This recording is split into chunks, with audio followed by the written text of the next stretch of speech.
Awakening from slumber, the apocalypse descends upon the world. Humanity transforms into zombies, while flora and fauna undergo mutations.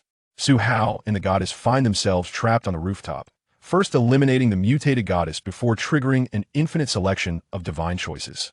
Choice 1, 1 ton of gold, 10 tons of beef.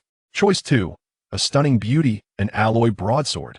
Choice 3, attribute points proficiency in cold weaponry. Su Hao resolutely chooses strength, slaughtering everything in the wasteland, enhancing himself, and gathering the goddess and school beauty to forge the strongest team in the apocalypse. Chapter 1, the headshot goddess, activating the system, the first drop of blood. Hiss, roar.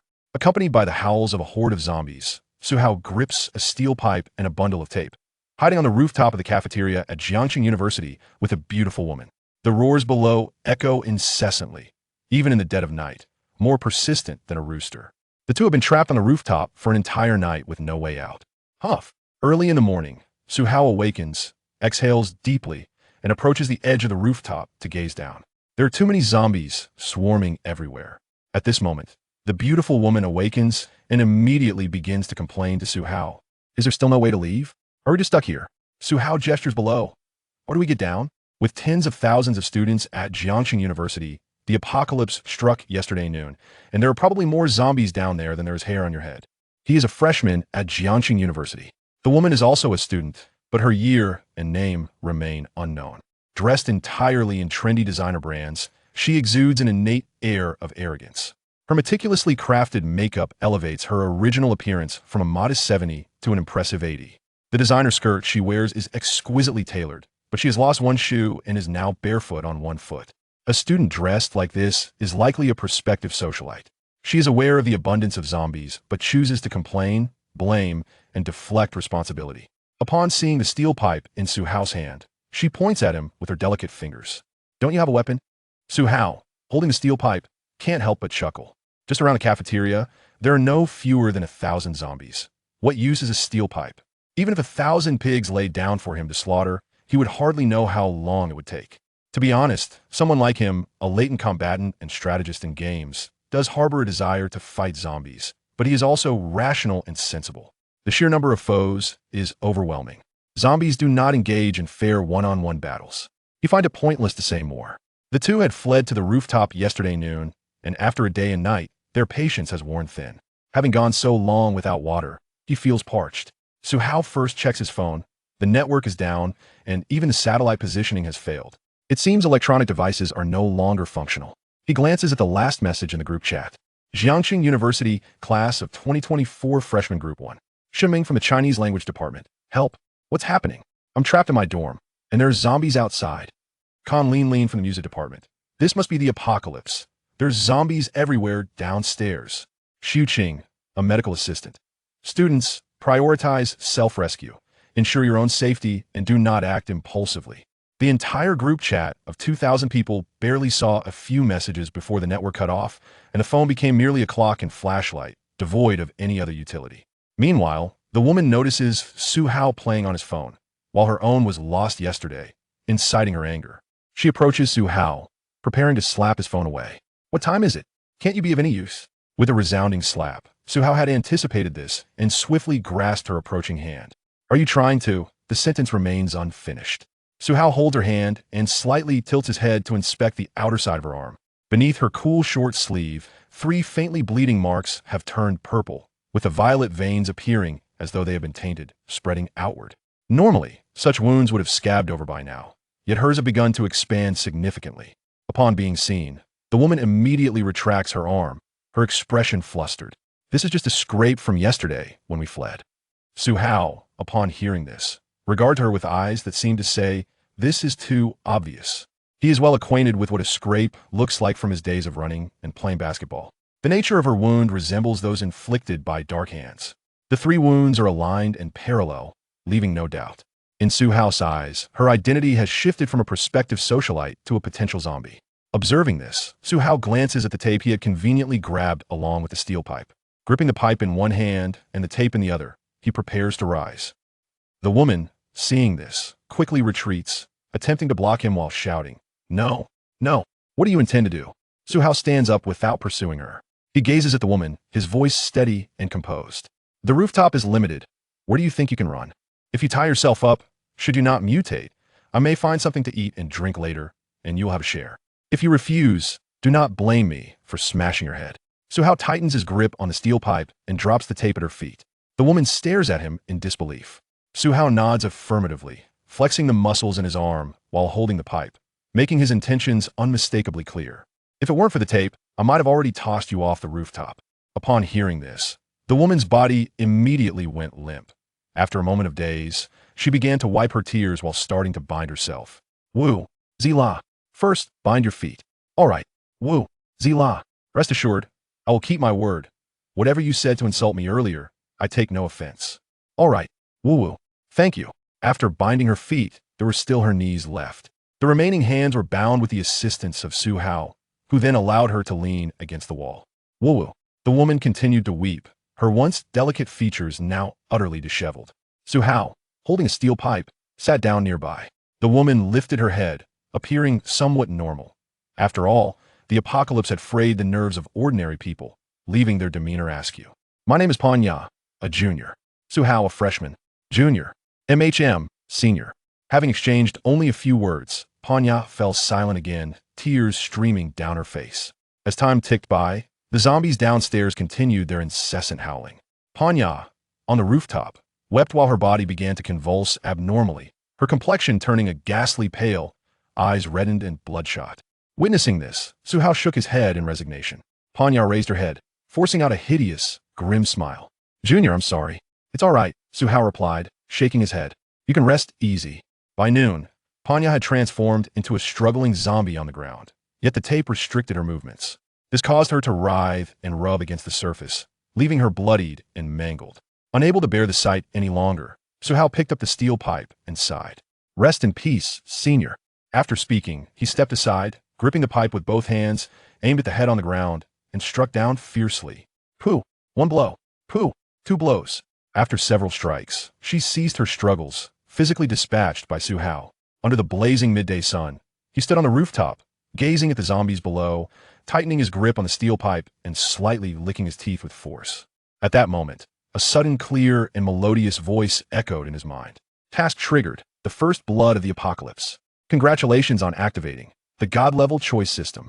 By completing tasks, you can obtain limitless God-level choice rewards. Congratulations, host, for receiving the novice reward. You have obtained the first blood task. Please select 2 out of the following 3 rewards. Novice reward. Reward 1, 1 ton of gold. Reward 2, a beauty with a score of no less than 90. Reward 3, cold weapon proficiency level, 10. First blood reward. Reward 1.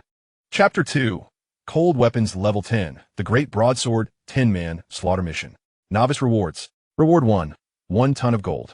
Reward 2, a beauty with a score of no less than 90. Reward 3, cold weapon skill level, 10. First blood reward. Reward 1, 110 tons of beef. Reward 2, an alloy great broadsword. Reward 3, attribute points x5. 6 rewards, choose any 2. Suhao was initially taken aback with joy, but soon regained his composure and began to weigh his options carefully, surveying all 6 rewards. The first to be dismissed was the woman. In a chaotic world, power is paramount. The essence of humanity lies in survival and death, and violence is the foundational code of our genes. Absolute strength is undoubtedly more valuable than absolute wealth or authority. Next, he considered the gold and the beef. 1 ton of gold, equating to 1 million grams, translates to a staggering 10 billion. In times of prosperity, he would undoubtedly choose this. However, in the current apocalypse, while gold may become a universally accepted currency, it does not grant him strength. As for the beef, where would it even go? System rewards will be temporarily stored in system space, but once withdrawn, they cannot be recaptured. It's decent, but he decided against it. Suhao shook his head. I will refrain from consuming beef for now. Even with the temporary system space, in comparison to the remaining 3 rewards after the process of elimination, the beef holds no significance. What level does a level 10 cold weapon represent? Suhao clicked to view the reward details. The pinnacle of human cold weapon mastery is level 10, akin to Xiangyu. The valor of the feathered warrior is unparalleled through the ages. Yet, skill must be complemented by physical prowess. And Suhao was acutely aware that his current physical condition fell far short of that of Xiangyu. He tentatively selected this option. As for the attribute points, he continued to examine the reward details, which revealed his attribute panel. Name, Suao. Age, 19. Attributes, Strength 73, Constitution 71, Spirit 70, remaining unlocked. The average adult human level is 60, with a maximum of 100. Rewards, not yet selected. Warehouse, none. From this perspective, 5 attribute points seemed somewhat inadequate. In the face of the present peril, the enhancement appeared negligible and not particularly substantial. Suhao finally turned his gaze to the broadsword. Alloy Great Broadsword. Total length 110 centimeters. Blade length 75 centimeters. Thickness 8 millimeters. Usable with one hand or two. The blade is straight and true, embodying the majesty of a sword and the might of a saber, forged entirely from alloy, capable of slicing through iron as if it were mud. It is called a great broadsword because it is slightly longer and thicker than a standard broadsword, making it more suited for slashing and hacking. The sword granted by the system is also made of alloy, with a dark blue hue, and its mere aura is enough to instill fear. Having absorbed this information, Suhao glanced once more at the steel pipe in his hand. Additionally, with the preliminary selection completed, the pinnacle of cold weaponry, the alloy weapon, promises a synergy far superior to that of attribute point steel pipes. There's no need for further contemplation. I require level 10 proficiency in cold weaponry, along with an alloy broadsword. Rewards have been distributed. In the next moment, a vast reservoir of cold weapon skills, knowledge, and experience surged into Suhao's mind. As he assimilated this newfound memory, he discarded the steel pipe with a clatter, and with a single hand, conjured a broadsword exceeding a meter in length from thin air. After a brief interval, having absorbed all the memories, Suhao brandished the sword, effortlessly performing a flourish with his wrist. The ethereal blue blade left a shimmering afterimage in the air. Following this, he executed a series of strikes, slashes, thrusts, horizontal cuts, and upward sweeps. Aside from the midday sun causing beads of sweat to trickle down his forehead, the remainder of his feelings was pure elation. What an exhilarating experience. Coughing lightly, his throat parched from over a day without water, Suhao licked his dry lips and gazed towards the iron door of the rooftop. Suddenly, several zombies aimlessly meandered near the lower staircase. Gripping the broadsword, Suhao approached the iron door. It was time to descend. He could not remain on the rooftop indefinitely, cut off from water and sustenance, merely waiting to perish. Reaching the door, confirming the absence of zombies outside, Suhao opened it and peered down. 3 zombies awaited him. Mission triggered. Zombie decimation of 10. Mission requirements. Slay 10 zombies. Mission reward.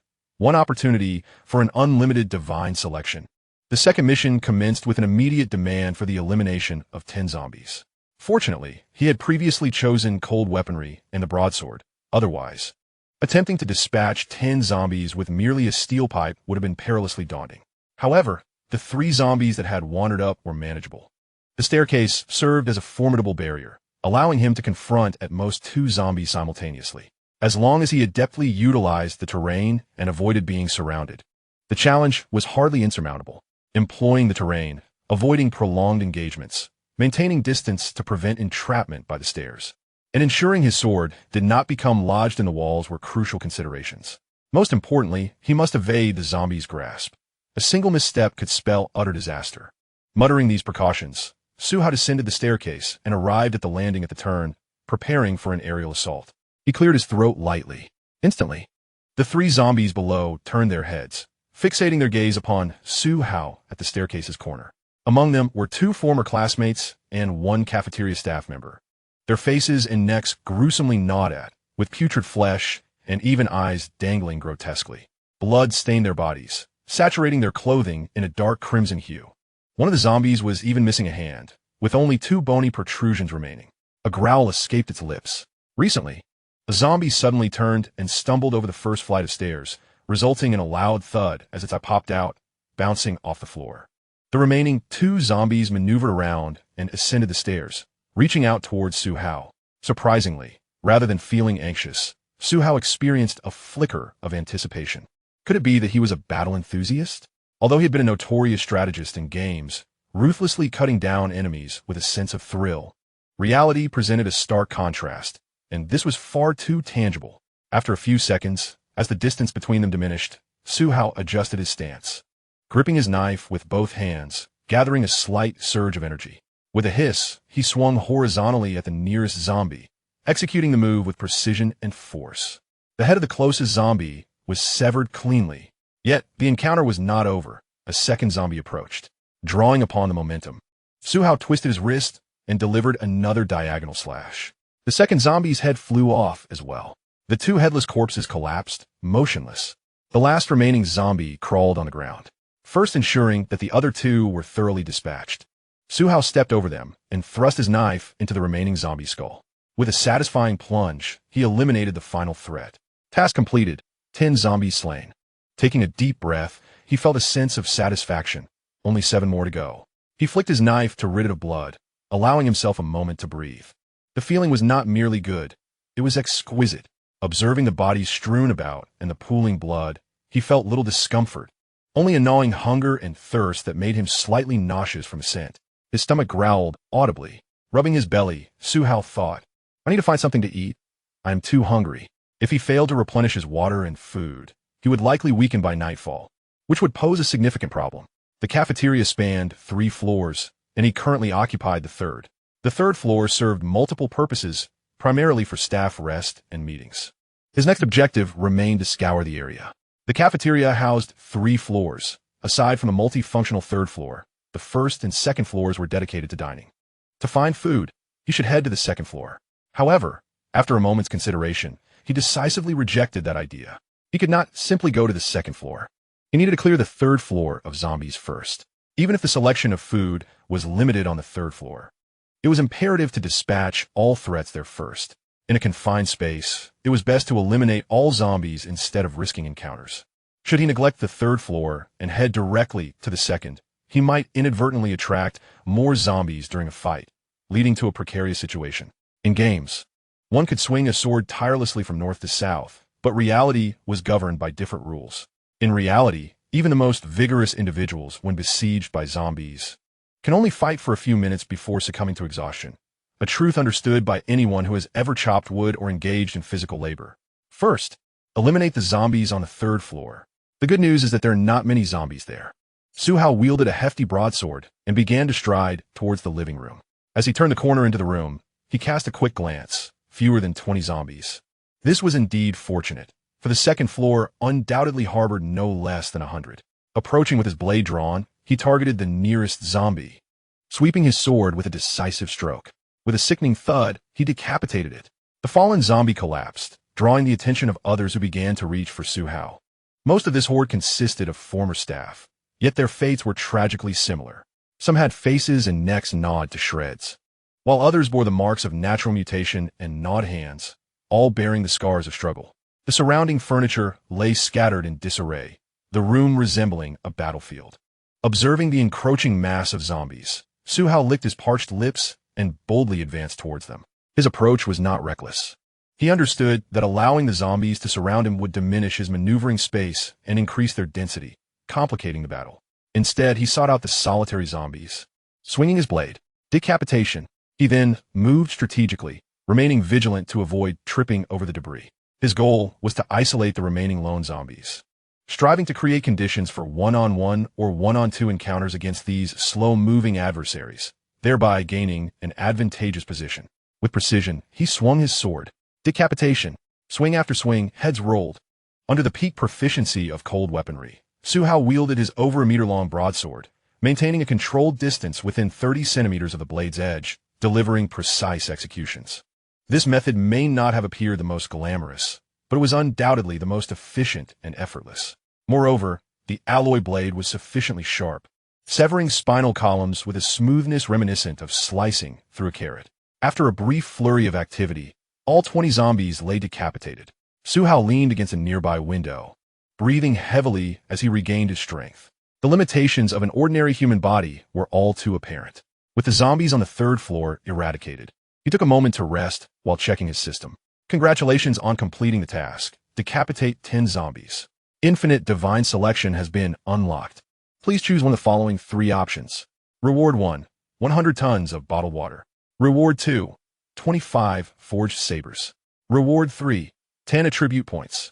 While Suhao was indeed parched, The early days of the apocalypse offered ample access to uncontaminated water sources, rendering the selection of bottled water unnecessary. Previously, beef had not been selected, so what was the purpose of choosing mineral water? The second option was weaponry, 25 forged sabers.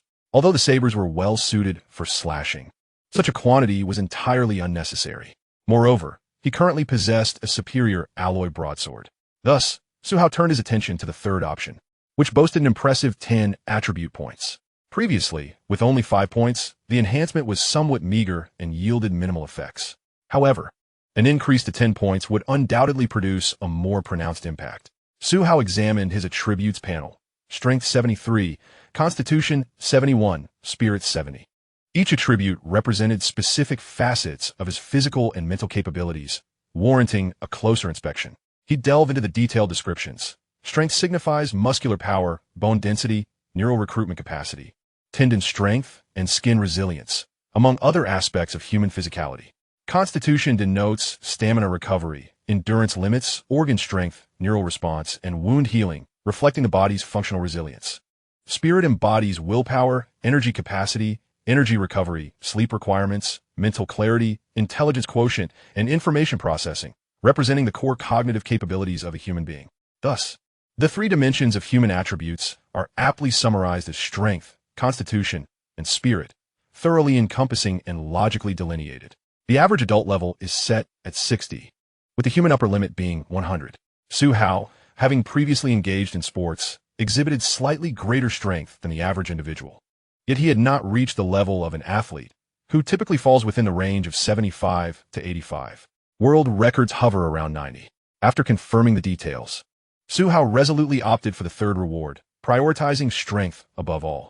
Reward has been issued. Attribute points were allocated. Strength increased by 7 points, and constitution by 3 points. Point allocation successful. Name, Suhao. Age, 19. Attributes, strength 80, constitution 74, spirit 70, remaining points locked. The average adult human level is 60, with a maximum being 100. Reward, cold weapons, level 10. Storage, alloy broadsword. At the very moment the points were successfully allocated, Suhao felt a surge of heat coursing through his body, accompanied by a tingling sensation akin to limbs awakening after being asleep. Simultaneously, he could distinctly perceive an enhancement in his abilities. This sensation was swift to arrive and equally quick to dissipate. Within moments, Suhao clenched his fists anew. The fatigue he had just felt vanished completely. His fingertips brimmed with newfound strength. Truly exhilarating. Suhao smiled, then rose to seek sustenance.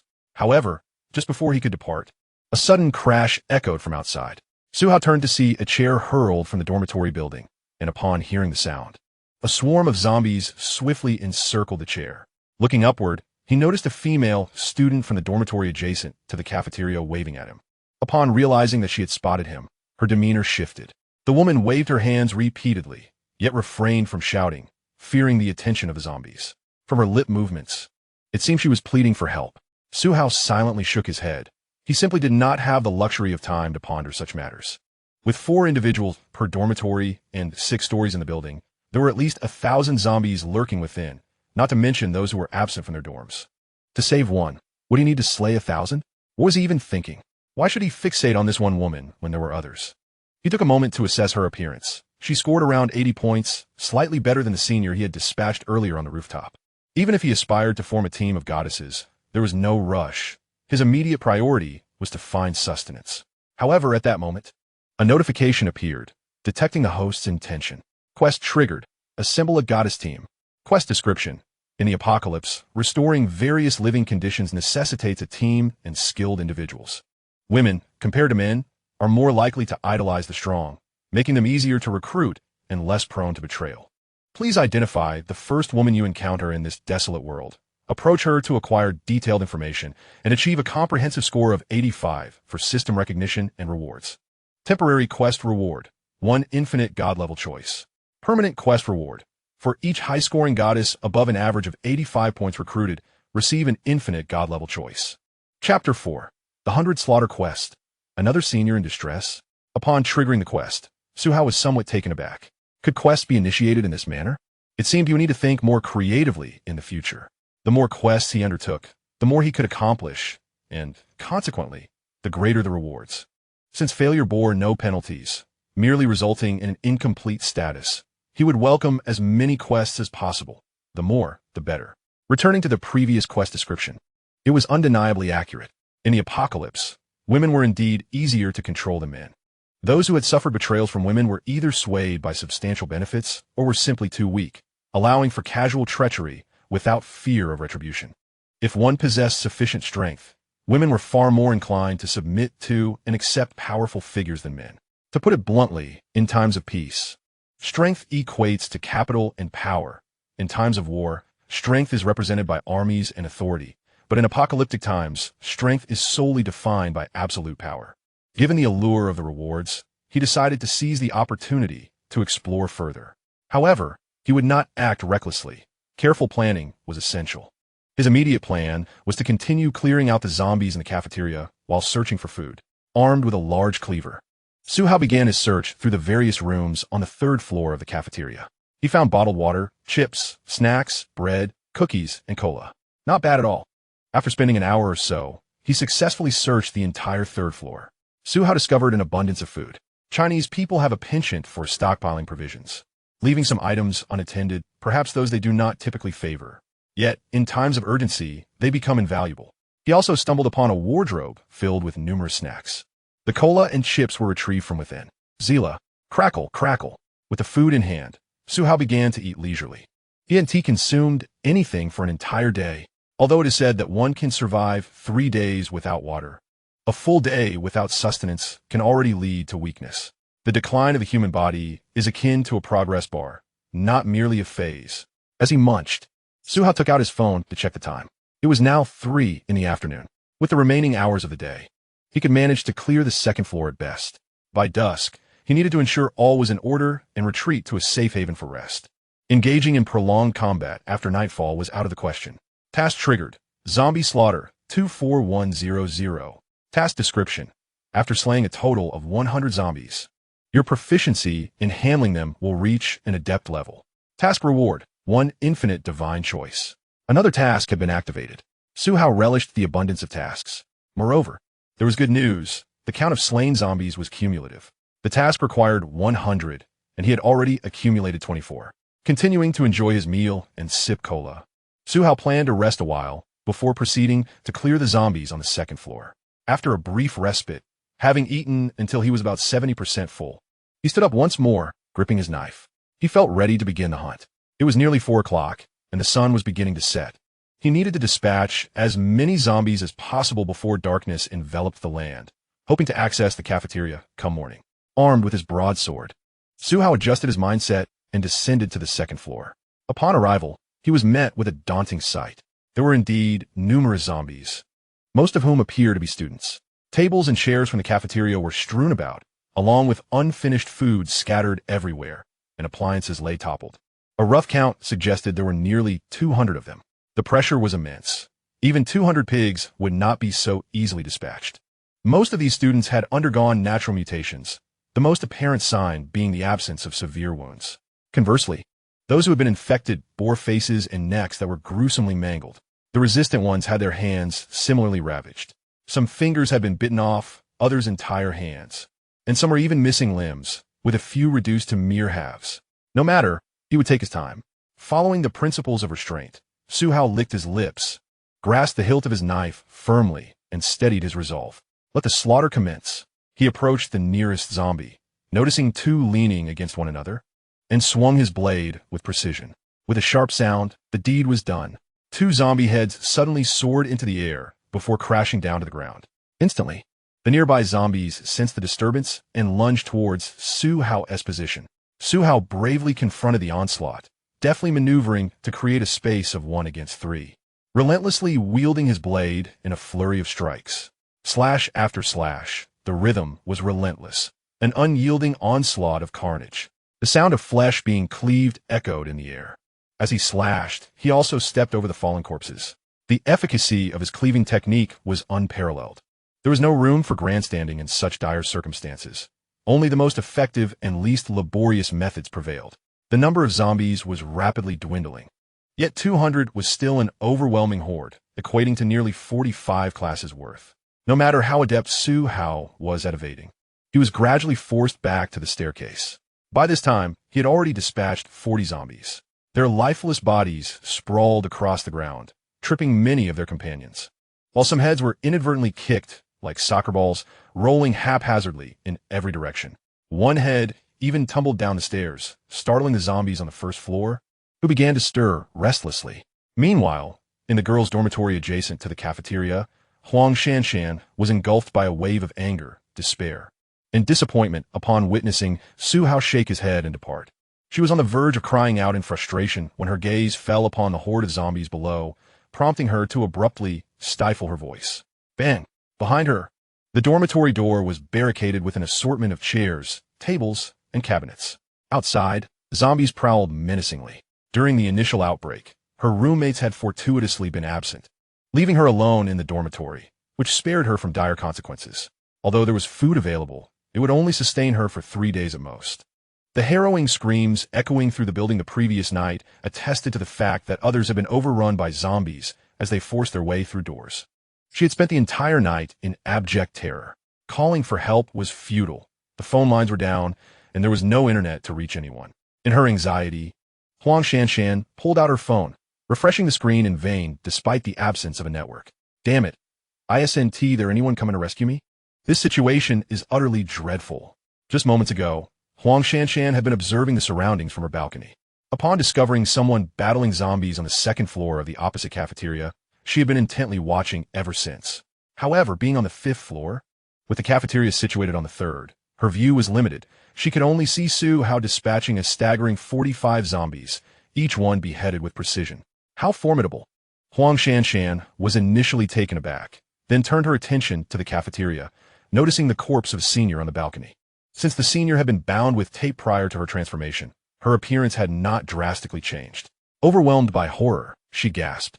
Could this person have bound and killed the senior?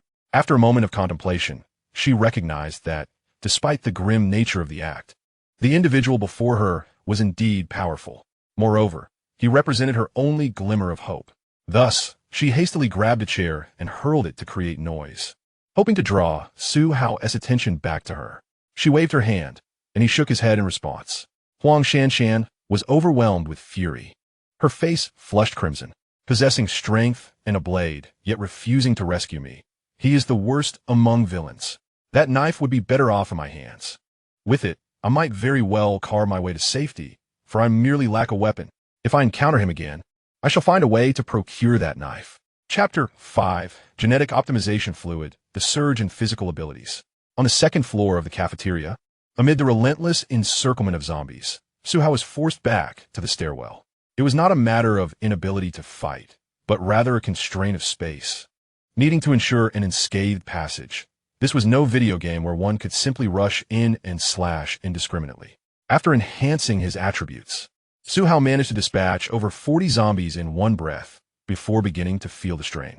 The headless corpses sprawled across the ground had formed an impromptu speed bump. Hiss! Upon hearing the roars of the zombies on the 1st floor, Su Hao promptly resolved to return to the stairway corner. The corner offered a natural barrier advantage. Its expansive platform provided ample space. Moreover, the number of zombies able to ascend was limited, meaning Su Hao would face fewer adversaries simultaneously. He turned and retreated to the stairway corner as the horde pursued him with fervor. Thankfully, the 3rd floor was cleared of zombies, preventing any from flanking him from behind. Otherwise, being besieged from both sides would spell certain doom. Roar! As the zombies climbed the stairs, Su Hao, invigorated by his enhanced physique, found his stamina replenishing at a remarkable rate. After a brief respite, he felt significantly revitalized and resumed his relentless assault with the sword. Die for me! With a swift motion, a head flew off, and another zombie fell. The approaching zombies met a similar fate, their heads severed in succession. Breathe! Fall! All of you perish! After several exhausting minutes, Su Hao was panting heavily, his chest rising and falling rapidly, sweat cascading from his hair, temples, chin, and arms like a relentless waterfall. Each swing of his blade sent droplets flying. He was weary, genuinely fatigued. Yet, within him surged a primal, bloodthirsty excitement, compelling him to strike with increasing fervor and madness. The heads that soared through the air became a captivating spectacle, while the fallen zombies resembled the joyous harvest of wheat. As he continued to upon the azure blade, a mere smattering of blood stains embellishes its surface, resembling both a blemish and a medal of honor, an exquisite sight for the warrior. Even more intoxicating than the allure of women. Observing the tally of his kills, he accessed the system and was greeted with, "Congratulations on completing the task. Zombie Centurion, 136. 100, task reward. 1 infinite divine selection. Reward 1, 10 tons of dove chocolate. Reward 2, primary warrior gene optimization liquid. Reward 3, 50 cubic meters of system space." After perusing the rewards, he dismissed Reward 1, which was entirely composed of mundane provisions, and focused intently on Rewards 2 and 3. First, he considered Reward 3. 50 cubic meters, roughly the size of a living room, could accommodate a substantial amount of items. He could easily store a vehicle within the system space or stockpile an abundance of gasoline, food, medical supplies, and other necessities. In short, it was exceedingly practical and quite tempting. Sighing with regret, he recalled the paramount importance of enhancing his abilities in this apocalyptic world. The system space would continue to expand with each completed task, but the gene optimization liquid was a finite opportunity. He examined the gene optimization liquid, primary warrior gene optimization liquid, comprehensive enhancement of the user's physical attributes, increasing each dimension by 10 points, augmenting overall athletic capability, neural response speed, and significantly bolstering resistance to viral infections. The common zombie virus would only render a primary warrior weak for 15 to 30 days. This was indisputable. An increase of 10 points in each dimension equated to a total of 30 attribute points. Coupled with the enhanced viral resistance, this was immensely advantageous. The most crucial aspect was indeed the resistance to viruses. While he would surely become formidable in combat, his resistance to viral infection was not particularly high. Even if one were as robust as an elephant, a single bite could spell disaster. Should he transform into a zombie, the implications for humanity would be dire. As for the weakness, that was a minor concern. As long as he had sustenance, it could be likened to a brief respite. Thus, he resolutely decided to choose Reward 2. Selection successful. Would you like to use it immediately? It is advised to rest for a night to allow for genetic evolution. Hearing this, he glanced at the barricade of corpses. The mass of zombies had obstructed the staircase, rendering further action unnecessary. It was time to call it a day. He would delay the usage until later, ensuring no unforeseen complications arose. To secure his safety, he moved heavy objects and barricaded the wall of corpses with an additional layer of furniture and appliances, guaranteeing that no zombies could ascend. Returning to the 3rd floor, he cast a glance at the zombies behind the barricade and declared with bravado, "Tomorrow, I shall eradicate you all." In response, he was met only with the guttural growls of the undead. Having spoken, he turned and ascended the stairs. Suhao sought a room with a window, bringing along provisions and a relatively soft mat. After securely locking the door and barricading it, he finally settled on the mat to finish his meal, placing the large broadsword beside him and silently reciting in his mind, "Utilize the potion." Potion used. As he drifted into slumber, the primary soldier gene optimization serum commenced its effects. His previously stagnant body began to exhibit noticeable growth once more. Muscle mass increased, the nervous system strengthened, bone density augmented. The strength of tendons and ligaments escalated, and the enhancement of internal organs, including the liver, kidneys, and lymphatic immune system, was profound. Even the neurons and nerves in his brain multiplied and intensified. This was true evolution. At 10 p.m., Suhao stood at 178 centimeters and weighed 160 gene. By 2 a.m., he had reached a height of 181 centimeters and a weight of 170 gene. By 6 a.m., he measured 185 centimeters and weighed 180 gene, surpassing the standard weight by 20 to 30 gene. An astonishing increase of 7 centimeters in height and 20 gene in weight overnight. Were it not for the gene optimization serum providing sustenance, the mere accumulation of such mass would have consumed an exorbitant amount of food energy. For an ordinary individual, such rapid growth could lead to being drained to a husk by gene cells or succumbing to hypoglycemia and sudden death, as regular food could not possibly supply such energy in a short span. Even continuous eating or consuming oil directly would not suffice. Only nutritionally comprehensive, high-energy food could achieve such a feat. Chapter 6. The 1,000-Man Slaughter Mission and the Cries Outside the Building. as the morning sun streamed through the window. Inch by inch, illuminating Su Hao's body until it reached his eyes, he stirred. Su Hao awoke, opened his eyes, and sat upright. Glancing down at the bulging form beneath his waist, he instinctively pressed it down, feeling a sudden thirst. Grabbing an unopened bottle of cola nearby, he popped the cap with a satisfying sound and drank voraciously. After finishing the bottle in one go, Su Hao rose to assess his physique. Have I grown taller? Observing the noticeably shorter sleeves and pant legs, he confirmed his height increase, as well as a significant enhancement in his muscular build. The shorts, which previously reached his knees, now sat above them, while his t-shirt clung tightly to his well-defined muscles. Rolling up his sleeves and lifting his shirt, he exerted a slight pressure to inspect. Muscles bulged, their contours sharp and defined, perfectly chiseled as if sculpted by a master craftsman, exuding a magnificent sense of strength. He had grown taller, stronger, and more robust. As he spoke, Su Hao instinctively adjusted his belt, looking down to exclaim in astonishment. What a profit! He had not anticipated that this aspect could also be augmented by the gene serum. It cannot grow any larger, otherwise it would become burdensome. With a snap, he loosened his belt. Su Hao stretched lazily, grasped the great saber, and commenced an indoor practice session. With each swing, slash, thrust, and cut, the fluidity of his movements surpassed his previous performance, now imbued with a newfound sharpness and an unstoppable force, as if he could sever anything in his path. Conclusively, he executed a flourish with the blade before sheathing it. He weighed the saber thoughtfully, reacquainting himself with its balance and familiarizing himself with the flow of his energy. He had become almost ethereal in his mastery. He glanced at his attributes. Name, Su Hao. Age, 19. Attributes, Strength 90, Constitution 84, Spirit 80, unlocked remaining. The average adult human level is 60, with the ultimate limit at 100. Reward, Cold Weapon Level 10, Storage, Alloy Great Saber. His proficiency was commendable. With a strength of 90, he stood on the threshold of humanity's utmost limits, akin to the elite levels of world-class weightlifters, strongmen, arm wrestlers, and throwers. His might surpassed that of 999 individuals from the pre-apocalyptic world. His constitution was equally impressive, at least on par with top-tier marathon runners and triathletes. He deemed himself adequately prepared. Rising, Su Hao approached the window to survey the scene below. The horde of zombies remained unchanged in number, an ominous sight.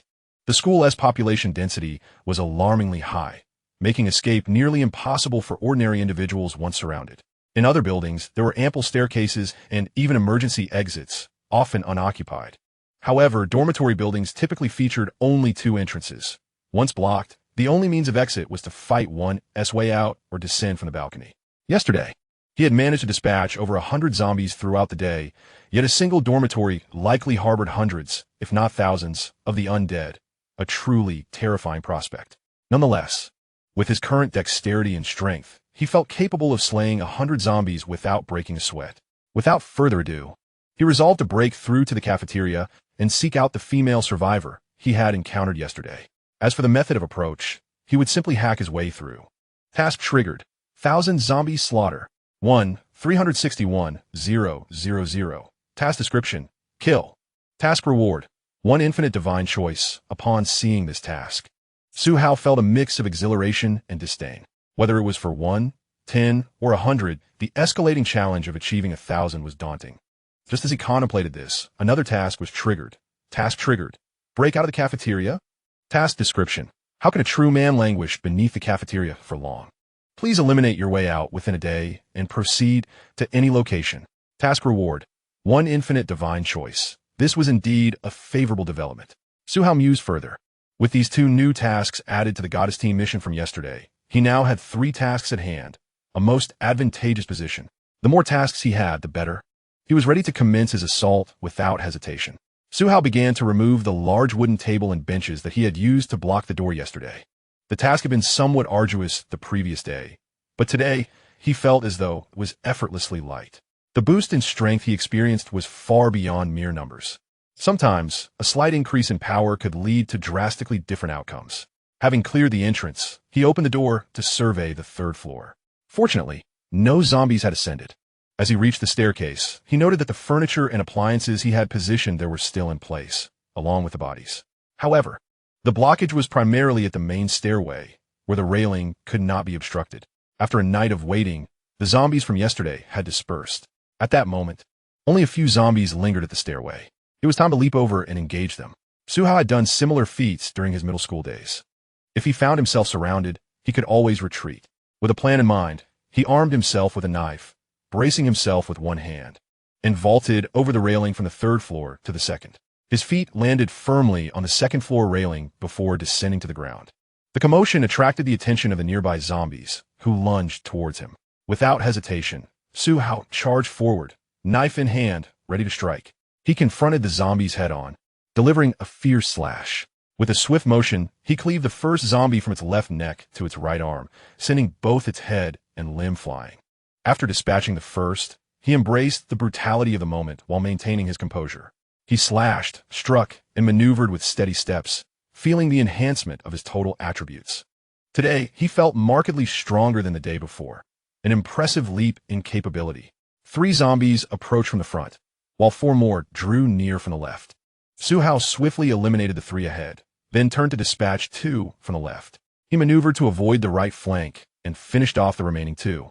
If this had been yesterday, he might have needed to evade multiple times, managing to kill no more than 12 in the span of 3 breaths.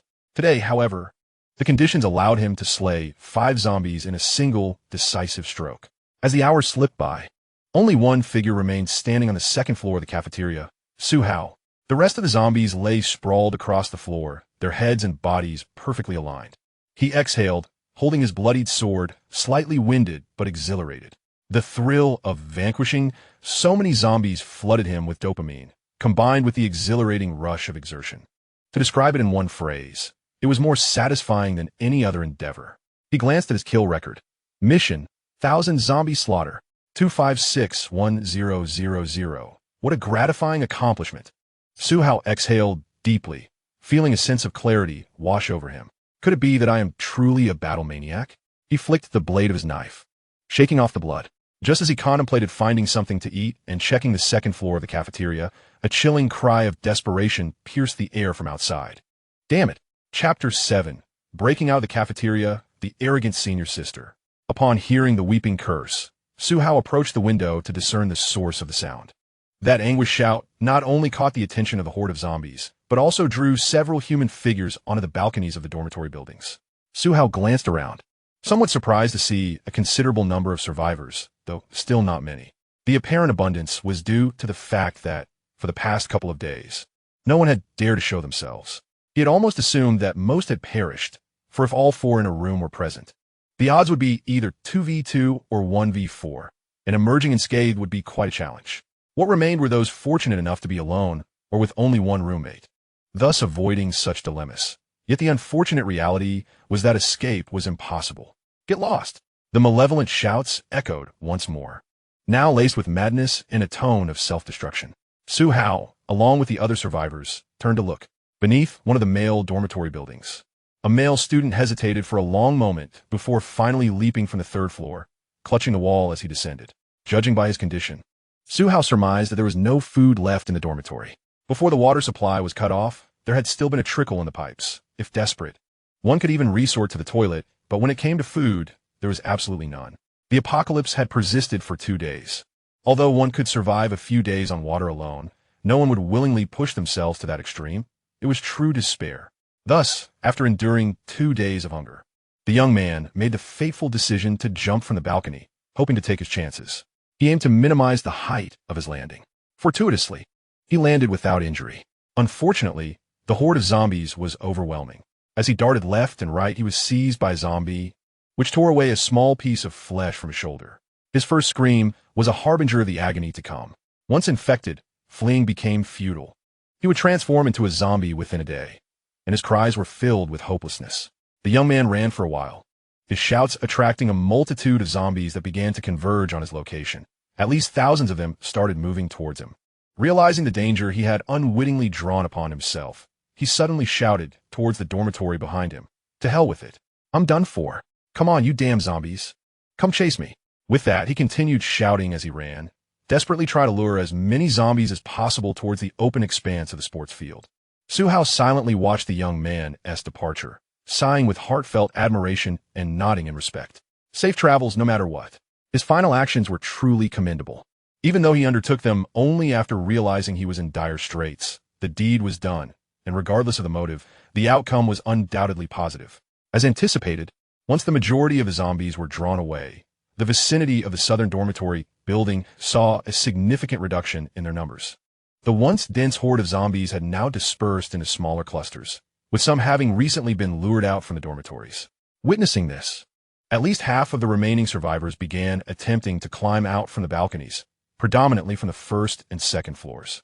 Those in closer proximity offered assistance to their upstairs neighbors, helping them down before descending together. Observing this scene, Su Hao felt a sense of gratification. Contrary to his bleak imaginings of a post-apocalyptic world, the brutal reality had yet to manifest. At the onset of such a crisis, humanity's instinct is to band together for warmth, rather than engage in self-destructive violence, unless provoked by an irresistibly compelling motive. Reflecting on this, Su Hao remembered his mission and felt compelled to check on the young woman from the previous day to see how the system had rated her. As for the zombies on the first floor, a mere glance sufficed. He merely needed to exit the cafeteria without the necessity of exterminating every last one. There was no need to waste effort. He was not a sadist, after all. Currently situated on the second floor, descending posed no challenge for him given his physical capabilities. He observed the methods employed by others to make their way down and resolved to adopt a similar approach.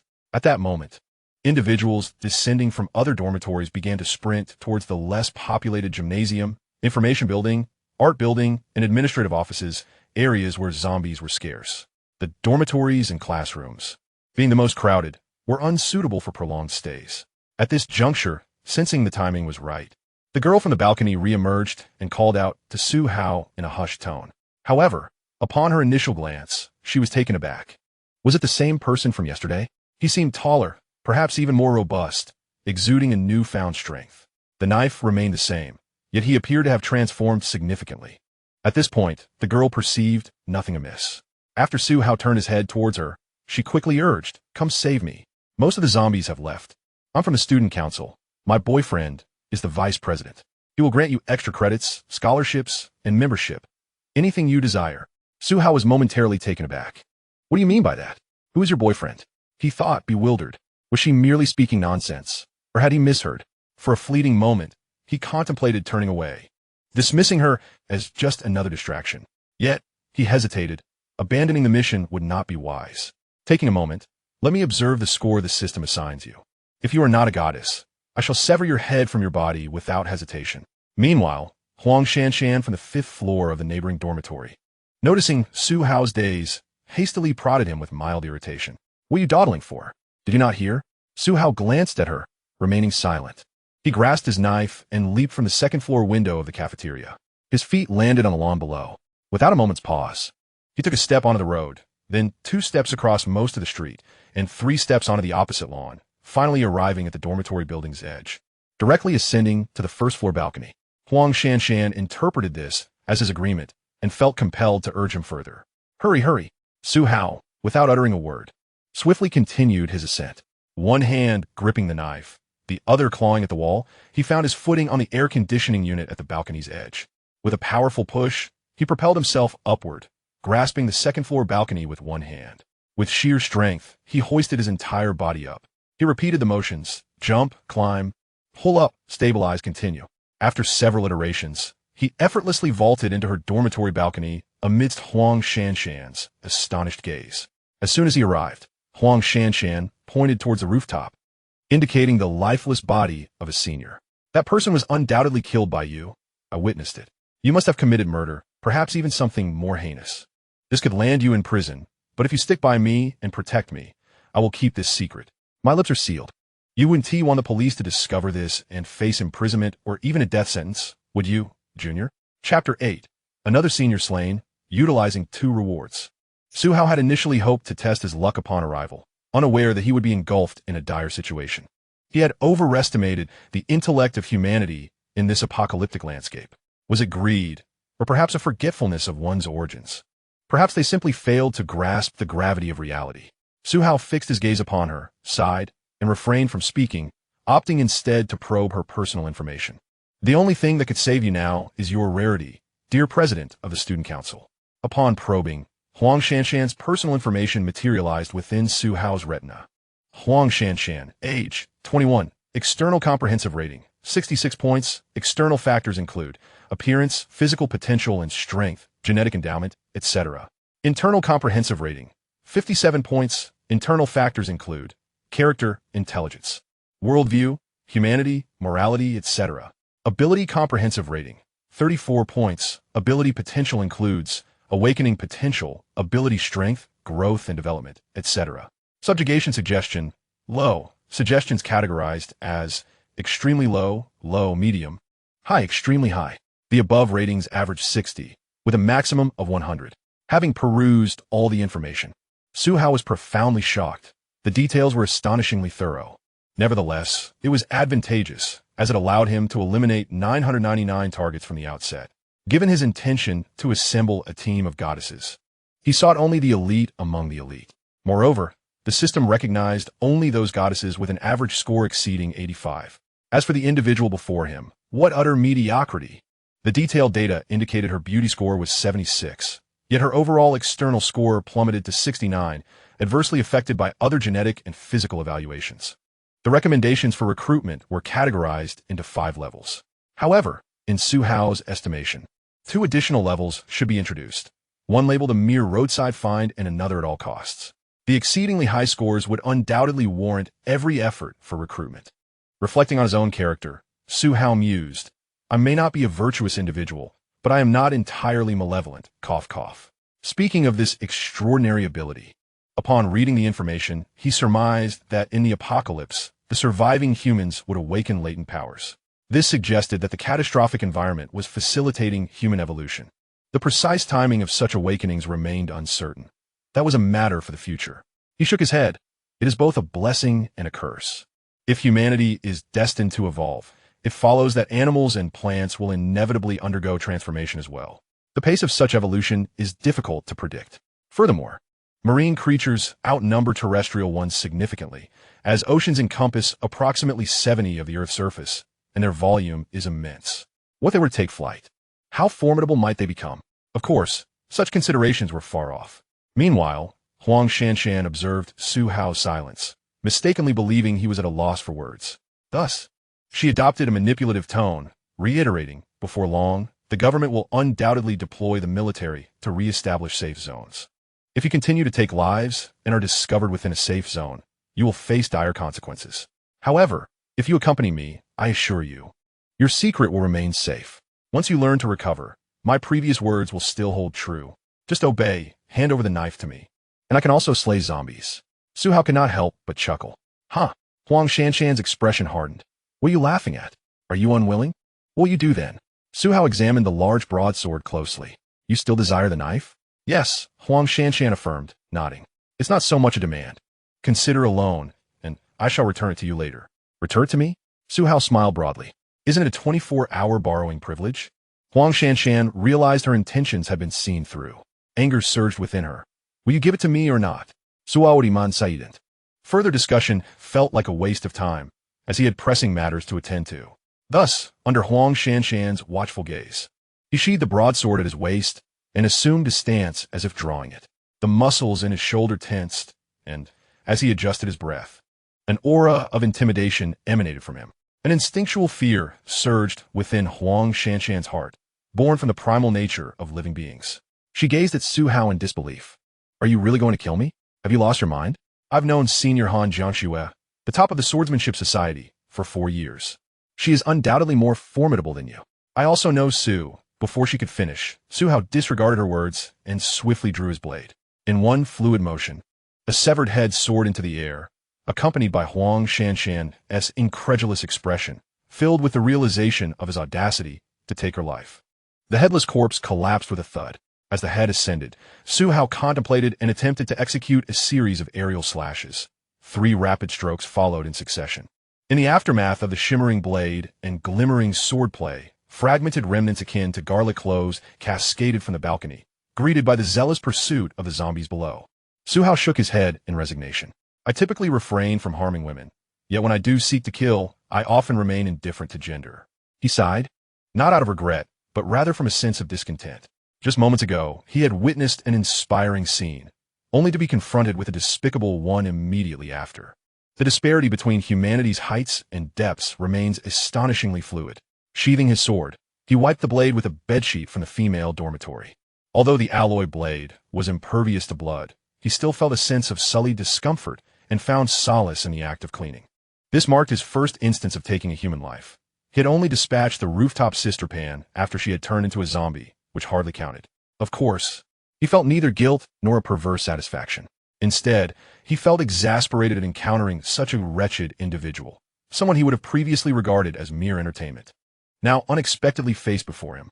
Disgusting. Glancing once more at the system tasks, he noted, temporary task completed. Assemble the goddess team. Task reward, 1 unlimited divine choice. Task completed. Escape the canteen. Task reward, 1 unlimited divine choice. The temporary task was merely to scout and evaluate the attributes of this woman. Yet the outcome proved unsatisfactory. A permanent task would count as one upon the successful acquisition of a target, but luck played a significant role. Finding someone with an 85-point rating would not be easy. Huang Shanshan barely reached a passing grade. As for escaping the canteen, that was even simpler. He bypassed the first floor entirely, leaping directly from the second. As long as he could exit, fulfilling the task took precedence. Utilizing the rewards twice, he received usage successful. Please select one from the following 3 rewards. Reward 1, 100 tons of Boang tea princess flavor, Boya S absolute strings. Reward 2, 50 cubic meters of system space. Reward 3, customizable high-end 4 seasons full outfit X1 car. Please choose one from the following 3 rewards. Reward 1, 100 tons of honey snow ice city flavor of your choice. Reward 2, a zombie subordinate with absolute loyalty. Reward 3, 1 set of alloy general style full armor X1. Chapter 9, a space of 50 cubic meters and alloy heavy armor. Among the 2 rewards, the initial offerings consist solely of beverages, a Bawang Cha Ji and a Mi Shui Bing Chung. To be frank, Su Hao found himself somewhat tempted after viewing them. Particularly in the current circumstances, bubble tea has become an exceedingly rare delicacy, akin to the presence of cola. Moreover, both drinks are sugary and energizing, proving invaluable in the apocalypse. Alas, the other rewards are more appealing. The first reward is the same 50 cubic meter space, comparable in size to a large bedroom, which is quite impressive. This time, Su Hao felt a strong attraction to it. The third reward, however, seems somewhat excessive in relation to his current needs. A high-end custom piece, or perhaps a whole truckload. Su Hao chuckled helplessly. Don't even mention a truck. I wouldn't accept a whole train. Without a doubt, he tentatively decided on the second reward. Skipping the first reward, he directly examined the second. Loyal zombie minions? Su Hao glanced down from the balcony. What could such zombie minions possibly do for him? Help move things? They offer no visual appeal and possess combat capabilities inferior to his own. Unless they possess some unique XP, these minions appear rather ineffective. After all, humans can handle the heavy lifting quite well. Why waste a divine level reward? He moved on to the third reward, the Alloy General's full armor. He perused the detailed description. Alloy General's full armor. A pinnacle creation from armor enthusiasts in 2055. The core of the armor is crafted from alloy, adorned with ancient-style decorations, capable of withstanding 7.62 millimeters full power bullets. This includes a helmet, neck guard, inner lining, upper armor, shoulder guards, armors, belt, leg guards, battle skirt, gauntlets, and steel boots, totaling approximately 25 kilograms in weight, with excellent performance, agile joints, warmth in winter, and coolness in summer. In ancient times, it would be deemed a divine gift. Note, with the system space, the system supports instant donning and doffing of armor. Please prepare alternate clothing within the space, or one may find oneself in an awkward situation without any protection. After reading the equipment description, Su Hao, as a man, felt a joy surpassing that of encountering a goddess. Indeed, in 2055, there were affluent individuals willing to invest exorbitant sums and effort into creating such armor. The system even allows for instantaneous dressing, provided he utilizes the system space, thus avoiding the awkwardness of donning and doffing full armor alone. In the next moment, Su Hao hesitated not for an instant. He chose Reward 2, the 50 cubic meter system space, and Reward 3, the Alloy General's full armor. Rewards have been distributed. The instant he selected the rewards, a plethora of knowledge regarding the utilization of the system's space and the manipulation of that space flooded his mind. Grasping the large broadsword, he raised his hand and thrust it forward. With a ripple akin to that of a lake's surface, the broadsword vanished into the air. Once again, he found himself within the confines of the system's realm, where his consciousness allowed him to perceive his surroundings. Within this space lay a full suit of armor, securely placed. Suhao silently intoned, "Equip." In the next moment, on the balcony of his dormitory, a shimmering ripple enveloped him. As the ripple subsided, it revealed a heavily armored warrior, standing at a height of 185 centimeters, nearly 2 meters tall when clad in armor. The suit weighed 25 kilograms, equivalent to 50 jin, and upon donning it, Suhao initially felt a weighty sensation, which swiftly dissipated. His physique and strength had sufficiently adapted to support the daily wear of the 50 jin armor, even allowing him to run with ease. A profound sense of security enveloped him. Raising his hands, he observed the armor, meticulously encasing his limbs. The inner layer was composed of alloy steel, while the outer layer featured interlocking plates and embellishments, providing dual-layer protection. No wonder it could withstand 7.62mm bullets. The gloves were crafted from leather, adorned with alloy plates, and the back of his hands bore claws akin to those of a tiger. As he explored his armored form, he glanced around and indeed spotted a full-length mirror within the girl's dormitory. With a series of soft footsteps, he approached the mirror to behold his reflection. Clad in a full helmet, armored visage, shoulder guards, a beastly mask, and a tiger-headed belt, one could hardly exaggerate, whether in ancient times or modernity. He was fully equipped to the teeth. A surge of exhilaration coursed through him. Extending his hand, a great broadsword materialized within his grasp. Holding the blade before the mirror, he remained silent as an aura of coldness seemed to emanate from the reflection. Excellent. Suhao tightened his grip on the hilt. Today, with this magnificent armor, I ought to slay some zombies in tribute. But where to strike? After a moment's contemplation, he resolved to venture where crowds gathered, seeking the system's divine team tasks, while also hoping to trigger additional missions. As a lone wolf, his only task might be to slay zombies, which would not be conducive to his growth. Thus, he set his sights on the art building. In this university, entering through the southern gate led to various administrative and educational edifices, with the main gate serving as the central axis. The art building lay behind the teaching buildings, followed further by sports field and various club buildings, while the dormitories flanked either side of the central axis, one to the southeast and the other to the northwest. Suhao's location was toward the southeast. Hence, he made his way toward the center of the campus, traversing a lake and a park square to reach his destination. Having determined his objective, Suhao nodded affirmatively. Let us depart. He first envisioned shedding the heavy armor, reverting to his previous attire, and then gracefully leaped from the balcony of his dormitory. Employing the method of climbing down walls, he descended steadily to the ground floor, promptly redonning the heavy armor upon landing. He was mindful not to exert himself scaling walls while encumbered by the weight of the armor, nor did he leap from the second floor. His previous jump from the cafeteria had been necessitated by the presence of zombies on the first floor, but this time he prioritized a more prudent approach. He does not possess superhuman strength.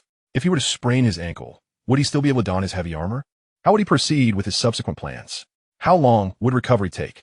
How much time would be wasted? He cannot afford such a fundamental mistake.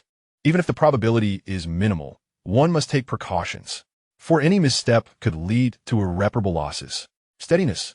The moment he donned the heavy armor, a profound sense of security enveloped him. Such zombies would merely tarnish his armor. Now, it all hinges on his stamina and recovery. Armed with a blade, Suhao advanced towards the art building. The iron boots clashed against the concrete floor, producing an unavoidable sound. Thus, any zombies within a 510-meter radius would hear the noise and immediately claw towards Suhao. There was nothing more to say, death. Through the cold visor of his helmet, Suhao wielded his blade, effortlessly severing the heads of the approaching zombies. One strike for each. 3 zombies? 3 heads severed. As long as they did not converge upon him in droves, Suhao could dispatch them with ease, ensuring he would not be surrounded. The density he encountered was merely the result of the previous male student drawing them away. Otherwise, he would have already been besieged by a throng. And so, Suhao continued on his path, slaying as he went, having traversed 45 dormitory buildings. The commotion he created caught the attention of other students still in the dorms, some of whom peeked out to observe, gasping in astonishment. Who is that person? And where did he acquire such armor? He is remarkably capable of slaying zombies with a single blow to the head. Can he save us? Unlikely. There are far too many zombies in the dorms. He is attempting to break through to the sports building, and his armor may hinder him if he enters the dormitories. Wait, there are significantly fewer zombies now. Let us take this opportunity to break free as well. Staying in the dorms will only lead to starvation. Are we truly breaking out? Once we go out, there is no coming back. Where shall we go? We should first gather together. Let us head to those less populated buildings. That seems feasible. I also want to slay zombies. Shall we go? Let us go. Chapter 10. Transforming into a no man's land. To other places, armed senior sister. Within the school, Suhao continued to slay as he hurried along. The zombies approaching him, as long as there were no more than 10, will be effortlessly dispatched in mere moments. As long as he was not simultaneously surrounded by dozens of zombies, he could manage with ease. Unless hundreds were to swarm him, then he would have to strategize carefully. Currently, within the dormitory area, most of the zombies have been lured away, leaving only small clusters of 3 to 5 wandering nearby, along with some that have been drawn out from the dormitory buildings. Suhao continued his path of slaughter, having passed through 7 dormitory buildings, until he finally exited the dormitory zone. And behind him, beginning from the cafeteria and extending to the edge of the dormitory area, Suhao carved out a desolate zone, leaving all the zombies lifeless along the roadside. An unmistakable path emerged amid the apocalypse, starkly clear. However, it was only a matter of time before more zombies would wander in and fill this passage once again. Outside the dormitory area, further ahead, lay the park square, accompanied by a nearby lake. Crossing the lake would lead to the vicinity of the art building and the sports complex. Suhao surveyed the road, the brick path, and the grassy expanse of the park. Ultimately, he resolutely stepped onto the grass. Although his foot sank over an inch into the soft earth, his footsteps vanished immediately. At this critical juncture, the affection for the tender grass was of little consequence. Equipped with a blade and clad in heavy armor, Suhao stood nearly 2 meters tall, his physique robust and his presence commanding, resembling a heavyweight combat athlete rather than the bulk of a weightlifter or strongman. However, after only 2 steps onto the lawn, he heard the rapid patter of feet behind him. Turning around, he spotted 3 males and 2 females, desperately clutching table legs, bed frames, and steel pipes as they rushed towards him. They had cleverly utilized the vacant space Suhao had forged, sprinting with such fervor that their facial muscles contorted with effort. In mere seconds, each of them exerted every ounce of strength to reach Suhao's side, gasping for breath and bent over, hands on their knees. One male, drenched in sweat, coughed violently and pleaded, "Brother, where are you going? Cough, cough, take us with you." Another male suggested, "Let us head to the sports complex. The staff dormitory is nearby, and many clubs are located there." One of the females, catching her breath, quickly added, "Big brother, we should go to the swordsmanship club. They have javelins and other weapons there." The last female concurred, "Yes, there are fewer zombies there." These individuals were university students, representing the educational fruits of a new generation. While it is undeniable that some were less than admirable, they were indeed the minority. Most were ordinary, decent people. In that brief moment, each person had their own analysis, all of which were quite reasonable. Suhao also intended to proceed to the vicinity of the art and sports buildings. Hearing their conversation, he nodded silently, brandishing his weapon as he declared, "Let us move." "All right. Okay, brother." Mission triggered. Investigate the school's arts district, sports complex, and art building. Mission description. What is the current situation of the entire school? How many supplies are available? How many people are there? Please locate the first group of individuals banding together within the school, gather information, and decide on the next course of action. Mission reward. 1 unlimited divine choice. Glancing at the mission details, Suhao understood that this task resembled a preliminary quest from an online game. It needed to be engaged with to unlock further events. His assessment was that more was always better, a reward given freely.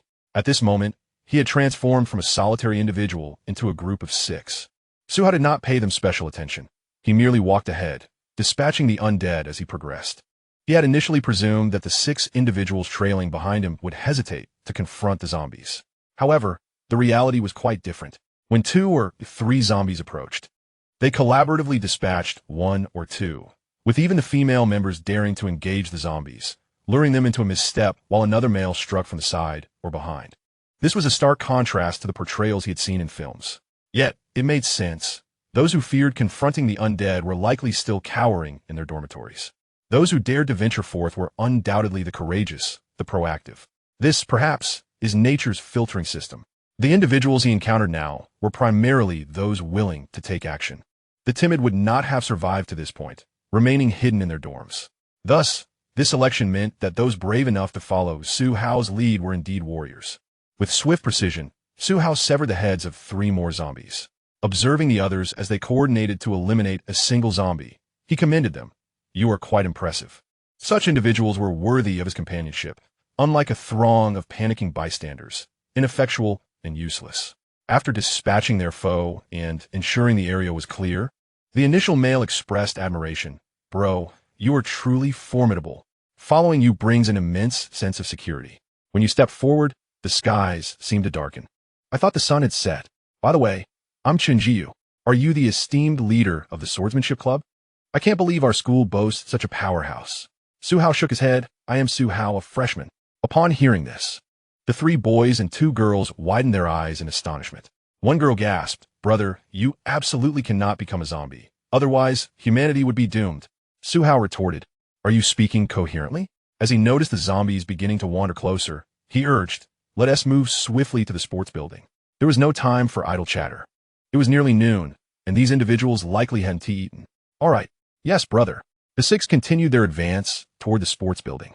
Most of the zombies fell to Su Hao's blade, while those that escaped his notice were taken down by the collaborative efforts of the students behind him. They traversed lakesides, parks, and plazas, finally crossing a road to arrive at the square before the sports building.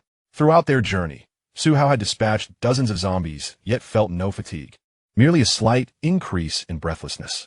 Upon reaching the square, he immediately noticed a group of students organizing to eliminate the zombies that had begun to wander into their vicinity. However, it appeared that the number of approaching zombies was overwhelming, with at least 100 of them.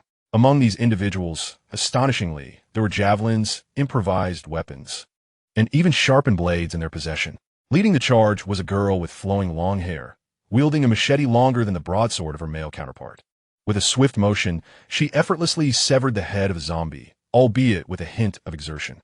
If Su Hao embodied the essence of a heavy-armored warrior, then this girl represented the agility of a light-armored fighter. She appeared to stand nearly 1.7 meters tall, clad only in a soft armor top. As she lifted her gaze, strands of hair clung to her cheeks, dampened by sweat.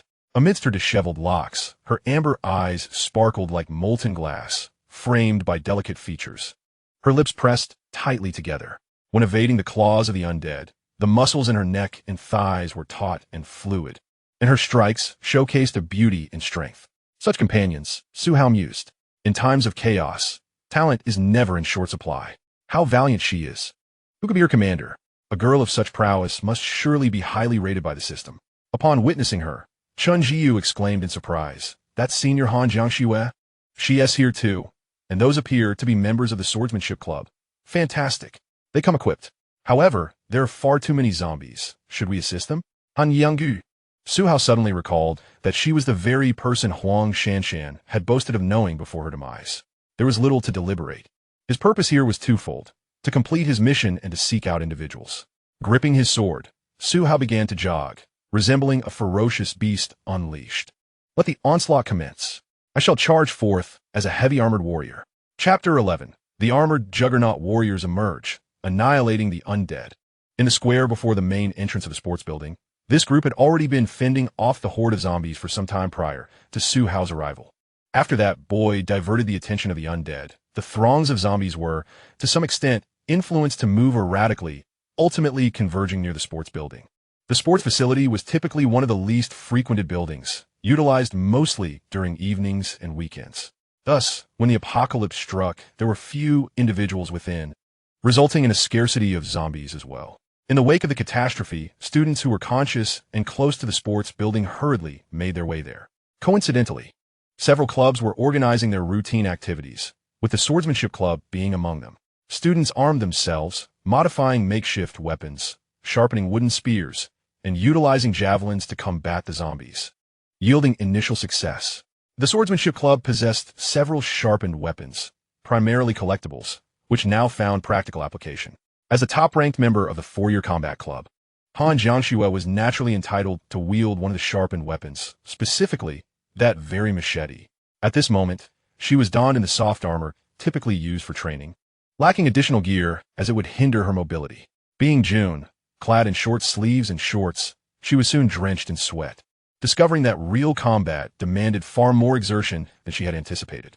With a swift swing of her machete, Han Jiangxue decapitated a zombie effortlessly. Breathless and flushed, she felt no revulsion. Instead, beneath her weary exterior, a sense of exhilaration coursed through her veins. The thrill of slaying the undead was unexpectedly intoxicating. For a fleeting moment, she remained oblivious to the encroaching horde of zombies, which had swelled to over 100, threatening to envelop them entirely. Senior Han, voices cried out around her. There are too many zombies. What should we do? Another voice urged anxiously, retreat, Senior. Some have been injured. We must lock the doors behind us. Han Jiangxue snapped back to reality. The sheer number of zombies had formed an impenetrable wall, obscuring any view of what lay beyond. It was impossible to ascertain how many there truly were. All she knew was that the numbers were overwhelming. Clenching her silver teeth, she continued to slash while contemplating their dire situation. If they retreated, the gymnasium would be surrounded, leaving no escape. Yet, fleeing seemed the only option, unless they could eliminate every last one of the undead. But with only a handful of them against more than 100 zombies, expecting each person to take down multiple foes was a grave overestimation of ordinary strength and weaponry. Was retreating the only viable solution? It appeared to be their only course of action. Just as the morale of the group began to falter, an earth-shaking thud echoed from the rear of the zombie throng. The heavy footsteps resonated like a giant bear trampling the ground, producing a sound that seemed to emanate from the very depths of the earth, instilling a sense of dread among the survivors. Before they could fully comprehend the source of the noise, the sound of flesh being cleaved reached their ears. From a distance, several zombie heads, along with shoulders, soared through the air, crashing down in a disarray of limbs. Su Hao burst onto the scene, wielding his blade with determination. As he approached, the momentum of his charge infused his strikes with tremendous force. He did not merely behead. Rather, he delivered powerful blows to the waist. His heavy sword sliced through the zombies with the ease of a hot knife through butter, severing their bodies instantaneously. But that was only the beginning. The blade surged forward, claiming one head, then 2, 3, and ultimately 8 in rapid succession before he switched to the other side, continuing his relentless assault. Behind him, Chun Jiu and several classmates stood in stunned silence, captivated by the spectacle. Their blood surged with adrenaline, a mix of excitement and terror. Charge!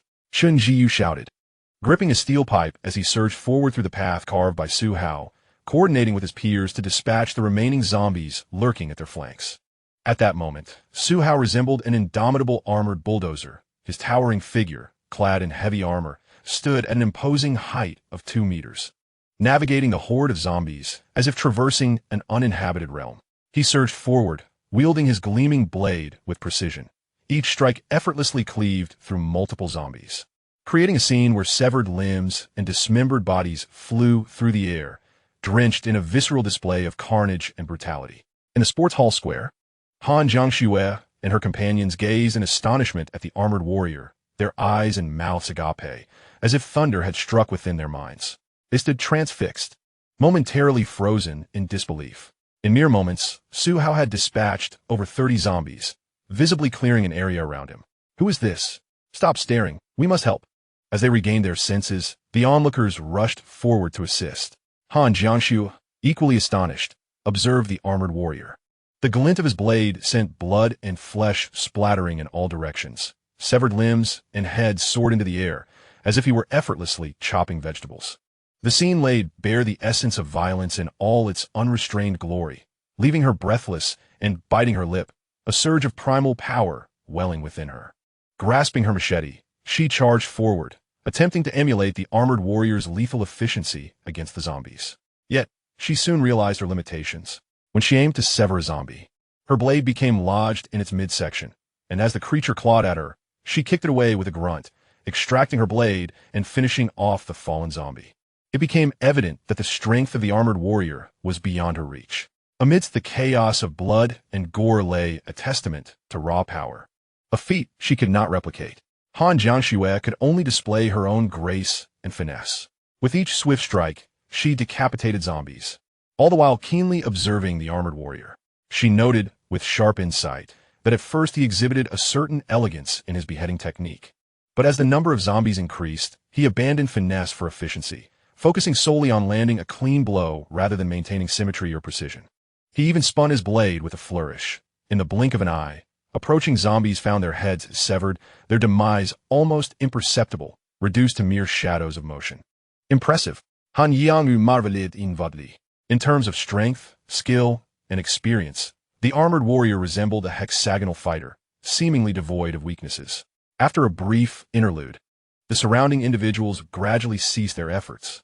Once Han Jiangxue realized that the zombies had been sufficiently dealt with, she thrust her machete into a corpse. Leaning against it as she gasped for Han Jiangxue, reluctantly lifted her weary head, directing her gaze towards the heavily armored warrior at the center of the battlefield. At this moment, she was drenched in sweat, her hair clinging to her cheeks, beads of perspiration tracing down her elbows. The warrior in the midst of the fray flicked his wrist, drawing his blade, the blood that clung to its surface splattering like arrows released from a bow. Crashing onto the ground, he slowly turned around, his eyes casting towards their direction. It was midday, and the bright sunlight illuminated his armor, reflecting dazzling rays of cold light. In that fleeting moment, he appeared not as a mere mortal, but as a god of war emerged from mythology, exuding an aura of awe. Chapter 12. Fear is the instinct of all living beings. Courage is the anthem of humanity. As Su Hao turned and walked towards them, Han Jiangxue and the others, though fully aware he was an ally, felt their hearts racing, a nervous, chaotic sensation echoing in their minds. Their bodies tensed, caught in a state of uncertainty. This was the effect Su Hao had on them. Observing their expressions, Su Hao grasped the situation. He removed his faceplate, revealing his resolute and handsome visage. His gaze swept over them, and upon confirming that a human resided within the armor, they collectively exhaled in relief. Once they had recognized his features, someone cautiously inquired, "Are you a classmate of Jiangda?" "Yes," Su Hao nodded, glancing at the group. "How many are gathered here?" "Only a few dozen," Han Jiangxue, now somewhat rested, added. Su Hao glanced at her machete. "How many of such weapons do you have? And food?" Han Jiangxue regretfully shook her head. "We only have 3 sharpened blades. The rest are homemade, and we lack the tools for refinement." At this moment, Chun Jiu chimed in, "Brother, there are 2 small shops in the sports building, but there likely isn't much food elsewhere. However, the shops should have a small storage area." "Indeed," Han Jiangxue nodded. "That is the situation. Weapons are scarce, food is manageable, and we number just a few dozen, a truly nascent team with nothing to our name. This is not ideal." Su Hao shook his head and continued to inquire, "Who will take command?" After a moment's hesitation, everyone looked towards Han Jiangxue, a senior who had ranked first in military training for 4 consecutive years. Proficient in both academics and martial arts, with a reputed family background and connections to the school leadership, coupled with her demonstrated prowess in combat, she was the natural choice. However, after a moment of silence, Han Jiangxue met Su Hao's gaze. "Not yet. I will organize things first." "Ordait?" Su Hao nodded. Just then a stomach grumbled audibly, followed by others joining in, including Chun Jiu. Everyone was hungry. Han Jiangxue suddenly realized and called to Su Hao, "Let us head back to the sports building first. We have plenty of food." Su Hao nodded. "Let us go." The crowd made their way towards the sports building, yet amidst their return, 2 individuals suddenly succumbed to tears. The onlookers turned their gaze towards them. As the 2 could no longer contain their despair, one revealed their arm while the other exposed their back, both weeping in utter hopelessness. "I have been captured. Oh no, please do not concern yourselves with me. I shall seek a room to lock myself away," lamented one. The other, pale as death, remained silent. The crowd was taken aback, followed by a wave of dejection, sorrow, and grief that enveloped their hearts. Han Jiangxue pressed her lips tightly together and nodded. "Very well, let us first take a moment to rest." Su Hao glanced at her. Despite her words and demeanor suggesting otherwise, there was a distinct absence of sorrow in his eyes, as if the plight of their fallen comrades barely registered with him. Was he cold-blooded? Yet, it seemed not entirely so. She had previously led the charge, having slain the most zombies. Among the throng, some remained taciturn, tightening their garments. Meanwhile, as Su Hao walked, he discreetly gathered information about the surrounding females. His initial focus was, of course, on Han Jiangxue. Han Jiangxue, age, 21, external comprehensive rating, 94. Internal comprehensive rating, 91. Ability comprehensive rating, 96. Subjugation suggestion, extremely high. The above ratings average out to 60, with a maximum of 100. A low internal score? Su Hao felt a tinge of curiosity. A lower internal rating indicated potential issues with character, values, or morality, rather than physicality. He wondered if he had guessed correctly. Perhaps Han Jiangxue had character flaws? Upon delving into the detailed data, his suspicions were confirmed. The system's assessment of her internal state was, her psyche venerates violence and bloodshed, displaying indifference towards the weak, favoring brutality. She possesses a warlike gene, albeit underdeveloped. No wonder she exhibited such behavior. It appeared his guess had merit. It was precisely this nature that the apocalypse had granted her a stage, affording her the opportunity to slay the living. Thus, she remained unfazed by the plight of the two individuals. This was Su Hao's first encounter with a woman of such a disposition, and he turned his head, curiosity piqued, to observe her once more. At that moment, Han Jiangxue turned as well, their eyes meeting in a silent exchange. They undoubtedly had much to discuss. Su Hao tilted his head, signaling for a conversation later. Han Jiangxue, momentarily taken aback, nodded with a hint of crimson on her cheeks. All right. Upon arriving at the sports building, they discovered that a portion of individuals had remained behind, not participating in the battle. Su Hao cast another glance at Han Jiangxue, who shook her head in disappointment. He quickly grasped the situation. Humanity was indeed intricate. Among this group were not only students, but also teachers and other staff members. This segment, of course, reflects a reluctance to engage in combat or seek personal salvation, preferring instead to await official rescue. Additionally, some remain unarmed, choosing to linger and offer what little assistance they can. Upon witnessing the return of the group, they quickly gathered around, chattering excitedly. You're back. Were you injured? Injuries are troublesome. Did you fall, or were you caught? Alas, don't go out again.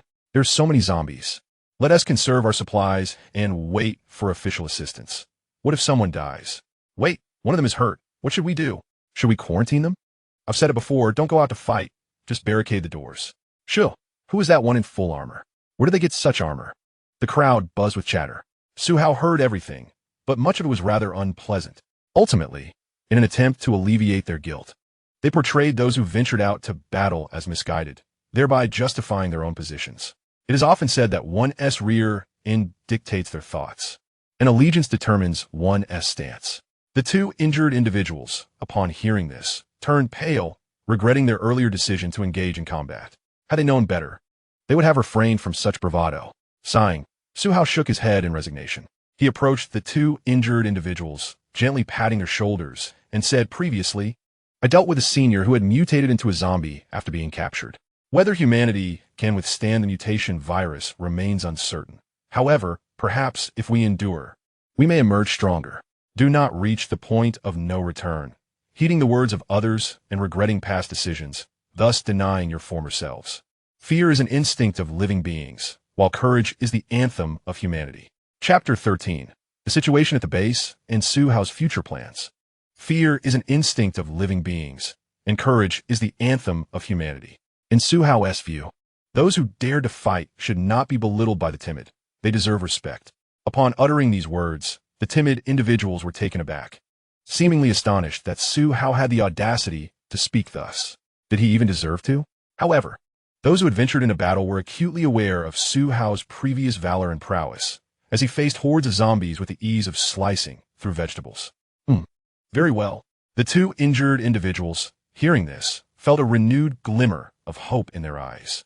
They cast a fierce glance at the shrinking crowd. Subsequently, one entered a classroom and locked himself inside. Others could observe through the glass above the front and back doors. Once inside, the retreating crowd found themselves with no more grounds for criticism. After a moment of silence, they dispersed to find tasks to occupy themselves. Those with a sense of responsibility busied themselves with tidying up, preparing supplies, and handling logistics, while the indifferent merely sat idly, becoming nothing more than waste producers. Observing this, Su Hao let out a cold laugh. Once again, the dichotomy of human potential is strikingly polarized, with individuals on either side fervently exploring their respective limits. This very reason is why Su Hao is reluctant to join larger teams, particularly those situated in safe zones or human settlements. In this apocalyptic world, he yearns to establish a small team uniquely his own, comprised solely of exceptional talents. He seeks precision over clutter. A diverse array of skills is essential. At this moment, Han Jianxue retrieved cola, bread, and chips from the warehouse and handed them to Su Hao, while she herself carried a loaf of bread and a bottle of mineral water. Thank you, Su Hao expressed his gratitude, glancing towards the balcony on the second floor, signaling with his eyes. Han Jianxue, with a machete slung across her back, nodded in acknowledgement. The two of them, food in hand, made their way to the balcony above. Su Hao remained clad in his heavy armor, having only removed his faceplate, with his helmet still securely in place. To speak bluntly, his head was far from being able to withstand arrows or bullets, but the helmet could. In this world of despair, such items were treasures beyond measure. As he walked, Su Hao twisted open a soda and took a sip. Upon reaching their destination, he found a spot to sit and took another drink, reflecting on the uncertain future. I wonder if I will have the chance to drink this again. If possible, I should stockpile 100,000 bottles. With a soft chuckle, Han Jianxue listened to his words, glancing at the production date on her bottle of mineral water. She pondered the practicality of his claim. Even disregarding the production date, it could last a maximum of 23 years. Will those 100,000 bottles be consumed before they spoil? Or will they be stored indefinitely? Su Hao possessed a system space, yet it was not something he could disclose at this moment. Items placed within that space remained in a state of stasis, impervious to decay for millennia. However, he jested, what about a cold storage? Keeping them frozen. Han Jianxue, taking a bite of her bread, shook her head, setting aside the issue of power. Even if we doubled the storage time to 45 years, would cola still exist then? What will the world be like by then? Su Hao gazed at the cola in his hand, lamenting its potential loss. Such a delightful beverage could not simply vanish. Yet, he mused, if he could acquire the formula, perhaps he could recreate it in the future. Surely, in the apocalypse, cola would be a valuable commodity. Sweet and invigorating, it would undoubtedly hold significant worth. Han Jianxue nodded in agreement. The two of them consumed their food swiftly, finishing the chips and bread. Once their hunger was satiated, they formally introduced themselves. Fourth year, Han Jianxue. First year, Su Hao. Afterward, Han Jianxue curiously examined Su Hao's full armor and the large sword he wielded, inquiring, where did you acquire all this? Your armor appears custom-made, easily worth over 50,000, and this sword must also start in the thousands. As the president of the Kendo Club, and coming from a somewhat affluent background, Han Jianxue was acutely aware of the intrinsic value of such items. They were undoubtedly worth a considerable sum, akin to collectible treasures within the realm of adult luxury. Her home boasted two exquisite blades, one crafted from Damascus steel and the other from folded pattern steel. Regrettably, they remained at home, not present at school. When others found them useless, they were bestowed upon me. Su Hao mused, shaking his head, realizing he could say no more. The items provided by the system were, after all, those cast aside by others. However, Han Jianxue's desire for Su Hao's blade was palpable. She was enamored and thus ventured to inquire, may I hold it? Su Hao extended his hand, gesturing toward her blade. I would also like to examine yours. The two exchanged blades for inspection. Upon grasping the knife, Han Jianxue was utterly entranced, biting her lip in delight akin to a gaming enthusiast spotting a coveted graphics card. She caressed the weapon with great care, even indulging in its scent, a testament to her genuine affection for blades. Su Hao, on the other hand, examined the Miao knife with indifference. It was merely an ordinary tool. Given Han Jianxue's earlier demonstration, it bore noticeable nicks, evidently from striking bone, a common occurrence. Blades are generally thinner than kitchen knives, especially when compared to cleavers and hatchets. Thus, they are sometimes less durable under improper use. Su Hao, removing his gloves, flicked the blade's surface, producing a dull sound. Upon hearing this, Han Jianxue reluctantly returned the large sword to Su Hao and reclaimed her Miao knife. A rather unremarkable blade, yet I regret not having brought my own, she remarked. Curiosity piqued, Su Hao inquired, do you possess many at home? Indeed, Han Jiangu replied, nodding. I have 2 top-tier blades and numerous collectibles, at least 16. However, the predicament lies in the uncertainty of their condition at home. Su Hao, in contrast, had no such worries. Their conversation meandered to current circumstances regarding the individuals downstairs. Han Jianxue silently shook her head, a blend of distrust and disappointment etched on her features. I never intended to lead them. My desire is solely to fight, to survive, and perhaps return home if circumstances allow. It became evident that she had been thrust into this role, explaining her earlier expression. She then turned to Su Hao with a question. From your previous tone, it appears you also have no wish to join their ranks. Weakness, timidity. and a lack of responsibility render leading them utterly meaningless. Surely, you will seek an opportunity to depart soon. Han Jiangshue's gaze suddenly ignited with intensity. This sentiment resonated with Su Hao's own intentions. He nodded affirmatively. I can manage a small team, but the notion of leading does not align with my aspirations. Such roles are meant for those with vision and the qualities of a true leader. Su Hao found himself unable to endure the prospect, though he engages in strategic games, attacking bases and playing the role of a war criminal. Such actions bear no resemblance to reality. He prefers to form small factions and elite groups of war criminals. Upon hearing Su Hao's words, Han Jiangshue pondered for a moment, her eyes growing increasingly bright. In the face of apocalypse, the weak band together, and the strong inevitably attract one another. Particularly, the inherent nature of the ambitious, driven by instinct, dictates that as long as one possesses sufficient strength, they need not exert effort. Others will naturally gravitate towards them. Those who believe coercion is necessary likely have never experienced true dominance or allure in their lives. Han Jiangshue took a sip of water, poised to speak, when a sudden scream of terror erupted from downstairs. Su Hao silently capped his bottle, rose, and retrieved his knife, heading down to investigate. Han Jiangshue quietly followed suit with her machete in hand. Chapter 14. Slaying Former Allies, Subduing Han Jiangshue. Upon arriving downstairs, no words were necessary. The first sight was a zombie in the midst of transformation. Astonishingly, it was one of the team members who had previously ventured out to battle. The continuous flow of blood from the wound on his waist indicated he had been bitten, not merely scratched. This accounted for the rapid onset of his transformation. Typically, flesh torn by claws takes several hours to a full day to mutate. However, a bite might only require a few hours, akin to the speed of snake venom, whether it be neurotoxic, hemotoxic, or a combination thereof. The individual lay on the ground, emitting a strange, inhuman howl, while those around him took cover, some arming themselves in preparation for defense. Spotting Su Hao and Han Jiangshue approaching, Chen Jiu rushed over, stating, "He has been injured and didn't disclose it, but the wound is severe and he is transforming quickly. Thankfully, it's not night or a time of rest. Had he transformed successfully during those times, he could have harmed several people." Surrounding individuals regarded the afflicted man with a mix of pity and disdain, embodying the inherent contradictions of humanity. To engage in battle is an act of bravery, yet the fear of abandonment and blame following injury, coupled with despair for the future, are understandable motivations for silence. Regardless, once transformation occurs, there is no recourse. Quietly, Su Hao unsheathed his knife and approached the man, calmly addressing those around him. "I will keep watch." The crowd nodded in agreement, those familiar with Su Hao feeling a sense of reassurance. As for the man's fate, it was of little consequence. Should he transform, he would perish. Should he not, congratulations would be in order. Han Jiangshue, gripping her machete, stood beside Su Hao, waiting in silence. Thus, within the hall of the sports building, they remained. Others rested on the periphery, observing. Su Hao and Han Jiangshue stood motionless in the center. The mutated individual lay helplessly on the floor, his body trembling slightly as faint whimpers escaped his lips. His eyes were red-rimmed, filled with a terrifying bloodshot hue, as if they might bleed at any moment.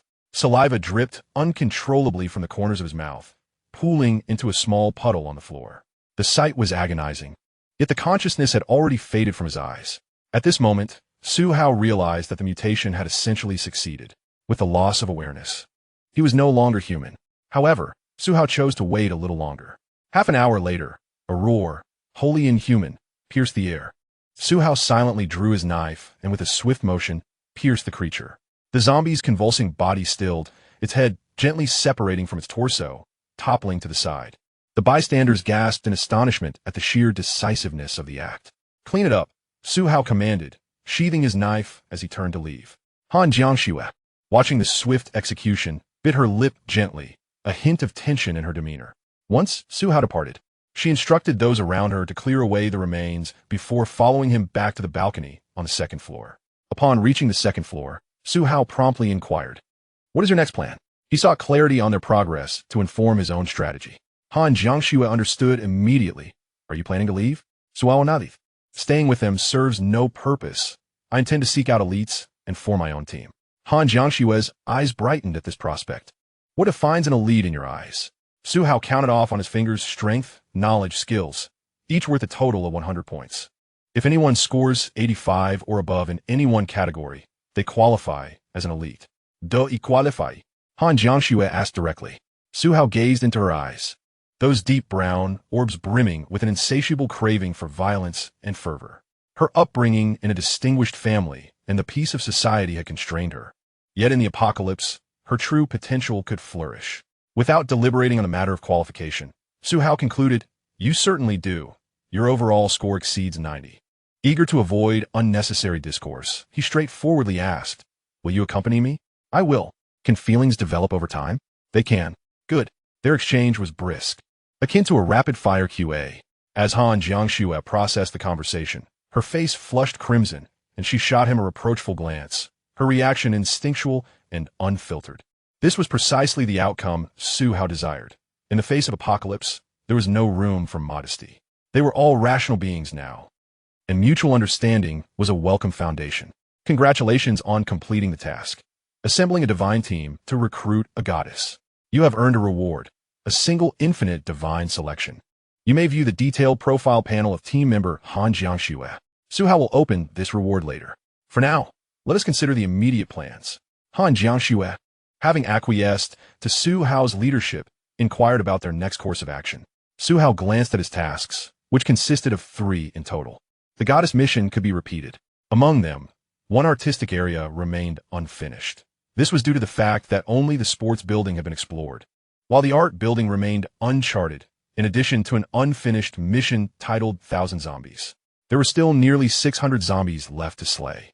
However, zombies could be found anywhere, so there was no rush. At present, the primary focus was to seek out talent. After a moment of contemplation, Su Hao posed a question. Based on my earlier criteria, how many talented individuals do you believe exist within the school, or whom do you know? Han Jiangxue had already considered herself a member of the team. Thus her initial thoughts revolved around what type of talent to recruit for her own group. She pondered briefly before responding. Within our school, perhaps only the medical department would be of use to us. I'm only acquainted with the medical assistant Su Qing. I do not know anyone else. Upon saying this, Han Jiangxue slightly lowered her head, adding, I generally do not make it a point to meet new people. It's all right. Su Hao waved his hand dismissively, indicating it was of no concern. Someone like Han Jiangxue did not need to socialize excessively. She simply needed to live well. Su Hao considered the various faculties of the school. Disciplines such as Chinese language, art, politics, and education held little value in an apocalyptic setting. However, individuals from the medical school were indeed useful. After a period of reflection, Su Hao solidified his subsequent plans. First, let us take these individuals downstairs to clear out the teaching buildings and dormitories of the medical school, along with the cafeteria. We will search for Su Qing. If she is not present, so be it. Once we finish cleaning, we will depart and seek talent outside the campus. Understood. Han Jiangxue nodded, but then suddenly asked, what if we find someone? Even if we find someone, we will still leave. You will understand the implications of this in due time, Su Hao remarked, alluding to the evolution of their abilities. By that point, it would be easier to find talent, as they could directly target those with superior powers. Han Jiangxue nodded, refraining from further inquiries. All right. There were many matters yet to address. Su Hao was unwilling to squander too much time at the school, as it offered little in terms of resources. He needed to hasten to the outside world to scour shopping malls, pharmacies, gas stations, and workshops for tools and supplies. Furthermore, he intended to raid industrial zones and small factories for machinery, such as lathes and processing equipment, as these were truly invaluable. Mission triggered. Raid Jiangda. Chapter 15. Stamina Recovery Potion, Universal Map Watch. Mission triggered. Raid Jiangda. Task introduction. You have discovered that Jiang University does not seem to be a favorable place for you. It lacks resources and skilled individuals. Please swiftly investigate the materials and talents at Jiang University to formulate your next plan. Task requirements. Clear at least 35 of the Jiang University area. Task rewards. One-time unlimited divine selection. Unlike previous tasks, this one comes with specific requirements. The objective is to eliminate at least 1/3 of the Jiang University area. In this endeavor, Su Hao can access detailed information to monitor his progress. Upon opening the small map of Jiang University, he notes that only areas such as the sports building and the arts building are marked green as safe zones. The rest of the locations vary in shades from light red to deep red. Some roads devoid of zombies are merely light red. while dormitory buildings are depicted in deep red. The teaching buildings are marked in a standard red, and the southern cafeteria, which is cleared significantly, is light red. This observation leads Su Hao to realize that Jiang University indeed holds little value. Universities are meant to be centers of education, generally lacking in valuable resources, except for those specializing in machinery, electromechanics, or industrial studies. Humanities universities, in the context of an apocalypse, are of minimal worth in terms of resources, machinery, and specialized talents. Jiang University falls into this category. As afternoon approaches, the crowd below is resting, many taking a nap, utterly fatigued. They do not possess Su Hao's physical prowess. After expending considerable energy fighting zombies during the day, their bodies require significant time to recuperate.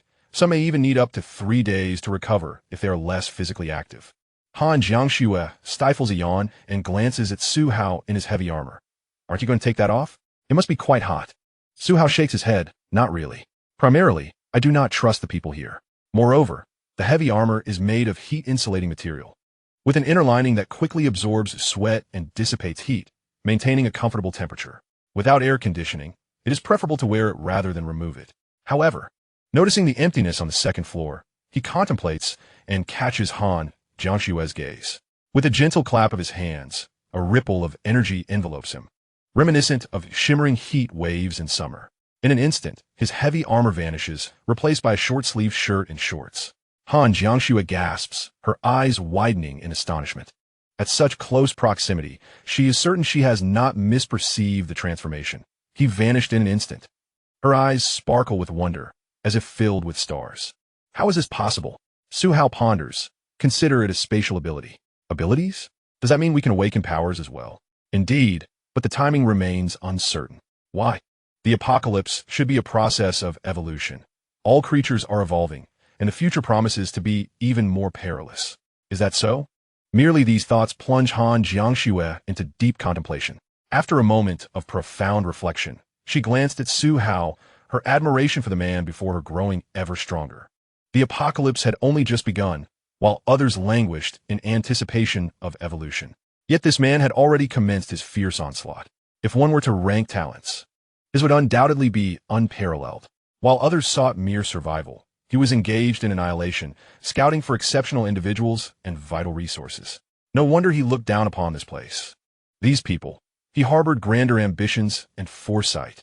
Or perhaps, was it simply effortless for him to subdue those like herself? Perhaps she had just barely met Su Hao's criteria. Or maybe not even that, but being the first to join might warrant a slight lowering of standards. A harbinger of good fortune? Han Jiangxue's mind began to race. Regardless, she felt fortunate to have encountered Su Hao at the dawn of the apocalypse. Fortunate to be the first to join the team. It was time to rest well. Su Hao, too, required respite. He had not yet reached a state of inhuman endurance. He cast a glance at Han Jiangxue, still lost in her thoughts, and chose to disregard her for the moment, finding a shaded spot to lean against the wall and rest. The marble-tiled architecture had its merits, even without air conditioning. It remained cool, ventilated, and pleasant. Han Jiangxue settled beside him, noticing this and also leaning against the wall to rest. She was utterly exhausted. Aside from Su Hao, she had been the most formidable in their midday skirmish. Despite her years of rigorous training, she could not withstand such depletion without significant recuperation. Thus, she closed her eyes and began to rest against the wall. During this interval, Su Hao seized the opportunity to silently recite. Use rewards. Used infinite God-level selection once. Please choose one of the following 3 options. Reward 1, 100 tons of braised pork. Reward 2, 3 bottles of stamina restoration potions. Reward 3, holographic map watch. 100 tons of braised pork. Upon seeing this reward, Su Hao's first reaction was not excitement, but rather a pang of hunger. Braised pork. While he would undoubtedly have the chance to enjoy it in the near future, its availability would become uncertain as the apocalypse wore on. Nevertheless, he opted to pass and examined the details of Reward 2. Stamina Restoration Potion, a bottle of nutrient-rich potion. Upon consumption, it replenishes stamina from muscle fatigue, nutritional depletion, neural electrical signals, energy loss, and more, revitalizing one's vigor, barring mental exhaustion. It cannot replenish mental exhaustion. That makes sense, as mental fatigue pertains to the realm of consciousness. The physical supplements or enhancements serve merely to elevate one's state, akin to the effects of coffee or hormones. Yet they do not constitute true restoration, hence the admonition against their use. In any case, further discussion will ensue later. Suhao silently contemplated the detailed description of Reward 3. Holographic Map Watch. A high-tech timepiece currently equipped only with a holographic map and basic functionalities. With future potential for additional rewards, it can be manually charged or powered by solar energy and is capable of biological binding. Functions: time, calendar, alarm, calculator, life monitoring, among others, including the holographic map feature. Holographic map, capable of 3D imaging within the mind or projecting into the void. The map can be manually augmented by scanning real-world maps or digital data, or automatically scan real data within a 10 kilometers diameter around the watch, extending 1 kilometer above and below. This is indeed high technology. The basic features are noteworthy, yet the watch's battery life and energy consumption are astonishing. Most importantly, the holographic map can directly absorb manual data or autonomously scan the surrounding area, even capturing topographical information. Its capabilities far surpass that of radar. This is merely one of the watch's functions. Future-related system rewards can be integrated as well. As for the stamina restoration potion, it is of little consequence. Suhao silently affirmed. Select Reward 3. Sent to System Space. Ready for immediate wear. Chapter 16. To bathe, first activate Ming Lake. Ming Lake for bathing. A high-tech watch materialized in the system space. Suhao observed its seamless design, neither overly thin nor thick, approximately the thickness of a chopstick, crafted in titanium silver, resembling a wristband devoid of a display screen. Where's the display? Suhao silently commanded it to adorn his left wrist. The watch automatically fitted itself onto his arm. He reached out, and the entire wristband illuminated, initiating a flow of displayed content. So it is not devoid of a display. Rather, the entire wristband functions as a display, capable of showcasing information on its surface, which is why it appears as merely a wristband when not in use. Suhao examined the basic functions, all of which he found familiar. Only the life monitoring feature intrigued him.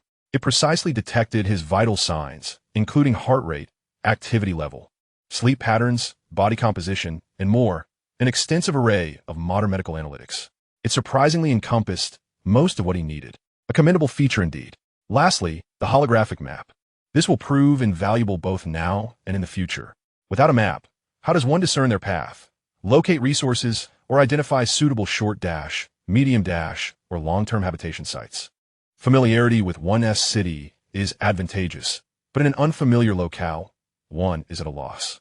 Moreover, the capabilities of this holographic map are exceptional. Suhao silently commanded the activation of the holographic map. In the next moment, the watch projected a three-dimensional modeled map, beginning from the sports building.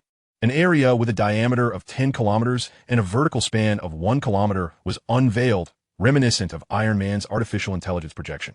Suhao only needed to exert his will or slightly move his fingers to effortlessly manipulate the map, adjusting its scale at will. This feature proved to be immensely useful. He scrutinized the map, carefully examining the school. Unfortunately, the watch's mapping function displayed only the map itself, leaving the surrounding zombies invisible. It seemed that a different functionality, akin to a life detector, was required. Continuing his exploration of the school, he noted the presence of 2 cafeterias, a warehouse, a medical building, and a medical storage facility. Suhao identified the locations he deemed most significant and even had the ability to bookmark them on the map. Suddenly, a thought struck him. Was it not possible to manually add scanned real-world maps or digital data? Could he incorporate data from his mobile phone?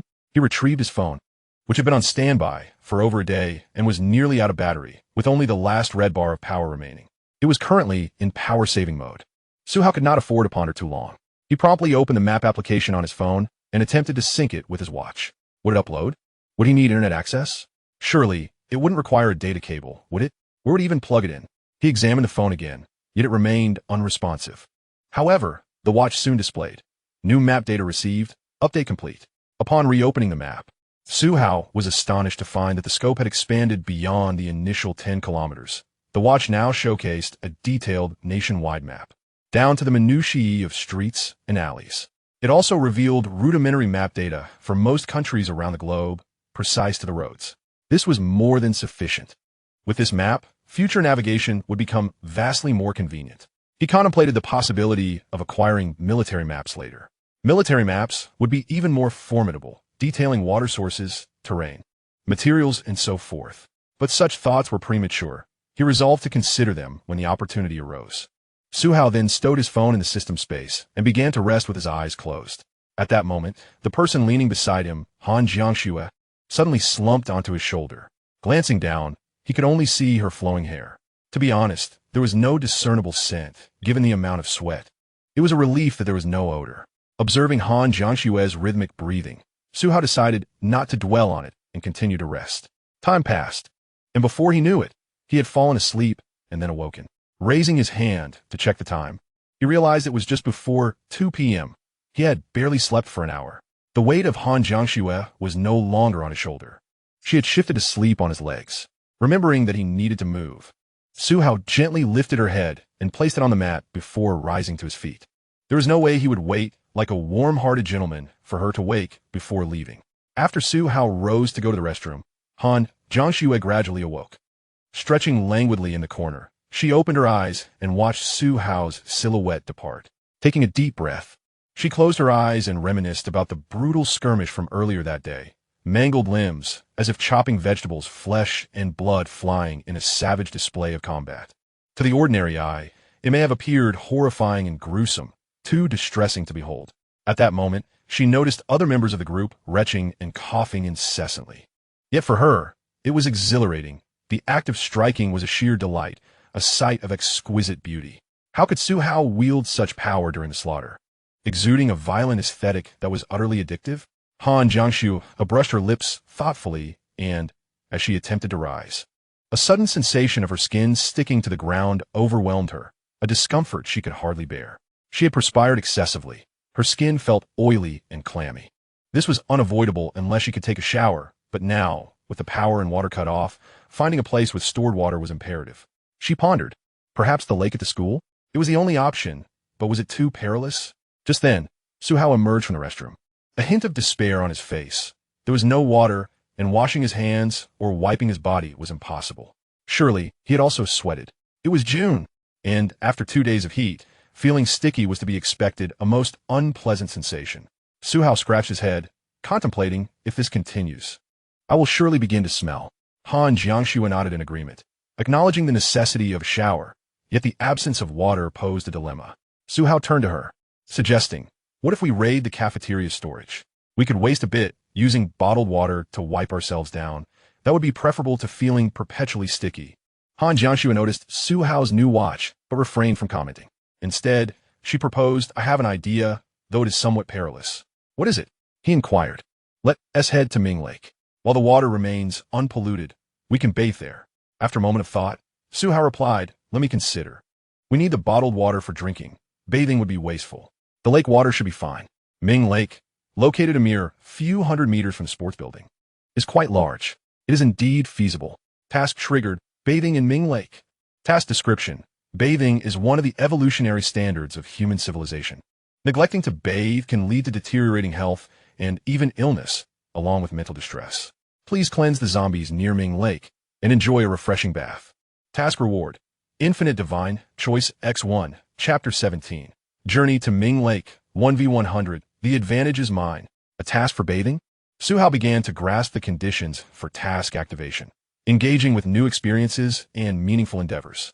It became clear that he could not remain stagnant, clinging to one spot. Rather, he should be on the move, exploring the world in this apocalyptic landscape. It appears that a convoy will be organized soon. What kind of convoy? Perhaps we could call it the Goddess Convoy. If one is not deterred by the notion of being overly dramatic, we might even name it the God of War Convoy. Very well, we shall proceed to Ming Lake. After Su Hao had confirmed the plans, he glanced outside at the sky. It was 2 p.m., and the sun had just begun to retreat. There were less than 6 hours remaining until darkness enveloped the land. Tomorrow, we shall cleanse Ming Lake and then take a bath. No, su ahora es el otro declined. Even a short discomfort was unbearable, let alone a whole night. Bathing in the dark? That was also out of the question. The night was too dark, impairing visibility and increasing danger. At most, he could tolerate bathing at dusk. Thus, action had to be taken immediately. Su Hao retrieved his great saber from his space and swiftly donned his heavy armor, preparing to set off. Upon witnessing this, Han Jiangxue exclaimed. Are you really going to take action now? Su Hao turned. If we wait until tomorrow night, it will be even more perilous. The opportunity is best now. Which do you prefer? After a moment of contemplation, Han Jiangxue picked up her knife. Then I shall accompany you. Are you still able to manage? I can deal with the most 15 zombies, she replied. Very well, I shall handle the rest. With that, Su Hao turned and descended the stairs, with Han Jiangxue following closely behind. Upon reaching the lower level, they found that the bodies in the hall had vanished, though the blood on the floor remained uncleaned. Most of the individuals who had been resting were awake now, having taken their respite. Yet, the majority remained still, either waiting in place or engaged in conversation. The back door of the sports building was completely blocked. Apart from a single glass door at the front, all other exits had been barricaded to prevent zombies from entering. As Su Hao and Han Jiangxue emerged, the crowd gazed at them with curiosity. Clad in heavy armor, Su Hao's imposing figure, nearly 2 meters tall, strode through the hall, drawing all eyes, even more so than Han Jiangxue. Initially, the onlookers observed with intrigue. But as Su Hao made his way toward the door, they began to react. Brother, where are you going? Wait a moment. It's the middle of the day. What are you planning to do? Chen Jiu rushed over, having noticed. Brother, where are you off to? Can I come along? Su Hao posed, surveyed the crowd, and articulated his plan. I intend to take advantage of the afternoon to clear out the zombies surrounding Ming Lake, and then take a bath. Is anyone interested in joining me? At this proclamation, the surrounding individuals were rendered speechless. In this apocalyptic world, what was he thinking? To cleanse the zombies around Ming Lake, merely for the sake of a bath. Though everyone was feeling utterly miserable and yearned for a wash. Was such a venture truly necessary? It was far too dangerous. The area around Ming Lake was teeming with dozens, if not hundreds, of zombies. Was it worth risking their lives for the sake of a bath? The crowd exchanged glances and ultimately fell silent, pursing their lips as if choosing to ignore the situation entirely. Su Hao glanced at the crowd, then at Chen Jiu, and smiled. Do you still intend to join us? Chen Jiu stiffly shook his head and took a few steps back. I don't see the necessity. It's only been 3 days since I last washed. In this apocalypse, we shouldn't be so particular. We can make do. As he spoke, he noticed Han Jiangxue behind Su Hao and suddenly realized, You're going to? Han Jiangxue, holding a machete, nodded. Yes. Chen Jiu retreated a few steps in disbelief, staring at the two as if they were mad. Observing his reluctance, Su Hao slightly lifted his chin towards Han Jiangxue, then turned and left the building. The two soon vanished from sight, leaving the crowd murmuring among themselves. Crazy. Have they lost their minds, risking their lives just to bathe? Why not just have a quick fling afterward? Sho, are you out of your mind? What if they hear you? Let them hear. Can they really kill me? Other girls overheard the conversation, feeling a mix of envy, trepidation, and complex emotions as they chatted with friends. I wish I could bathe too. It's so sticky and uncomfortable. Do you think they can really wash up? Who knows? We'll see tonight. If they manage to bathe, maybe we can sneak over and give it a try. But what if there's zombies? If there are, we'll just run back. All right. Regardless of others' opinions, Su Hao and Han Jiangxue were already on their way. Shortly after stepping outside, they encountered scattered zombies. With a single, effortless motion of his hand, Su Hao dispatched a zombie, expending no energy at all. Han Jiangxue followed closely behind, a step behind him. She reflected on the looks the crowd had given them. They seemed to think they were quite insane for risking their lives merely for a bath. What do you think? Su Hao casually killed another zombie, no longer bothering with precision strikes to the neck. Instead, he simply cleaved the creature in half, its innards spilling out like where's at a market stall selling offal.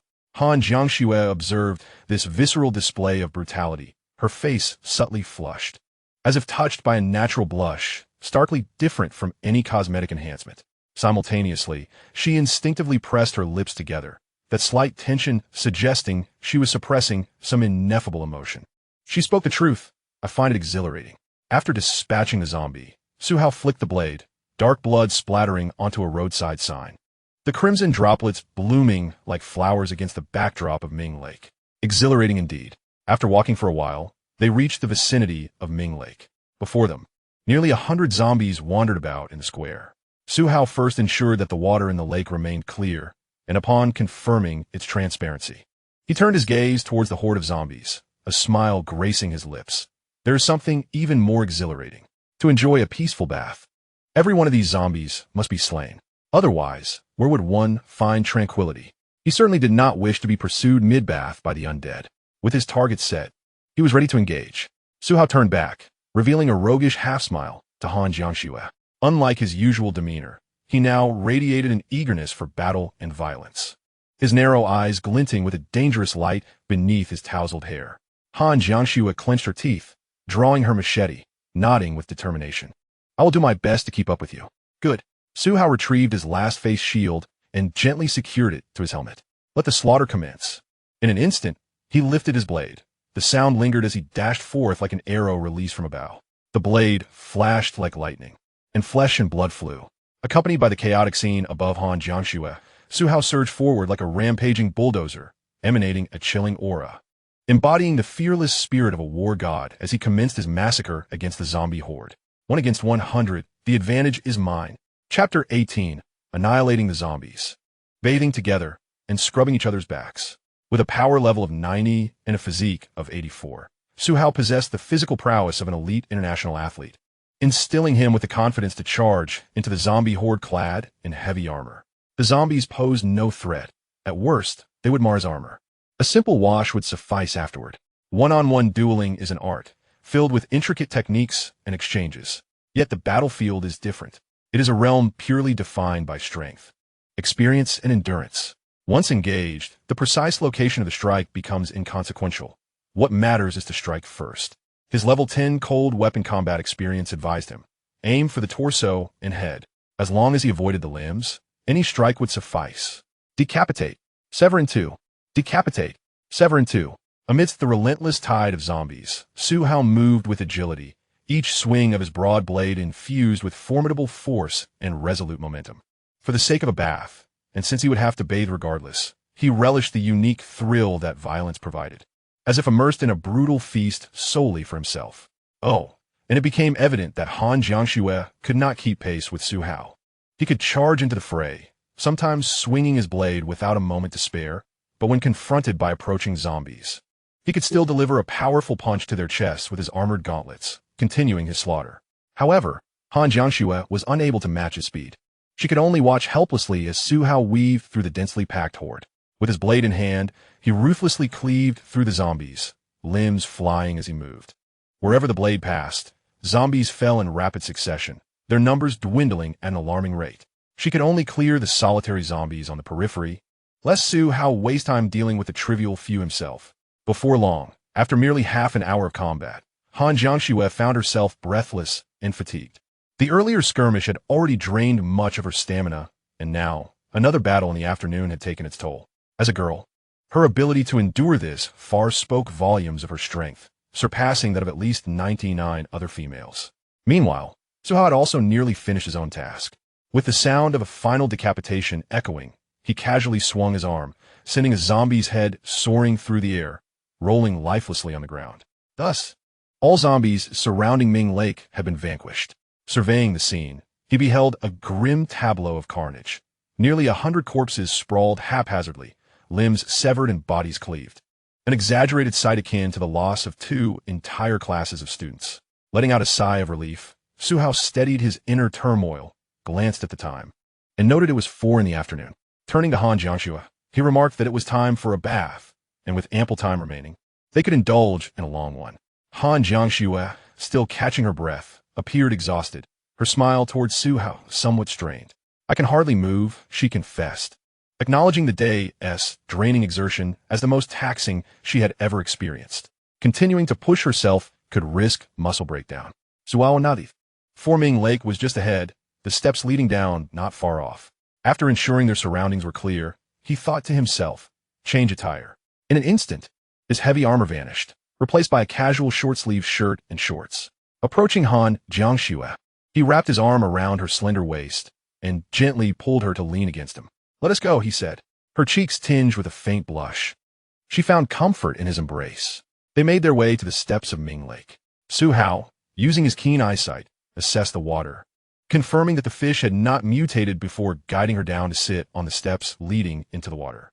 Originally designed for swans to enter and exit, those graceful creatures had likely perished, victims of the zombie threat. Dipping his hands into the cool lake water to wash, he rubbed his arms, feeling the refreshing sensation wash over him after 2 days of sweating without a bath. Refreshing. Su Hao exhaled contentedly. Without hesitation, he leaped into the water, shedding his shirt and using his short sleeves to scrub himself clean. On the other side, Han Jiangxue began to cup water in her hands to wash as well. However, upon witnessing Su Hao leap into the lake, she found herself unable to look away, her hands stilling, yet her gaze fixated on him. The way boys looked at girls' figures was not unlike how girls observe boys. Upon witnessing Su Hao's robust physique, which resembled the chiseled contours of a sculpted statue, Han Jiangxue couldn't help but subtly bite her lip. She glanced at herself and decided to wade into the lake to cleanse herself. After a brief moment of hesitation, she surveyed her surroundings to ensure no one was watching and proceeded to remove her top, leaving only her black bra. Su Hao was somewhat taken aback by this unexpected display. He, too, surveyed the area, and upon catching sight of Han Jiangxue's partially exposed porcelain skin, he was unable to ascertain her size, but it was undeniably ample. Noticing his gaze, Han Jiangxue smiled faintly and playfully remarked, "Oh." Su Hao inhaled sharply at the sight. What followed was a typical bathing routine. Su Hao, equipped with a short-sleeved shirt, scrubbed his entire body. However, there was one area he could not reach, his back. He struggled for quite some time, but the region around his shoulder blades remained elusive, causing him considerable discomfort. Han Jiangxue, observing him from the side, couldn't help but chuckle softly. Approaching him, she offered, "Let me help you with that. You can return the favor afterward."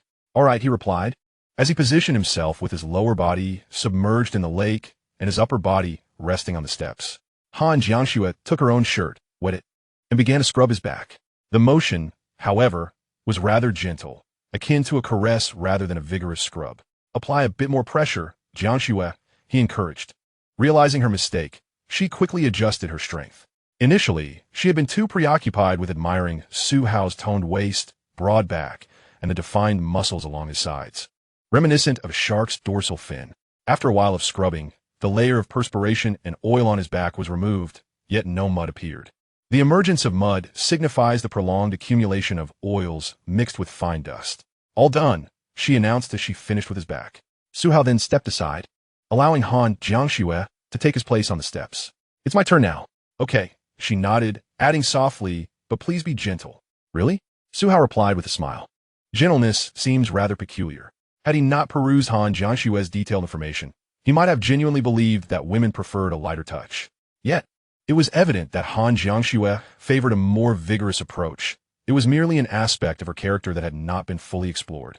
Thus, Su Hao took the shirt, dampened it, and began with gentle scrubs to allow her to acclimatize. Once Han Jiangxue felt the pressure, she exhaled in relief, although a strange sense of disappointment and tedium washed over her. In the next moment, Su Hao applied a slightly firmer pressure while scrubbing. For him, even the slightest exertion happened to be at the very edge of Han Jiangxue's tolerance. In an instant, she couldn't help but arch her neck gracefully like a swan, her toes curling in the water as she shot him a startled glare. Chapter 19. Han Jiangxue's loyalty and the sudden shift in temperature. Su Hao continued to scrub, applying a gentle yet persistent force. Han Jiangxue lay on the steps, unable to contain her soft murmurs for quite a while. Finally, with a decisive clap, Su Hao concluded his task. He then moved to a nearby step, resting his hands atop it, reclining as if indulging in a soothing bath. Han Jiangxue, half reclining beside him, felt the warmth radiate from her flushed back, her breaths slightly quickened, reflecting on the sounds that had inadvertently escaped her lips. She realized she was on the brink of losing her composure. Despite the pain, there was an unexpected pleasure intertwined with it. She turned her head slightly, casting her gaze upon Su Hao, who lay back with an air of ease. Her eyes shimmered with a moist brightness, reminiscent of a tranquil spring, flowing with boundless vitality. Once they had rested sufficiently, Han Jiangxue glanced around, noting that they still had plenty of time. They could afford to linger a while longer, alleviating the fatigue of the day. In this moment of relaxation, memories of Su Hao's exhilarating battles surged forth in her mind. Suddenly, she recalled the blood splattered upon his heavy armor from slaying zombies. Over time, it would congeal into unsightly stains, perhaps even emanating a foul odor. Thus, she took the initiative to suggest, "Su Hao, why not bring out your armor? I can clean it for you." Su Hao acknowledged the necessity of maintaining his armor, realizing that while it could go a while without care, blood stains required immediate attention. The sooner, the better. His alloy armor was relatively resilient, but other types could suffer damage if neglected for too long. All right, I appreciate your help, he replied, snapping his fingers. The heavy armor materialized from his spatial storage, settling steadily on a platform just above the lake's surface. Han Jiangxue clearly admired such artifacts, and her respect for Su Hao's abilities grew. She gently traced her fingers across the armor's surface, examining it meticulously before taking her shirt, dampening it, and diligently wiping away the bloodstains. Each movement was executed with care. Every detail was lovingly attended to. This earnestness did not go unnoticed by Su Hao, who seized the opportunity to scrutinize Han Jiangxue more closely. Standing nearly 1.7 meters tall, she approached the average male height. Her lustrous black hair cascaded down to her waist, moving with a graceful rhythm that mirrored her every action. Her delicate features were striking, with large, captivating eyes and alluring brows that exuded a mature, enchanting aura, embodying the essence of a confident woman. Her figure was nothing short of breathtaking. Beyond her impressive curves, her waist was perfectly proportioned, neither too thick nor too thin, and even boasted a visible outline of defined abs, undeniably enhancing her allure. Upon observing her legs, long and powerful, whether walking or standing, she exuded a unique charm. Overall, she epitomized the classic hourglass figure. Her proportions deemed nothing short of perfect, with every movement radiating captivating grace. This senior was truly remarkable, fragrant and alluring. Meanwhile, Han Jiangxue, who was diligently polishing, evidently sensed Su Hao's gaze. Yet, she exhibited little shyness. Instead, she subtly adjusted her posture to appear even more flawless, akin to a man showcasing his muscles for admiration. Women, too, possess this tendency. By the way, I can also view her detail profile. Han Jiangxue, age 21, attributes, strength 67, constitution 66, spirit 74. Remaining unlocked, average adult human level is 60, with a maximum of 100. The female average is 50. Ability, cold weapon, level 7, loyalty, 86, 150 indicates a lack of trust, 60 to 70 fluctuates, 70 to 80 is relatively stable, 80 to 90 indicates stable loyalty, 90 to 99 signifies blind trust, and 100 denotes absolute loyalty. Su Hao was taken aback by the uniqueness of this profile, particularly the inclusion of a loyalty rating. The prior figures were irrelevant. Interestingly, the threshold between 99 and 100 stood out. There's a saying in certain circles, loyalty is never absolute. Absolute loyalty is a contradiction. Thus, crossing the threshold from 99 to 100 pertains to the question of absoluteness. The definition of this threshold, Su Hao surmised, relates to self-preservation and sacrifice in life. The instinct for self-preservation is ingrained in our genes. Only those who can resist this instinct through sheer will and dedicate their lives are deemed absolutely loyal. Moreover, Han Jiangxue's physical attributes were quite impressive. With a strength of 67 and a constitution of 66, her physical prowess was only slightly inferior to his own pre-apocalypse condition. Such attributes are remarkably high for a woman, considering that female averages typically lag behind males by 10 points. No wonder she was the top student for 4 years and possessed a defined abdominal line. These are the results of both diligent effort and innate talent. Having finished the task, Han Jiangxue's voice chimed beside Su Hao. He glanced at his heavy armor, now devoid of bloodstains. Every inch had been polished to perfection, looking as pristine as if it had just left the factory. "Thank you for the thorough cleaning," he acknowledged, nodding as he gestured to store the armor away. Han Jiangxue appeared somewhat regretful. "It's a pity there's no armor polish. Even a wax finish would suffice." "That would be excessive," Su Hao replied, bemused. "I still need to continue battling zombies tomorrow. Doing this daily would be quite wasteful." Indeed, Su Hao checked the time. It was past 5 in the afternoon, and it was nearly time to return for a meal. Su Hao rose to don his heavy armor, while Han Jiangxue emerged from the lake, clothed once more. Yet, in the next instant, a sudden and fierce gust of wind swept through, producing a sound akin to a cyclone. This tempest was peculiar, in June's embrace. An inexplicable chill enveloped the air, causing a shiver to traverse one's spine. Su Hao sensed something amiss. A glance at Han Jiangxue revealed her startled reaction as she instinctively drew closer to him for shelter against the biting wind. The gale persisted for several seconds without relent. Lowering his gaze, Su Hao noticed Han Jiangxue clinging to him, trembling slightly. Without hesitation, he gently submerged her back into the lake, leaving only her neck exposed. The water retained its warmth, and she quickly regained her composure. How could this be? Han Jiangxue inquired, her damp hair tousled by the wind, her voice laced with confusion. Why is there such a cold breeze in June? Su Hao shook his head, unable to provide clarity, yet he could surmise that significant changes were occurring in geography. The atmosphere, or the oceans, perhaps even all three. Jiangcheng, being close to the sea, was not far from the coastal provincial capital. This anomaly stirred a premonition of unease within Su Hao, a sense of impending peril. If the conditions were normal, such an unusual chill would not manifest. Its emergence necessitated heightened preparation. Eventually, the cold wind subsided after a full half-minute. Only then did Su Hao and Han Jiangxue arise from the lake, clad once more in their garments and armor. Let us return and prepare for tomorrow's plans, he urged. An Jiangxue offered no objections. I will follow you. As they made their way back, the streets were largely devoid of zombies, though the ground was littered with corpses, most of which had fallen to Su Hao's blade. Upon reaching the sports building, they casually dispatched a few lingering zombies along the way. Once inside, they found the others engaged in animated discussion within the hall. The hour approached 6 in the evening. The sun had dipped below the horizon, casting a dusky orange hue over the campus, which felt heavy and subdued. Yet, the earlier chill brought an entirely different sensation. Upon their return, the group greeted Su Hao and Han Jiangxue with a spectrum of reactions, some relieved, others curious, and a few sporting enigmatic smiles. Su Hao felt no inclination to analyze their expressions. After all, he intended to stay only a few days. As he stepped into the hall, Chen Jiu hurried over. Brother, did you encounter that fierce wind outside? It was so strong, howling and icy, relentlessly penetrating the building. The others chimed in, their voices overlapping. It's unusually cold, but it's June. Why is it so frigid? Could this June chill herald a snowy July?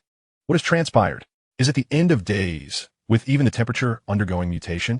Will geography also be subject to change? Everyone shares their perspectives, yet fundamentally, they are based on mere speculation. For Su Hao, this is devoid of value and an emotional waste. What truly matters is devising strategies to cope, rather than relying on conjecture. Should the atmosphere shift and the globe grow colder, one must take every measure to stockpile fuel and sustenance, while seeking habitable locations, such as subterranean facilities or geothermal springs. If the oceans undergo transformation, leading to rising sea levels, then Jiangcheng would become untenable. Resources must be swiftly gathered, food secured, and armored vehicles sought for ascent to higher altitudes. Should geological phenomena arise, such as earthquakes, volcanoes, or deep pits, one ought to avoid tectonic plate regions and opt for stable routes, steering clear of mountainous terrains. In summary, mere contemplation without action is futile. One must simulate scenarios and prepare in advance. This is one reason why Su Hao refrains from squandering time at school, observing others engage in erratic speculation. He clapped his hands.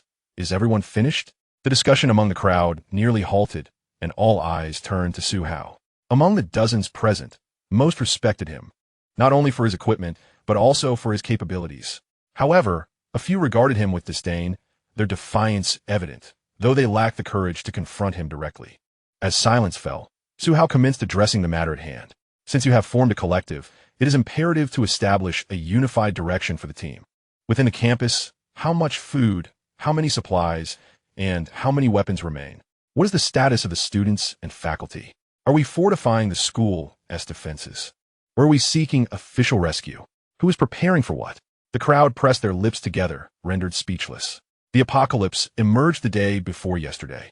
Today marks merely the third day.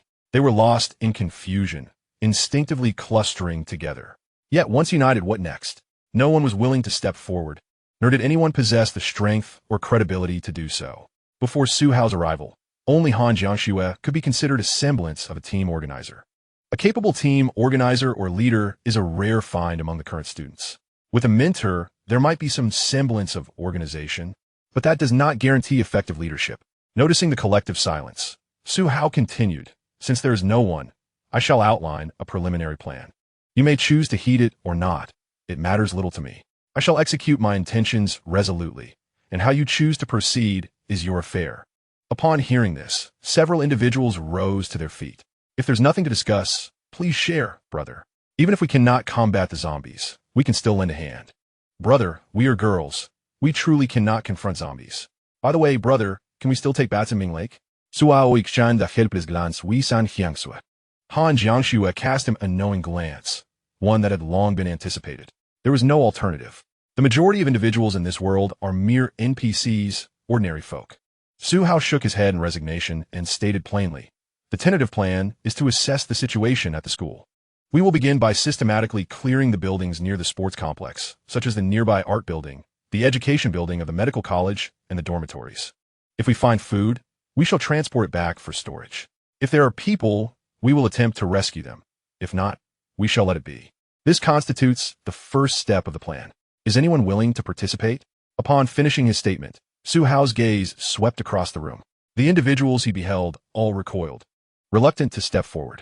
After surveying the crowd, not a single soul was willing.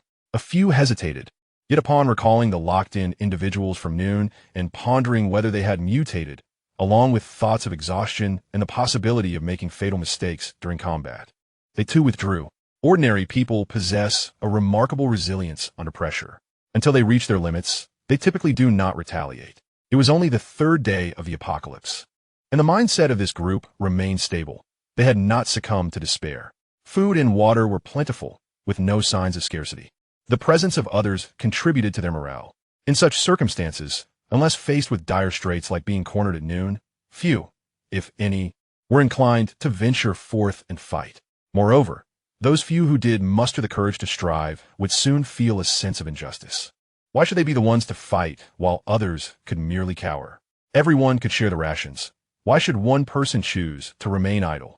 The inequity of effort weighed heavily on their minds. Why risk their lives to labor?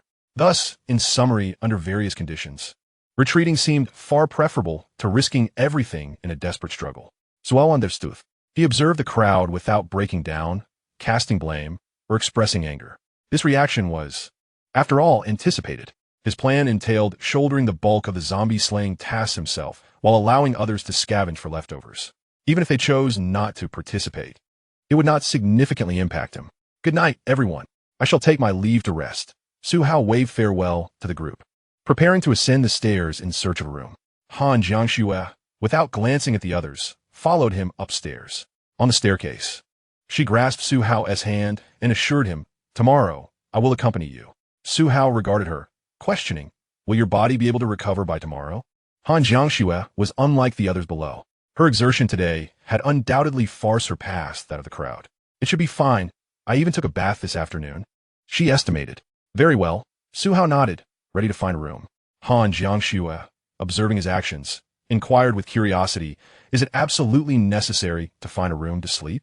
Su Hao expressed his distrust plainly and succinctly. He did not wish to be ambushed in his slumber. What if there were ill-intentioned individuals within crowd? Would he stake his life on such a gamble? Upon hearing this, Han Jiangxue bit her lip, gazing at Su Hao before inquiring after a moment, given your stance. I feel similarly. What if we share a room? This was the first time Su Hao encountered such a request. His instinct was to refuse outright.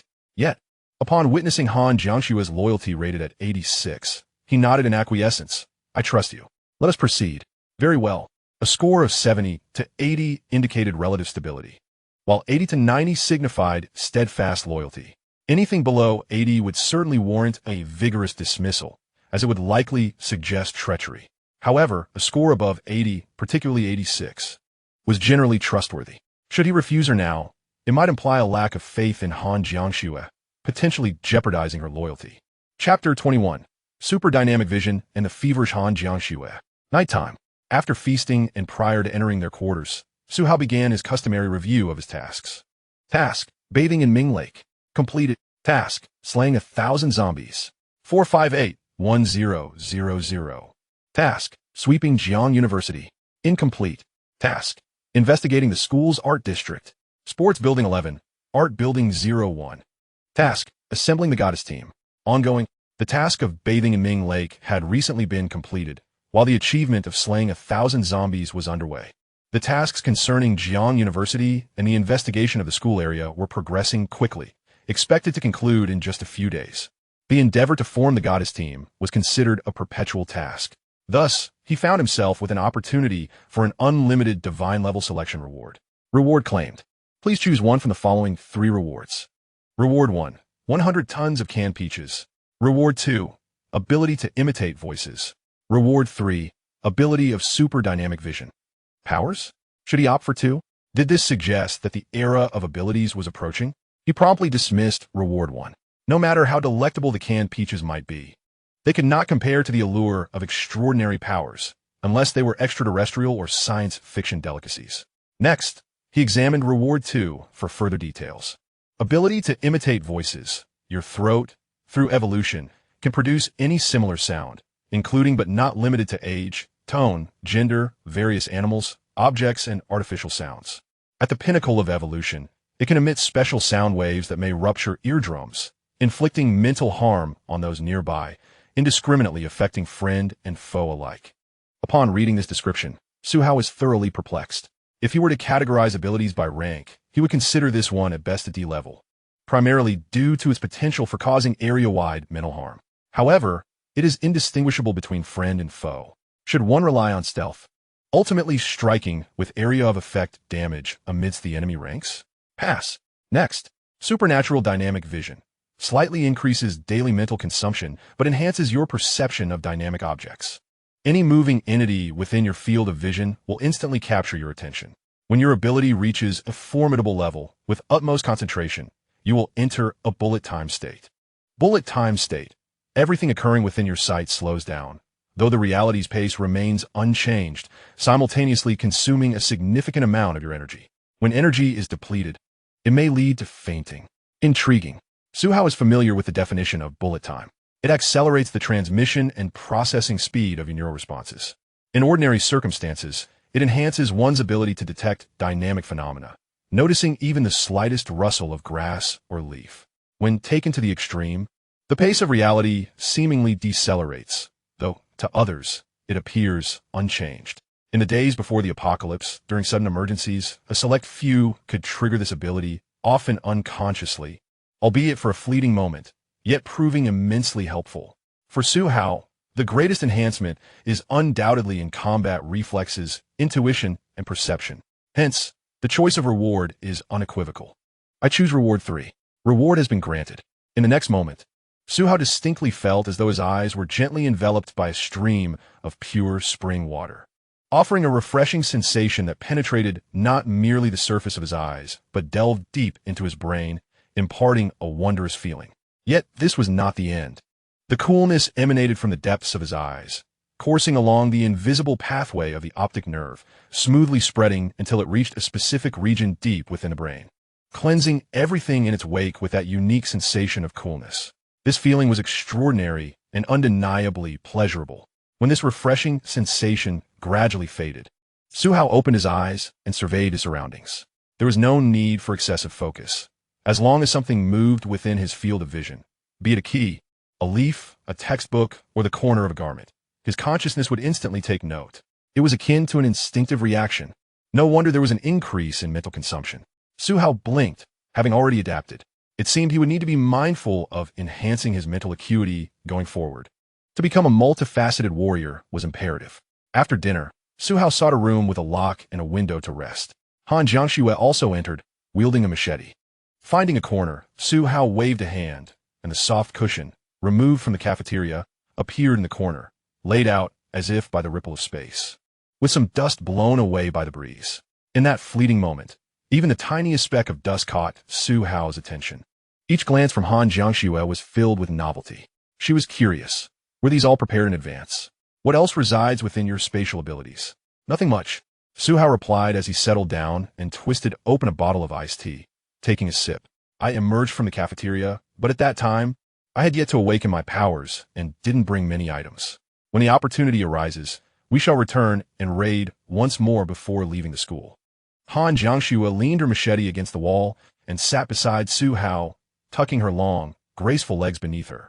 She wrapped her arms around her knees, resting her chin atop them, gazing intently at Suhao. How vast is your space? Upon hearing her inquire about such details, Suhao responded with a mysterious smile. Are you certain you wish to know? To comprehend such specifics, you must either follow me forever or face dire consequences. Han Jiangxue tilted her head, showing no hesitation as she nodded decisively. Please, tell me. Listening to her, Suhao reached out to lightly stroke her head. Han Jiangxue squinted her eyes, feeling nothing unusual. A normal reaction. However, Su Hao's hand slid down to her neck, gently constricting it. Han Jianshue's eyes widened in surprise, her demeanor shifting as she began to sway slightly. Observing her reaction, Su Hao realized he had struck the right chord. He then began to speak slowly. The temporary space is as large as this room. So our plan is not just to recruit talent, but also to venture out and stockpile supplies, hoarding everything useful. You may interpret it as looting or scavenging, whichever you prefer. Thus, this was one of Su Hao's reasons for wanting to form a small group. In this apocalypse, being a lone wolf would lead to an early demise. It was far too lonely and dull. Furthermore, with a larger group, the abundance of resources would quickly dwindle, leading to various intrigues and conflicts. Hence, a small group was the most prudent choice. With sufficient resources at hand, Su Hao felt confident in cultivating a paradise uniquely his own, or perhaps a utopia. As Han Jiangxue listened to Su Hao's words, she fidgeted silently, responding softly. Su Hao's large hand unconsciously rubbed against her. When he regained his senses, he noticed that Han Jiangxue had turned a deep shade of crimson. Her ears, cheeks, hands, and legs, even her toes, were blushing pink. Su Hao quickly withdrew his hand, initially concerned that she had caught a chill from bathing in the afternoon sun, causing a fever. He reached out to touch her forehead. "You're not burning up, are you?" he asked, feeling her warmth. It was warm, but not feverishly so. "Are you cold?" Su Hao inquired. Han Jiangxue shook her head. "I feel warm." As soon as the words left her lips, Su Hao and Han Jiangxue locked eyes. In that moment, when he saw the depths of her gaze filled with a tranquil spring, shimmering with light and seemingly brimming with unspoken emotions, everything became clear to him. Indeed, he had a fever, though not a high one. He was also surprised that the XP he had found resonated so well with Han Jiangshue's preferences. Given the circumstances, there was no point in maintaining any semblance of restraint.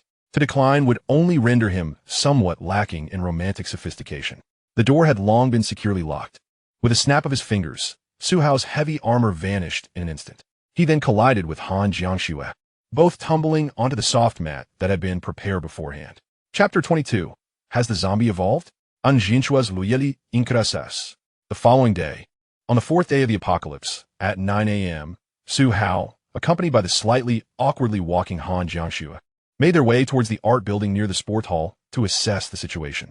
Meanwhile, the occupants of the sports hall remained largely indifferent, intent only on safeguarding their small patch of territory, a decision made the previous day. Clad in heavy armor, Su Hao advanced step by step toward the art building, which was situated alongside Ming Lake, with approximately one-third of the path already cleared the day before. Before traversing the first third of the route, he glanced at the distant zombies and then looked back at Han Jiangxue, who was wielding a machete. "You could just keep watch nearby. There aren't too many zombies. Take a good rest today." He had initially not intended for Han Jiangxue to accompany him. After an exhausting day, followed by a late night, he was unsure of when she had finally fallen asleep. When she had risen that morning, she had remarked that her bones felt weak, her entire being was drained, and she experienced soreness in her legs and stomach. Yet, she insisted on joining him, claiming that it was meaningless to remain in the sports hall. Even if she only managed to slay a few zombies alongside Su Hao, it was preferable to the tedium of staying indoors. It was evident what sort of person and mindset she possessed. Su Hao acquiesced, realizing that having her along was not a burden. He also took the opportunity to gauge her loyalty. After a night's rest, her loyalty was recorded as loyalty, 8,689. It was clear that Han Jiangxue was genuinely invested. Winning her heart was paramount. While their physical intimacy had increased, it had not yet reached the threshold of unthinking trust at 90, being just one step away. Su Hao could surmise that this step was likely linked to the liberation and acceptance of Han Jiangshue's latent violent tendencies. Han Jiangxue was aware of her own capabilities. As long as she did not cause trouble for Su Hao, she would be content to witness him violently dispatch zombies. The sight alone was exhilarating for her, electrifying her senses. The two continued towards the art building, traversing the streets that had been cleared the previous day. Before long, they encountered a group of over a dozen zombies. Su Hao reviewed his slaying task. Slay 1,000 zombies. 458-1000. After 2 days of effort, he had successfully dispatched nearly half, and the completion was within reach. Without further ado, he prepared to engage. Su Hao brandished his large broadsword and approached the first zombie. This creature was evidently infected, its appearance grotesque, One eye and half of its skull had been gnawed away, exposing raw brain tissue that swayed irregularly within the shattered cranium, as if it might spill out at any moment. Upon closer inspection, one could discern nameless worms writhing within, along with unidentified green and purple fungi thriving in the decaying matter. Anyone with a weak constitution would likely retch at the sight. Su Hao felt a wave of nausea as well, but more prominently, his eyes burned with discomfort. With a swift motion, he swung his blade, and with a sickening squelch, the head was severed, the corpse collapsing with a thud. The commotion attracted the surrounding zombies, who staggered toward him. However, in that brief moment, Su Hao abruptly noticed that the zombies had significantly quickened their pace. Not just one or two, but all of them. He turned to meet the gaze of Han Jiangxue behind him, both exchanging nods, confirming their shared observation. The zombies were not merely the product of evolutionary failure. They appeared to be undergoing further evolution. Malignant evolution? Task triggered. Have the zombies evolved? Task description. You have observed a marked difference in the speed of today's zombies compared to yesterday's. Is it malignant evolution, or is there some other reason? Feel free to speculate and analyze, employing any means necessary. Task reward. One opportunity for an unlimited divine choice. As several zombies approached at a brisk pace, Su Hao deftly dispatched them with precise strikes. The disparity in their abilities rendered them no match for him, each falling with a single blow. Yet his work was far from over. He sought out a complete, naturally mutated corpse, preparing to commence a dissection for research. Task triggered. Have the zombies evolved? Su Hao was certain that evolution had indeed occurred among the zombies. If only a few had quickened their pace, it could have been attributed to their former lives as physically active individuals. However, the fact that the majority were now faster indicated a collective transformation, not merely isolated incidents.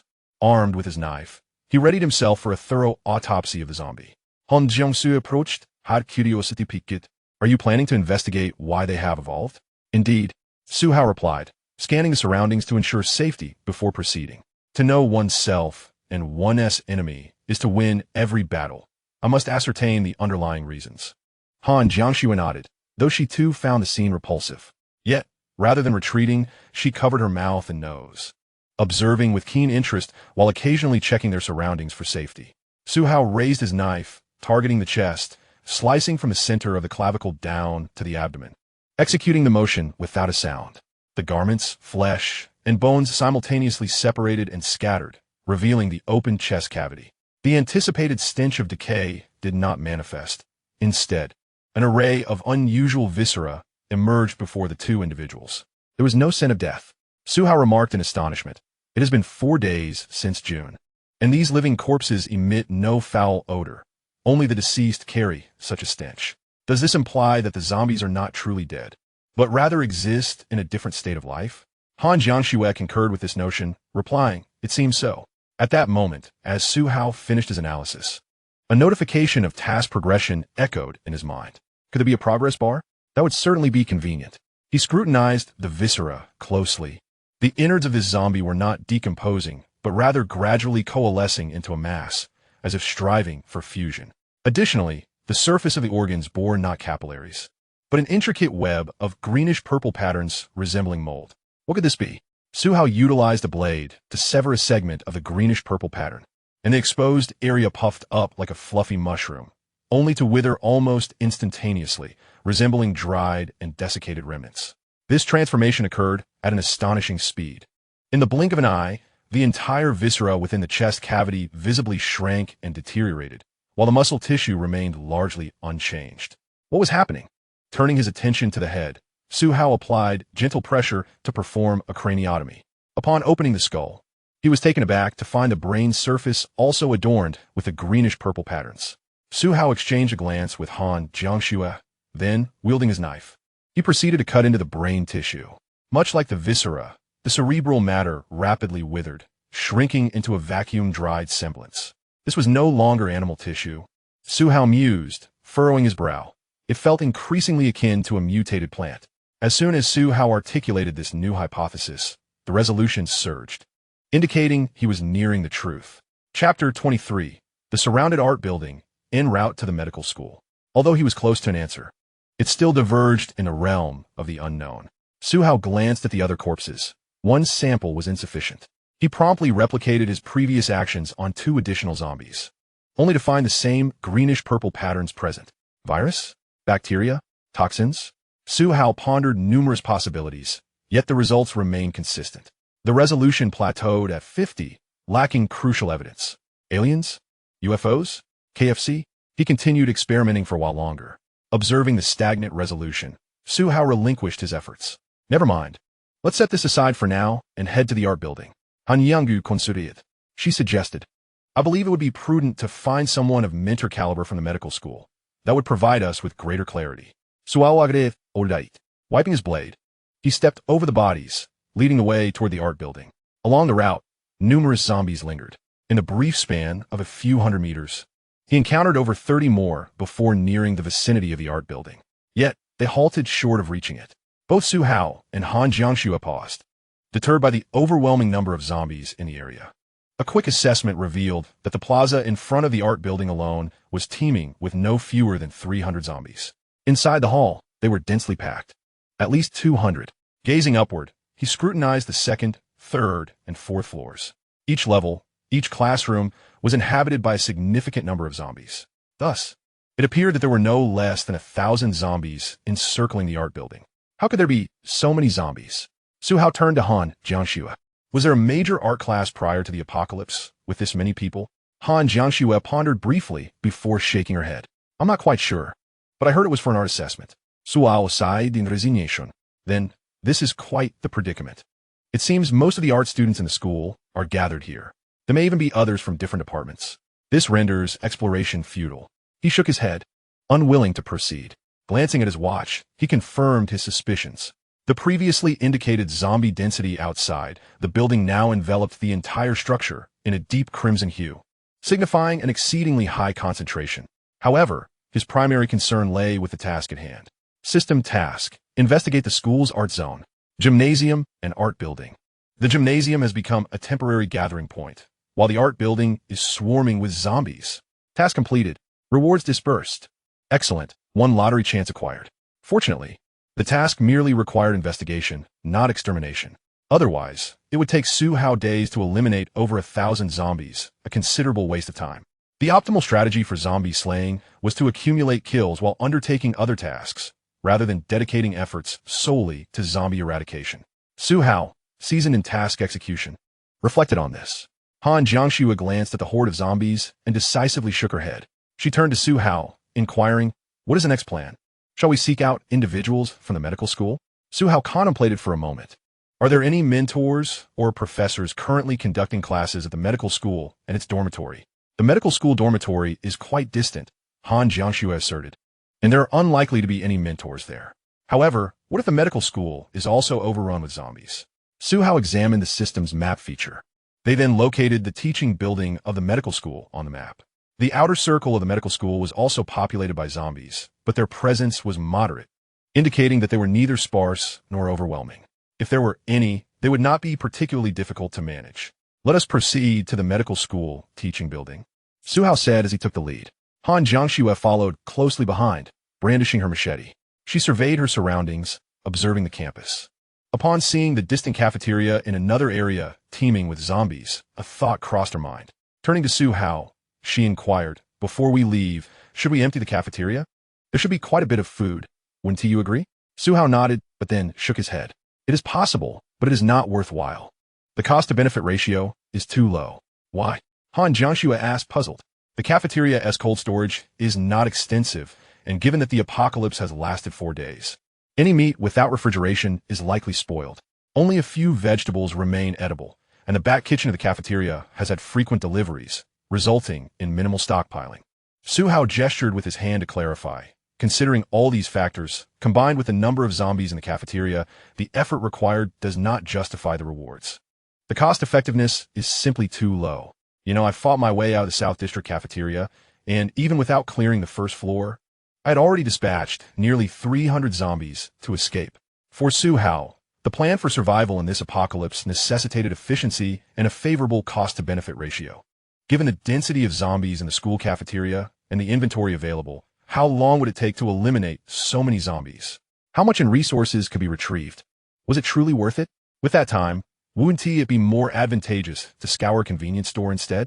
The greatest distinction between the apocalypse in Dongda and that in the United States is not the presence of firearms, but rather the density of zombies. The school, indeed, ranks among the locations with the highest density of zombies. For days in, and only a handful of survivors had gathered in the sports building. It was likely that out of the tens of thousands of faculty and students in the school, fewer than 1,000 remain alive. It could be described as a hellish beginning. Han Jiangxue, being quite astute, grasped the situation immediately. It was feasible, but not worth the effort. Engaging in other activities outside the campus with the same time and energy would yield greater benefits, a simple truth. At the same time, she gasped in astonishment. 300? You fought through 300 zombies to escape? That is simply outrageous.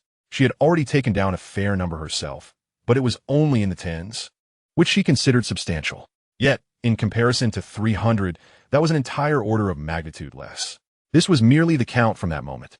Considering the number of zombies Su Hao had dealt with since they met, Han Jiangxue estimated, I believe it's close to 500 now.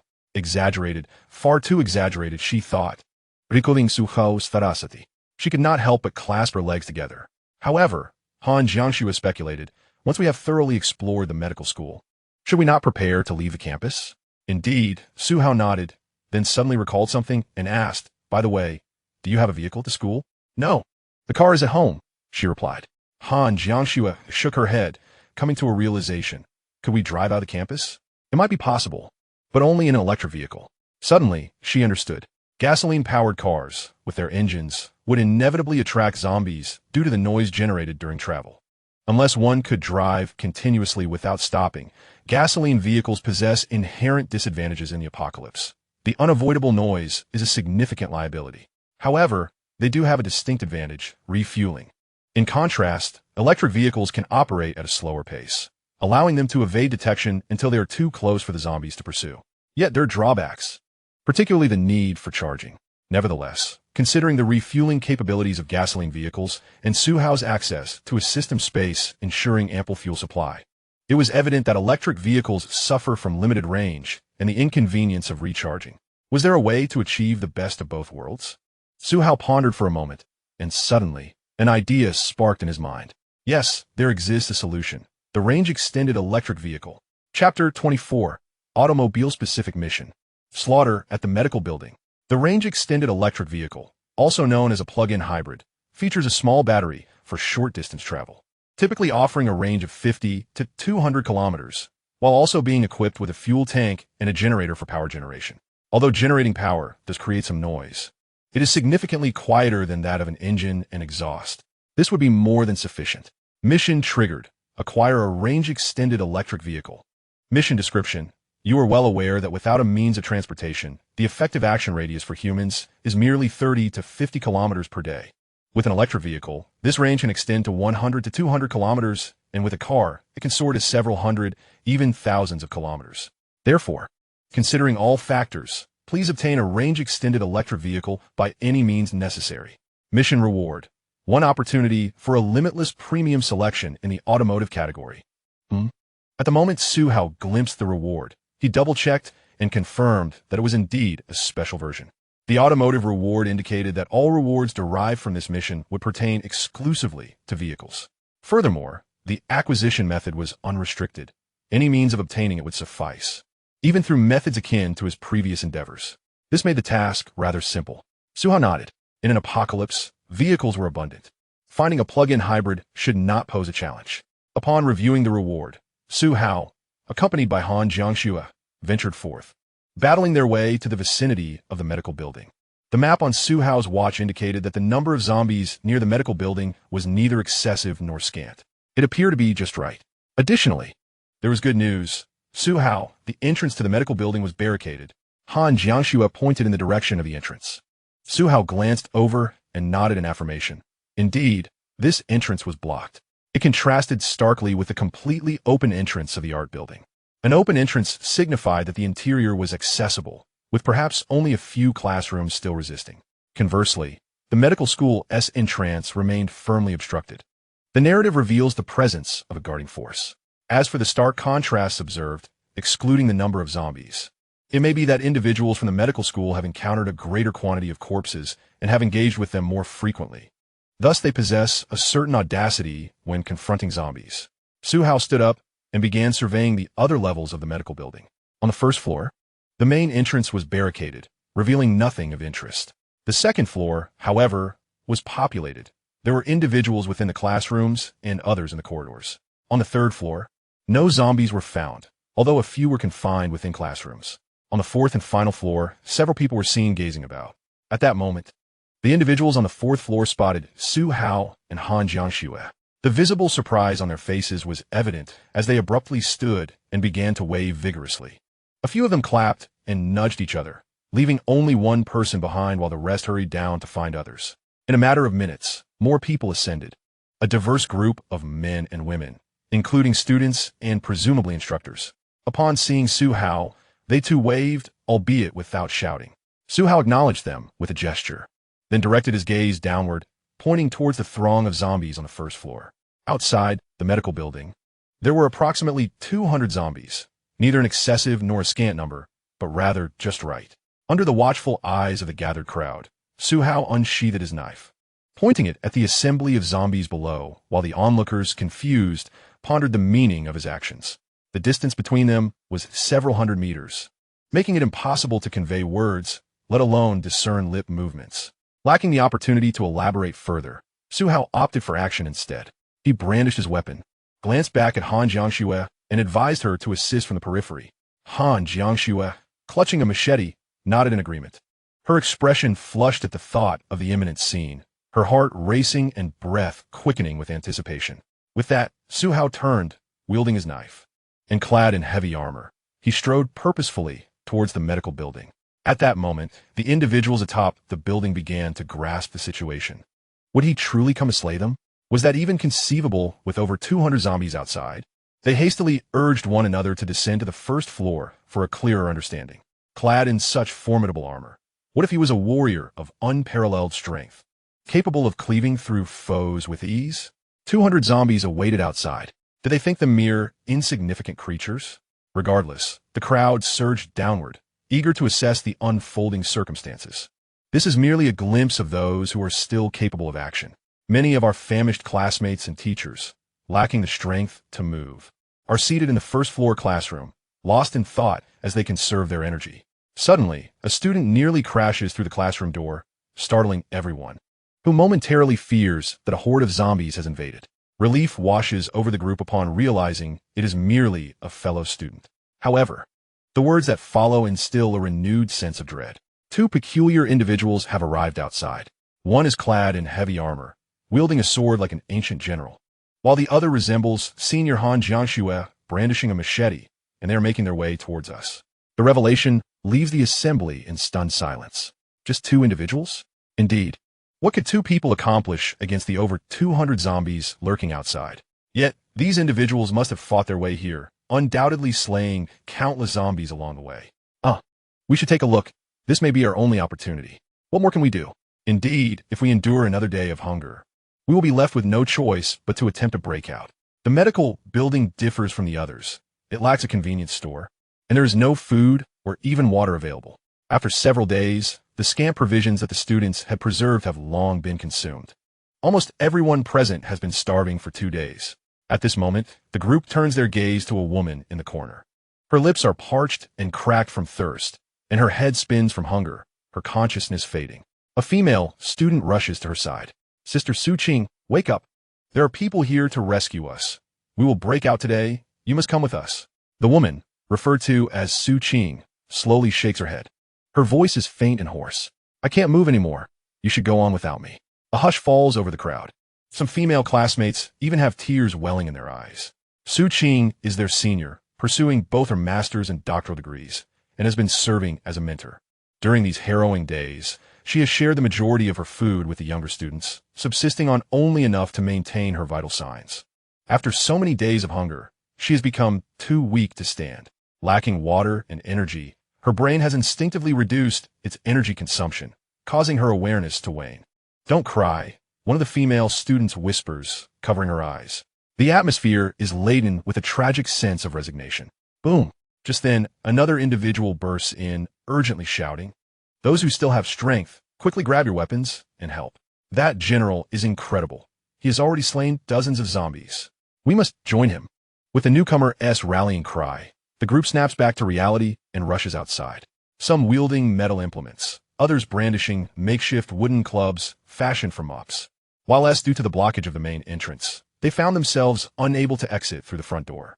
Thus, they retreated to a nearby room and peered out through the window. What lay before them was a scene of carnage, with flesh and blood scattered everywhere.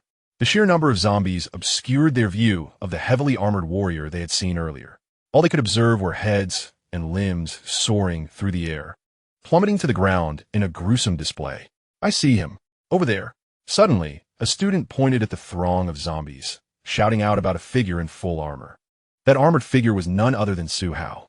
Standing at 185 centimeters, adorned in heavy armor and helmet, he towered nearly 2 meters high amidst the horde of zombies, most of whom were of average height between 160 and 180 centimeters. Once spotted, it became easy for him to be recognized again within the chaotic mass of undead. At that moment, several classmates were supporting Su Qing, all of them watching intently. No matter what, they had to break through, otherwise they would perish from starvation within the school building. When Su Qing arrived, the crowd was already in a frenzy. "Wow, what a fierce individual! Who is that?" exclaimed one student. "His blade moves with such swiftness. His martial prowess is extraordinary. He is decapitating zombies left and right, and they can't even touch him." Behind him stood senior Han Jiangxue, now reduced to a mere support role. "Enough of that. If she is merely a support, then we are nothing but novices." Another voice shouted, "Stop watching." At this moment, a passionate student bellowed, his enthusiasm infectious. As a medical major with a penchant for history, he was the representative of his class, capturing the attention of his peers. Raising a sharpened wooden spear, he encouraged them, "Classmates, others are fighting valiantly to save us. We cannot remain passive and dishearten them. In this apocalypse, our survival depends on our own efforts. Those armed, follow me out to assist. We must break through today, or we shall all perish here from hunger. Charge with me." Without allowing anyone a moment to ponder, he flung open the window and leapt outside, ready to join the fray. "Let's do this. Kill them." Several brave souls, or perhaps reckless ones, followed suit, emboldened by his lead. With a leader in the fray, others with weapons soon followed suit. "Let us fight together. Charge." In an instant, dozens of students leapt through the window, joining the battle against the horde of zombies. If one were to overlook the zombies, they might think it a scene from a spirited school brawl. Yet, the reality was far grimmer, as they were fighting for their lives against a horde of the undead. Meanwhile, in the square, Su Hao, engaged in dispatching zombies, noticed the movement of the horde. He saw dozens of classmates from the medical school climbing through the windows to join the fight. One might assert that they have come to assist Su Hao. However, it is indeed Su Hao's arrival that has instilled in them a flicker of hope for victory. Regardless, this group has certainly brought a sense of comfort to Su Hao, for he is not saving a mere assembly of indifferent onlookers. Swift resolution is imperative.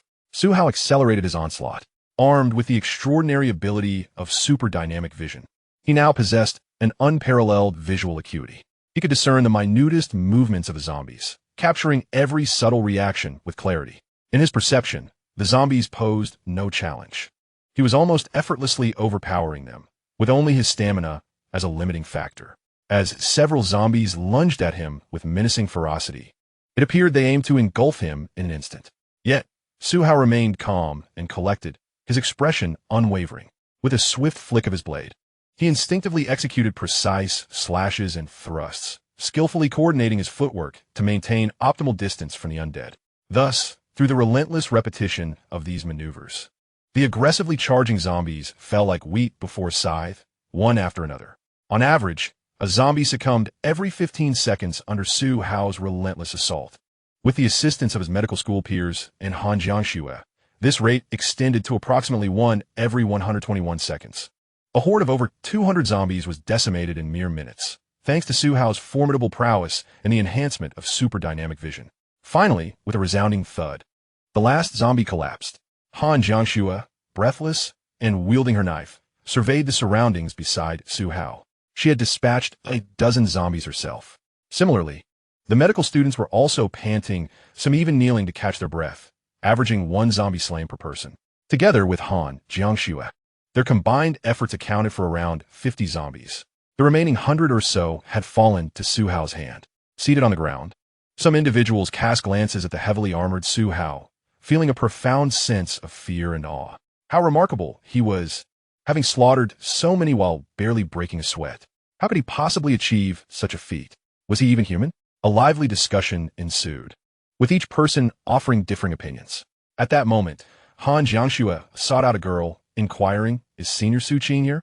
Is she still alive?" The girl, momentarily taken aback, quickly pointed towards the interior, exclaiming, "Yes. Senior Su Qing hasn't eaten in ages. She shared her food with us. Do you have anything to eat? Please, give her some." "I'll go check," Han Jiangxue replied, taking her machete and making her way indoors. As Su Hao surveyed his surroundings, he began to gather intelligence on the girls, seeking those worthy of his attention. He was not indifferent. Rather, he prioritized efficiency. Su Xiao, overall score, 71. LV Dongmei, overall score, 57. Jia Jingjing, overall score, 44. After examining several candidates, he found the scores surprisingly diminishing, indicating that fortune in reality does not accumulate. Nor is there a safety net. One's encounters are truly dictated by luck. Finally, upon scanning the room, he discovered someone who met the divine standard and was somewhat familiar to him. Su Qing. Age, 24. External overall score, 95. Internal overall score, 97. Ability overall score, 91. Recommendation for recruitment, extremely high. The aforementioned scores have an average of 60, with a maximum of 100. The goddess team task required an average score of 85 across 3 categories. Su Hao had encountered 2 candidates, both surpassing the 90 mark. Perhaps it was the advantage of being in a large city or the academic environment. At that moment, Han Jiangxue approached. Upon seeing Su Qing, the girl typically addressed as senior now referred to others in the same manner. She leaned closer to Su Hao and whispered, "Are there any drinks left?" Su Qing is feeling a bit faint from hunger. This situation compelled a discussion on the merits and demerits of sugary beverages. In a normal world, such drinks, high in sugar content and energy, could lead to obesity and health issues. However, in a post-apocalyptic context, these typical drawbacks transformed into advantages. High sugar content can invigorate the brain, uplift spirits, and enhance one's mindset. The high energy yield allows for greater stamina, quicker recovery, and reduced susceptibility to hunger. Lastly, these beverages are clean. Consuming them does not lead to illness. Thus, drinks like Assam milk tea, iced red tea, and cola emerged as invaluable resources in this dire era. A form of future currency. "Here, take a few bottles," he offered, as Su Qing was on the verge of fainting from hunger. Su Hao retrieved a bottle from his space and tossed it to Han Jiangxue, instructing her to give it to Su Qing to restore her strength. Han Jiangxue took the drink, climbed through the window, and eagerly twisted the cap open, beginning to feed the dazed Su Qing. As the cola touched her lips, muscle memory and instinct compelled Su Qing to instinctively pucker her lips, yearning for the liquid. One sip led to another, and soon, her eyes sparkled with renewed vigor as she gradually drank. Gulp. The individuals surrounding were captivated by the sight of cola, one by one beginning to swallow hard. Some even experiencing their stomachs rumbling audibly. This was merely the 4th day of the apocalypse. The harsh environment had already induced an uncontrollable salivation at the mere sight of cola, a tantalizing temptation. What if this persisted for a month, a year, or even a decade? Would they resort to murder and pillaging for a single bottle of cola? Such a notion was not beyond the realm of possibility.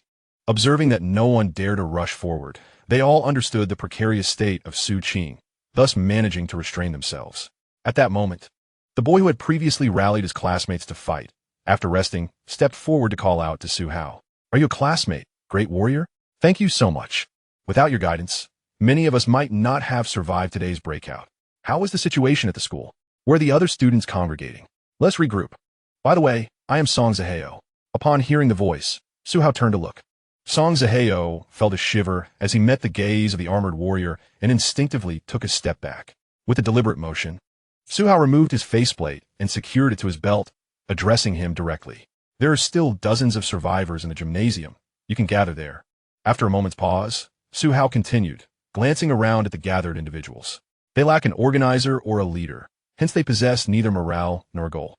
Once you arrive, you can take the initiative to lead, gather supplies, and rescue your classmates." Su Hao's words ignited a spark of realization in Song Zaheo. Yet he regarded Su Hao with a perplexed expression. The individual before him was so formidable. Why was he not a leader himself? Was he inadvertently suggesting that he wished to lead, or did he merely prefer to be a warrior? Great warrior, what about you? I shall not linger at the school for long.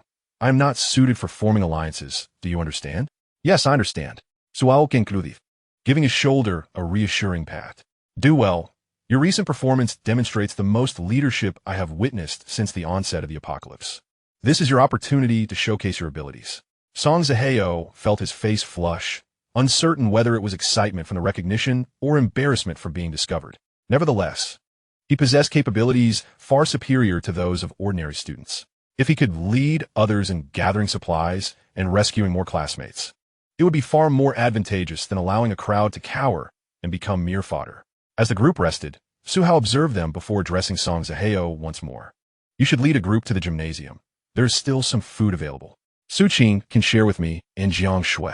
Upon hearing this, Song Zaheo immediately understood. The formidable figure before him was likely there specifically for Su Qing, while Jiang Shui was already acquainted with her. Their rescue seemed to be a secondary concern. Understood. Song Zaheo replied, nodding as he summoned the other classmates to follow. The esteemed master has stated that the sports building serves as a gathering place for several students. Let us converge there. Strength in numbers will enable us to eliminate the zombies, procure sustenance, and rescue our fellow classmates. Let us proceed. Most ordinary individuals tend to follow blindly. At present, there are no better alternatives. Thus, upon hearing of the opportunity to unite with other students and acquire food, they all consented and followed Song Zaheo. The crowd gradually dispersed. Some even approached Suhao to express their gratitude, while others, surprisingly, still had functioning mobile phones and sought to take photographs. After a while, the two girls who had initially attended to Su Qing also departed. At this moment, only Suhao, Han Jiangxue, and Su Qing remained in the medical school's lecture building. Su Qing had consumed 1/3 of a cola, which significantly improved her condition and spirits. The quality of hydration replenishes energy swiftly. As liquid enters the stomach, it is rapidly absorbed into the bloodstream through the mucous membranes, promptly distributing energy throughout the body, thus facilitating such restorative effects. For instance, during hypoglycemia, drinking a beverage is more effective than eating solid food. Of course, injecting glucose would yield even faster results. After resting for a moment, Su Qing finally mustered the strength to speak. Jiangxue, I thought I was going to starve to death. Are you all right? I'm fine. And Xianggu replied, Hidping Su King Tu, sit down. She then turned to Suhao and candidly stated, I have joined Suhao's small group. He is my leader. Su Qing looked at Suhao in surprise. Han Jiangxue and Su Qing had known each other since their freshman year, having been acquainted for 4 years. Although they were not particularly close, Su Qing recognized that given Han Jiangxue's background, appearance, and capabilities, to openly acknowledge someone as her leader implied that this individual must vastly surpass her in merits, earning her respect and admiration. To put it bluntly, mere submission would not suffice. One must conquer her spirit. Nevertheless, even in her recent state of confusion, Su Qing could not overlook Suhao's prowess in dispatching the zombies with effortless grace, showcasing a violent aesthetic to its utmost. In modern society, encountering such a warrior is exceedingly rare. With this newfound understanding of Han Jiangxue's perspective, Su Qing suddenly experienced a moment of clarity. Meanwhile, as Su Qing conversed with Han Jiangxue, Suhao was not idle. He began to scrutinize the detailed evaluations of Su Qing's ratings. Han Jiangxue ranked lowest in internal attributes among her external, internal, and supernatural capabilities, while Su Qing excelled in internal attributes. Internal evaluation, a heart filled with compassion, yet not overly sanctimonious, rational, with a profound yearning for a beautiful life, intelligent, with a somewhat naive disposition, willing to confront darkness, optimistic yet sensible. In simpler terms, kind-hearted and rational, yet a blissfully naive optimist. Well, that is quite satisfactory. Suhao was able to accept this personality, a sophisticated, endearingly simple-minded individual. This made her easier to win over than Han Jiangxue. She was not truly foolish. After witnessing Han Jiangxue's choice, she would likely not refuse. Chapter 27. The Causes of Zombie Evolution. The Fusion of Flora and Fauna. After Han Jiangxue finished her introduction, Su Qing, with some effort, raised her hand to introduce herself to Suhao. I am Su Qing, a graduate student before the apocalypse, primarily focused on clinical medicine, with an emphasis on sports medicine. I have known Jiangxue for several years. Su Hao, a freshman, he replied, taking her hand in his. Then, as she was still reeling from surprise, he gently lifted her up, allowing Han Jiangxue to steady her. Time is of the essence. We have something for you to see. Su King Fili. What is the matter? You'll find out soon enough. Han Jiangxue guided Su Qing to the window, while Su Hao wrapped one arm around her waist and the other over her shoulder, effortlessly lifting her out through the window. Su Qing gasped internally, astonished by his strength. Han Jiangxue watched from behind, biting her lip, her mind involuntarily recalling the previous night when she had no strength. Yet Su Hao had easily lifted her. Once outside, the sight of numerous corpses tensed Su Qing's body. Over 200 zombie bodies lay scattered, a gruesome sight that could drive one to madness. Su Hao sensed her anxiety and patted her side to redirect her focus. Don't dwell on this. There will be many more opportunities to see them. Su Qing remained slightly tense, but the playful gesture eased her attention considerably. She shot Su Hao a disapproving glance, then furtively glanced at Han Jiangxue, who remained indifferent. Subsequently, Su Hao approached a relatively intact corpse. Under Su Qing's astonished gaze, he deftly made 2 incisions, one to eviscerate and the other for a cranial dissection, exposing the chest cavity and brain. He pointed to the greenish-purple veins, stating, a few days ago, zombies did not exhibit these, or they were not as pronounced. Their physical capabilities were akin to a human's leisurely stroll. Yet today, this group of zombies is moving at a pace comparable to normal human walking. They are evolving, indicating that they do not decay or die naturally after death. In the 4 days of June, they showed no signs of rot. So, in the future, could they learn to run or even ambush? After hearing Su Hao's explanation, Su Qing was utterly astonished, having been unaware of this development. Su Hao, likely among the first to discover this, demonstrated the reactions and changes in the zombie's organs and brain to her once more. Su Qing pondered deeply after observing, presenting the first instinctual response. These patterns and reactions bear a resemblance to biological bacteria. Resolution 5080. Indeed, they are biological bacteria. However, that is not entirely accurate. There remains an aspect yet to be analyzed. The presence of biological bacteria is confirmed. Su Hao nodded, yet there must be other components involved. Solely biological bacteria cannot fully govern the actions and evolution of the zombies. Observing the organs within the thoracic cavity and the brain, it is evident that their species and genes are undergoing transformation, inevitably evolving into a distinct form of life in the future. Su Qing glanced at the corpse that had been deceased for 4 days. For days, without decay nor rigor mortis. Only the skin had turned a ghastly shade of gray, with faint green and purple patterns emerging. If this continues, should the zombies remain unchanged after a month, it would unequivocally confirm their status as a different life form. It is also plausible that bacteria are at the helm, or perhaps cellular colonies or instinctual consciousness is guiding them. The resolution remains unchanged, indicating that the initial assessment is flawed. Based on the alterations in grounding, it can be preliminarily established that the zombies are not truly dead, but rather represent a form of evolution. The green and purple patterns signify plant life. Now, with the knowledge of biological bacteria and plant genes, what else is missing? Su Hao pondered for a prolonged moment, observing the corpse that had neither decayed nor transformed, merely exhibiting atrophied muscles and body. Suddenly, a thought struck him, leading to a hypothesis. Wait a moment, could it be that these biological bacteria coexist parasitically within the human body, annihilating the original human form, leaving only instinct and a portion of bodily functions? This would enable the biological bacteria to more effectively control the zombies and facilitate malignant evolution. Hence, the final critical component may not solely be biological bacteria. Rather, the animal genes of the human body might also be adapting and evolving in conjunction. Su Qing, Han Jiangxue. Su Hao's conjecture astonished both women, igniting their excitement. Indeed, they seem to have overlooked the essence of humanity itself, prematurely deeming the human form as deceased. Yet, as previously articulated, while the human life may have perished, the human body endures. Thus, the genetic material of the human remains intact. Consequently, it is the malignant evolution resulting from the amalgamation of the plant genes of the biological bacteria and the animal genes of the human body. Resolution 80100. Task completion. Have the zombies evolved? Task summary. Congratulations on uncovering the fundamental cause of zombie evolution, without exception. Although its practical application may be limited, It provides substantial assistance in addressing future encounters with zombies. Hence, the reward has been converted into a specialized grant.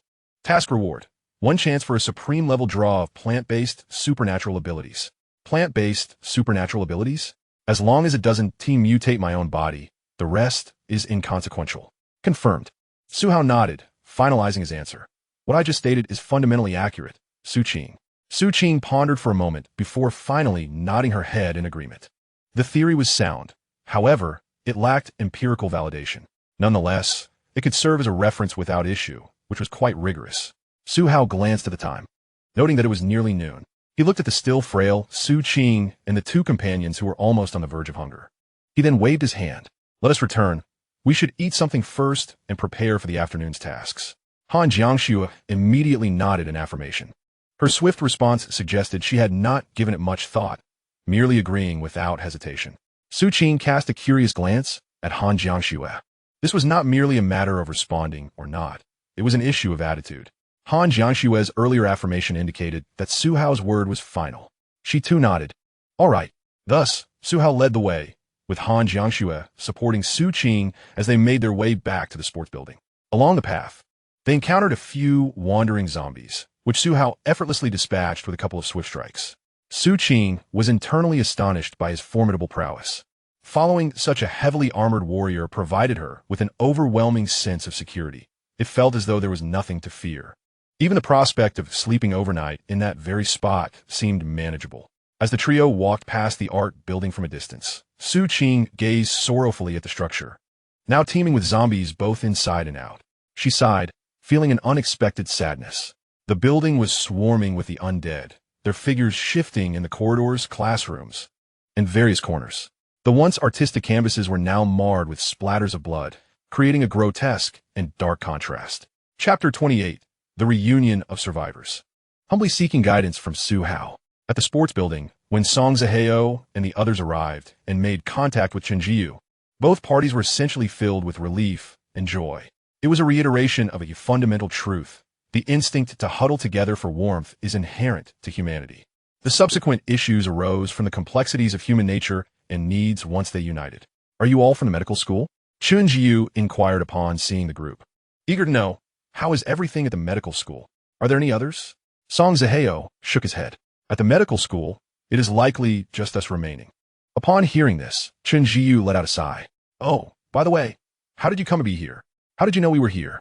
A classmate clad in full armor, named Suhao, along with Han Jiangxue, came from your direction, correct? Indeed. Chen Jiu and the others brightened at this revelation. Su Ge is exceptionally formidable, a true warrior. However, upon hearing this, Song Zihao felt a twinge of confusion. Then why did you not accompany him to scavenge for supplies or rescue others? I saw that he and Han Jiangxue left together. Chen Jiu's words prompted a wave of uncontainable shame and awkwardness among the group. They were all students, after all, and not particularly thick-skinned. Being questioned so directly put them in a difficult position. It is fortunate that one can remain unperturbed. Upon observing the scene, Song Zihao surmised that this group of individuals harbored no desire to engage in combat with the undead. Having arrived at this location with provisions at hand, they deemed themselves fortunate enough. Why would they seek confrontation with the zombies? Perhaps they hoped for rescue in due time. With a resigned sigh, Song Zihao pondered the words of Suhao, realizing that he was ill-suited for camaraderie and would likely depart in the future. Yet, Suhao possessed the means and capability to leave. Their group, however, remained reliant on the strength of the collective. Fortunately, among them, there were individuals with medical knowledge, ensuring that minor ailments could be managed without the need for equipment, thus avoiding the risk of succumbing to trivial maladies. Let us take a moment to rest, Song Zihao suggested, and see if we can procure some easily scavenged supplies. We cannot remain idle. Our food will eventually run out, don't you agree? For those unwilling to fight, the zombies are not particularly swift, and perhaps we could attempt to lure them. This way, we can collaborate effectively. Why not give it a try this afternoon? After much persuasion, nearly 20 classmates expressed their willingness to attempt this endeavor, while the remaining individuals remained steadfast in their reluctance. Clinging to the hope of impending rescue, they believed that venturing into battle could lead to death, while staying put would at least allow them to survive until the food ran out. It was a matter of choosing to live, however precariously. If others wished to take on the task, so be it. Song Zaheo observed all this with a contemplative mind, contemplating alternative strategies and management techniques. After a while, Su Hao returned, accompanied by Han Jiangxue and Su Qing. A myriad of complex expressions crossed the faces of the onlookers, particularly given that Su Hao had saved so many lives. This stirred feelings of guilt among those who had contributed little, as if they were betraying their own humanity. Yet, some twisted this guilt and sense of betrayal into reasons to ostracize Su Hao, deeming him an outsider, such as the intricate nature of humanity. Upon Su Hao's return, Chun Jiyu and Song Zaheo promptly presented unopened provisions to the trio. You have finally returned. We thought you might have ventured elsewhere. Brother, you haven't eaten yet, have you? Please have something to eat. Su Hao accepted the unopened food from his companions, reassured by its untainted status. He would not partake in anything that had been opened. Not out of fear of contamination, but out of caution. Let us eat, he said, distributing the food to Han Jiangxue and Su Qing before seeking a shaded area to rest. Han Jiangxue, along with Su Qing, found another spot to recuperate. Before departing, she winked at Su Hao, casting him a look that piqued his curiosity. What could it mean? Was she engaging in some form of psychological preparation? As Su Hao settled in the shade, sipping soda and preparing to eat, the moment lingered. Chun Jiyu and Song Zaheo approached and engaged in conversation. As they arrived, Chun Jiyu curiously inquired, Brother, how many zombies did you take down this time? This question required no response from Su Hao himself, as Song Zaheo readily interjected. Most of the zombies surrounding the medical school were taken care of by Su Hao. Chun Jiyu gasped in amazement. That's incredible. How can a person be so formidable? Brother, if we train hard, can we reach your level? Chun Jiyu asked with hopeful eyes. Su Hao pondered for a moment. Perhaps soon, everyone will have the opportunity to grow stronger. The two were taken aback, their expressions shifting to confusion. Chun Jiyu quickly pressed, Why? What do you mean? Su Hao took a bite of his bread and looked at them. Do you not feel that your stamina and physical condition have improved somewhat? The zombies today have evolved. If you have not noticed any changes, you might belong to that less talented group. Those with better talent should have already sensed it. Upon hearing this, Chun Jiyu clenched his fists in determination, and Song Zaheo began to do the same. After a brief moment of comparison, they both acknowledged there is indeed a feeling. Yet, it was faint. In fact, the sensation was barely perceptible, only becoming evident through intense combat. Moreover, how could their talents possibly compare to Han Jiangxue? Her extraordinary power reached an astounding 96. Once the apocalypse's evolution commenced, her transformation would be rapid. However, what abilities she would awaken remained uncertain. After some idle chatter, Song Zaheo, noticing Chun Jiyu's carefree demeanor, decided to address a more serious matter. Brother, I shall refer to you as the leader. To be frank, I wish to manage these individuals, for survival in the apocalypse is better achieved through self-reliance than waiting for rescue. Yet, you know well that these people are difficult to manage. Thus, I seek your guidance on how we might collaborate. Upon hearing this, Chun Jiyu's expression shifted to one of shock. The sudden formality prompted him to realize the gravity of their situation. They were amidst an apocalypse, not merely passing the time before it. Observing Chun Jiyu lost in thought, Song Zaheo listened intently. Su Hao chuckled wryly. If you truly wish to manage them effectively, then collaborating with me would be a mistake. Otherwise, when I am gone, they will have even less reason to follow you. To lead a group in these dire times, I must be frank. Either you must be strong enough to command their physical respect, or you must possess enough cunning and ruthlessness to ensure their mental and emotional submission. Remember, this is the apocalypse. It will be far worse than a chaotic world. The path you choose is yours alone. After Su Hao finished speaking, he noticed Han Jiangxue waving at him, while Su Qing's face flushed slightly. He patted Song Zaheo and Chun Jiyu on the shoulders, leaving them with a remark. The post-apocalyptic world has been reshuffled. If you wish to seize the opportunity, strive hard. With that, he picked up a bag of chips and departed. Chapter 29. The Dark Future of the Apocalypse. Han Jiangxue's subtle praise for Su Qing. After Su Hao's departure, Song Zaheo and Chun Jiyu fell into deep contemplation. They retreated to a corner to converse and began to seek out others, engaging in private chats one by one. Meanwhile, Han Jiangxue was assisting Su Qing, having found a shaded spot to sit down with some food.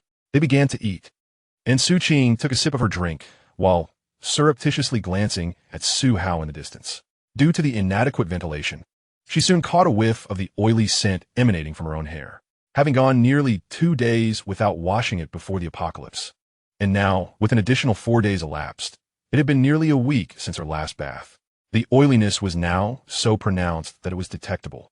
Compounded by the absence of a proper wash, she felt utterly uncomfortable, letting out a plaintive, cat-like whimper to express her distress. Despite her mature, older sister demeanor, her personality leaned toward the sensitive. Han Jiangxue, having grown accustomed to this, did not glance at Su Qing and simply inquired, "What's wrong?" Su Qing turned to Han Jiangxue. "Do I smell bad?" Only then did she notice the pristine cleanliness of Han Jiangxue's hair and skin. The softness and flow of her hair belied the notion of having gone days without washing. Without hesitation, Su Qing reached out to grab a strand of Han Jiangxue's hair to sniff it, her face immediately registering shock. "This scent, did you bathe just yesterday? Where did you find water? You didn't use bottled water, did you? Spill the details." Han Jiangxue swallowed the bread in her mouth, her exquisite features betraying no emotion as she replied in a calm voice, "I bathed yesterday. Su Hao and I cleared the zombies around Ming Lake. And then we bathed together. I even polished his armor until it sparkled." Su Qing exclaimed, "What?" The incredulity was evident on her face. "They went to the lakeside specifically to eliminate zombies just to take a bath? Is that even humanly possible? You two are incredible." Han Jiangxue shot her a glance. "When we set out yesterday, the people here looked at us in much the same way, though there were more expressions of disbelief." Su Qing pondered for a moment. "I suppose that's true." But then, the next moment, a thought struck her, and she widened her eyes, stealthily glancing at Su Hao. She leaned closer to Han Jiangxue and whispered, "So, did you two bathe together yesterday, a man and a woman? Was there undressing involved? Or did you take turns? Is there anything happening in the lake? Speak up." Su Qing exclaimed, her face brimming with curiosity as she playfully poked Han Jiangxue's waist. Han Jiangxue, however, maintained her impassive demeanor. Yet, the mere thought of such activities caused her cheeks to flush slightly. Nevertheless, she was earnest in her response. Engaging in such acts in the lake was utterly perilous. Su Qing gasped in astonishment. "So it did happen." Indeed, Su Qing's expression transformed into one of excitement, her previously pallid complexion now adorned with a rosy hue. "Jiangxue, I never imagined you to be this kind of person.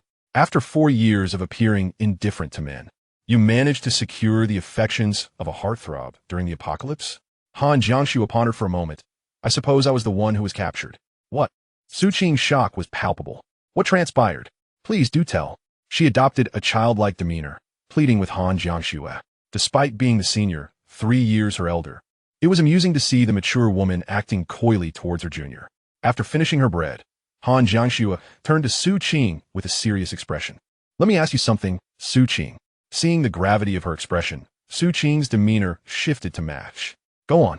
After the apocalypse, do you intend to survive alongside humanity, seeking warmth in numbers, looking for official support, or establishing a gathering place? Or would you prefer to follow acquaintances, seeking various elites to form a small group, striving for a secluded paradise, living unrestrained? You've read so many novels. You should consider your options." Han Jiangxue did not indulge in novels, yet she was aware of Su Qing's extensive reading habits. However, Su Qing primarily consumed romantic tales filled with embellishments. The mere thought of the apocalypse and her own appearance mingling in a human settlement made Han Jiangxue shudder. In a world where the system had collapsed, even if a decent gathering place existed, would she truly wager her body? One miscalculation could lead to a fate worse than becoming a mere plaything of a powerful figure. At least in the novels, those with strength and capability enjoyed far greater happiness than any gathering place could offer. "I choose the second option," Su Qing responded without hesitation. "Exactly." Han Jiangxue nodded in agreement. "Su Hao and I are preparing to pursue the second option." She began counting on her fingers. Resource scavenging, personal development, and talent acquisition will all proceed simultaneously. "You are the talent I am recommending to Su Hao. Your clinical skills, knowledge of sports medicine, and surgical expertise, combined with your appearance, should be sufficient for him to welcome you. We want to remain in school for long. Regardless of your decision, Su Hao and I will be departing in a couple of days." Han Jiangxue glanced at Su Qing, sighing. "In this new world, everything has changed. The choice is yours." Su Qing visibly panicked at Han Jiangxue's words. As she contemplated the departure of Han Jiangxue with Su Hao, she found herself alone in the gathering place. Indeed, the gathering place required doctors. Yet, with so many physicians in the medical school, it sufficed if they could treat the majority of ailments. In the apocalyptic scenario, was there a significant distinction between graduate assistants and undergraduate students? Not much, perhaps only in clinical practice. What would she do then? Even if the school organization was not corrupt, after a period of time, be it a month or a year, how could one avoid encountering nefarious factions? Wouldn't that spell doom for her? Would she truly be compelled to resort to lethal weaponry? Such a fate was unbearable. Jiangxue, please don't abandon me. Take me with you. I wish to accompany you. Su Qing suddenly embraced Han Jiangshue's waist, playfully nuzzling against her, devoid of any semblance of senior. Her previous calm demeanor was merely a facade born of hunger. Now, her true nature had resurfaced. Upon hearing this, Han Jiangxue reached out to stroke Su Qing's head, a barely perceptible smile gracing her lips. This senior of hers was quite adept at emotional manipulation. Rest assured, I have recommended you. Su Hao should be quite satisfied. I will inquire with him. Nevertheless, the ultimate decision rests with him. I am merely one who follows. Do you understand? Su Qing nodded vigorously, affirming, yes, yes. This was the reason Han Jiangxue had signaled to Su Hao. When Su Hao approached, Han Jiangxue gestured towards Su Qing and discreetly exchanged glances before speaking. Senior Su Qing wishes to join our team. Although I have recommended her, do you consent? She is rather obedient and studies clinical and sports medicine. If we engage in extensive combat with zombies, she could also assist us with massages to relieve our fatigue. After my sword training, she was the one who helped me unwind. Su Qing promptly nodded in agreement. Indeed, Su Ao mantan la neutral expression, outwardly composed. Internally, however, he pondered what transpired here. Chapter 30. Recruiting Su Qing, receiving rewards, embarking on new tasks. Su Hao observed Su Qing's face, marked by fear and concern, along with her dependence on Han Jiangxue. The realization struck him. Su Qing had likely been emotionally manipulated by Han Jiangxue. Of course, this approach was probably intended for efficiency. Otherwise, it would be futile to engage in drawn-out discussions.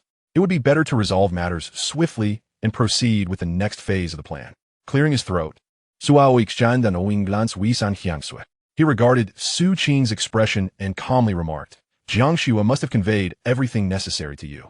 Being part of the team requires contributions, not merely demands for assistance. Su Hao referenced loyalty and capability. Disloyalty was undoubtedly unacceptable. Having capability without a willingness to contribute was even more reprehensible. Upon hearing this, Su Qing's face flushed with a rosy hue, a blend of shyness and anticipation as she nodded thoughtfully. I am quite clear. Just rely on me when the time comes. Su Hao tilted his head, sensing that he and the other party were not quite on the same wavelength. Nevertheless, their general intentions aligned. Very well, Su Hao nodded in agreement. Welcome to the team. Su Qing, I hope neither of us will regret today's decision. Su Qing enthusiastically nodded her head, feeling an immediate sense of relief and security wash over her. Congratulations on recruiting the goddess, Su Qing. Mission accomplished. Forming the goddess team. Reward acquired. 1 unlimited divine selection. You may view detailed information about members Su Qing later. After successfully recruiting Su Qing, Su Hao's team, including himself, had reached a modest size of 3, representing the nascent stage of their formation. He recognized that this number was still quite small, but the future was promising, for finding a goddess was no trivial matter. Ding! You have now recruited 2 goddesses. Goddess team mission updated. Upon recruiting 3 goddesses, the system will upgrade, bestowing the goddess team with a buff. Goddess team buff, attribute sharing. Attribute sharing. The host will receive a 30-point attribute enhancement from all goddesses, while the goddesses will receive a 15-point enhancement from the host, calculated only before the enhancement. Upon seeing the attribute sharing buff, Su Hao could hardly believe his eyes. He would gain a total of 30 additional attributes from all the goddesses combined, while they would benefit from a 15-point boost from him.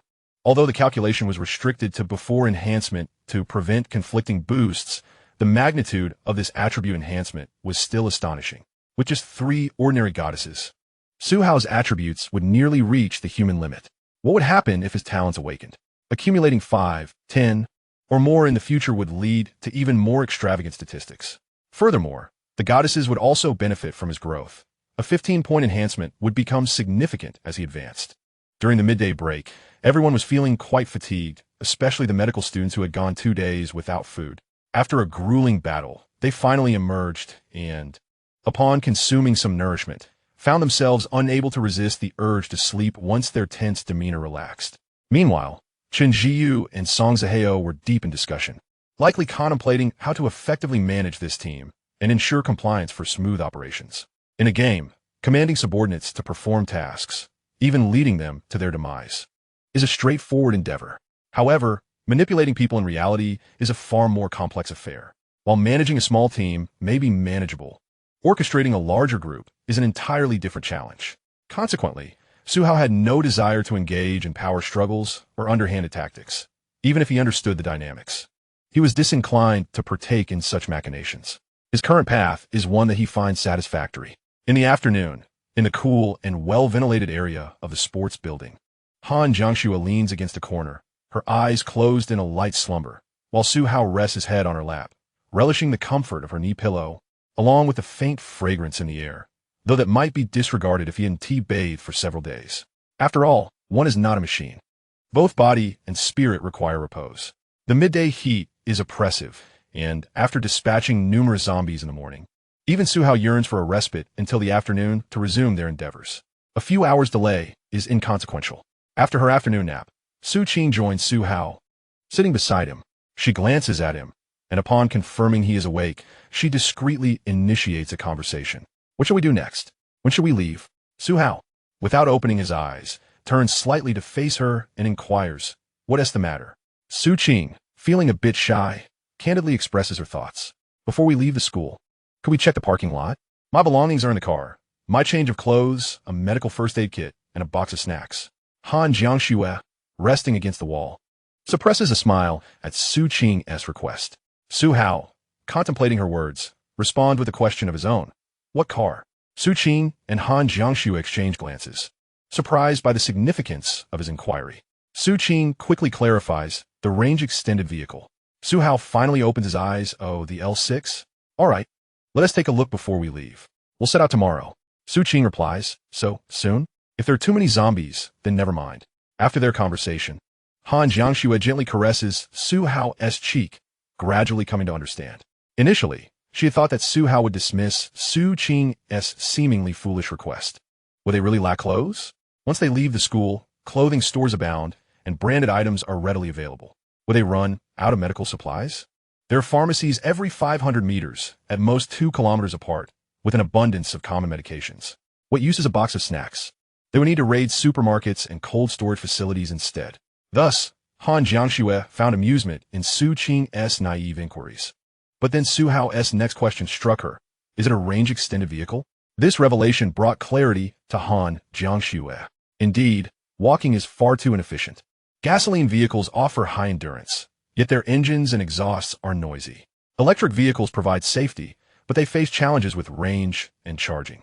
Only the range-extended vehicle stands out as the most suitable option in this apocalyptic scenario, efficient, quiet, and secure. She realized her previous short-sightedness, lacking the foresight that Su Hao possessed. However, a sense of joy welled up within Han Jiangxue, for Su Hao was the leader of their team. The stronger the leader, the greater the admiration, loyalty, conviction, and happiness they inspire among their followers. After resting until the afternoon, Su Hao glanced at his tasks. He had made significant progress on campus missions. Only the extended range vehicle and the sweep of Jiang University remained, disregarding the 1,000 zombies task. The sweep of Jiang University required a minimum progress of 35. He checked how much was left. Task: Sweep Jiang University, 2835. The task involved several canteens, dormitories, the sports building, the arts building, the medical school, and the paths traversed. The requirement was merely to assess these areas, not to eradicate all the zombies. Given this, Su Hao examined the map on his watch, including the parking lot roads, the campus entrance, the square, and some open areas. Achieving a progress of 35 seemed quite feasible. Therefore, he planned to explore a few more locations that afternoon and then meander through the parking lot tomorrow before driving straight out. As for the residential areas, that would be far too laborious and ultimately unproductive. Chapter 31, Zombie Virus Serum, Attribute Points, Plant-Based Abilities. At 2 in the afternoon, Su Hao arrived at the rooftop of the sports building, gazing across the campus while catching his breath and claiming his rewards. Standing atop the building, he surveyed the surroundings. It was eerily quiet, too quiet. The entire city was devoid of sound. There were no cars, no clamor, no occasional sirens from fire trucks or ambulances. Only a profound silence that unsettled him. Such tranquility felt disconcerting. Suhao yearned for a change of scenery. What stood out were the numerous places emitting thick plumes of smoke. Undoubtedly, something had transpired, or perhaps they were incinerating zombies, a method both straightforward and efficient. After observing for a while, and finding no further activity, he began to review his system rewards. He currently possessed 3 rewards. 1. Has the zombie evolved? Plant-based lottery. 2. Investigate the arts district, standard lottery. 3. Goddess team, standard lottery. Excluding the tasks already completed, he had 4 remaining. 1. 1,000 zombies, 749-1000. 2. Extended range electric vehicle. 3. Sweep Jiang University. 4. Goddess team. It was time to draw rewards. Suhao murmured, let's draw the 2 standard rewards first, saving the plant-based ability for last. Beginning to use infinite divine selection. Used. Please choose one from the following 3 rewards. Reward 1. Zombie Virus Serum X3. Reward 2. 100 Loyalty Zombie Beauties X1. Reward 3. 100 tons of individual rations. Suhao glanced at the rewards. The food has moved down the list. Originally, sustenance was of utmost importance. I never anticipated a cunning ambush would lead to my eventual position. And then there's this zombie beauty. Regardless of her loyalty being at a perfect 100, she remains a it, not a her. What purpose does it serve to keep a zombie? Is he truly inclined towards such macabre tastes? It's not that I am opposed to other races. If one were to present me with cat-eared maidens, bunny girls, or succubi, that would be a different matter altogether. Thus, I can see my double standards. Now, let us examine the last item, the zombie virus serum. Zombie virus serum. Upon injection, the zombie virus will be eradicated within 1 hour at the latest, although any damage inflicted is irreversible. This serum also possesses detoxifying properties, similar to that of an antidote. Although I have undergone gene enhancement of a basic soldier and am not fearful of the zombie virus, this serum will allow me to bypass any period of weakness. After all, enduring a fortnight of frailty merely ensures survival. What if danger arises in the interim? Moreover, it is not just for me. Selecting this reward could also serve as a precaution against unforeseen mishaps involving Han Jiangxue and Su Qing. I shall choose the zombie virus serum, stored in system space. Continuing with the lottery. Used. Please select one of the following 3 rewards. Reward 1. A loyal hound. Reward 2. 100 tons of honey. Reward 3. Attribute points X5. Glancing over the rewards, I murmured, luck is not on my side this time. Out of the 3 rewards, at least the attribute points are appealing. The other 2 are rather uninspiring. Although 100 tons of honey has a long shelf life and serves as a decent source of calories, food might be best selected when industrial recovery is uncertain. At that time, food scarcity could prove dire, making 100 tons invaluable, but not at present. As for the hound, it remains merely satisfactory. However, in an apocalyptic setting, an ordinary hound holds little utility. No matter how intelligent or accommodating, a hound serves only as a companion, offering minimal practical benefit and merely consuming resources. Thus, it requires little consideration. I choose the attribute points. Selected. 5 points distributed. 2 in strength, 2 in constitution, and 1 in spirit. Attributes. Strength 90-92, constitution 84-86. Spirit 80-81, remaining unlocked. Even the smallest mosquito is still flesh. Little by little, I shall eventually experience the allure of these numbers. Once I attain the physical prowess akin to Captain America, I could wield my strength for an entire day without fatigue. That would indeed render me a minor superhero. After adjusting my attributes, due to the minor enhancement, Suhao did not perceive any significant change. He merely felt a slight, tingling sensation that soon dissipated. At this point, the 2 standard rewards had been exhausted. Suhao turned his attention to the final reward. Contemplating the utilization of this botanical-related ability, draw to discover what specialized rewards might be in store. Utilized. Please select one from the following 3 rewards. Reward 1. Thorn Body Ability. Reward 2. Mandragora Poison Ability. Reward 3. Summoning Light Sprite Ability. The moment the rewards materialized, Suhao's gaze fixated on the final option, the summoning ability. The presence of such a capability implied that Earth's future species would be exceedingly diverse, likely encompassing entities from other realms. No, it was a certainty.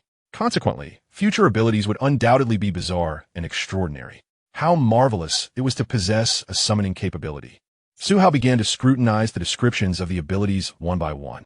Although the third reward was particularly alluring, he felt it prudent to explore them all and gain a comprehensive understanding. Thorn body ability. Your skin can sprout thorn-like appendages, which can serve as weapons for striking or as roots to penetrate the earth in pursuit of nutrients and water, even allowing for the decomposition and absorption of other beings' bodies as sustenance. What an oddity this was, Su Hao observed with bewilderment. The notion of having appendages sprouting from one's skin raised questions about his humanity, and the cost of such an ability was rather difficult to accept. Perhaps only individuals with unique experiences would find it appealing. After all, it resembled a tentacled creature.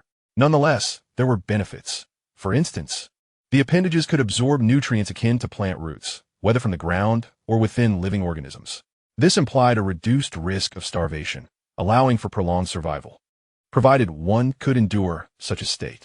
Thus, Su Hao certainly dismissed this option. Next, Mandragora poison ability. You can release a neurotoxin known as Mandragora, which can dissolve in both water and air, depending on the toxin's intensity and dosage.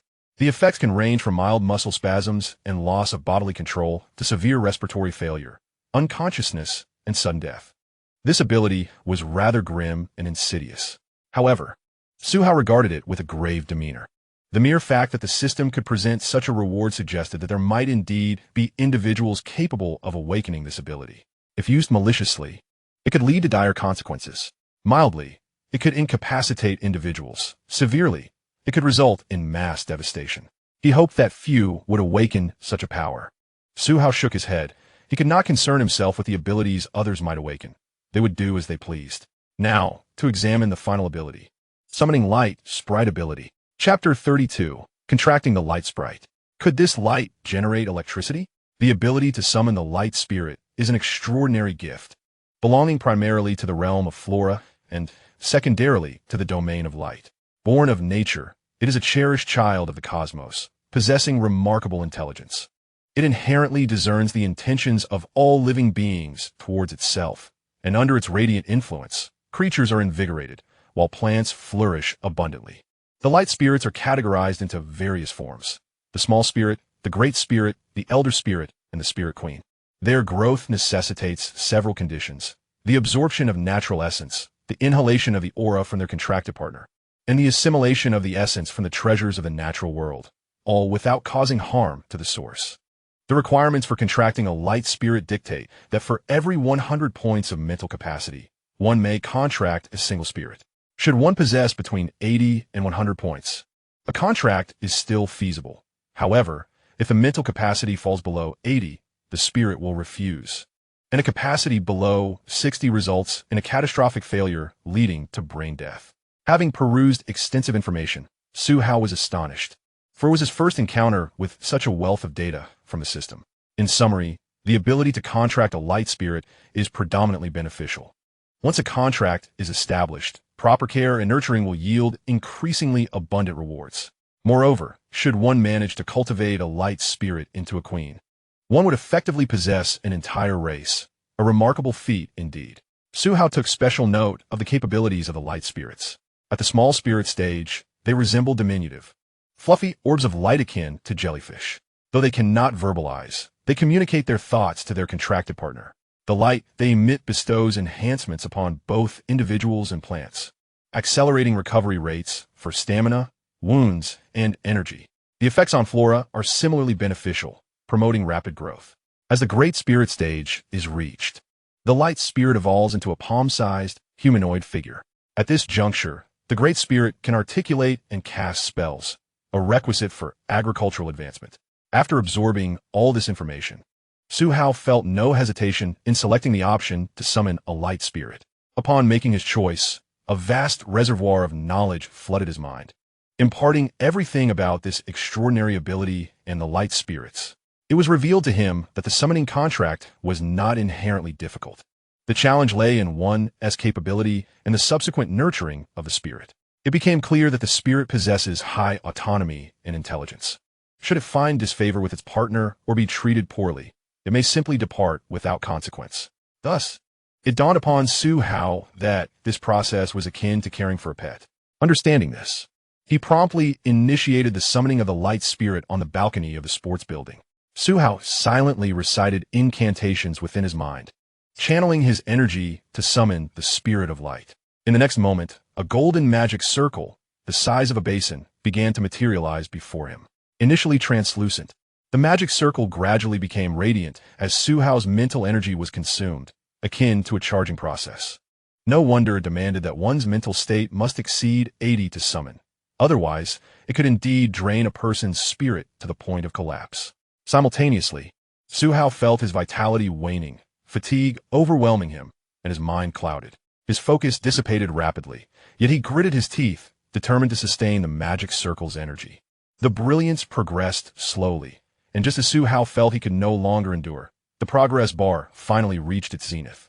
With a hum, the golden magic circle quivered in the air. In the next instant, a spatial portal from another dimension opened, and a sphere of light floated forth. A melodious sound resonated, though it seemed only Su Hao could perceive it, echoing directly in his mind. At that moment, he was utterly exhausted, his attention and willpower fading as if he were on the brink of losing consciousness, ready to succumb to slumber. The light spirit hovered gracefully, its radiant aura enveloping Su Hao as if it were a warm sun. His energy, akin to a weary soul struggling for survival in the depths of winter, suddenly found solace in the presence of a comforting hearth, rejuvenating rapidly before his very eyes. Observing the diminutive spirit, he contemplated before extending his hand in a gesture of openness, reminiscent of his pre-apocalyptic encounters with newfound companions, inviting it to familiarize itself with his essence. The spirit obliged, drawing near and enveloping his hand in a gentle embrace, seemingly extracting and analyzing information. Perhaps it was discerning its own preferences? Regardless, as Su Hao pondered, the spirit suddenly shimmered with joy, ascending and darting directly toward his chest. A hum reverberated, not a sound of collision, but something altogether different. It was as if a stream of water had entered, akin to a harmonious sound. The little sprite collided directly with Su Hao's chest, penetrating into his very being. In that fleeting moment, Su Hao sensed that he had successfully forged a bond with the sprite. He could feel its presence, and a cascade of information and knowledge flowed into him. Contract successful. Simultaneously, at the instant the sprite entered Su Hao's chest, the resplendent magical array that had appeared in the air flickered and vanished from existence. The surplus mental energy flowed back into Su Hao's body like a gentle stream, replenishing part of his vitality. "You are quite delightful," Su Hao chuckled. Had the sprite rejected him, the magical array he had crafted with his energy would have served as the sprite's means of return, still reliant on his mental power. However, judging by the recent events, the sprite seemed quite fond of him, having dashed right into him. Not only had they formed a contract, but it also shared knowledge and remained nestled within him. Su Hao extended his finger, silently communicating with the sprite. "Show me your form." The sprite obediently traversed down his arm, emerging from the tip of his finger, floating momentarily in the air as a gesture of greeting.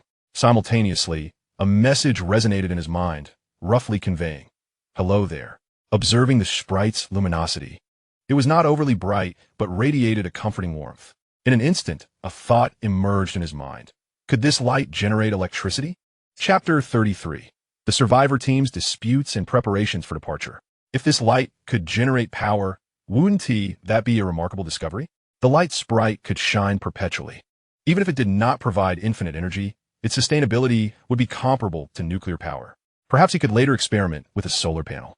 Su Hao nodded and beckoned with his finger. "Come back." Eagerly, the sprite responded, joyfully diving back into Su Hao's body. He could feel it settle within his heart, continuously emanating warmth. This warmth further enhanced his physical recovery, vitality, and energy. "Am I now a perpetual motion machine?" Su Hao mused, gently touching his chest. This was akin to carrying a supercapacity power bank. "Now, let me bestow upon you a nickname," he proposed. Upon hearing this, the luminous entity in his heart flickered slightly. "EE," came the cheerful response, followed by a message in his mind. "Yes, yes." Su Hao decided to derive the name from its intonation. He would call it EEE for short, and perhaps grant a grand name once it matured into a larger sprite. Yes, yes. Su Hao could sense its agreement. The diminutive sprite, EE, possesses an intellect roughly equivalent to that of a human aged 8 to 12. This capacity may increase over time, eventually reaching that of a grand sprite at the age of 14 to 18. These beings, born from the essence of heaven and earth, require rather nebulous elements for their growth, namely breath and essence. The breath refers to the natural aura surrounding us, encompassing the spiritual energy in the air and any emanation from nature itself, including that which living beings exude. Such breath is ubiquitous, emanating from all things. However, the mightier the creature, the more abundant, superior, and higher in quality the breath it releases. Thus, when the young sprites reside in proximity to formidable beings, their growth accelerates at an incomprehensible rate compared to ordinary natural environments by at least several folds. Furthermore, the essence resembles treasures of the world. Although Su Hao has yet to encounter this, it exists in other realms, and perhaps even in a post-apocalyptic scenario. The young sprites possess the ability to absorb these unseen essences and breaths without inflicting any harm upon themselves. Truly astonishing. Su Hao sat quietly at the edge of the rooftop, silently attuning himself to the sensations and breaths of new experiences within his heart. After a while, the rooftop door creaked open. Han Jiangxue ascended the stairs, accompanied by Su Qing. Han Jiangxue, possessing remarkable physical endurance, showed no signs of fatigue after climbing the numerous stairs, while Su Qing was panting heavily and leaning against the wall. Below, Song Zihao and Chun Jiu had begun implementing a rationing system, limiting each person to a daily allowance of food and water. Upon her arrival, Han Jiangxue brought news. Su Hao nodded, having anticipated this. What else? The groups had been divided into departments, with only the logistics and combat divisions currently established. The logistics division received 1 ration daily, while the combat division received 2, but only after successfully dispatching a zombie. The plan was sound and reasonable, yet the dilemma persisted. In the game, one strategic planning could extend to every individual, with all adhering to your directives. In reality, however, such authority was lacking. Who do you think you are? Su Hao mused. Who do you think you're bossing around? Is there discord? Su Hao inquired. Indeed, Han Jiangxue confirmed. Many girls and a portion of the boys are in turmoil, urging him to refrain from meddling. The group has split into 2 factions, one led by Song Zihao advocating for rationing, and the other opposing it, demanding an equal distribution of food, with individuals managing their own supplies. There are also those who argue that should rationing be necessary, it should not be overseen by Song Zihao, fearing his impartiality, and instead wish for you to take charge. Su Hao couldn't help but chuckle. The dynamics of humanity's small factions mirrored his expectations precisely. It was evident that rationing was the correct approach. However, human nature often rebels against perceived injustice. They questioned why they should accept the rationing system and be treated equally with others. Do they truly believe they are on par with me?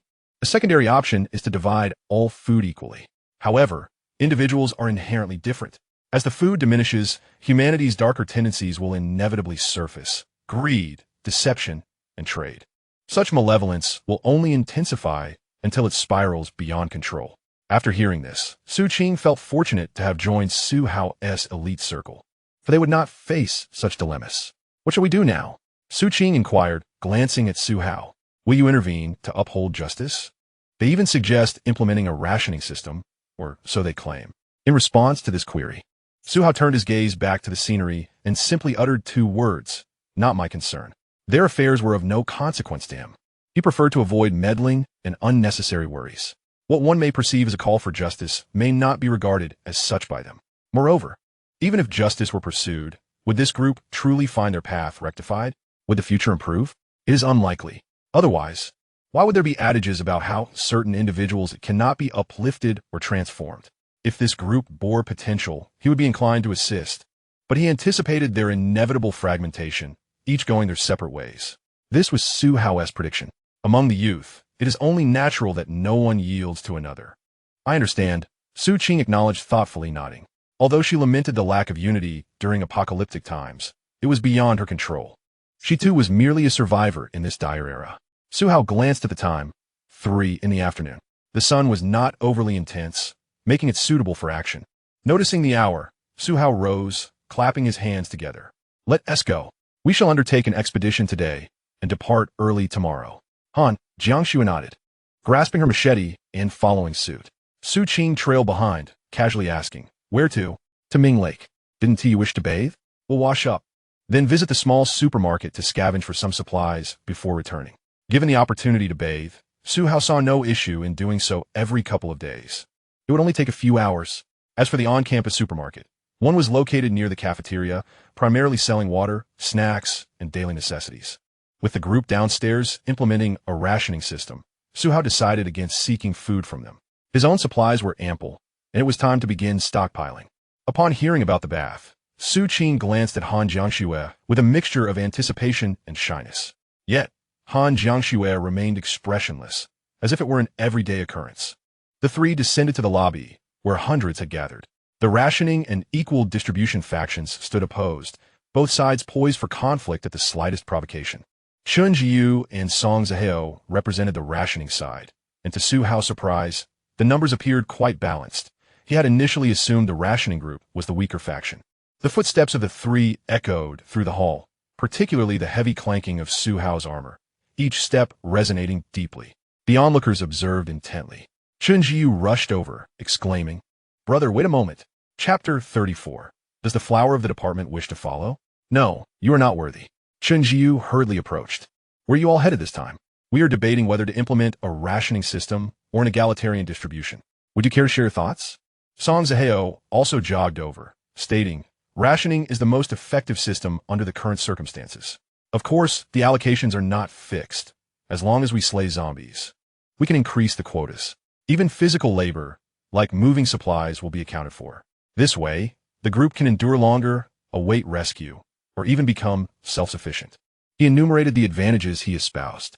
In essence, for the team to advance further, a rationing system must be enacted. Otherwise, the supply shop in the sports building would barely sustain this 100 for even a week. What then would they do? The surrounding individuals silently observed. The proponents of equal distribution grew increasingly uneasy. Despite not having a close relationship with Su Hao, at least Chun Jiu and Song Zihao, who advocated for rationing, were known to the group. Conversely, none were familiar with the advocates of equal sharing. From the perspective of camaraderie, it was likely that they would support the rationing argument. What options did they have? To resist? To protest? They were all acutely aware of Su Hao's formidable strength. Clad in full armor, he possessed the might to easily overpower them.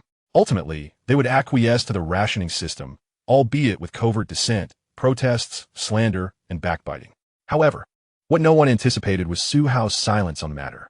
He turned to Chun Jiu. "Are you still going to Minghu for a bath? Are you coming?" Chun Jiu and Song Zihao exchanged glances. In an instant, Chun Jiu shook his head. "No, I think I'll pass."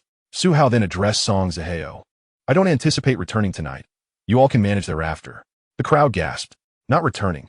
Does that mean you're leaving?" In a heartbeat, some appeared elated while others were troubled. This news was of paramount importance. Some wore expressions of anxiety, while others were astonished and exhilarated. Su Hao noted it all, as did Han Jiangxue and Su Qing. Observing the myriad faces reflecting diverse sentiments, Su Qing and Han Jiangxue exchanged a glance, both relieved. Managing this group would indeed be a headache, a thankless endeavor. Strength was paramount. Leaving was the best course of action. Having scanned the expressions of the crowd, Su Hao concluded, turning to depart. Han Jiangxue and Su Qing immediately followed suit. Wait, as Su Hao had barely taken a few steps, two female university students emerged from the crowd, stumbling towards him. They hurriedly approached the trio, and one of the more attractive young women stepped forward, immediately inquiring, "May I accompany you? I am willing to follow your lead, whatever it takes. Just let us join you. You're going to take a shower, right? I wish to wash up as well." Suddenly, a male student from the crowd interjected, his face a mask of astonishment. Sunro. It was evident that the two had previously been in a romantic relationship. Sunro turned around, her voice laced with fury. "I've had enough. I refuse to live without basic necessities, not even the chance to bathe. I'm repulsed. I want to break up with you. You cannot hinder my pursuit of a better life." At this revelation, a hush fell over dozens of onlookers. Some were uncomfortable, others seethed with anger, while a few simply observed the unfolding drama. Classmates familiar with the pair whispered details to those around them. The woman was reputed to be among the top 3 in beauty within her college and boasted hundreds of thousands of followers on social media. Meanwhile, the young man hailed from a wealthy family that dealt in textiles, and he himself drove a Porsche. Su Hao recalled this woman. She had previously belittled him, stating that mere fighting was futile without a weapon. Yet here they were, only 2 days later, with circumstances having transformed dramatically. How profoundly environments can influence individuals. Glancing at the young man, Su Hao noted his clenched fists and furious expression. Have I become the antagonist? He mused with a resigned smile. He discreetly assessed Sun Ro's attributes. An exterior score of 69, an interior score of 55, and a supernatural ability of 64, mediocre at best. Far from meeting the standards of his esteemed circle of companions.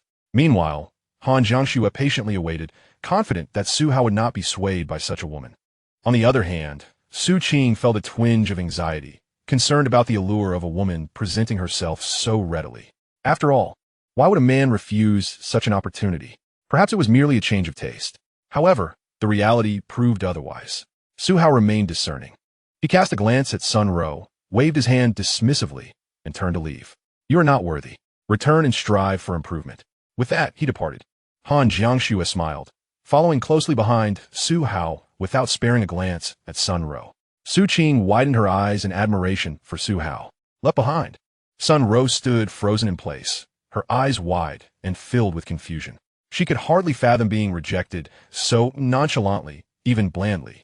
After all, she considered herself a girl of above-average beauty, with countless admirers on social media. Attracting a wealthy suitor was usually a simple task. Yet, how had her situation deteriorated to this point? Even the prospect of shower felt like a luxury beyond her reach. In such an environment, she still yearned for a bath. The abrupt disparity left her momentarily stunned, unable to pursue him. When she finally regained her senses, Su Hao and his companions had vanished. After standing there in a daze for a while, Sun Ro turned to find that the crowd had dispersed. Her lips were chapped, her expression vacant, and her former wealthy boyfriend barely spared her a glance. What could she do? By the time she returned to the sports building, she was lost in thoughts of Su Hao's indifferent words. You are not worthy. Indeed, she did not possess the allure of the two beautiful women by his side. Yet, men often gaze at what lies beyond their immediate grasp, do they not? She could at least have put forth the effort. Was it too much to ask for his willingness? A direct refusal? In an instant, Sun Ro felt her spirit shatter, retreating into a corner of the hall, silent. At that moment, her former wealthy boyfriend approached her. He looked at Sun Ro, offering a simple smile laced with inexplicable disdain. Are you all right? Sun Ro turned sharply to face him, failing to recognize the oddity in his smile. I was wrong. Will you forgive me? I might, but you must obey. No problem. I'll do anything. Good. Outside the sports building, Song Zihao and Chun Jiu watched Su Hao disappear from sight. Chun Jiu expressed his regret. Is he really leaving just like that? It's so sudden. Song Zihao shook his head and sighed. Staying here is futile. We are of no assistance to him, and he looks down on us. Our goals are not aligned. Chun Jiu sighed as well. Can we even lead this team? Many from affluent backgrounds do not respect us. After a moment of silence, Song Zihao gritted his teeth. We must be more ruthless. Are you serious? Initiating internal strife? This isn't internal strife. We must eliminate threats. If we don't, the entire group will collapse, descending into chaos within a week. You must understand that. Yes, but I can't shake the feeling that, in this dire situation, isn't that a bit too harsh? Indeed, in these apocalyptic times, should we not take such measures? That makes sense. We cannot simply watch the team spiral into oblivion. If they lacked ambition and direction, it would be one thing. But they were ambitious. How could they allow the team to disintegrate? Reform is essential. Chapter 35. 3 people bathe at Ming Lake. Su Qing's excitement.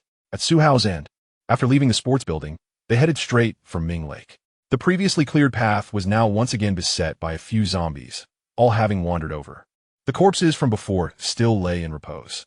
Only after the zombies perished did their bodies truly die, beginning to decay and emit a foul stench, gradually releasing an unbearable odor. Su Hao strode forward, wielding his knife with effortless precision, dispatching zombies along his path as though they posed no threat. Even when several lunged at him simultaneously, Su Qing watched from behind, a hint of uncontainable admiration and excitement blossoming on her exquisite features. The act of slaying zombies was swifter than that of fishing.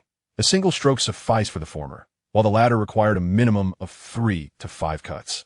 Even when factoring in time, Su Hao's efficiency in exterminating zombies was absurdly unparalleled. Upon reaching the vicinity of Ming Lake, Su Qing surveyed the multitude of zombies strewn across the ground, over 100 lifeless forms surrounding the lake. A profound shock enveloped her. Did you all do this? Jiang Shui, she exclaimed. I only killed a few. The rest were all Su Hao's doing, Han Jiang Shui replied, clutching her knife and shaking her head. Su Qing's beautiful eyes widened in disbelief as she gazed at Su Hao. What are you staring at? I'm just taking a bath, Su Hao quipped, stepping forward to effortlessly dispatch a cluster of zombies that had regrouped before leaping into Ming Lake with a splash. In that fleeting moment in the air, the space around him shimmered, and his heavy armor vanished, replaced by a pair of shorts. Su Qing was taken aback, her eyes widening even further, nearly straining from the effort. Her rosy lips parted in astonishment as she turned to Han Jiang Shui, pointing and struggling to articulate her thoughts. Ah, his armor. As Han Jiang Shui walked, she began shedding her clothing, casually explaining, it's an ability. You will awaken yours too, just as Su Hao did from the beginning.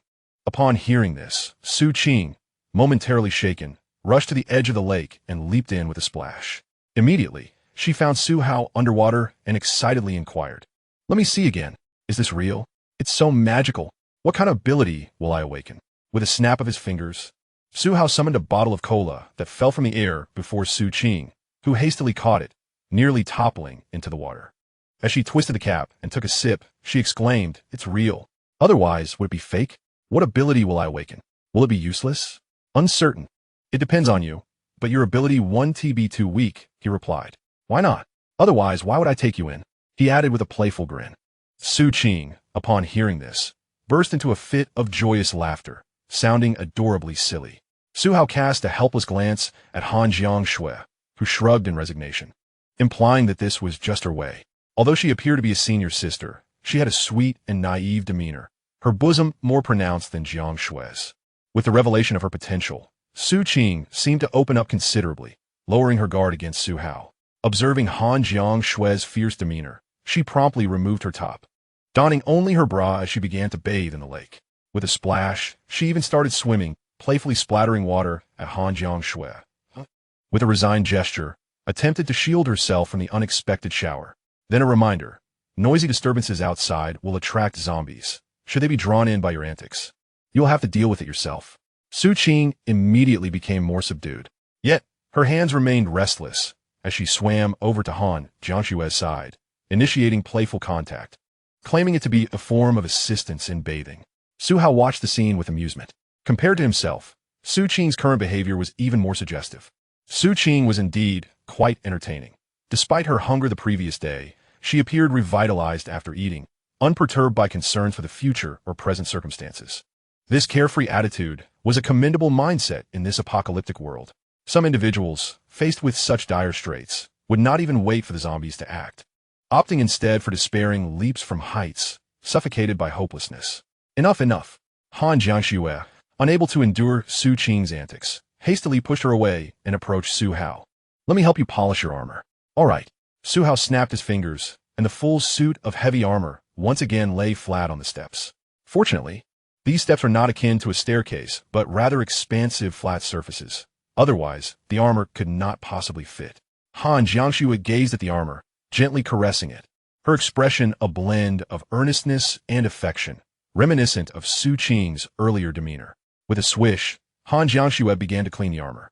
Su Qing observed curiously and asked Su Hao, won't washing it like this cause the armor to rust? Leaning against the steps, Su Hao countered, do the surgical instruments in your operating room rust indiscriminately? Do aerospace materials rust easily? They hardly rust. Su Qing shook her head. Unless they are left and used for an extended period, which would make them more susceptible to rust. Exactly, Suao Nadif. The materials are of higher quality than those I just mentioned. What? Su Qing exclaimed in astonishment, her beautiful eyes darting between the armor and Su Hao. Is it really that difficult to produce metals that resist rust? Aside from being expensive, surgical instruments and aerospace materials have their advantages. Thus, using less material is precious. And for a full suit of heavy armor, with so much material, how much must it cost? No wonder Jiang Shui is so fond of it. Suao Yishchirth. You can try lifting it in a moment, then you will understand its weight. Su Qing not that easily. After a while, Han Jiangshui meticulously completed the polishing of the armor. Su Qing stepped forward and, with all her might, began to lift it. To her surprise, the armor was not as unmanageable as she had anticipated. Instead, she managed to raise it with considerable effort. Upon lowering it, she gasped, isn't this quite light? Su Qing looked at Han Jiangxue, who nodded in affirmation, indicating that it was indeed relatively light. If modern materials were utilized to create armor akin to Su Hao's heavy armor, it could effortlessly exceed 50 kilograms, potentially reaching 60 to 70 kilograms, equivalent to 100 to 140 pounds. In contrast, ancient heavy armor typically weighed around 30 kilograms, or approximately 60 pounds. However, Su Hao's armor weighs merely 25 kilograms. Although not lightweight, it is significantly less than the anticipated weight, and yet it boasts an armament configuration that is thoroughly formidable. This underscores the paramount importance of materials. In aerospace, aviation, fighter jets, tanks, and rockets, one of the most critical breakthroughs lies in the materials themselves. Without proper materials, one is rendered ineffective. There is no room for play. In an instant, Su Qing found herself enamored with this exquisite armor. Where did you acquire this? It's so captivating. That's not for you to inquire further, Su Hao replied with a mysterious smile. You shall know in due time. To uncover more secrets. Aside from a system which will eternally remain silent, only those at levels 80 to 90 can grasp a fraction, while those above 90 can comprehend the majority. He was exceedingly cautious. After all, countless tales of betrayal during the apocalypse exist. Upon witnessing Su Hao's smile, Su Qing's curiosity surged, prompting her to rush to his side and cling to his arm. It's evident you possess many secrets that we are yet unaware of. Jiangxue, hurry. Come over and employ your charms to extract his secrets. Chapter 36. Su Qing's Loyalty, the First Blood of the Zombies. Ultimately, spurred on by Su Qing's enthusiastic encouragement, Han Jiangxue could no longer endure it, and the trio engaged in playful splashing in the lake, extending their originally planned hour-long soak to 2 hours. Su Qing, panting and breathless, radiated a captivating blush, droplets of water cascading down her graceful collarbone like a string of pearls, slowly tracing their way between her alluring curves, as if succumbing to an endless abyss. To an onlooker, one might misinterpret the scene as something far more scandalous. Han Jiangxue, typically devoid of expression, now bore a hint of smile. The crystalline droplets glided along her subtly defined abdominal contours, leaving traces of the rigorous training that most women seldom possess. She resembled a newly matured female leopard, exuding an extraordinary allure that is rare among women. An exquisite blend of wildness and an enticing aloofness that captivated the gaze of onlookers, making it impossible to look away. As the clock approached 4 in the afternoon, Su Hao declared, "All right, it's time to act. We need to find a place to rest tonight." He glanced at his holographic watch, projecting a map of the vicinity. Confirming the location of a convenience store, Su Hao rose from the water, preparing to depart. Su Qing, astonished by the watch's projection capability, marveled. Did such a watch exist before the apocalypse? Which manufacturer produced it? Has this technology truly been realized? Su Qing inquired, casting a glance towards Han Jiangxue. Han Yanggu, absorbed in donning her attire as she stepped ashore, chose not to respond. On the bank, Su Hao was drying himself off with his clothes, and with a snap of his fingers, he summoned the system to instantly clad him in heavy armor. He then replied, "The high-tech watch is one of our secrets, and there are many more mysteries awaiting your discovery." Just moments ago in the lake, she had not managed to extract any secrets. Rather than inquiring, the trio had been engrossed in their playful frolic in the water, finding respite amidst the apocalypse. Consequently, Su Qing's keen eye soon discerned something extraordinary. "Jiangxue, are you aware of this watch?" Su Qing asked. Han Jiangxue had already noted it, nodding in acknowledgement. "I am aware, but I did not ask. What purpose would such inquiries serve? It suffices to know what it is. If it pertains to us, Su Hao would mention it on his own." "Very well." Su Qing reassured herself, her spirits lifted. As she dressed, she proclaimed, "I shall inevitably become the person Su Hao trusts most among us." The moment her words left her lips, Su Hao received a notification.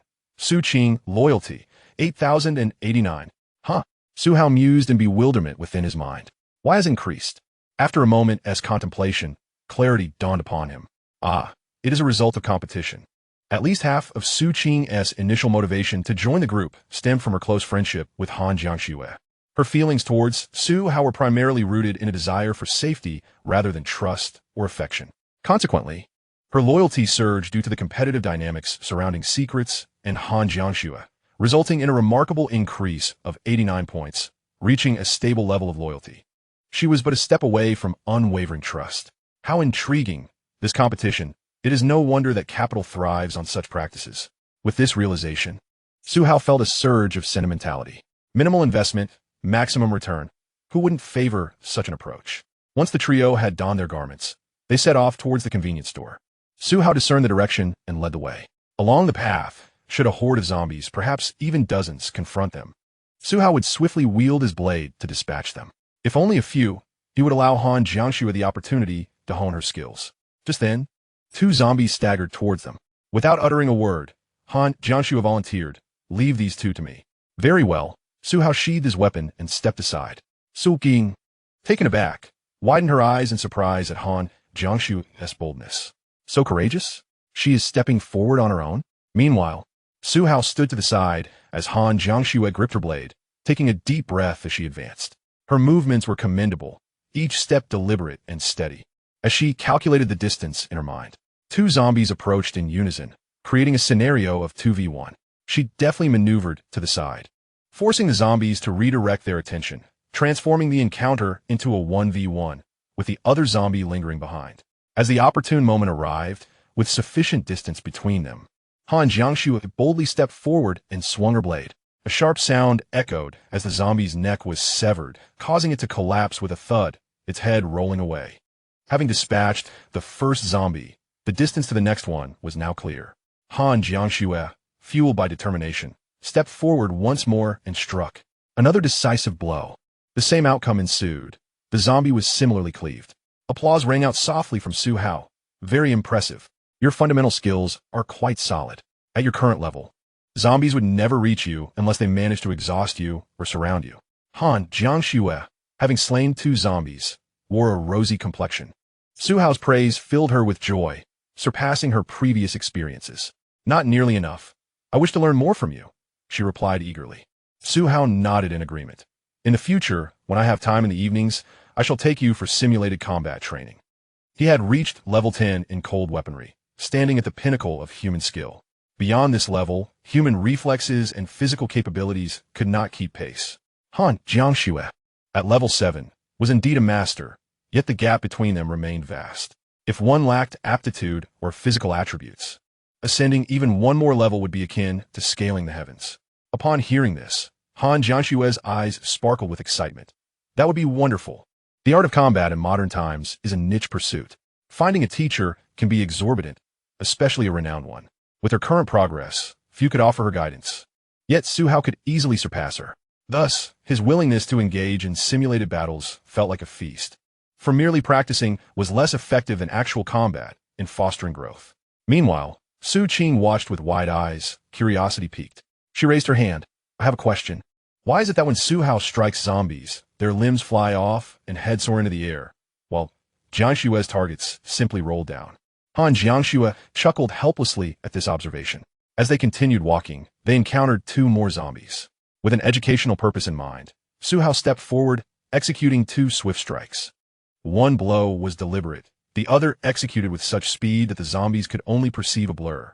The first zombie's head fell slowly, while the second's head shot far away, attracting several more zombies in the vicinity. "Do you understand now?"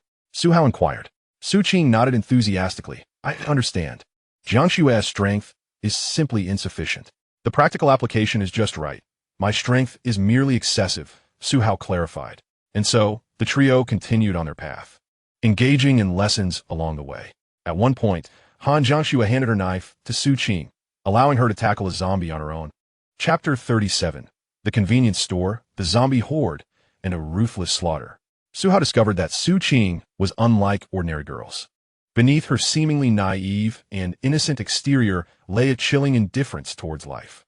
For most individuals, regardless of what they slay, even a small rabbit or a mouse would evoke a modicum of fear upon witnessing the gruesome aftermath. Yet, Su Qing was unfazed. Eagerly, she seized a machete and, with a fervent swing, struck a zombie. Although her first blow did not succeed, she swiftly followed up with another, ultimately dispatching the creature. Upon her triumph, she exuberantly returned, exclaiming, "I truly killed it." It felt akin to the act of throttling a mouse or a rabbit, just as satisfying. Observing her animated expression, Su Hao pondered whether her repeated experiments on small rodents had dulled her sensitivity. Nonetheless, such a mindset was undeniably the foundation for for future strength. Hesitation in combat would surely hinder one's ability to fight. Cowardice could never lead to greatness. You have great potential for growth, Su Hao genuinely praised. Really? Su Qing responded as if she had touched upon a reward mechanism, tightening her grip on the machete. Then let me try to slay a few more. Su Hao exchanged a glance with Han Jiangxue and nodded in agreement. All right, when we encounter isolated zombies, you shall take the lead. Thus, in the ensuing encounters, as hordes of zombies appeared, Su Hao would take the lead in dispatching them. When faced with a couple of zombies, Han Jiangxue would step in, while Su Qing would practice her skills on any lone zombies. With each engagement, it became apparent that her frequent experiments on small creatures had significantly accelerated her growth. Meanwhile, the machete, having been used extensively, had begun to dull and show signs of wear. Han Jiangxue glanced at the weapon, unperturbed, and remarked, "We'll need to find another one." Su Hao nodded in agreement. "We'll see." However, such blades are not easily found. Quality cold weapons are typically custom-made, and those sold online are often blunt and made of inferior materials. The knives marketed online, while appearing robust, are often crafted from high-hardness metals that do not constitute good materials. They merely give an impression of durability. In reality, many excellent materials are readily available in everyday life, such as spring steel, bearing balls, and heavy-duty truck steel. These materials are characterized by their sturdiness and high toughness, not solely by their hardness. Therefore, Su Hao considered that it would be preferable to await a reward from the system for a new blade rather than embarking on a search or attempting to craft one himself. In this apocalypse, firearms, much like these blades, were equally challenging to procure. At 4:30 p.m., Su Hao and his companions arrived near the convenience store. Given that the areas surrounding the store featured a plaza and landscape gardens, a considerable number of zombies, at least 100, could be found in the vicinity. As the trio cast their gaze around, they were taken aback to find the small convenience store surrounded by a throng of zombies, encircled in layers. Han Jiangxue furrowed her brow upon this unsettling sight. "Someone has been here," she remarked. Su Qing, momentarily stunned, questioned, "How can you tell?" Su Hao tapped her lightly on the head. Zombies are typically disordered, wandering in clusters and less drawn to a specific target. This dense gathering signifies that something has attracted them. Su Qing's heart sank. "Does that mean our food is gone? The spicy strips, cola, Sprite, chips, bread, jerky, nuts, spicy fishtails, bamboo shoots. Are they all gone?" Han Jiangxue swallowed hard at the mention of their provisions. Mimicking Su Hao, she pinched Su Qing's ample behind. "Enough with the menu. The convenience store is blocked off. We can't escape. Either the people inside have finished their meals or they're no longer among the living." Su Qing winced, clutching her backside, tears almost spilling from her eyes. She quickly dashed to Su Hao's side. "What do we do now?" Su Hao smiled, gripping his knife tightly. "For the sake of food, we must eliminate them all." Su Qing gasped in disbelief. "You mean we have to kill over 100 zombies for food? Wait, didn't you already slay over 100 this morning?" Realization dawned upon her. "Then it's not a problem." She turned to Han Jiangxue. "Are you joining in the fight?" Han Jiangxue shot her a glance, her expression devoid of emotion, too apathetic to scold her. She was, after all, a combat unit. Su Hao addressed Su Qing, waving his hand. "You are part of the support unit. Just stay close and be steady. Understood?" "Got it," Su Qing affirmed, recognizing that her only contribution was to avoid being a hindrance. With the moment ripe, Su Hao cracked his neck and wrists. Brandishing his large sword, he licked his lips and glanced at Han Jiangxue. "I'll take care of the fighting. You protect Su Qing." Han Jiangxue nodded, her eyes betraying a barely contained urge for violence. Having concluded their exchange, Su Hao retrieved a palm-sized mask and snapped it onto his face. In an instant, he transformed into a formidable figure, nearly 2 meters tall, clad in full armor. The meticulously crafted suit enveloped him entirely, exuding an aura of indomitable power, even when still, as if he were a force of nature. The very presence he commanded was palpable, instilling an involuntary urge to kneel in those who stood before him. Taking a deep breath, Su Hao hefted his sword and commenced a light run. After several meters, his pace escalated into a full sprint. Each footfall, amplified by his 200-pound weight in armor, resonated like the roar of a beast. Su Qing stood awestruck, witnessing Su Hao charge toward the horde of zombies, resembling a war chariot in motion. Han Jiangxue followed closely behind, prepared to confront the remaining zombies. In her eyes burned an insatiable desire, a fervent craving for blood and violence. She could barely contain herself, her fingertips trembling with anticipation. Bang, bang, bang. Upon hearing the commotion, the horde of zombies turned as one, their movements reminiscent of rippling wheat. All eyes now fixed upon Su Hao. In the next moment, they reacted, advancing toward him at a pace akin to that of normal humans. Bang, bang, bang. Then, in an instant, Su Hao surged forward like a runaway bulldozer, propelled by an indomitable spirit, plowing directly into the dense throng of zombies.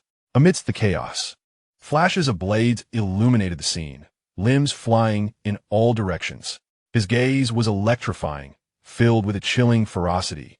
His extraordinary dynamic vision allowing him to commit every detail of the battlefield to memory. The massive blade in his hand was wielded with wild abandon. Each strike resonated with a series of squelching sounds, akin to the butchering of flesh. The mere echo of those sounds sent tremors through the legs of onlookers, making them feel as if they might collapse at any moment. Han Jiangxue watched the spectacle, breathless with excitement, her face flushed, yearning to join in the slaughter of the zombies. Su Qing stood transfixed, her expression one of sheer astonishment. Earlier, she had been dizzy from hunger and hindered by the zombies, unable to see clearly. Now, witnessing the scene before her, she felt as if Su Hao was an entirely different person. This was a stark contrast to the Su Hao she had known moments before, so utterly brutal. Chapter 38. The Light Spirit is Crucial, a cat named Sang Biao. The relentless slaughter continued unabated, time slipping by unnoticed. All that mattered was the act of killing. Minutes may have passed, perhaps just a few, but it felt like an eternity. When the last of the zombies fell, and Su Hao dispatched the last one in the convenience store with a swift strike, he stood amidst the aftermath, with only Han Jiangxue remaining alive by his side. Su Qing lingered at a distance, her demeanor contemplative, lost in thought. Before the convenience store, Su Hao remained still, taking slow, deep breaths. He bore no injuries, his armor stained with blood. At that moment, the light spirit continued to illuminate his form, rapidly replenishing his stamina and energy. A warm sensation enveloped him, akin to soaking in a hot spring during a frigid winter, offering unparalleled comfort.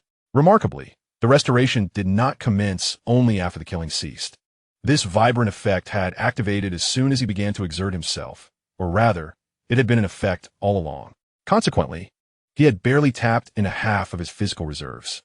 In other words, his stamina bar was still ample. Su Hao sighed deeply, expressing his thoughts on the utility of the light spirit. Iya? Upon hearing Su Hao call out to it, the light spirit responded with an inquisitive tone, as if to ask, what is it? However, its main form remained concealed, continuing to restore Su Hao's body. Within him, its buff efficiency was at a remarkable 100. Once it emerged, the effectiveness would diminish significantly, depending on the light's distance and range, potentially dropping to a mere 30 to 50. Such a reduction was quite substantial. No matter, Su Hao reassured himself, patting his chest. Greetings. Iya, it replied. HMHM. You too, it added. Su Hao nodded in acknowledgement. At that moment, Han Jiangxue approached. This time, she had dispatched more than a dozen zombies, resulting in further damage to her machete. The blade had suffered greatly from hacking through bone, yet without targeting the bones, the zombies would remain undeterred. Thus, her resources were depleting rapidly. Han Jiangxue stepped before Su Hao, lifted her head, inhaled deeply, and embraced him tightly, as though he were a solid chunk of iron. Su Hao felt a twinge of confusion, but soon understood, gently patting her shoulder. Be mindful of your wounds. None here, she replied, looking up at him from within his embrace. Her gaze was fervent, ignited by an intense flame rather than mere muddled confusion. In simpler terms, she was overwhelmed with excitement, restless, and unable to contain herself. Let's focus on the task at hand first, he urged. Even in our agitation, we must refrain from mischief. We do not yet know where we shall sleep tonight. Yes, Han Jiangxue responded, taking a deep breath of the blood-soaked air before rising to leave. She glanced back at Su Qing, who stood nearby, appearing as a mere bystander. At that moment, Su Qing's expression was one of bewilderment, not fear nor trepidation, but a profound confusion. What had transpired? Was this still humanity? What did she possibly do? It was only when she saw Han Jiangxue beckoning her that she vacantly made her way over. Traversing the short distance of merely a few dozen meters felt like wading through a sea of corpses. Hundreds of bodies lay strewn across the path, 2/3 of which were headless, and 1/3 were bisected at the waist. Most of the carnage had resulted from Su Hao's decapitations, with fewer instances of dismemberment, thus creating the current scene. Corpses, pools of blood, and severed limbs cluttered the entire roadway. The stench of blood was nauseating, and the crimson ground felt sticky beneath their feet. Yet, Su Qing showed little fear as she walked steadily towards them. Upon reaching Su Hao's side, she seemed to regain her composure, adapting to the gruesome environment. Her gaze cleared significantly as she surveyed the surroundings. With her eyes closed, she took a moment to recollect her thoughts, then turned her attention to a tree beside the small shop nearby. Once, there existed a feeding point for stray cats, where numerous students would purchase sausages from the nearby shop and feed them. Occasionally, they would also bring cat food. However, the whereabouts of these stray cats remain a mystery now. The most captivating among them was a calico cat, pursued by many others. The most fearsome was a raccoon, marked by a scar on its face, which students and teachers referred to as Zhangbiao. Upon hearing Su Qing's words, Han Jiangxue suddenly recalled something. Why had she not encountered any zombie dogs or zombie cats? Su Hao pondered for a moment, suggesting that perhaps their numbers were few. Many had fled and hidden away, or they were simply too feeble to even qualify for zombification. Indeed, this seemed to hold true. If all creatures were capable of turning into zombies, then flocks of zombie birds would have appeared long ago. Yet he had yet to see any birds, not even from the rooftop. Thus, it seemed that the frailest of beings were unworthy of such a fate. They perished from failed evolution. Han Jiangxue and Su Qing contemplated this and nodded in agreement. It appeared to be the case. Let us attend to our business. Su Hao sheathed his blade. After dispatching the zombies, they had come primarily in search of sustenance. The shop had been thoroughly cleared. Su Hao led the way toward it. The shop resembled a security booth, yet was considerably larger, with passages both front and back. Inside, the zombies had just been lured out and subsequently slain. Currently, there were no zombies within, but rather corpses. Upon entering, Su Hao beheld a body, utterly decomposed, which had not even transformed into a zombie. Its head was conspicuously missing half, a grim indication that its brain had been consumed. This suggested that it had been devoured while still alive, prior to its zombification. What a tragic fate. Su Qing felt a twinge of pity upon witnessing this. It must have been one who rushed into the shop, driven by the desire for food, yet only thought of sustenance. Unbeknownst to him, the density of zombies within the school had trapped him in the shop, where he was devoured alive. At present, the shop still contained a considerable amount of food, most of which remained preserved, as zombies did not typically seek to destroy it. Furthermore, due to the encirclement, no one had dared to approach until now. Su Hao glanced at the corpse, but due to the level of decay, the wounds were indistinct. There were a few scratch marks unlike those made by zombies, yet they bore little significance. He approached the bar, intending to collect everything from the top down into his space. However, the closer he drew to the bar, the more his sixth sense tingled with unease. His hair standing on end, Su Hao immediately halted, furrowing his brow. Something was amiss. In the shadowy corner, it seemed as though something was stirring. Was it the trace of a passing breeze? It seemed unlikely. If it were a natural occurrence, his eyes would not have registered such alertness. Now, his intuition was overwhelmingly potent. This indicates that, deep within the subconscious, the brain perceives this as quite abnormal. Su Hao trusted his instincts. Was it fur? An animal? A rat? Chapter 39. The task of slaying the zombie cat. A feline super ability. Upon hearing Su Hao's words, Su Qing and Han Jiangxue abruptly halted their actions. They had just been foraging for food, preparing to eat a little, but upon hearing this, they dared not move. Su Hao licked his lips, not glancing back, and softly instructed, "You two, step back a bit and head towards the door. If you sense something amiss, exit immediately." Understood, Han Jiangxue replied, promptly pulling Su Qing away. She fully comprehended that the greatest assistance she and Su Qing could provide was to avoid hindering the battle at a higher level. In such a cramped convenience store, the likelihood of accidentally injuring one another while wielding weapons was exceedingly high. It would not be unusual to accidentally strike a comrade. However, just as they retreated to the doorway, a sharp, piercing cat's cry suddenly erupted from the corner of the counter. Su Hao, quick on a draw, seemed to have anticipated this moment, drawing his blade with precision. The instant he warned Han Jiangxue to retreat, he had already gripped his large sword, adjusting his position, ready to strike at any moment. His intuition was vague, yet his super dynamic vision alerted him to the presence of something unsettling within his field of view. Over the past few days, he had employed this extraordinary vision primarily in everyday combat, discerning every detail of the zombies, effortlessly executing refined maneuvers. The arms swung by the zombies always fell just short of reaching him, yet they could never touch him. But today, in the dimly lit convenience store, devoid of electricity, he felt an unsettling presence in the darkness before the cashier's desk. What was it? What shadow lurked there? He was certain that within the darkened area, something resided. In the pitch-black corner, something began to move slightly, as if sensing the surrounding atmosphere. The entity appeared to be somewhat anxious. Fur. Initially, Suhao thought it was fur. It must belong to some animal. Upon further examination, however, he realized it was something else. Whiskers. Whiskers, symmetrical and antenna-like, were sensing the environment. The first creature that sprang to Suhao's mind was a cat. A zombie cat.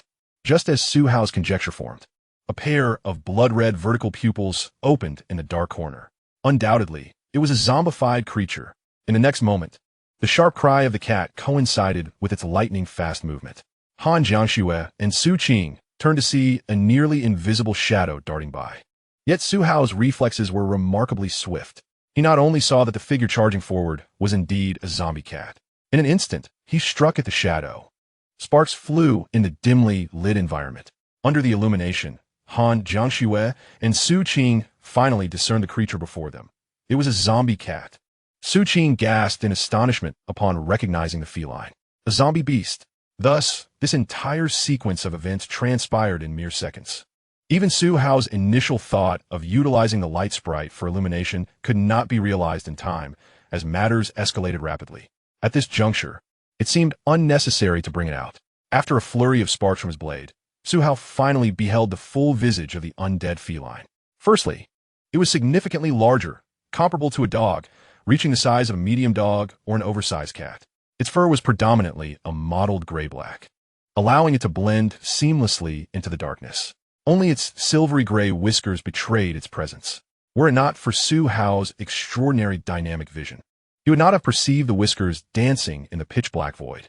The creature remained crouched, even closing its eyes to prevent any glimmer from its pupils, relying solely on its whiskers to sense the surroundings and the air. Once the target approached, it would open its eyes, lock on, and strike with lethal precision, showcasing its extensive hunting experience.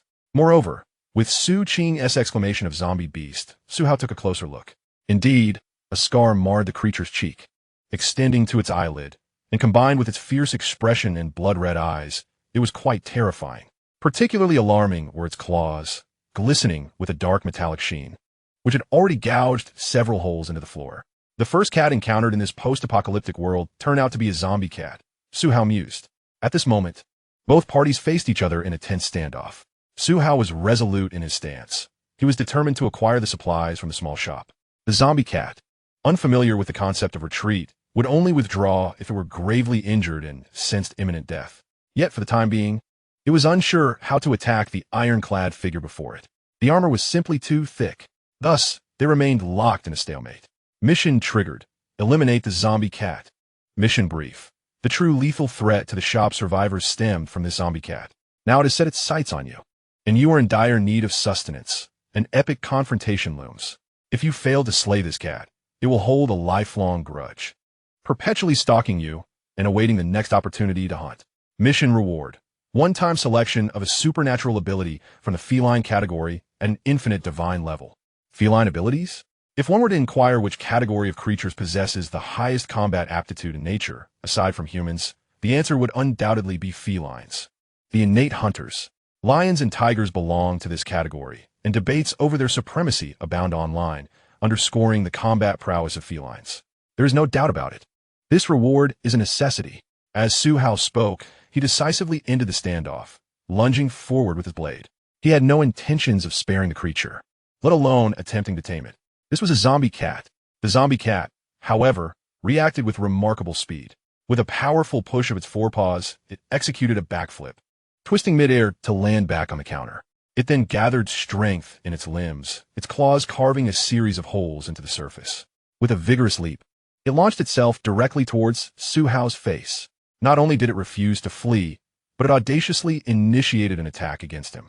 In response to the zombie cat's pounce, Suhao stepped back, pivoted, and swung the rear end of his knife. Han Jiangxue at the door could barely discern what was transpiring.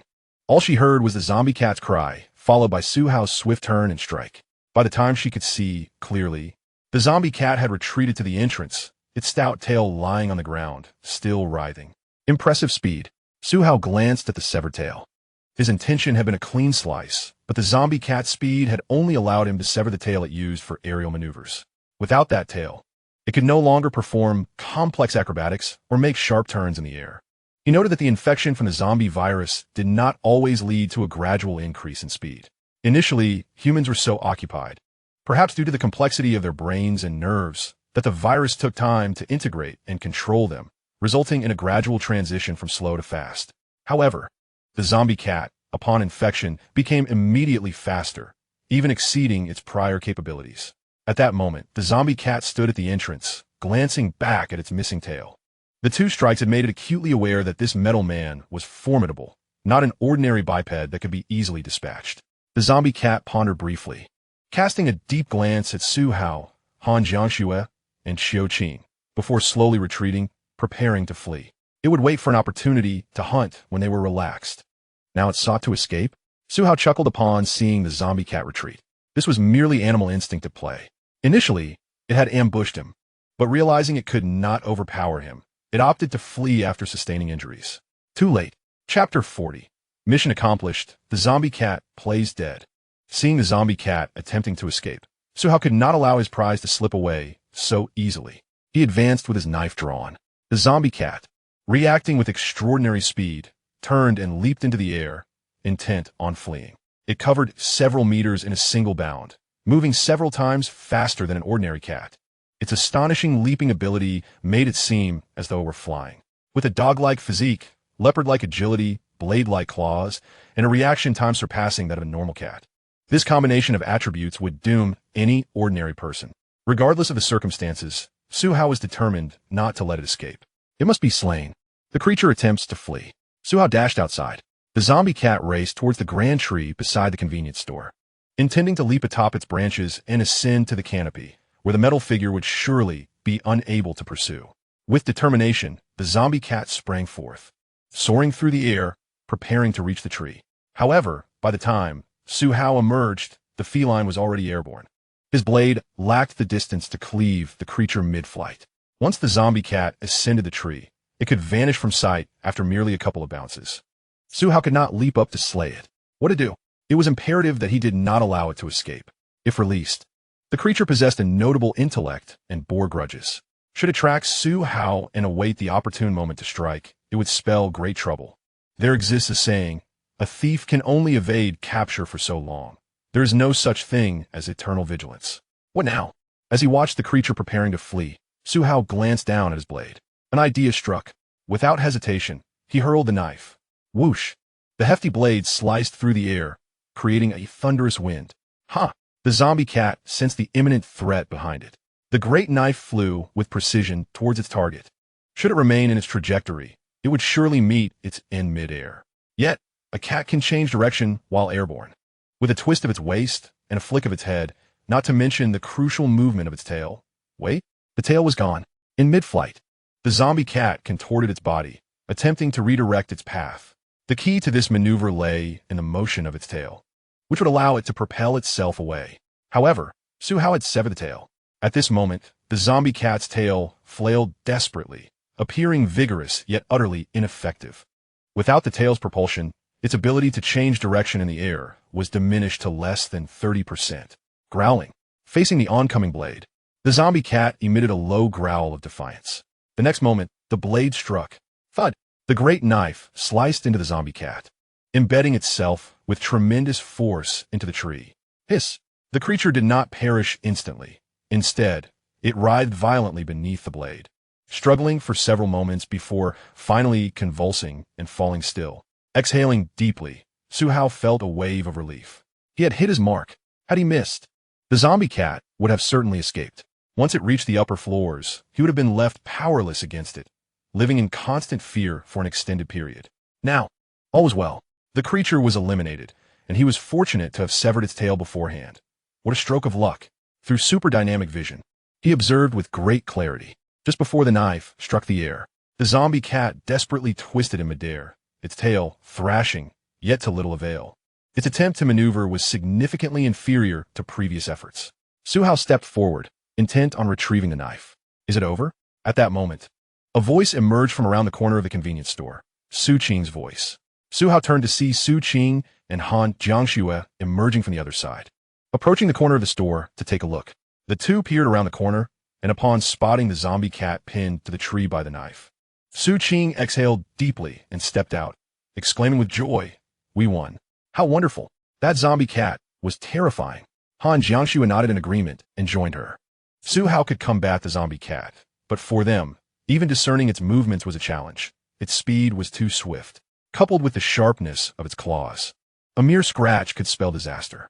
Su Qing hurried to Su Hao's side, extending her hand for a high five. Slap. They exchanged a celebratory clap. "Are you certain it's a zombie cat? I can't see clearly from here." Su Qing prepared to approach for a better look. Su Hao and Han Jiangxue followed suit. The trio drew closer to the large tree, with Su Hao leading the way, ready to extract the knife. As they neared the tree, they also approached the zombie cat. It indeed resembled a zombie cat. Su Qing felt it even before getting close. When they were within 1 meter, then less than half a meter, Su Qing bent down to observe closely. Just then, Su Hao noticed that the seemingly lifeless zombie cat's whiskers began to tremble faintly. It was subtle, akin to the breeze passing by. Yet, a sense of foreboding washed over Su Hao.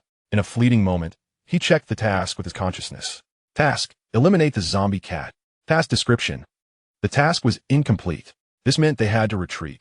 Just as Su Qing lowered her head, Su Hao swiftly reached out, slapping his hand against her face to push her back. In that instant, swoosh! The seemingly dead zombie cat suddenly resumed its frenzied struggle. Its front claws wildly swung at the trio. The glossy black claws, reflecting a metallic sheen, sliced through the air with a whoosh. Su Qing's face drained of color and fright. Han Jiangxue was also startled, but instinctively reached out to pull Su Hao, who was closest to her, away. Meanwhile, Su Hao, while pressing Su Qing back with his left hand, raised his right arm, shifting his shoulder and elbow to deliver a powerful punch. Bang! With the force of an alloy fist, Su Hao struck directly at the zombie cat's head. One punch landed, with a resounding crash. The great tree shed a multitude of leaves, silencing the zombie cat in an instant. To ensure his safety, Su Hao raised his fist and struck 3 decisive blows. Bang! Bang! Bang! This time, the tree lost yet another cascade of leaves, rendering the zombie cat utterly unrecognizable. Su Qing stood there, dumbfounded, while Han Jiangxue took a deep breath. Su Hao inspected his gloves, noticing the unsightly stains. How filthy! He anticipated the creature would feign death. Shaking off the remnants, he approached a relatively clean zombie corpse and wiped his gloves on its clothing, removing the mess. Mission accomplished. Slay the zombie cat. Reward points have been distributed and are available for collection at any time. At that moment, Su Hao finally noticed the system's mission completion notification, confirming the efficacy of his actions.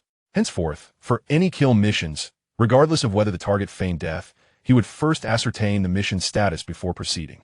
This could be considered a unique verification feature of the system. Chapter 41.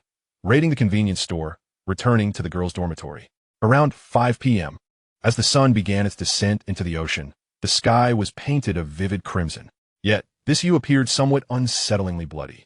Inside the convenience store of Jiang University, after dispatching the zombie cat, Su Hao and his companions commenced their looting operation. Su Hao swiftly collected all visible items, stowing them away in his space for later discernment of what was unnecessary. In a post-apocalyptic world, it was prudent to keep everything. Items like lighters and lighter fluid were invaluable, as modern life heavily relied on such essentials. Without a lighter, starting a fire becomes arduous, unless one could find fireworks or forge fire, though the noise would undoubtedly attract a host of zombies. While Su Hao busied himself with the looting, Han Jiangxue and Su Qing gathered the items, facilitating Su Hao's collection. Initially, Su Qing had been filled with enthusiasm, watching Su Hao manipulate his space with endless fascination. However, now she felt a tinge of sadness, stemming from the zombie cat's final feigned death assault. Indeed, it was a zombie cat. She had seen it clearly in the end. Su Qing gathered buckets of instant noodles and moved them beside Su Hao, letting out a sigh. It had merely appeared menacing, bullying other cats. Yet it had always been kind to her. She had even fed it sausages. Though it would forget her kindness once sated, it was evident that it was no longer the same creature as before. Of course, Han Jiangxue interjected, bringing over a pile of assorted snacks and dryly remarking, "Its brain isn't the same. How could it still be the original being?" As Su Hao continued to absorb the surrounding items, lighters, cups, snacks, beverages, a refrigerator, bread, chips, and more, he felt a genuine sense of exhilaration in that moment. The exhilarating sensation of raiding the storeroom is truly delightful. Upon overhearing their conversation, Su Hao, with a hint of curiosity, posed a question to Su Qing. Su Qing, what do you believe is the true essence of a living being's consciousness? Is it the brain? Su Qing pondered briefly, nodding and then shaking her head. From a biological perspective, the brain is indeed essential. Or perhaps the spinal cord to which it is connected may also be considered. However, from a philosophical standpoint, it diverges. After articulating her thoughts, Su Qing inquisitively countered. What do you think it is? Without hesitation, Su Hao replied, from a biological perspective, it is the genes. From a philosophical perspective, it is memory. He continued confidently. DNA does not deceive. You are inherently yourself. Even if one were to exchange consciousness with another, this body remains this body, regardless of marriage or procreation. The offspring will inevitably inherit this genetic DNA. This truth remains unchanged. Yet, it might bear little significance. Memory is the crux of the matter. Erasing consciousness and then awakening is akin to being granted a new life. The distinction lies in whether instinct remains and whether it is a new body or an old one. Therefore, memory is particularly pivotal. It is what validates whether I'm still me. Han Jiangxue grasped the concept clearly. She then brought over a box of snacks and added, thus, Sang Biao is no longer Sang Biao. Both his body and consciousness have transformed. Do not be disheartened. Swiftly return to your tasks. Su Qing was promptly directed by Han Jiangxue to resume her duties. This sensation of being guided by a mentor, even outside of school, was palpable with Han Jiangxue, who possessed an exceptionally commanding presence. Subsequently, the entirety of the small shop was cleared out by the trio in less than half an hour. By 6 p.m., darkness was beginning to envelop the outside world. The three stood outside the shop, gazing in. Aside from the unwanted refuse, the interior was immaculate. Everything of value had been absorbed into Su Hao's space, including items deemed temporarily unnecessary, for who could predict their future utility? Su Qing glanced at the sky and then at the time. It darkens so swiftly. It is only 6 p.m., and we are already nearing July. Typically, dusk would commence around 6:30 during this time of year. In July, it would be around 7 p.m., and further south, in August, it wouldn't be until 8 p.m. Han Jiangxue, having noted the time, concluded the onset of darkness is indeed hastening. Could it be a sign of cooling? Su Qing sensed the change. There's a slight chill. The oppressive heat has dissipated. This is not ideal. Su Hao extended his hand to feel the air and shook his head. As mentioned previously, the atmosphere, geography, and oceans have undoubtedly altered. The seasons and temperatures appear to be askew. Su Qing was taken aback. What shall we do? How shall we proceed? Su Hao shrugged. What can we do? We run to wherever is safe and stockpile supplies. Let's prepare for 100 years. Su Qing was momentarily stunned. Upon reflection, they realized this was indeed the optimal solution. Han Jiangxue nodded in agreement, affirming that this was indeed the optimal solution for their contingency plan. Simply stockpiling supplies would suffice. Su Hao glanced at the sky, then at his watch, ultimately confirming their destination, dormitory. Let us find a place to rest. We shall leave the campus tomorrow. All right, he said, leading the way as the trio made their way towards the dormitory. The nearest one was the girls' dormitory, merely a few hundred meters away. This was one of the perks of being on campus. Everything was conveniently close.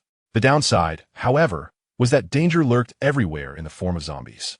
As they approached the girls' dormitory, Su Hao dispatched 2 or 3 dozen female zombies along the way before finally reaching the rear of the building. The dormitory was shaped like a concave letter U, with 2 entrances on either side. However, Su Hao had no intention of using the front entrance. He made his way to the back, locating a room devoid of zombies and, notably, equipped with a bed.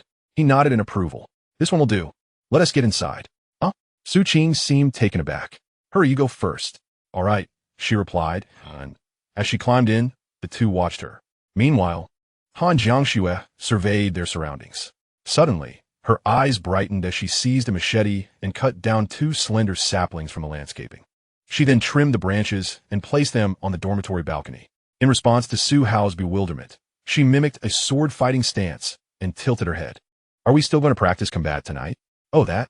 Sure, she said, as if she had just reminded him of something important. After all, they couldn't use real swords. While the alloy broadsword was manageable, The machete would surely be damaged instantly. Thus, they would have to make do with wooden sticks for the time being. Thud! At that moment, as Su Qing swung over the balcony, her last foot caught on the wall, causing her to land unceremoniously on the ground. Han Jiangxue followed suit, using her hands for support and propelling herself over with ease. Lastly, it was Su Hao's turn. Under the gaze of his companions, he approached the balcony, supported himself with one hand, and lightly tapped his toes, effortlessly vaulting over. He then clapped his hands and shook his head. You both are too timid. It's obvious you've never climbed over a fence before. The girls exchanged glances, speechless. Chapter 42, Lottery, Hair Perception, Neural Sensitivity. The trio entered the girls' dormitory. Su Qing was quite familiar with the place, instantly plopping down on a bed. Han Jiangxue proceeded to block the door. After stowing his heavy armor in his spatial storage, Su Hao joined in to help, pushing one of the beds against the door to secure it. The dormitory accommodated 4 people, and using one bed to barricade the door posed no issue whatsoever. Once the door was secured, Su Hao began to ponder, what shall we have for dinner tonight? He commenced organizing the myriad of items within his system space, which he considered a unique hobby. If the accumulated supplies were left in disarray, it would cause him great discomfort, and searching for specific items later would prove quite troublesome. Thus, he preferred to keep everything neatly categorized and orderly. Tools, daily necessities, water, snacks, staple foods. Each category is meticulously collected and organized within the system space, classified into distinct groups. Faced with the dilemma of cravings, Su Qing licked her lips and raised her hand. While I was gathering, I spotted some self-heating rice. I yearned for braised pork, along with a bottle of iced black tea. Several days had passed since the apocalypse began, and none had savored a morsel of warmth. Their sustenance had been limited to bread and snacks, and their bodies were already exhibiting signs of withdrawal from carbohydrates.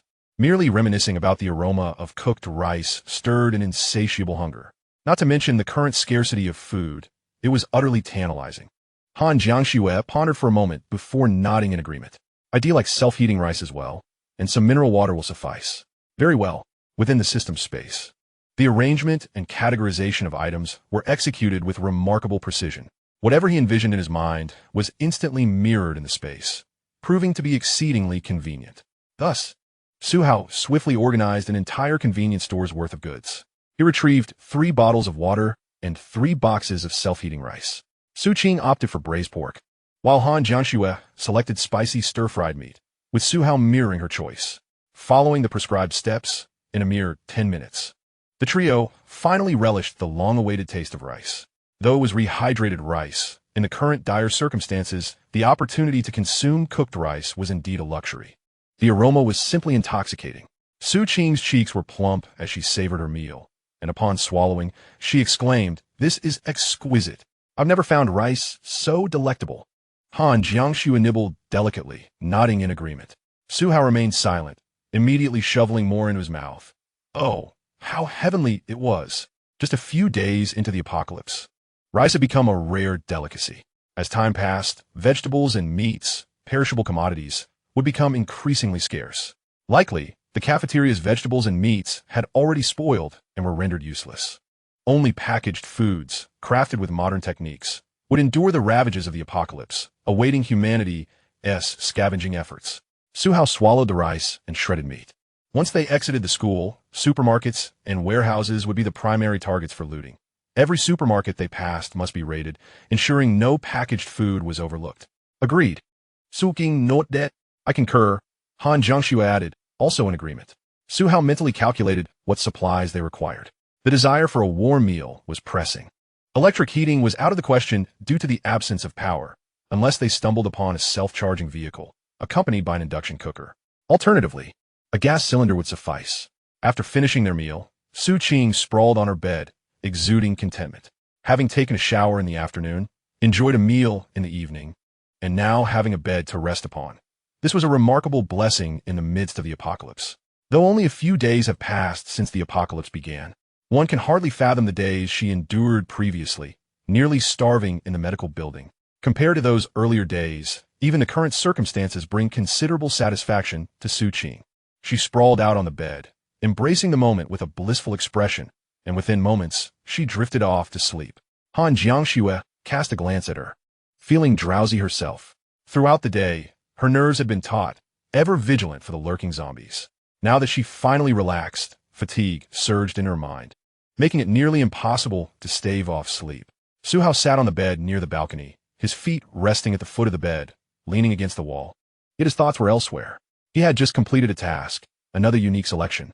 It was impossible to draw tomorrow. He had to finish everything today without wasting a moment.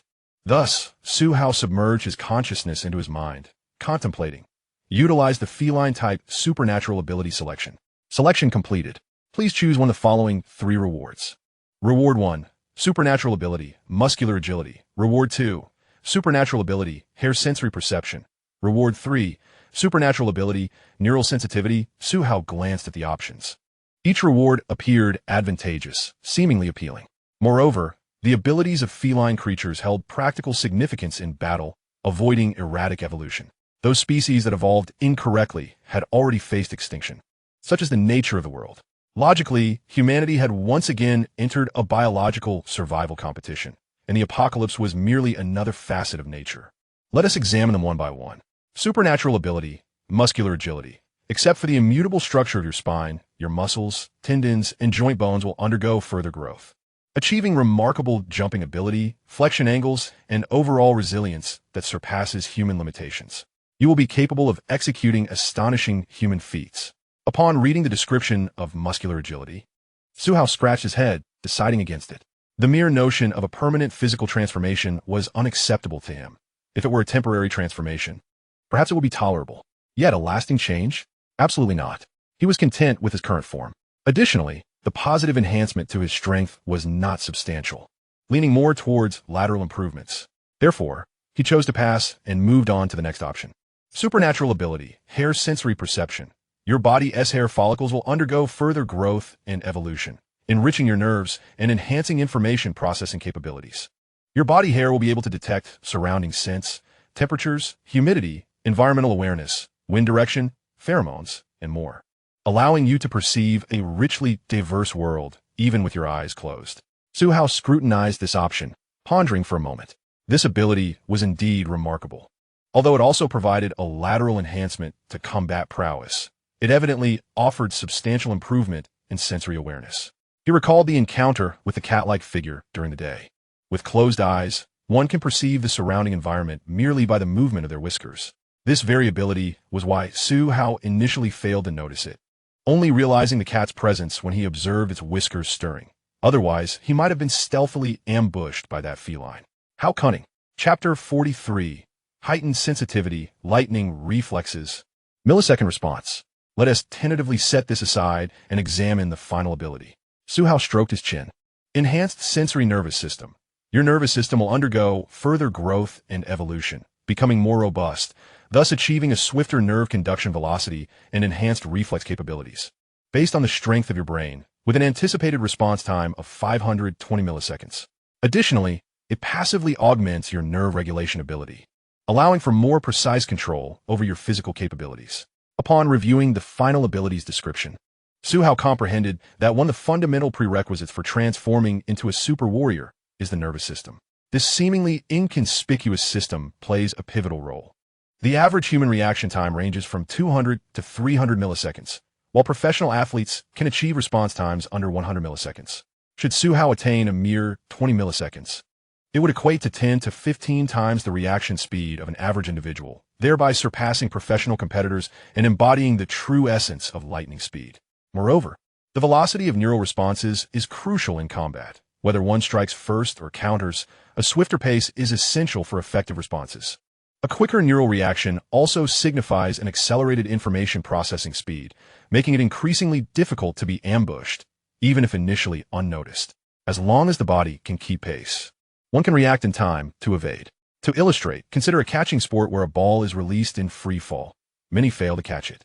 Those above the passing mark can manage to do so, while exceptional individuals can catch it before it descends halfway.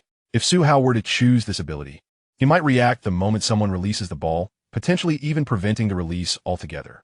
Undoubtedly, among these 3 abilities, the third one stands out as the most beneficial. Without hesitation, Suhao declared, "I choose reward 3. Reward dispensed. Please sit back and rest for a moment." Suhao settled into a comfortable position, focusing his thoughts. In the next instant, A tingling sensation enveloped his entire body. However, unlike the numbing sensation from attributing points, this felt akin to the jolt from hitting a nerve at the elbow. His nerves felt as though they were woven like a spider's web. The most intense sensation radiated from his brain, as if it had been electrified. It was not unpleasant. Rather, it resembled a rejuvenating spa experience. After a while, this tingling sensation gradually became less pronounced until it completely dissipated. Su Hao extended his hand and pinched his fingers, feeling an enhanced tactile sensitivity. The friction was so vivid that he could discern every ridge of his fingerprints. Marvelous, he mused. He felt himself evolving toward the realm of a super warrior. Evolving like interstellar warriors, regardless of the circumstances, the thrill is what truly matters. On the other side, as darkness began to envelop the sky, Han Jiangxue shook off her drowsiness and rubbed her eyes. Sleep was not an option. With the power outage at night and no illumination, she recalled Su Hao's words about the simulated combat exercises. She regarded this matter with utmost seriousness, having kept it at the forefront of her mind. As the opportunity to practice slipped away, she knew that if she did not train now, the day would offer no further chances. With a sharp clap of her hands against her cheeks, Han Jiangxue stood up and walked towards the balcony. She picked up 2 wooden sticks and handed one to Su Hao. "Shall we practice together?" Su Hao glanced at the darkening sky. It was indeed time to engage in their training, lest they be rendered blind by the night. He nodded in agreement.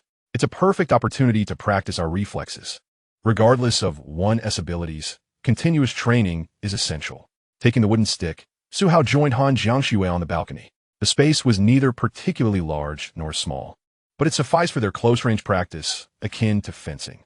He lifted the stick, swinging it lightly a few times to gauge its weight, then raised his head to inquire. "Are you ready?" "Yes," Han Jiangxue affirmed, gripping the stick firmly, her expression serious and resolute. "You go first. If I initiate, you want to have the chance." "All right." Han Jiangxue perceived no insult in Su Hao's words. Rather, they served as motivation, given her combat prowess.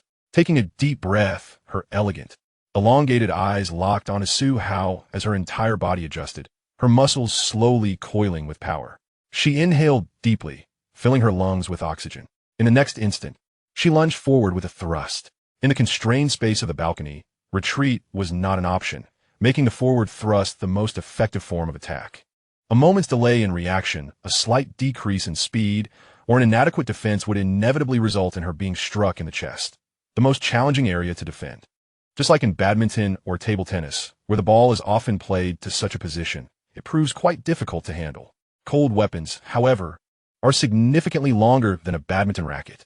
Yet, to Su Hao, the moment Han Jiangxue executed her thrust, he could discern its trajectory and final target with remarkable clarity. Coupled with the speed of his neural reflexes, he was able to respond and retaliate within mere milliseconds, an agility akin to the blink of an eye. In the face of her thrust, Su Hao gently sidestepped, lifting his wooden stick with one hand to sweep across his abdomen. In the next moment, Han Jiangxue's thrust passed just inches from his chest, interrupted by Su Hao's stick. With a swift motion, he struck forward. Bang!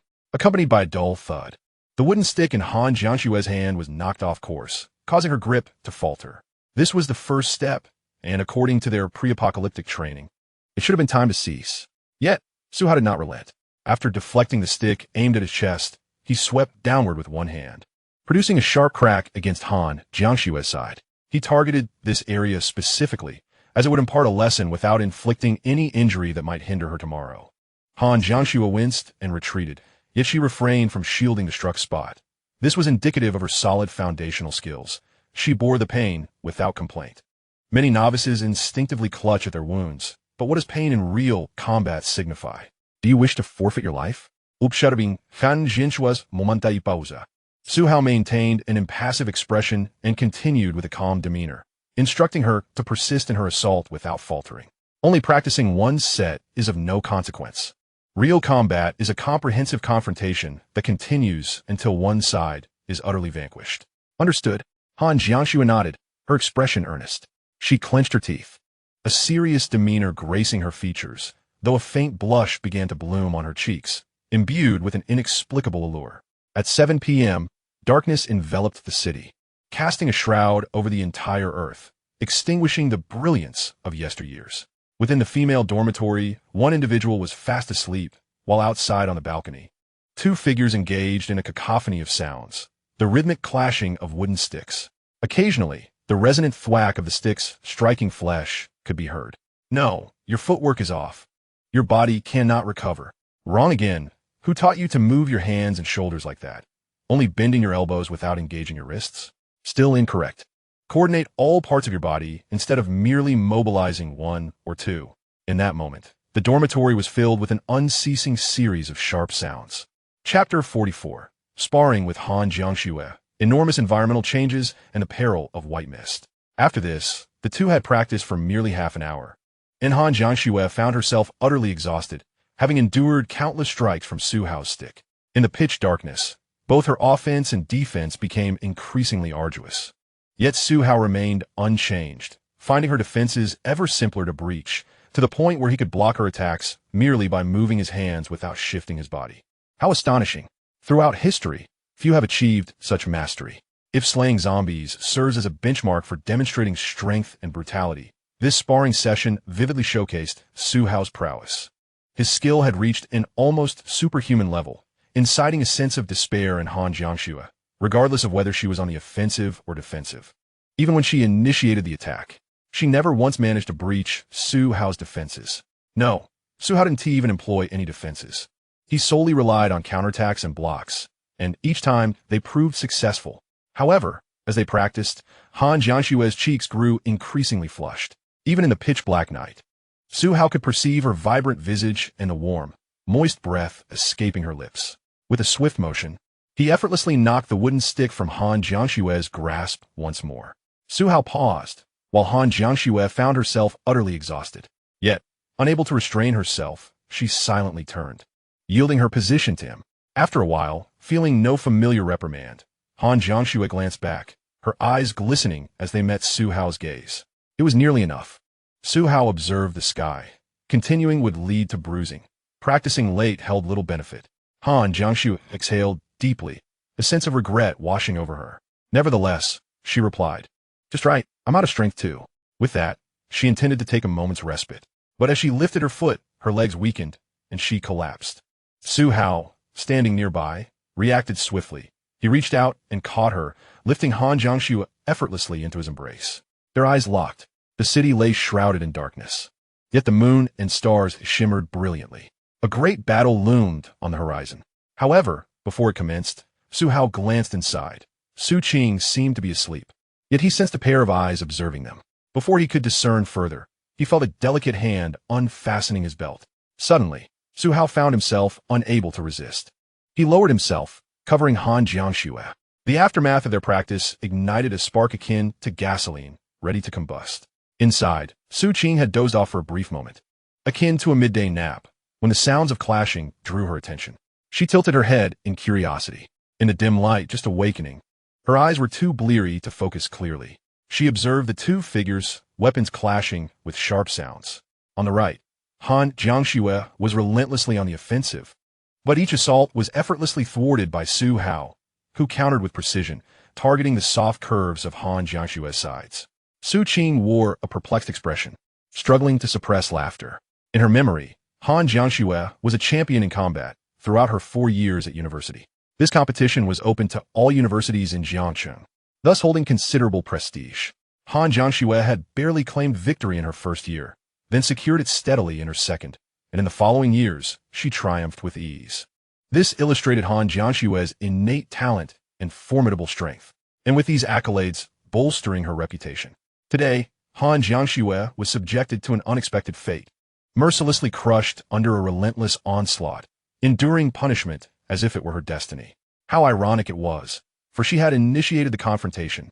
A sly smile crept across Su Qing's heart.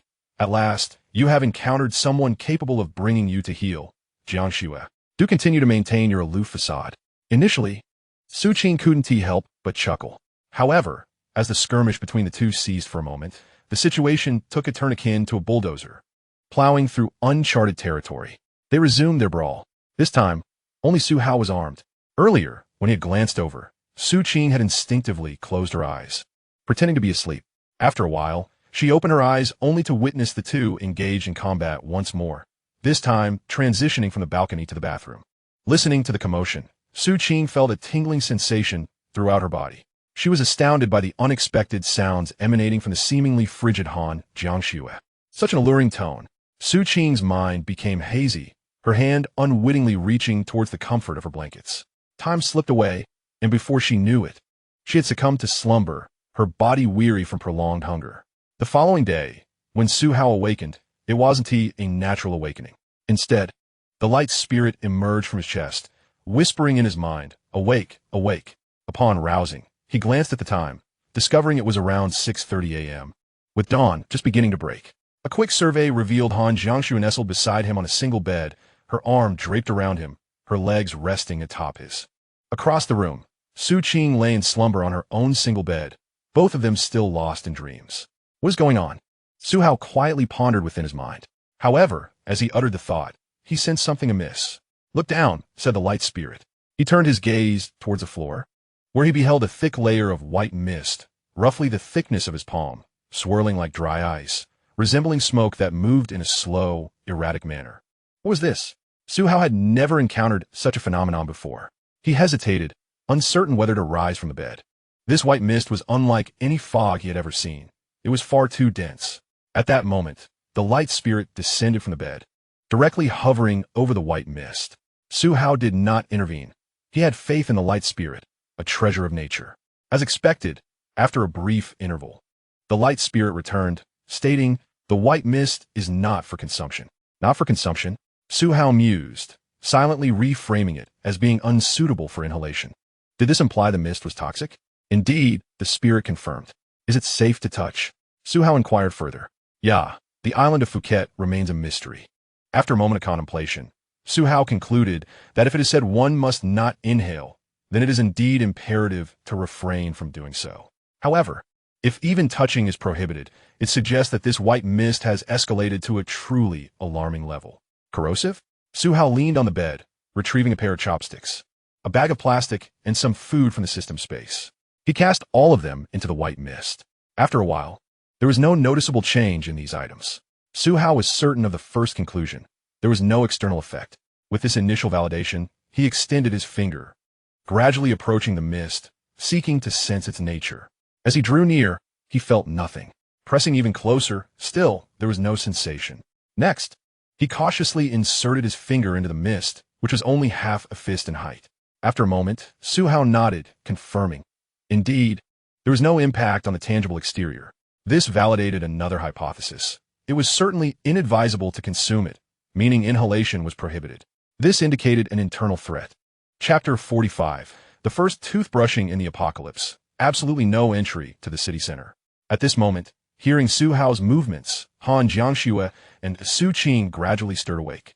Yeah, the light spirit seemed a tad shy, retreating into Su Hao's body once more. Perhaps it preferred to avoid contact with anyone other than Su Hao. After all, the contractor was not just anyone. It would not absorb the essence of others. The two women began to wake fully. Han Jiangxue slowly sat up from behind Su Hao. At that moment, warm sunlight gently cascaded over her smooth body, draping her in a dreamlike golden veil, shimmering with brilliance. Her figure, pure as jade, was robust and powerful, akin to a meticulously sculpted rare gem. Under the sunlight, it appeared as if the jade had been deftly polished, with every contour exuding an ethereal clarity. Su Hao and Su Qing exchanged a glance, feeling an overwhelming sense of comfort, as if their souls were momentarily uplifted by the sight. Su Qing suddenly remembered something. Her cheeks flushed slightly as she glanced at Han Jiangxue, mumbling, "I never expected you, Jiangxue, to be like this behind the scenes." Her gaze was soon drawn to the white mist on the floor. What is this? Su Qing froze. Her intention to head to the restroom abruptly halted. Staring at the white smoke beneath the bed, her mind raced to deduce, is it fog? Dry ice? Is there a fire somewhere? She sniffed a couple of times, quickly dismissing the fire option. Han Jiangxue glanced at the white mist, first putting on her t-shirt to cover her smooth form, then curiously inquiring of Su Hao, is it just our dormitory, or is it the same everywhere? They were on the first floor, which made verification easy. Su Hao sat up, gazing outwards. It was no surprise to find that the road beyond was enveloped in a layer of white mist. due to the disparity between the interior and exterior of the building. This mist rose to a height sufficient to cover the tops of one's shoes. Perhaps the entire world was in a similar state, Su Hao speculated. This conclusion cast a pall over the faces of those present. If the whole world faced such a phenomenon, it would indicate a shift in a natural environment, a geographical or ecological transformation with far-reaching implications. What could have caused this? What might the future hold? What purpose does it serve? These questions remained shrouded in uncertainty. At that moment, Su Qing, drawing from her extensive experimental experience, began cautiously lowering her bedding into the mist, preparing to make contact. I've already tested this, Su Hao declared as he stepped into the mist to don his shoes.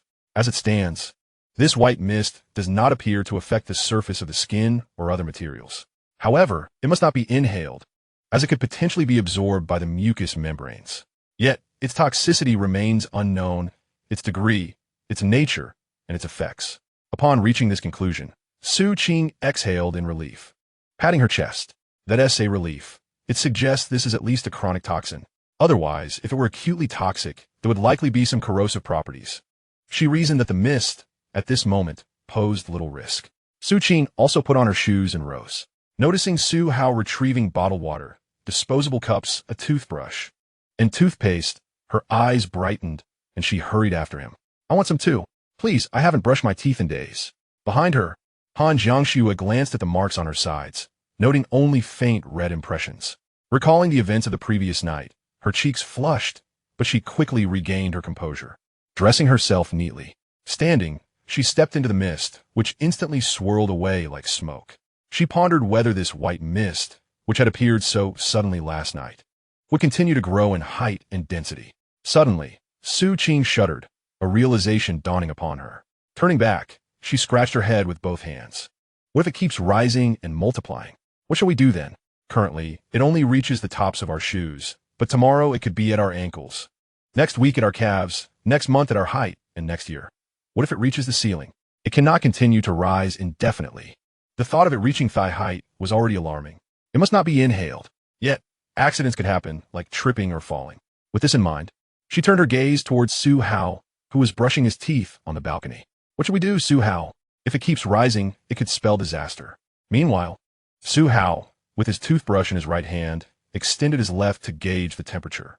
It had grown colder. What if the mist rises higher? He mused. We run. What do you mean? Without needing Su Hao to respond, Han Jiangxue approached him, simultaneously brushing her teeth while elucidating her thoughts. We must ascend to higher altitudes. Jiangcheng, being a coastal city, is enveloped in a tangible white mist that weighs upon the ground, a phenomenon that will surely be absent in the elevated regions. We cannot combat the natural environment. Our only recourse is to seek greater heights. After finishing her explanation, she took a sip of mineral water and resumed brushing her teeth. Su Qing pondered for a considerable time, ultimately concluding that this was the only viable approach. In the face of nature's transformations, humanity, despite its seemingly resplendent civilization, can only adapt. Can we prevent earthquakes? No. Can we avert tsunamis? Similarly, no. Can we stop volcanic eruptions? We might even exacerbate them, but that's all. Before the might of natural disasters, humanity remains disconcertingly insignificant. Should a colossal meteor descend upon us, even hydrogen bombs would be of little use. Resigned to reality, Su Qing also began to brush her teeth. Once the three had completed their oral hygiene, they partook of a modest breakfast consisting of a bottle of milk, accompanied by some bread and snacks. Before setting out, Su Hao outlined his plan to the two women. After we exit, we will head straight to the parking lot to locate Su Qing's vehicle. If it is not there, we must search for a range-extended car. No other vehicles will suffice. If we cannot find one, we shall have to abandon that endeavor.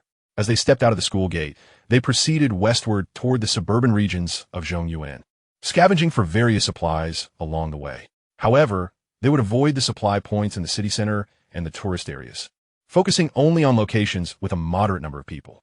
After hearing this, Su Qing raised her hand to ask a question. Su Hao glanced at her and replied, What is it? Why are we bypassing the city center? The Wanda Mall and Zhongrunfa have so many supplies. A single scavenging trip could sustain us for an indeterminate amount of time, Su Qing inquired. The moment her question was voiced, Han Jiangxue could no longer contain herself and nearly drew her weapon against her. With a swift motion, she slapped Su Qing's back, the sound echoing sharply. before fixing her gaze upon Su Qing and explaining, "Why do you think there are so many supplies in the city center? Have you considered that? Do you wish to envision a horde of zombies towering higher than the buildings?" Upon hearing this, Su Qing suddenly grasped the gravity of the situation. Just imagining that scenario drained the color from her face. They were still on the second or third ring road. If they ventured into the innermost ring, they would undoubtedly encounter throngs of zombies just outside the campus. The abundance of supplies in the city center stems from the high population demand, necessitating substantial stockpiling in warehouses. Given the density of the city center, finding an open space would be a daunting challenge, as it would be teeming with the undead.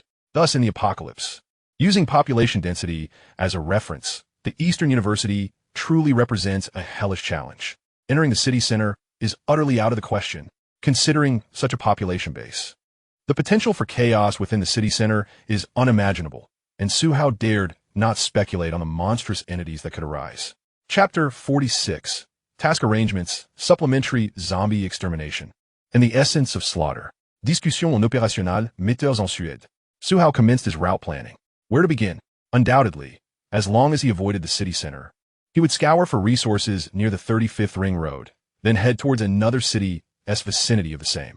Any path would suffice, urban streets, national highways, or even expressways. The sole peril of the expressway was the potential for traffic congestion. For an ordinary person, such a predicament would be catastrophic, leaving them no choice but to abandon their vehicle and proceed on foot. However, Su Hao remained unfazed. He possessed the ability to transport his car manually. As long as the system allocated ample space, he could simply stow the vehicle in the designated area, traverse the congested route on foot, and subsequently retrieve it. The same principle applied to parking. He could leave the car outside, step out, and securely place the vehicle within the space. A prudent strategy. Thus, expanding the system's capacity in the future was of paramount importance, indeed crucial. After finishing breakfast and taking a brief respite, Su Hao stood up and clapped his hands together. "Let's go. Su Qing, where did you park, and how much charge and fuel do you have?" Su Qing pondered for a moment, recalling in the corner of the Southgate parking lot, near the stadium, but it seems the fuel is running low. Only 2 bars left. All right, that's manageable. The Southgate parking lot was situated in a corner adjacent to the basketball court, precisely where that boy had lured away thousands of zombies. Regarding the fuel issue, as long as they could travel a few dozen kilometers, it would suffice. Su Hao had a method to refuel. After informing the two of this, he proceeded with the preordained plan. If we encounter an overwhelming number of zombies, and they are drawn here, Jiang Shui will make a break for it while I carry Su Qing. Should the parking lot become surrounded, we will abandon this plan. Su Qing, can you ensure the car can be unlocked upon arrival? Su Qing nodded earnestly. Absolutely. It will unlock automatically as I approach. However, if my watch runs out of battery, it won't work. Currently, it can last for another day. Oh, by the way, my car is a shade of emerald and is parked in space 18. A day's endurance would suffice. One of Su Hao's tasks was merely to locate an extended range vehicle. As long as he could drive it, he was content. Su Qing could unlock the car due to her watch's Bluetooth capability. Modern electric vehicles typically feature keyless ignition, unlocking automatically as one approaches, thus evading the absurd scenarios often depicted in films where characters fumble with keys and create chaos. Su Hao finally inquired, "Are you capable of driving? Are you sufficiently daring?" "Not really. I drive very cautiously," she replied. "Then I'll take the wheel. Once you unlock it, head to the back seat." "All right, let us go." The trio set out, of course, avoiding the main entrance. They would exit as they had entered the previous day. Su Hao was the first to climb over the balcony.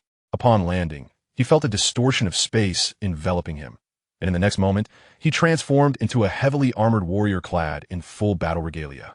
As the large broadsword was drawn once more, Su Qing and Han Jiangxue emerged.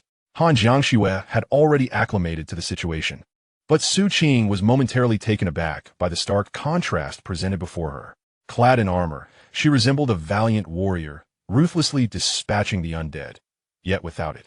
She exuded an extraordinary grace, a robust demeanor reminiscent of a celestial being. To Su Qing, this was akin to the protagonist depicted in the royal tomes she had perused. Once they had all gathered, Su Hao took the lead. Han Jiangxue followed closely, brandishing her machete, while Su Qing quickly caught up. As they traversed the path through the dormitory area, Su Hao glanced at his tasks. Acquire an extended-range electric vehicle. Sweep Jiang University. Incomplete. 3435. Slay 1,000 zombies. Current count. 911. Within the confines of the school, he had already vanquished 911 zombies, leaving just 89 more. Upon reaching the vicinity of the parking lot, Su Hao paused, instructing Han Jiangxue, "Wait for me here and keep an eye on Su Qing." Although unsure of his intentions, Han Jiangxue nodded in agreement. The trio departed the dormitory area and returned to the convenience store, passing through the plaza, Ming Lake, and the medical school, ultimately making their way toward the southern gate parking lot. Along the way, they encountered a handful of zombies, but due to the previously cleared zones, the number was minimal. Su Hao managed to dispatch only a few more, still falling short of his goal. As they neared the parking lot, he observed that most of the zombies were trapped within the basketball and badminton courts.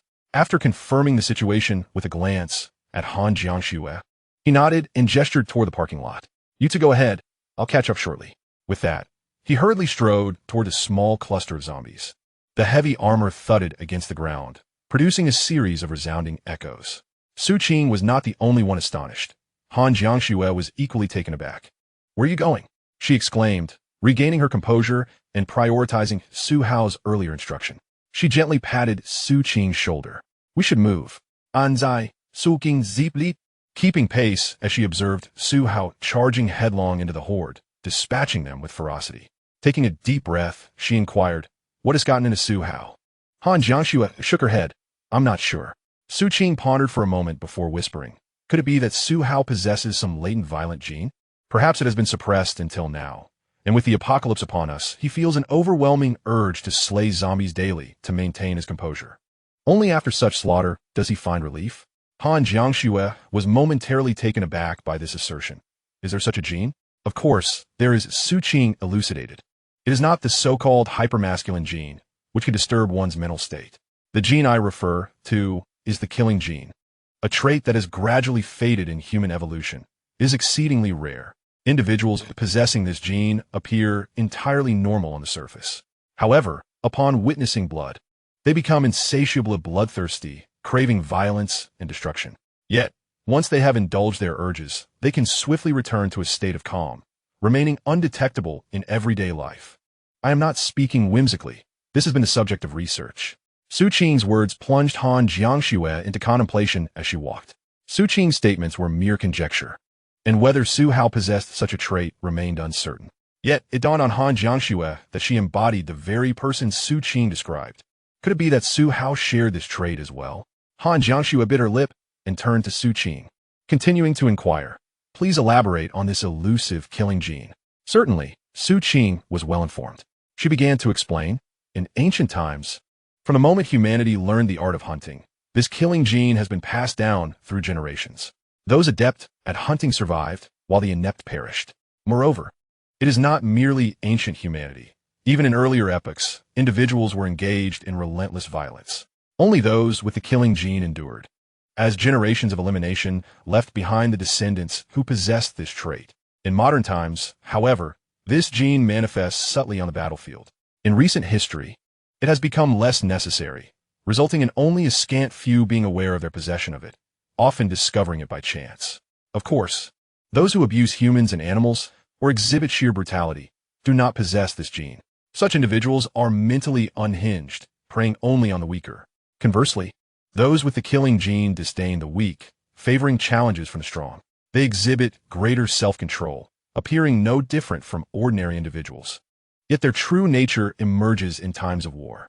After listening to Su Qing's discourse, Han Jiangxue finally found confirmation within herself. Indeed, she was the one. She was someone who derived a unique thrill from combat, pain, challenges, and violence. This exhilaration transcended mere physiological responses. More significantly, it resonated on a psychological level. Each time she achieved a sense of fulfillment, the mental pleasure vastly outweighed the physical. This realization left Han Jiangxue devoid of the courage to seek further information online. Or rather, she was acutely aware. Shortly after experiencing it, she comprehended the truth. Yet, she had always hesitated to unveil this final layer of obscurity. As a woman, how could she possess such a gene? Could she still be considered a normal person? What would life be like? She remained oblivious to the nature of the society before the apocalypse, preferring to delay her understanding until the truth could no longer be concealed or was inevitably discovered. However, fortunately, the end of days had arrived. Han Jiangxue fell silent for a moment before shifting the conversation. We are almost there. Let us wait for Su Hao here. Su Qing nodded in agreement. Meanwhile, Su Hao had already dispatched most of the foes. In total, he had eliminated several dozen zombies, having slain a dozen more on his journey. With his super dynamic vision and acute reflexes, Su Hao's response and handling abilities were extraordinarily swift. He could almost anticipate the entire sequence of events with each movement of the zombies. It was akin to knowing that a creature would relieve itself the moment it squatted. Amidst the horde, Su Hao maneuvered with grace, slicing left and right, ascending and descending with agility. In stark contrast to the first day of the apocalypse, when he had just acquired a broadsword and the skills to wield cold weapons, he had been hesitant then, taking each step with caution and struggling to dispatch the zombies. He had even been forced to retreat from the second floor back to the third. Now, however, unless he was utterly exhausted, he was effortlessly slaughtering them as if they were mere vegetables. At that moment, a zombie lunged at him from the right. Without a glance, Su Hao merely caught its movement in his peripheral vision and waved his hand dismissively. The zombie's head was sent soaring, landing amidst a pile of its fallen kin. After a brief moment of reflection, he nodded in affirmation. Compared to yesterday, today's zombies were slightly faster. At this rate, within a week, they would regain the walking speed of normal humans. What would happen in a month? Would they be able to run? And in 3 months, would they sprint with vigor? Su Hao dared not ponder further. By then, humanity would truly need to distinguish between combatants and support personnel, as ordinary individuals would stand no chance against such zombies. Faced with a zombie horde akin to a tsunami, even Su Hao would be overwhelmed, destined to be crushed beneath their numbers. Taking a deep breath, Su Hao released a sigh. Rather than succumbing to fear, he accelerated his zombie-slaying efforts. Regardless of the circumstances, his sole focus was to become stronger, faster. Without power, nothing else mattered. In the next moment, pressed for time, Su Hao dismissed further distractions and resumed his relentless assault on the zombies. His weapon gleamed with lethal swiftness. Within mere minutes, as he effortlessly dispatched another zombie, the system alerted him with a notification. Mission complete. 1,000 zombies slaughter. 1,000. System rewards dispensed. Next phase mission triggered. 10,000 zombie slaughter. 1K 10K. Mission description. To kill one zombie is bravery. To slay 10,000 is heroism. Exterminate the aberrations of the apocalypse. Humanity's glory shines through you. Mission reward. Special enhancement. Infinite God-level selection. Su Hao cast a glance at the notification. As he hurried back, he perused the details of the rewards. What is a specialized enhancement? Specialized enhancement. This reward selection will focus on the method of slaughter that the host utilizes most frequently in the extermination of zombies. Understood. In essence, if he employs blades, the 3 options will pertain to blade-related rewards, which may encompass tangible rewards, extraordinary abilities, or talents, among others. Furthermore, the current objective is to eliminate 10,000. He has only dispatched 1,000 thus far, merely 1/10 of the target. This implies that even if he desires enhancements in physique rather than blades, he could achieve that by surpassing 5,000 kills with his fists and feet, thus exceeding his blade kills. Of course, this is merely an illustration. Su Hao has a particular affinity for blades.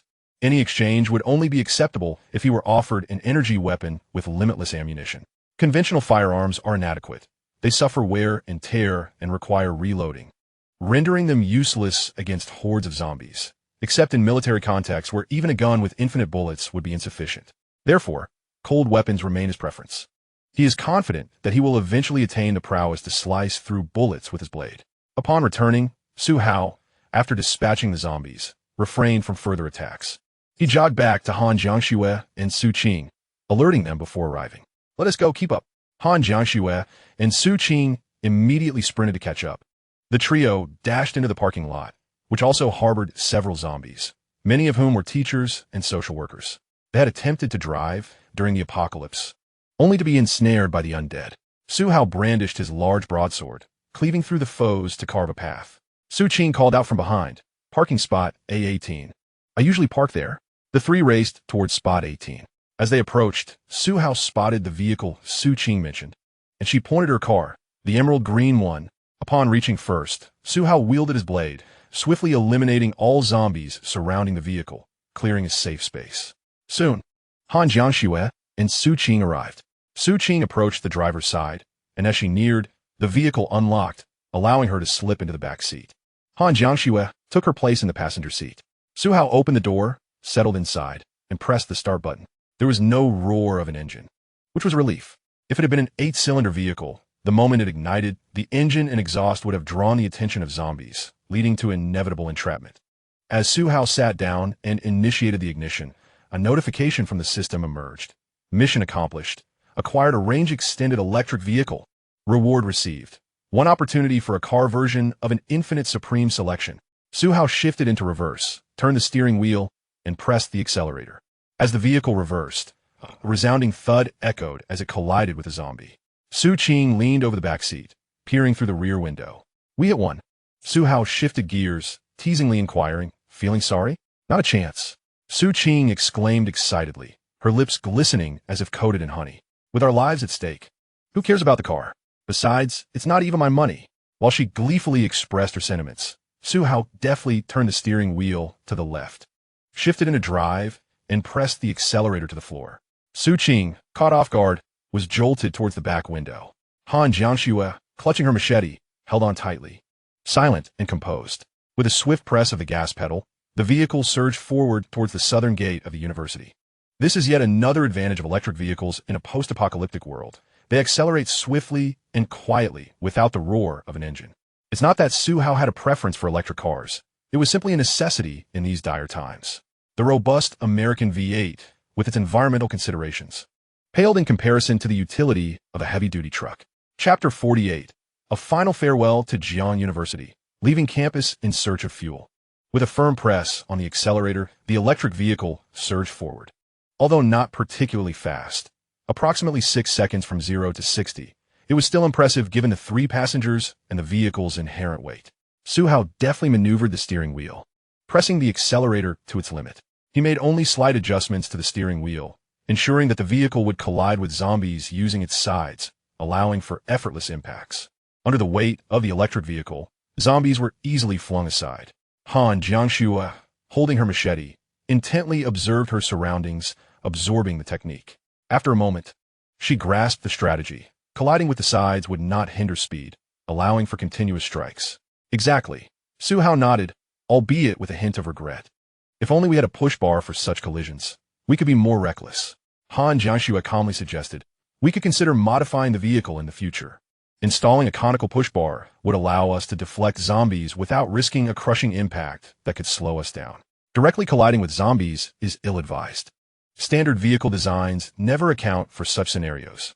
An accident could leave us stranded or incapacitated. Within the speeding vehicle, the driver maintained a calm and steady demeanor, expertly managing the accelerator while occasionally making contact with zombies en route to the university's southern gate. The passenger seat remained cool and composed, engaging in discussions with the driver. This was a commendable duo in the face of the apocalypse, save for one issue in the back seat. Su Qing was half-squatting in midair, her hands gripping the front seat as she craned her neck to see ahead. Whenever Su Hao accelerated swiftly, Su Qing found herself exclaiming in surprise. Su Hao forcefully pushed aside the zombies as he accelerated forward. Su Qing laughed, occasionally mimicking sound effects, exclaiming bang with her lips. She appeared far removed from the image of a refined woman or senior sister. Although her figure was quite appealing, curvaceous and well-defined while crouching, her demeanor and speech seemed incongruous with her physique. Was this a juxtaposition? Yet, no one paid her any heed. After a brief drive, they soon approached the south gate. Han Jiangxue stood up slightly to take a glance, then settled back down, confirming that the gate was open and they could charge through. Su Hao nodded. He had already noticed. Upon entering the vehicle, he had exchanged his full armor for a short-sleeved shirt and shorts, and, at 185 centimeters tall, his vantage point in the car was considerably elevated.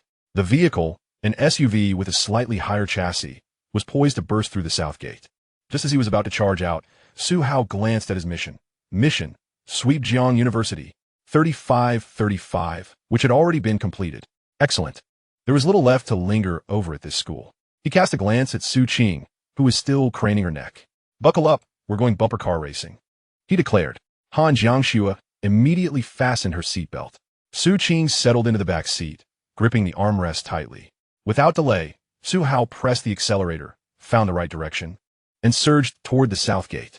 Bang, bang, bang, boom. The car, now propelled with over 100 miles of kinetic energy, truly embodied the force and momentum, sending several zombies flying with a single charge. The zombies, akin to tattered rags, flailed their limbs as they soared through the air, some even dispersing individually. Arms and legs separated from their bodies. Bam! Crunch! Another collision ensued. The headlights and exterior of the car were visibly damaged. Fragments of a shattered exterior flew outwards. Modern vehicles were never designed with such bumper car scenarios in mind, only considering safety and accidents. But there was no end to the calamities occurring now. The bumper remained intact, yet the front end bore the brunt of the assault. Meanwhile, within the campus, some students were trapped on the rooftops of buildings or inside classrooms, listening to the cacophony of collisions. Some pointed at the vehicle rushing through the south gate, shouting, "Look, someone is breaking out. What about us? Are you still waiting for rescue? We can't wait any longer. We'll starve to death if we do. Our food supply is running out. What should we do? Let us take a chance." All right. In front of the south gate, the car continued its relentless journey, the sound of its front end echoing continuously. 200 meters away, the vehicle collided forcefully with over 20 zombies before reaching the entrance of the southern gate. In that fleeting moment before their appearance, Suhao cast a glance at the guard booth. "Farewell, until we meet again." The next instant, the speeding car burst through the gates and emerged onto the street. Simultaneously, a notification echoed in his mind. Mission completed. Sweep Jiang University. Mission rewards have been dispersed. The moment they broke free from the confines of the campus, Su Qing let out a celebratory exclamation of "Oh, where to now?" Su Hao queried, his focus unwavering on the road. It was not as though leaving the campus granted them the liberty to drive freely, given the population density in the country. As long as they remained within the urban circle, there would be no open roads devoid of traffic, unless they ventured to a newly established industrial zone. But such areas offered little in the way of resources. According to their plan, their destination was not the city center, but rather the outskirts, where they intended to seek out small shopping centers, hardware stores, warehouses, and similar establishments. However, prior to this, Su Hao had 3 rewards to redeem. Moreover, he glanced at the fuel gauge, which indicated that they were nearly out of gas. Finding a way to refuel was imperative. The range-extended vehicle also relied on fuel for power generation. They aimed to head towards the suburbs, seeking a less populated area to pause and regroup before locating a fuel station. Find a place to refuel? Suking Ponda Alao. Are there even any gas stations in the suburbs? I can't recall. Han Jiangxue furrowed her brow, contemplating the situation. She turned to Su Hao and inquired, "In this apocalypse, can gas stations still provide fuel?" Su Hao shook his head. "Essentially no." "What?" Su Qing exclaimed in despair. "Then what should we do? How will we refuel?" With an impassive expression, Su Hao continued driving. "Don't worry, I have my methods." Han Jiangxue and Su Qing exchanged glances, both choosing to trust him unconditionally. Since he claimed to have a solution, they decided to wait and see. At this moment, the vehicle sped along the road. The noise was minimal, failing to attract any zombies unless they were within 10 meters. However, given the speed of the vehicle, by the time the zombies registered the presence of the car, it would have already raced far ahead, leaving them to meander aimlessly in confusion. Yet, the trouble extended beyond the zombies. Upon exiting the campus, Su Hao not only had to evade the undead, but also a plethora of abandoned vehicles. While the number of zombies blocking the road decreased, the number of parked cars increased significantly. Some had been left in haste when the apocalypse erupted, resulting in numerous rear-end collisions and accidents. Pedestrian crossings, green belts, and roadways were cluttered with various vehicles. As long as the path was not completely obstructed, Su Hao would have to navigate around them. After all, he couldn't simply push the car like he did with the zombies, as his vehicle was not that formidable. Frustration mounting, Su Hao cast a glance at Su Qing. Now one can comprehend another reason for avoiding the city center. Su Qing felt an overwhelming sense of dread. It is indeed unwise to venture into the urban area. Chapter 49. The traffic congestion, the unfinished buildings, the gas stations. Can one navigate through the city center's traffic, enduring multiple red lights? Can one weave through the throngs of electric bicycles that swarm the non-motorized lanes like a horde of ants? Can one push through the sea of humanity, particularly during rush hours when the crowds rival those of a zombie apocalypse? Though they are not zombies, their ferocity surpasses that of the undead. Moreover, the calamities that arise during the apocalypse only compound the chaos. Vehicles entering the city do not experience the cinematic ease of merely barreling through with minimal obstruction. Such notions are naive.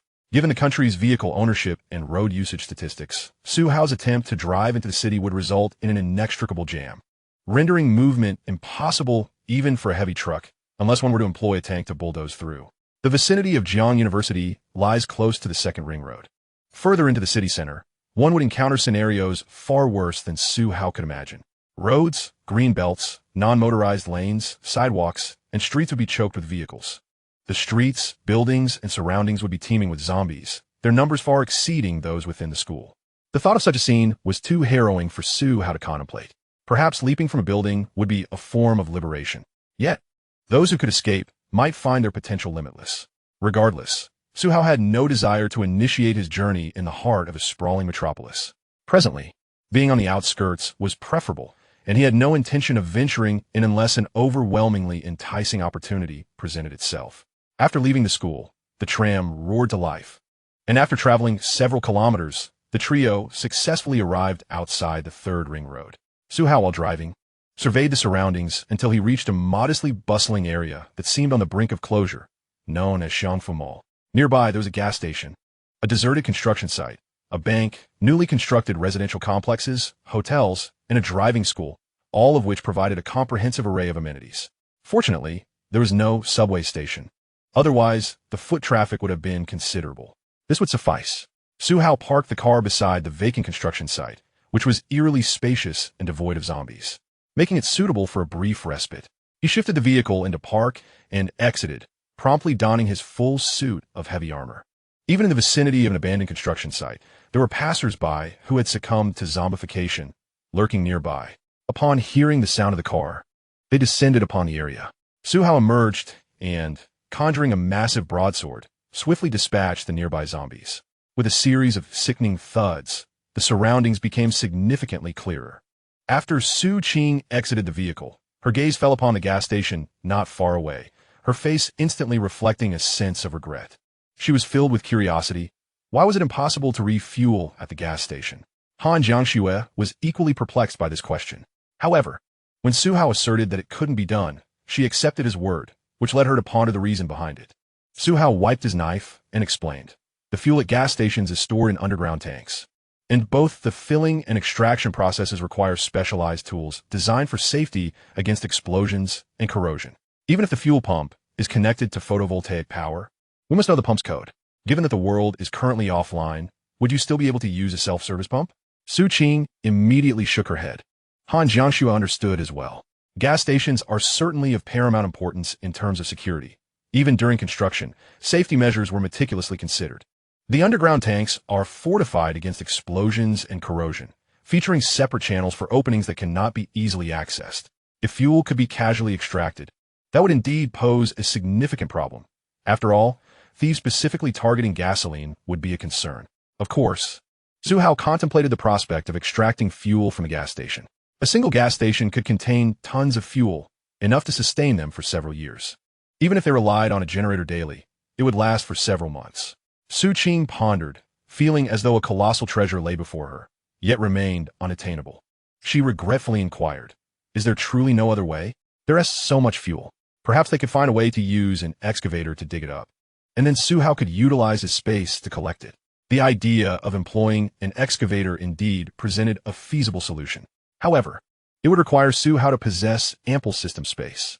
With his current capacity of 50 cubic meters, it was insufficient, only accommodating a limited amount of food, essentials, tools, and a small car.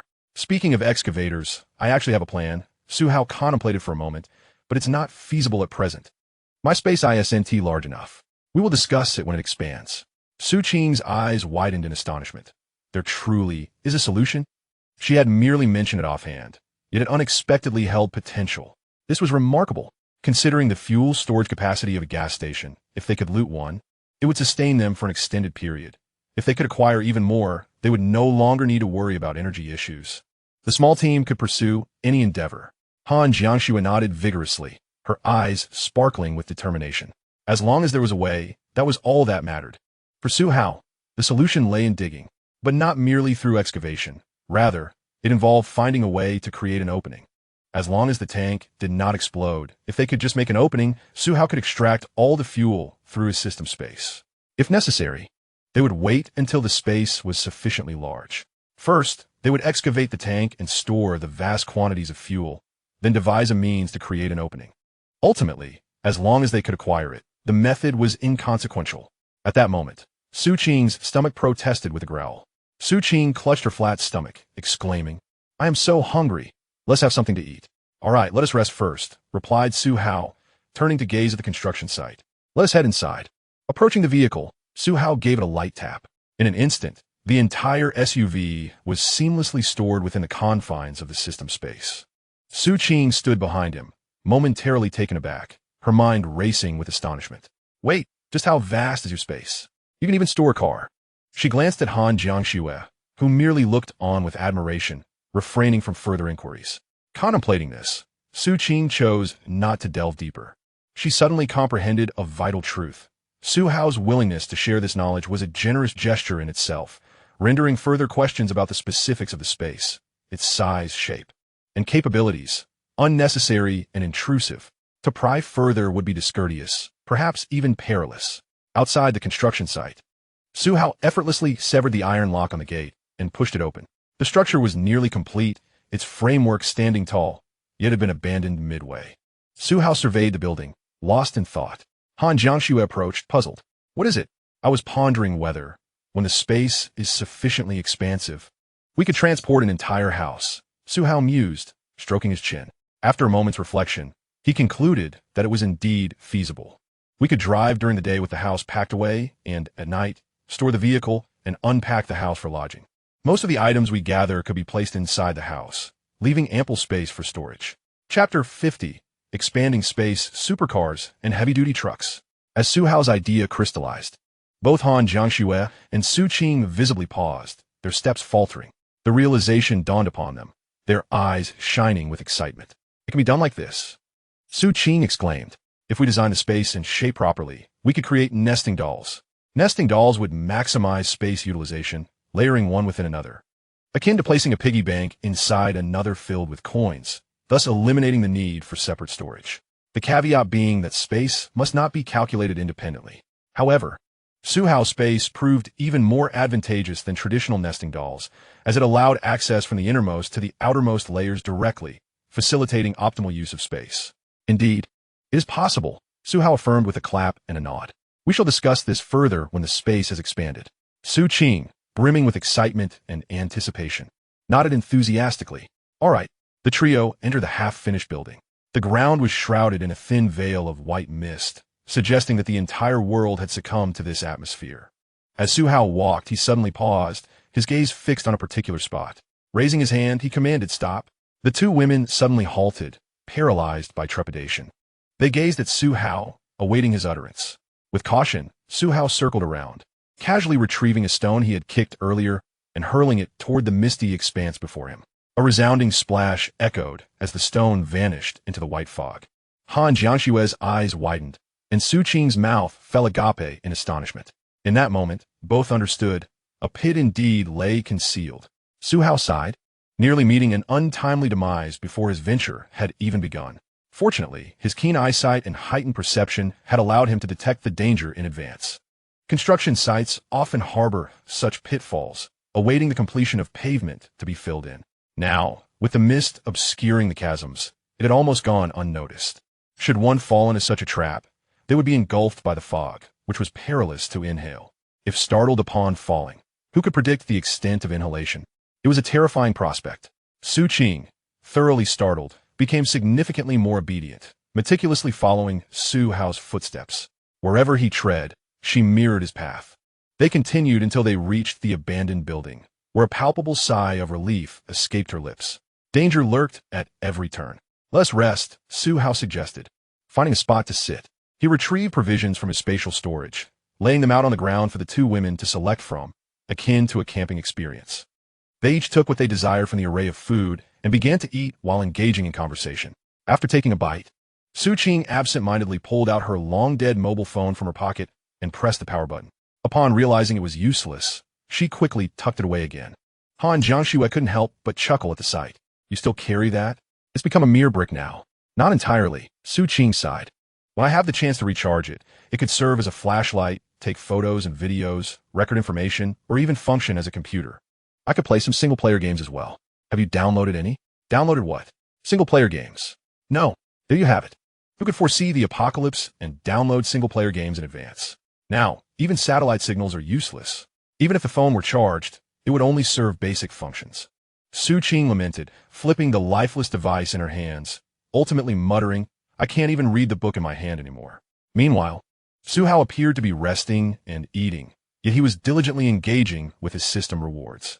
He had completed all his tasks, leaving only the final permanent task of the goddess team. The other tasks had transformed into 3 rewards. He decided to utilize the task reward from sweeping through Jiang University first, as it was the simplest to accomplish and unlikely to yield substantial treasures. Reward usage limit reached. Please select one from the following 3 rewards. Reward 1. M249 light machine gun with 10,000 rounds of 5.56 by 45 ammunition, level 4 bulletproof vest, level 4 helmet, and a monocular infrared night vision device. Reward 2. 100 tons of ultra-thin sanitary napkins. Reward 3. 50 cubic meters of system space. Casting a glance at the options, he promptly dismissed the second reward. What purpose would 100 tons of sanitary napkins serve, even if he were accompanied by 2 women? The supplies looted from the convenience store yesterday would suffice for several months. What need could there possibly be for such a quantity? Would they be burned for firewood? No. Thank you. Next, he examined the first reward. A complete set of heavy weaponry. The M249 light machine gun with 10,000 rounds of ammunition, along with the vest and helmet, which seemed of little practical use. The gun was commendable, yet a single light machine gun could hardly deliver a decisive impact. What good were 10,000 rounds if, after expending a magazine, he would need to reload? Moreover, the noise it produced, sparing the urban area, would undoubtedly attract countless zombies even here. It was inconceivable to fire a weapon under such circumstances. Firearms were effective only in the hands of an army. Thus it too was dismissed. Lastly, he turned to the final option. The 50 cubic meters of system space was roughly equivalent to half a living room. He already possessed 50 cubic meters. Selecting this would double his space to 100 cubic meters. He could even store 2 vehicles within. This expansion would allow for the accumulation of even more supplies. Considering his future plans, additional system space was essential. After a moment of contemplation, Su Hao nodded in agreement. He would choose Reward 3. Reward has been granted. Expanding system space to 100 cubic meters. Su Hao's consciousness delved into his mind, and he immediately sensed the substantial increase in his system space. What had previously felt cramped with a single vehicle now felt remarkably spacious. Food and tools were neatly arranged, leaving ample room for additional items. Splendid. The expansion alleviated his previous discomfort, dispelling the lingering sense of spatial inadequacy that had unexpectedly surfaced within him. Did I truly possess such a sense of crisis? Su Hao pondered, touching his chest, unaware until now of this unease. Yet, with the expansion of space, he felt a wave of relief wash over him. Was this the instinct of a hoarder? After utilizing his lottery draw, Su Hao consumed some sustenance, sipped a beverage, and proceeded to the next draw. For his upcoming reward, he decided to opt for the enhancement vehicle. With a mere thought, the system promptly relayed a notification within his mind. Reward usage count exhausted. Please select one of the following 3 rewards. Reward 1. Rayfield Stone Sword, top-tier supercar of 2070. Reward 2. Presidential Limousine, exclusive and ultimate business vehicle for the president. Chapter 51. Titan Heavy Industries Road Shaker, a dual-use military-civilian transport vehicle. To be candid, upon the simultaneous appearance of 3 rewards, a wave of sorrow washed over Su Hao's heart. Why could he not claim them all? 3 options, 3 holographic projections, 3 informative descriptions, without delving into anything else.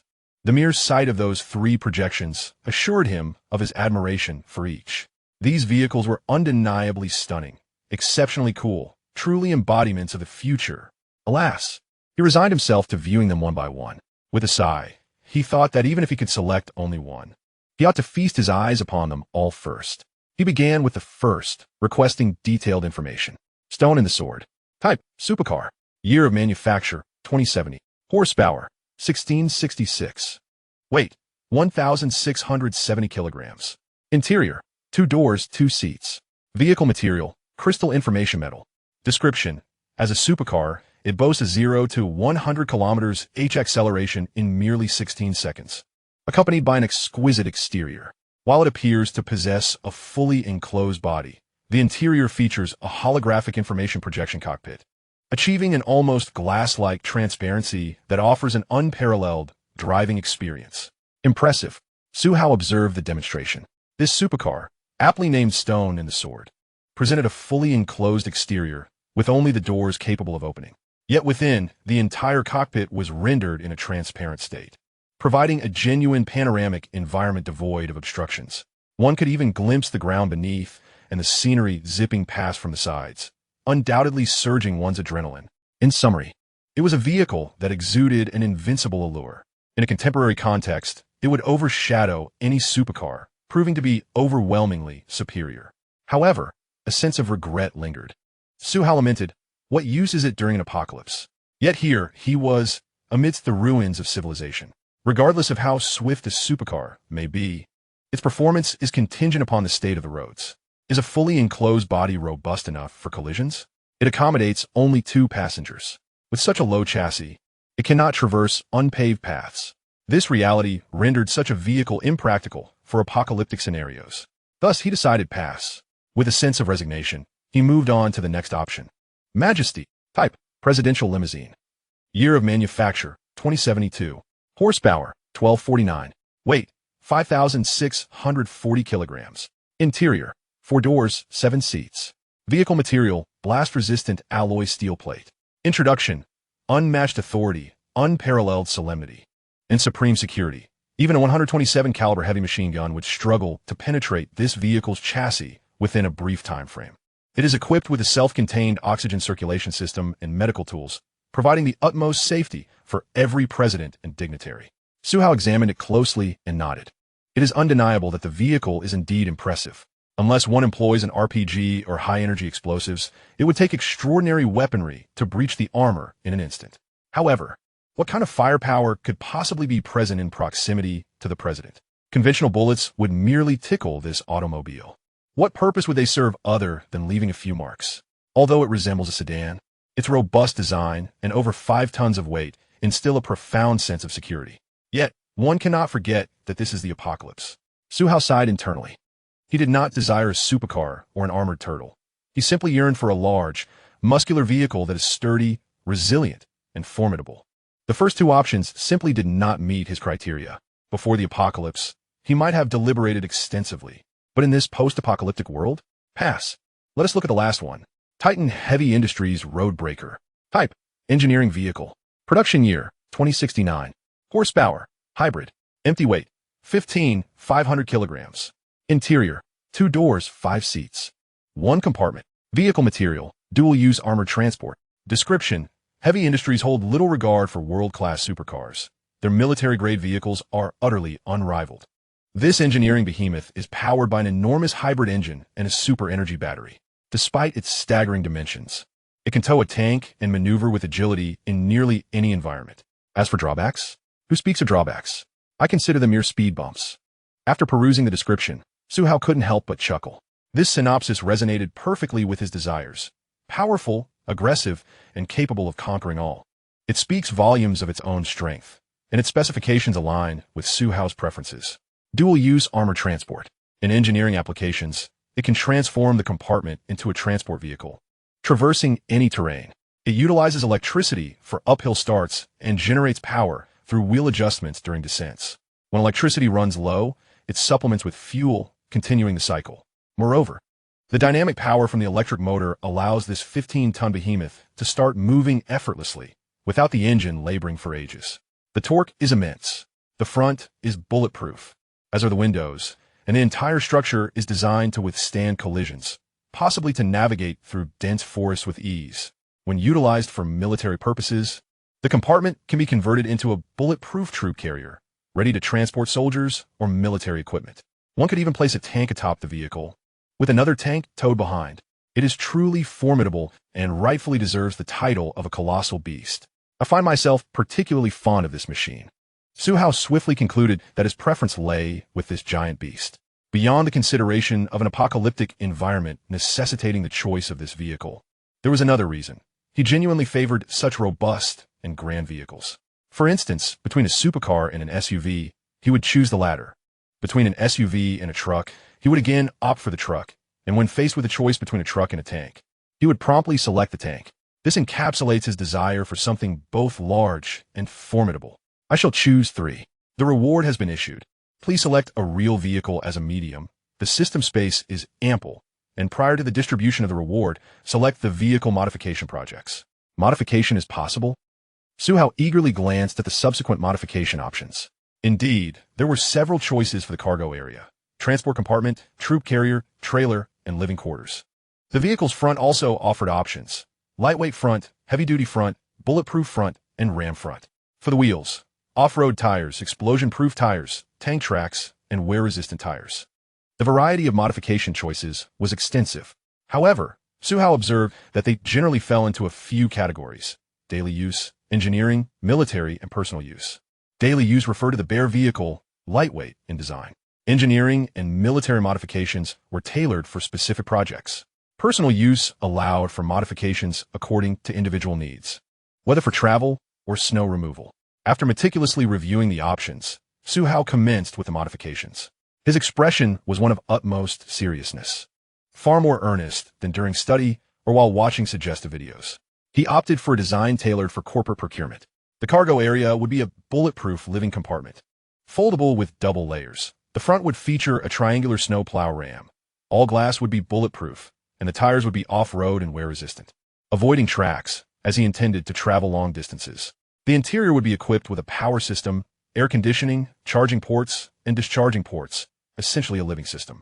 The body needed to be durable and resilient, in a deep black color devoid of any vibrant hues. Once Suhao completed his selections, he nodded in satisfaction upon seeing the final product. With this vehicle, he could traverse the entire country at will. Modification complete. Please select a real vehicle as a medium.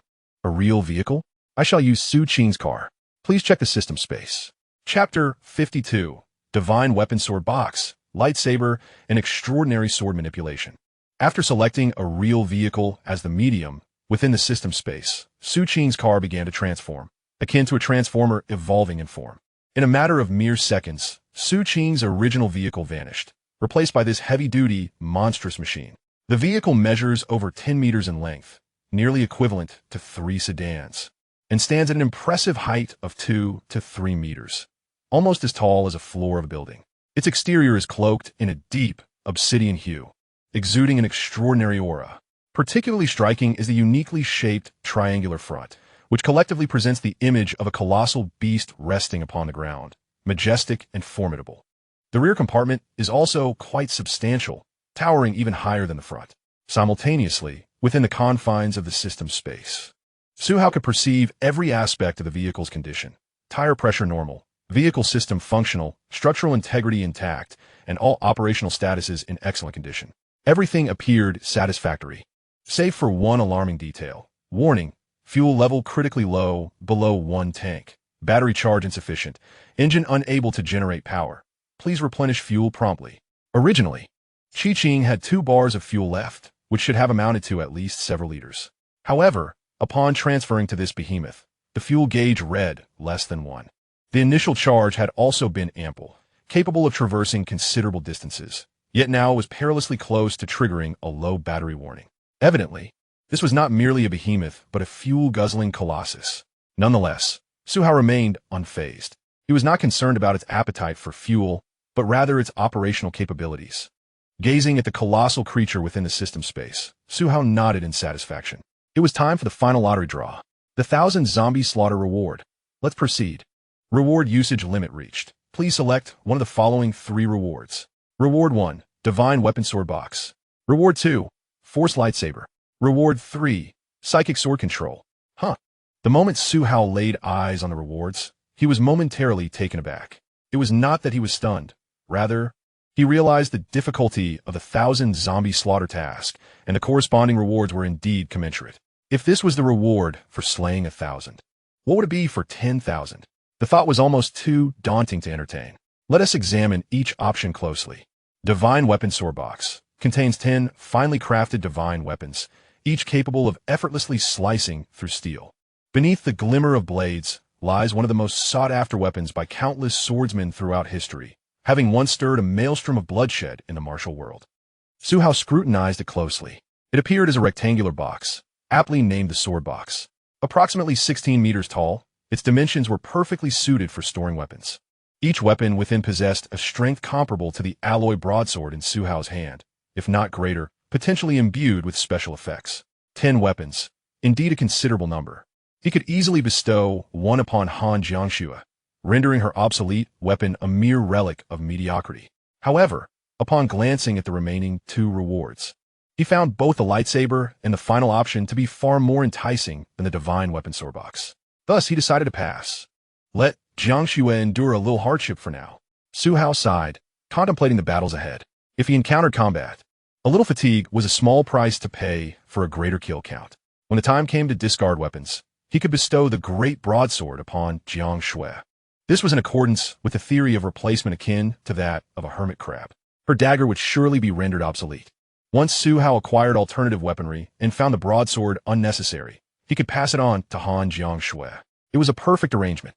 Next, he considered the energy sword, an extraordinary blade fashioned from a unique energy crystal capable of functioning for countless years. As a light weapon, it possesses the remarkable ability to slice through nearly anything, including tanks and mechs. A skilled user could even deflect or sever any airborne projectile with this sword. The energy sword was indeed a viable option. He had just mentioned that any discarded weapons would be given to Jiangxue. Should Su Hao choose this energy sword, he could wield it, subsequently rendering the broadsword obsolete and handing it to Han Jiangxue. Thus, both would possess remarkably powerful weapons.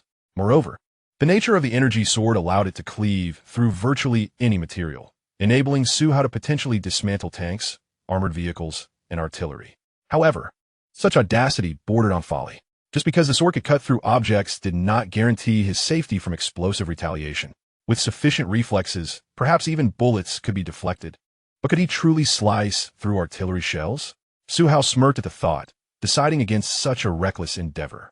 Even if he possessed the capability, the risk of failure loomed too large. An error could lead to catastrophic consequences, reducing him to nothing more than a smear. Reality was not a game. Who would gamble with their life? It was prudent to remain cautious. He shook his head, opting to wait and examine the final option.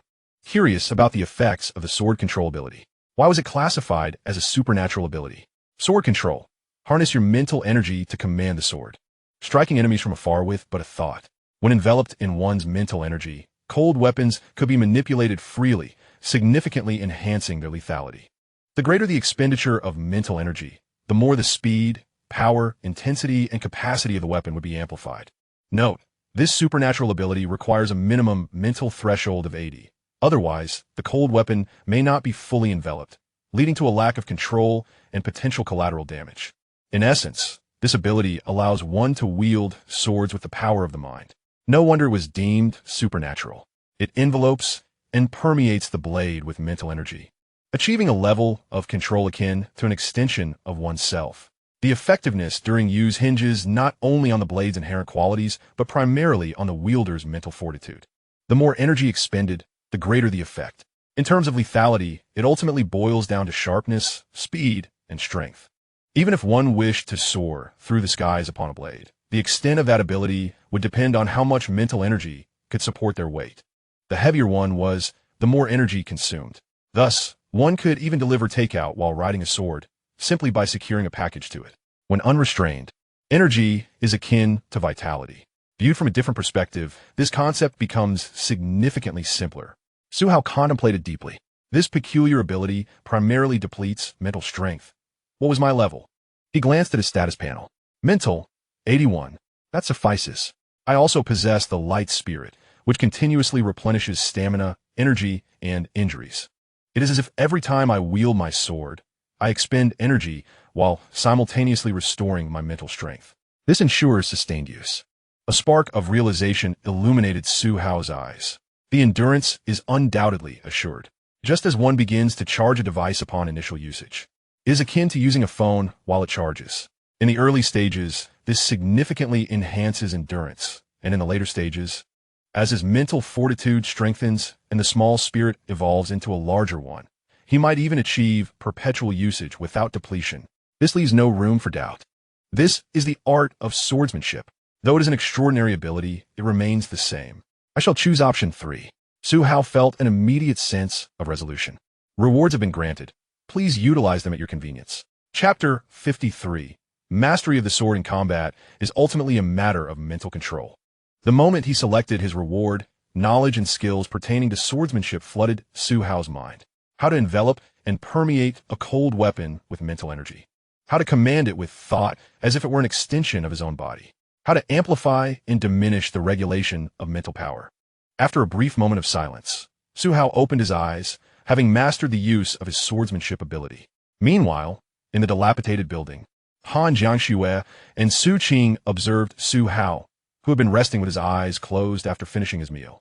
After a while, he suddenly opened his eyes. At that moment, Han Jiangxue had her back to him, while Su Qing was facing him. Upon noticing Su Hao's awakening, Su Qing continued her soft conversation while discreetly watching him. Under Su Qing's gaze, Su Hao drew forth his large broadsword from thin air and laid it steadily across his lap. Su Qing. She was perplexed by Su Hao's intentions. Is he performing maintenance? Su Hao took a deep breath and extended his fingers, gently caressing the blade from the hilt to the tip, avoiding the edge but gliding over every other part. Su Qing. Her curiosity grew. What is he doing? This does not resemble maintenance. After completing this ritual, Su Hao appeared somewhat mentally fatigued. He pinched the bridge of his nose and pressed on his temples. After a moment, his complexion improved. Su Qing. What is happening? Observing this, Su Qing refrained from questioning or speaking, silently watching. In the next instant, Su Hao raised his fingers, bringing together his index and middle fingers while curling the others back, adopting a hand gesture for his technique. It is not an essential gesture. Rather, it serves merely to facilitate better control for novices. At this moment, Su Qing's eyes widened in astonishment. What is this? Why are you forming hand seals? Do you wish to summon thunder upon yourself? At this juncture, Han Jiangxue noticed Su Qing's unusual demeanor, having been distracted from the very beginning. She cast a glance at Su Qing, then turned her gaze towards Su Hao, understanding the situation. In that instant, Su Hao summoned his energy, channeling it with intent. As his thoughts connected, the massive broadsword at his side levitated effortlessly, suspended in mid-air, utterly still. Han Jiangxue. Su Qing. Han Jiangxue maintained her composure, though her previously aloof expression transformed into one of intrigue. Su Qing, on the other hand, was left utterly speechless, her expression collapsing into disbelief. And this was merely the beginning. Next, Su Hao flicked his fingers, directing a gentle gesture to the right. Whoosh! The sound of a blade slicing through the wind erupted suddenly. The broadsword, once floating in the air, instantaneously materialized at the location Su Hao had envisioned in his mind, landing with pinpoint accuracy. To the naked eye, the process appeared as mere afterimages. So this is how it works, Su Hao mused softly. It was not as challenging as he had anticipated. He had feared it would be a cumbersome feat, swaying unsteadily as it took flight, yet it proved remarkably simple. All he needed was to construct a three-dimensional spatial model within his mind, akin to mapping the visible space into his thoughts. He could then direct the broadsword to thrust at a specific location, determining the method of the thrust, the speed, the angle, and so forth, until it took shape. Following this, Su Hao raised his right hand, forming a sword gesture, allowing it to drift lightly in the air. However, the broadsword nearby was far from idle. It moved with an unstoppable presence, exuding an unparalleled sharpness as it darted through the surrounding space, weaving left and right, soaring up and down, exhibiting a dazzling array of movement. At times, it executed angles and slashes that the human hand could never achieve. The human body is inherently limited, yet controlling the sword is not bound by such constraints. Each wave of intent appeared to slice through the air with the sharpest precision. The continuous whooshing sounds echoing as if the very air lamented beneath the blade's edge. The essence of swordplay and brilliance was finally realized at this moment. For the final test, Su Hao sat within the derelict building, gazing out of the parking lot below. Numerous zombies wandered aimlessly within the lot. Su Hao observed them, extending a hand, pointing, and with a swift motion, the next moment, whoosh. Under the gaze of the two women, their heads synchronized in tracking the flying sword. They turned to observe the parking lot of the mall across the way. The sword, like a flash of lightning, darted into the parking area. With its tip locking onto a lone zombie, it soared forth at a slight angle, slicing through the air. In the sunlight, a chilling glimmer flickered, leaving behind a quivering afterimage. Yet in an instant, the zombie lost all strength, collapsing lifelessly to the ground, its head rolling away with a soft thud. The surrounding zombies, oblivious to the occurrence, shuffled closer, drawn by the commotion, encircling the fallen corpse.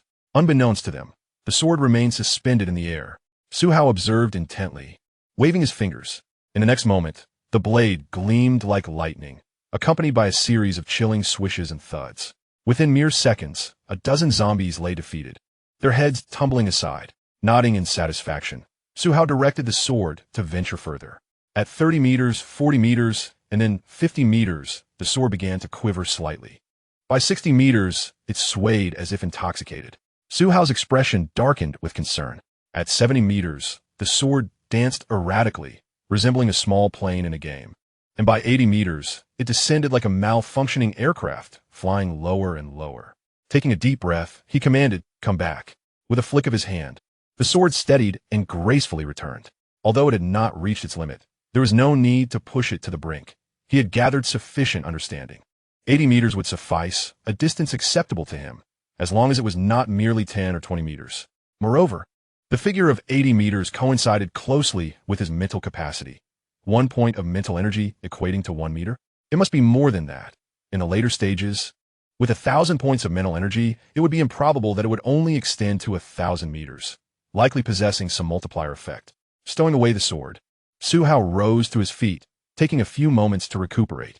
The earlier limit test had drained a considerable amount of his mental energy, leaving him slightly dizzy. After several deep breaths, the radiance of the light spirit aided in his recovery, alleviating the fog in his mind. He pressed his fingers against his temples and nose bridge before turning his gaze towards the two women. At this moment, their expressions were richly varied. Han Jiangxue, once aloof, now bore a look of bewilderment, her eyes filled with confusion as she struggled to articulate her thoughts. Su Qing's expression transformed from surprise to shock, her mouth agape, her face frozen in awe. With her almond-shaped eyes wide open, she gazed at Su Hao, filled with vibrant energy, yet at a loss for words. This was no mere surprise. It was a profound astonishment that rendered her speechless. However, the moment she thought of Su Hao as their leader, her expression transformed from one of shock to excitement. Her face flushed with exhilaration. Su Hao, no, the idol. You have ascended to the realm of immortality, commanding a sword to vanquish foes. At that moment, Han Jiangxue gazed at Su Hao with eyes that sparkled with admiration, as if she beheld a celestial being, especially upon witnessing him retract this sword-gesturing technique, akin to witnessing a divine entity. Chapter 54. Mission: Gather gasoline and fiercely reprimand Su Qing. Su Hao sheathed his long sword. In an instant, the great sword was retracted into the system space. It indeed resembled the enchanting art of sword mastery. Yet, it was merely an extraordinary ability. Su Hao casually explained, "Controlling a cold weapon like a sword requires immense energy. I am feeling slightly dizzy." Upon hearing this, Han Jiangxue's respect for him deepened. If the spatial ability is considered one extraordinary talent, combined with his exceptional skill in cold weaponry, and now the additional ability to command a sword, does this not imply that Su Hao possesses at least two extraordinary talents? The possession of multiple extraordinary abilities serves as a testament to one's strength. While others lack any extraordinary gifts, Su Hao has already acquired several. In the eyes of Han Jiangxue and Su Qing, this was nothing short of innate talent, a talent that places him at the pinnacle of the pyramid. This was astonishing, truly remarkable. Su Qing immediately rushed to Su Hao's side, grasping his hand tightly, inquiring, "What extraordinary abilities can we awaken, and when will they manifest?" Han Jiangxue, too, approached with curiosity, eager to listen closely. She was equally intrigued about what extraordinary powers she might awaken. However, Su Hao gently shook his head. "You will undoubtedly awaken extraordinary abilities, and they will not be lacking. Otherwise, I would not have brought you into the team. When you will awaken, and what those abilities will be, I cannot say for certain, though I suspect it will be soon. The environment is rapidly changing, and humanity's bodies are adapting and evolving each day. Given this situation, the extraordinary powers you awaken are likely related to your inherent strengths. In essence, strengths are simply talents. Some individuals are aware of their talents, while others are not. However, not all talents will transform into extraordinary abilities. This depends on essence and fortune. Su Qing and Han Jiangxue felt a whirlwind of emotions. Han Jiangxue clenched her fist, sensing her body's strength, and nodded affirmatively. In recent days, I have also felt my recovery accelerating. My strength and endurance have noticeably increased compared to my pre-apocalypse state. As she spoke, she even adjusted her shorts, revealing the marks from Su Hao's reprimand. Last night, it had been bright red. This morning, it was a rosy hue. Now, only a faint blush remained. At this rate, after a night's rest, I will be completely healed by tomorrow. Such a recovery speed was unimaginable before the apocalypse. Even with medication, it would take over 3 days to heal. Is this truly happening? Upon hearing this, Su Qing was filled with disbelief. She sensed a surge of physical power, and a wave of unease washed over her. I don't feel anything like that. She immediately presumed her talent was lacking. If her talent were indeed insufficient, how could she have followed Su Hao? What if the day of her awakening came and she remained unawakened? Or took an interminable time to awaken? What was she to do? Panic surged within Su Qing as she hurriedly looked at Su Hao, intent on removing her shorts. Anxiously, she exclaimed, Su Hao, I want to test it too. Quickly, hit me a few times to see my recovery speed. Su Hao replied, Are you out of your mind? Taking a deep breath, he rubbed his forehead. First and foremost, Han Jiangxue is a warrior. Her emphasis on combat has led to a more pronounced evolution of her physique, which is her innate talent. However, you are in logistics. Perhaps your ability leans more towards a supportive type. I have observed that your talent is not lacking. Once you awaken, simply practice diligently, understand? After Su Hao spoke, Su Qing noticeably relaxed. Han Jiangxue, observing from the side, found it amusing. She exchanged glances with Su Hao, signaling that if they were to do it, they might as well do it with fervor. Yet, neither of them spoke. Su Qing hesitated for a moment, then twisted her body, extending an invitation to Su Hao. Let's give it a try. If it is indeed a supportive type, perhaps we could discern that. Su Hao chuckled. Oh dear, let us just try it. After all, you have nothing to lose. Su Qing interjected. Han Jiangxue pouted at Su Hao and lifted her chin, indicating that they should go all out. Su Hao sighed in resignation, smiling. Very well. Upon hearing this, Su Qing was on the verge of revealing a relaxed smile when Su Hao's words had barely left his lips. He raised his large hand, producing a whistling sound in the air, followed by a resounding crack as he struck his target. Clap! The crisp sound exploded in the air like a firecracker bursting near the ear.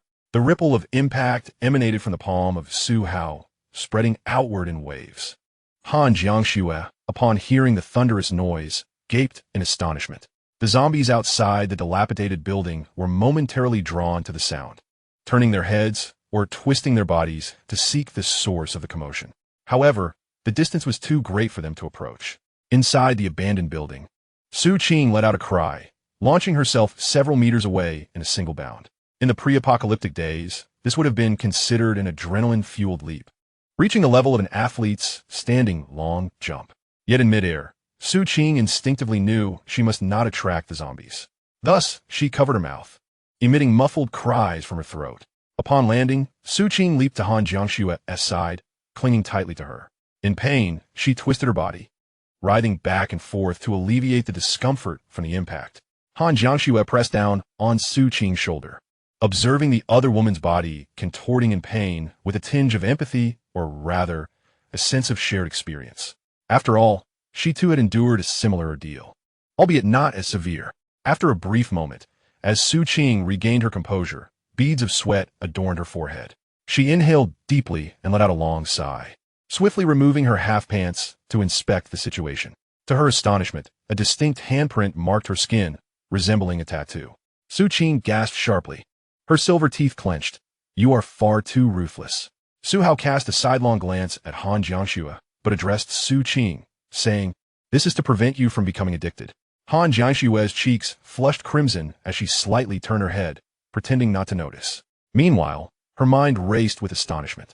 Had Su Hao already discovered this? Indeed, the signs indicated not merely awareness, but active engagement tailored to Han Jiangxue's preferences. She was already somewhat entranced. Su Qing gently massaged her back and remarked, By the way, what about the fuel? Are we staying put today, or are we heading somewhere? The car is out of gas and won't get far. Her previous vehicle was long gone, replaced now by the formidable beast, the raptor, which demanded even more fuel. Su Hao nodded affirmatively. First, we need to collect gasoline. How do we collect it? Su Qing inquired, puzzled. Su Hao pointed towards the expansive parking lot across from the unfinished building. There's fuel in those vehicles. You two should search for the fuel caps and see if you can open or pry them. If not, I'll cut them open with my sword. The collection method will rely on spatial capabilities. As long as there's a passage and the distance is not too great, we can store it. However, it won't work in a sealed space. Su Qing and Han Jianshu nodded in understanding. So, entering the lot is not an issue. Mission triggered. Scavenge for gasoline. Mission description. Chapter 55. Use a wrench to pry open gas tanks. Begin scavenging for gasoline. Mission triggered. Scavenge for gasoline. Mission description. Now, you possess a colossal oil-consuming beast. Whether for its sustenance or future energy needs, a substantial amount of gasoline or fuel is required, even for power generation. Therefore, please collect 5,000 liters of gasoline. Mission reward. One-time infinite God-level selection for automotive engine upgrade. Collecting 5,000 liters of gasoline is no trivial task, but it's not insurmountable either. A typical sedan can hold an average of 50 liters, but the vehicles in the parking lot are unlikely to be fully fueled, with half being a fortunate estimate. Thus, to amass 5,000 liters, one would need to pry open around 200 cars, assuming average luck. Excluding electric vehicles, the parking lot certainly contains several hundred gas-powered cars. The automotive engine upgrade option was what Su Hao was truly focused on. The engine is the essence of an automobile. An upgrade would undoubtedly provide substantial assistance. I hope something good comes of it. Su Hao nodded, then proceeded to devise a plan for the remainder of the day and the following day with Su Qing and Han Jianshu. For the rest of today, we shall go to the parking lot to pry open the fuel tanks. If we can unlock one directly, you can use a rock to strike the front or rear of the vehicle forcefully. If it cannot be pried open, we shall move on to the next one without concern. Within 2 days, we aim to collect at least 5,000 liters of gasoline, which will require approximately 200 vehicles. Can a fuel tank cap be pried open? Certainly, but it depends on the car. Some are easily pried open, while others are securely locked. Some are even so old that a gentle press will unlock them or allow for easy removal. Therefore, Su Qing and Han Jianshu took metal bars to serve as levers. We shall test each vehicle one by one. If they encounter difficulties, Su Hao will slowly extract the fuel from behind, simply cutting open the tanks with his large blade. Efficiency is paramount. Understood? Su Qing and Han Jianshu nodded. This task is quite learnable. As for the plan for the next day, Su Hao contemplated and decided, since it is not hot during the day, we will pry open the fuel tanks then. During midday and afternoon, it will be warmer. So we shall raid them all in the latter half of the day when it is slightly cooler. Excellent. Su Qing and Han Jianshu nodded in agreement. Let's set off. With a grand gesture, Su Hao retrieved the metal rods from the shelf he had dismantled earlier at the convenience store. Each of Su Qing and Han Jianshu took one. Su Hao led them out of the dilapidated building and towards the parking lot. On their way, they encountered zombies. Su Hao drew his large blade from his space, and with a gentle flick, it soared forth, swiftly decapitating 2 zombies. It then returned to his side, showcasing its loyalty like a faithful sword. Han Jianshu and Su Qing gazed at him with eyes filled with joy and excitement. This technique is extraordinarily sophisticated. It resembles the actions of a celestial being. Upon arriving at the parking lot, Su Hao first scaled an SUV, standing tall as he began to clear out the zombies present. There were not many zombies in the parking lot. Few had managed to reach this place, with most having been here since the first day. Consequently, the numbers were only around 30 to 50. Once cleared, it would be safe to scour for gasoline. Su Hao brought his fingers together and commenced the cleanup. The alloy blade, enveloped in his mental energy, shot upward like a rocket, piercing the air with a chilling gleam. In the blink of an eye, it reached the zombies. Su Qing and Han Jianshu could only see a fleeting shadow and hear the wind howling as the sharp blades cut through the air, while the only observable change was the zombies continuously falling. Wherever the cold light passed, the heads of the zombies would separate from their bodies. Over 30 zombies met their demise. In a little over a minute, it was all over. Han Jianshu looked at Su Hao with eyes full of admiration, her gaze reflecting complete submission from body to soul. Su Qing took a deep breath. The efficiency was astonishing. Over 30 vehicles in under a minute. Such sales figures were extraordinary. One could assert that any future attempts to encircle Su Hao with zombies would be utterly futile, unless his mental fortitude were to wane or they came from all directions. However, Su Hao was no mere wooden post. He would not remain stationary. Henceforth, the issue of ordinary zombies would no longer pose a challenge for him. The efficiency of wielding his sword against foes surpassed that of personally wielding an axe by several dozens of times. In the face of numbers, it was efficiency that mattered, and efficiency was paramount. Once the zombies were cleared, the alloy broadsword swiftly returned to Su Hao's side. He did not stow it away in his spatial realm, but held it in his hand or slung it across his back, for he would require it shortly. With a clap of his hands, he leaped from the vehicle. Under the observant gaze of Han, Jiangxue, and Su Qing, he produced a metal rod and began instructing them using the SUV beneath their feet. Observe closely, this is how you pry it open. Su Hao inserted the metal rod into the gap of the fuel tank lid, employing the principle of leverage, using the edge of the lid's frame as a fulcrum. With a decisive twist, the lid was sent flying. Crash. It folded back sharply, landing with a thud against the car's body. There, it's pried open, relying primarily on strength. As he affixed a note to the lid, he pointed to the hinge area, cautioning the two women, be mindful of the hinge position. Do not pry in the wrong direction. If I catch you doing so, you'll face a severe reprimand tonight, just like Su Qing earlier. Hearing this, Han Jiangxue couldn't help but smile slightly, while Su Qing instinctively covered her backside, still feeling the sting. Let us get to work. With a clap of his hands, the two women immediately began their tasks. They first sought out fuel trucks, easily identifiable by their blue plates, while the hideous green plates marked electric vehicles. Hybrid vehicles were disregarded, as their fuel tanks held little gas and were locked, unlike traditional fuel vehicles. They then began to pry open the lids one by one. Han Jiangxue, a prodigy in swordsmanship, and Su Qing, an academically gifted girl pursuing a combined Bachelor S and Master S degree, found the task exhilarating, reminiscent of fuel thieves before the apocalypse. Though such actions would have been illegal in the past, they were not bound by such laws now. In an instant, both women felt invigorated, ready to engage in their newfound endeavor. Meanwhile, Su Hao twisted open the fuel cap, peering inside before reaching in to touch the opening. The next moment, the fuel within the tank. The items were seamlessly drawn into the system's spatial realm through the aperture. Within the space, devoid of gravity, every object consumed would be enveloped, thereby diminishing the spatial volume. Once gasoline was absorbed, it settled as steadily as water in a space station. Su Hao estimated the volume. 40 liters? He glanced at the mission prompt. Task, scavenge gasoline. 435,000. This indicated a substantial amount of gasoline still remained in the SUV. Su Hao nodded in satisfaction and resumed his scavenging efforts. Chapter 56, Collecting 700 liters. Chemical factory explosion. Su Hao, accompanied by two women, continued to scavenge gasoline in the parking lot. Meanwhile, at Jiang University, after the departure of Su Hao and his companions, Song Zihao and Chen Jiu initiated their own plans. They organized a group seeking to expand their influence, implementing a rationing system to bolster their efforts against zombies, actively reaching out to gather food and rescue classmates. Their primary objective, however, was to conduct a political maneuver among the male members of their group at dawn. Clad in makeshift armor fashioned from tape and cardboard, they apprehended those who had previously opposed the ration system and favored equal distribution, expelling them from the sports building. They displayed the remaining food in the hall, publicly announcing the stock and its fairness, ensuring that they would actively eliminate zombies. Finally, they delivered a speech. Fellow students, in this apocalyptic era, survival is paramount. For days, we have received no information, and our food supply dwindles to less than 7 days.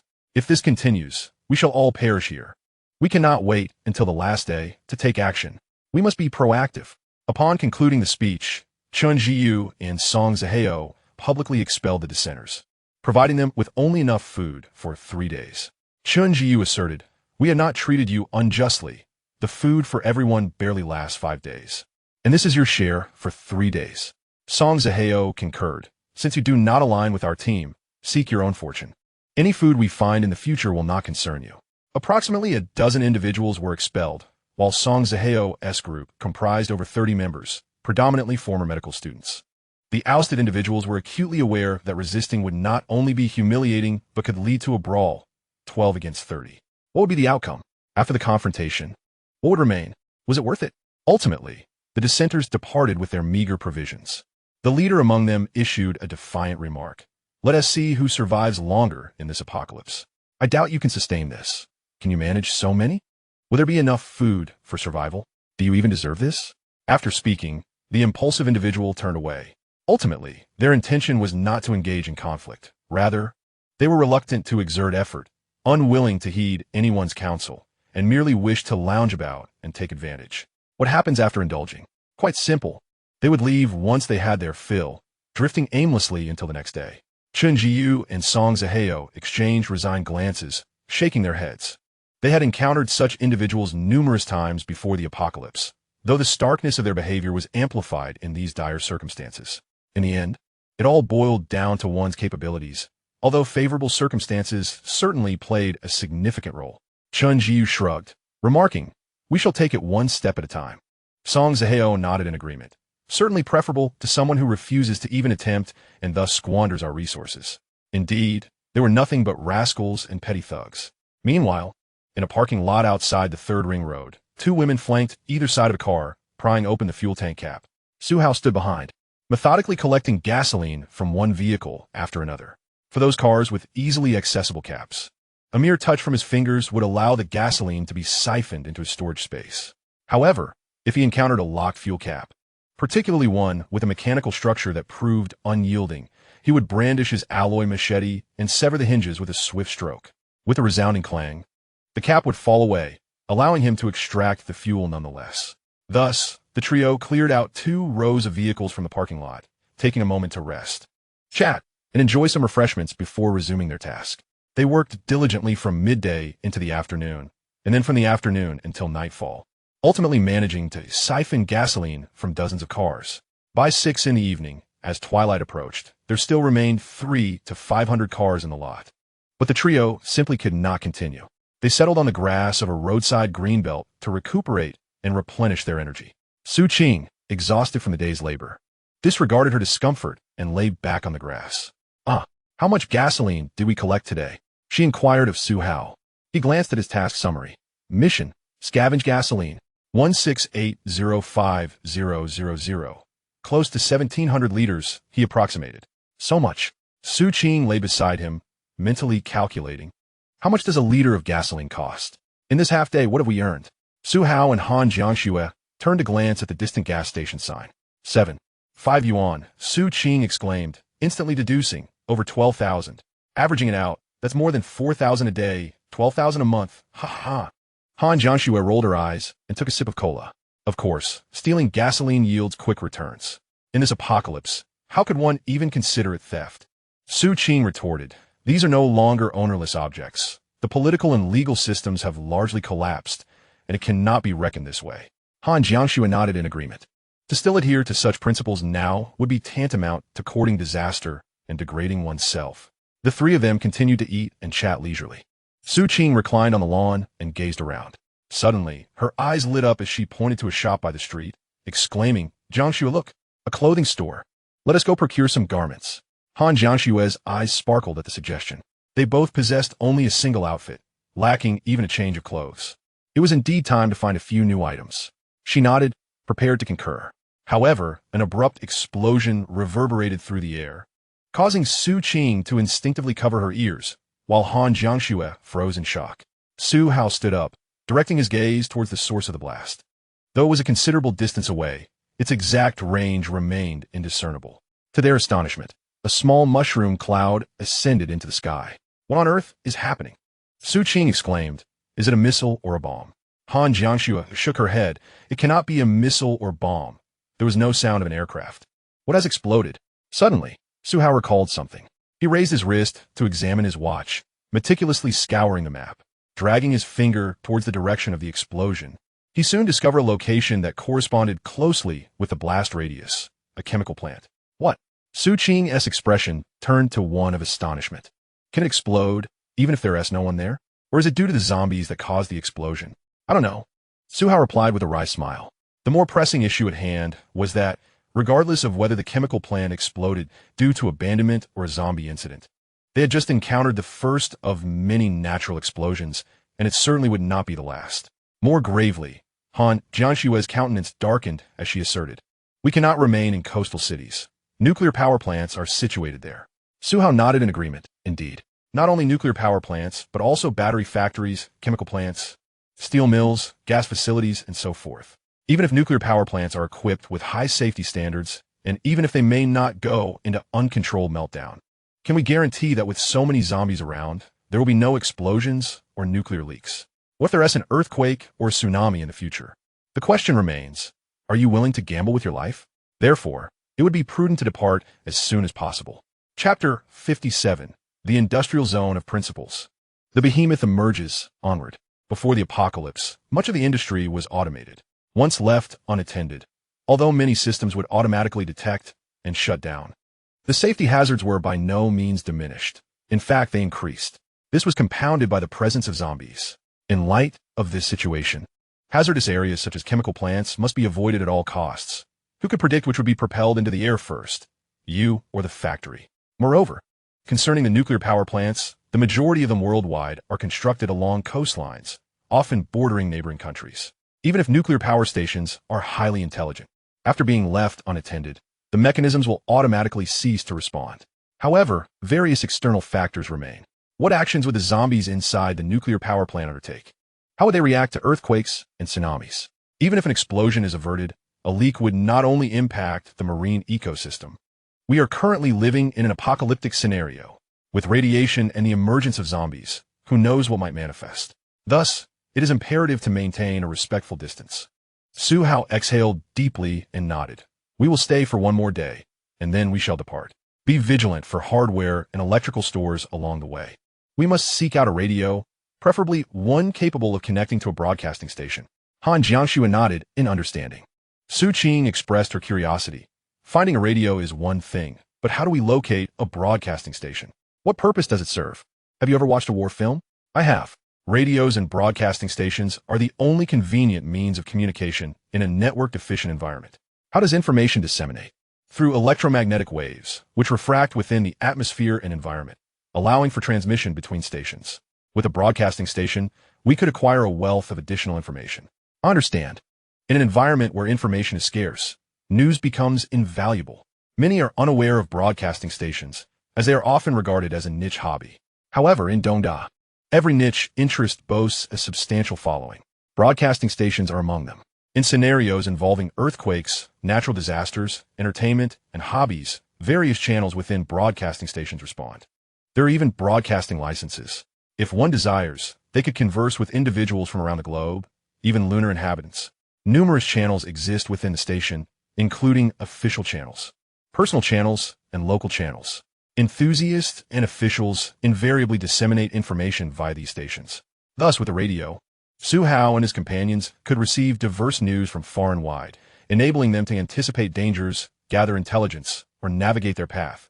Truly invaluable. As time passed, a chemical plant explosion did not entirely obliterate the remaining materials. While Han Jiangxue and Su Qing searched roadside shops for clothing, darkness began to descend. Near the chemical plant, 2 or 3 minor explosions occurred. Though not severe, the flashes of fire and the sounds of detonation were evident. Numerous zombies in the vicinity instinctively gravitated towards the source of the noise. Considering the range of sound propagation, tens of thousands, if not hundreds of thousands, of zombies were drawn towards the chemical plant. Absurd. Su Hao observed the horde of zombies moving in unison. It's as if they were on a pilgrimage. Fortunately, they lack intelligence at present. What currently drives the zombies is primarily instinct.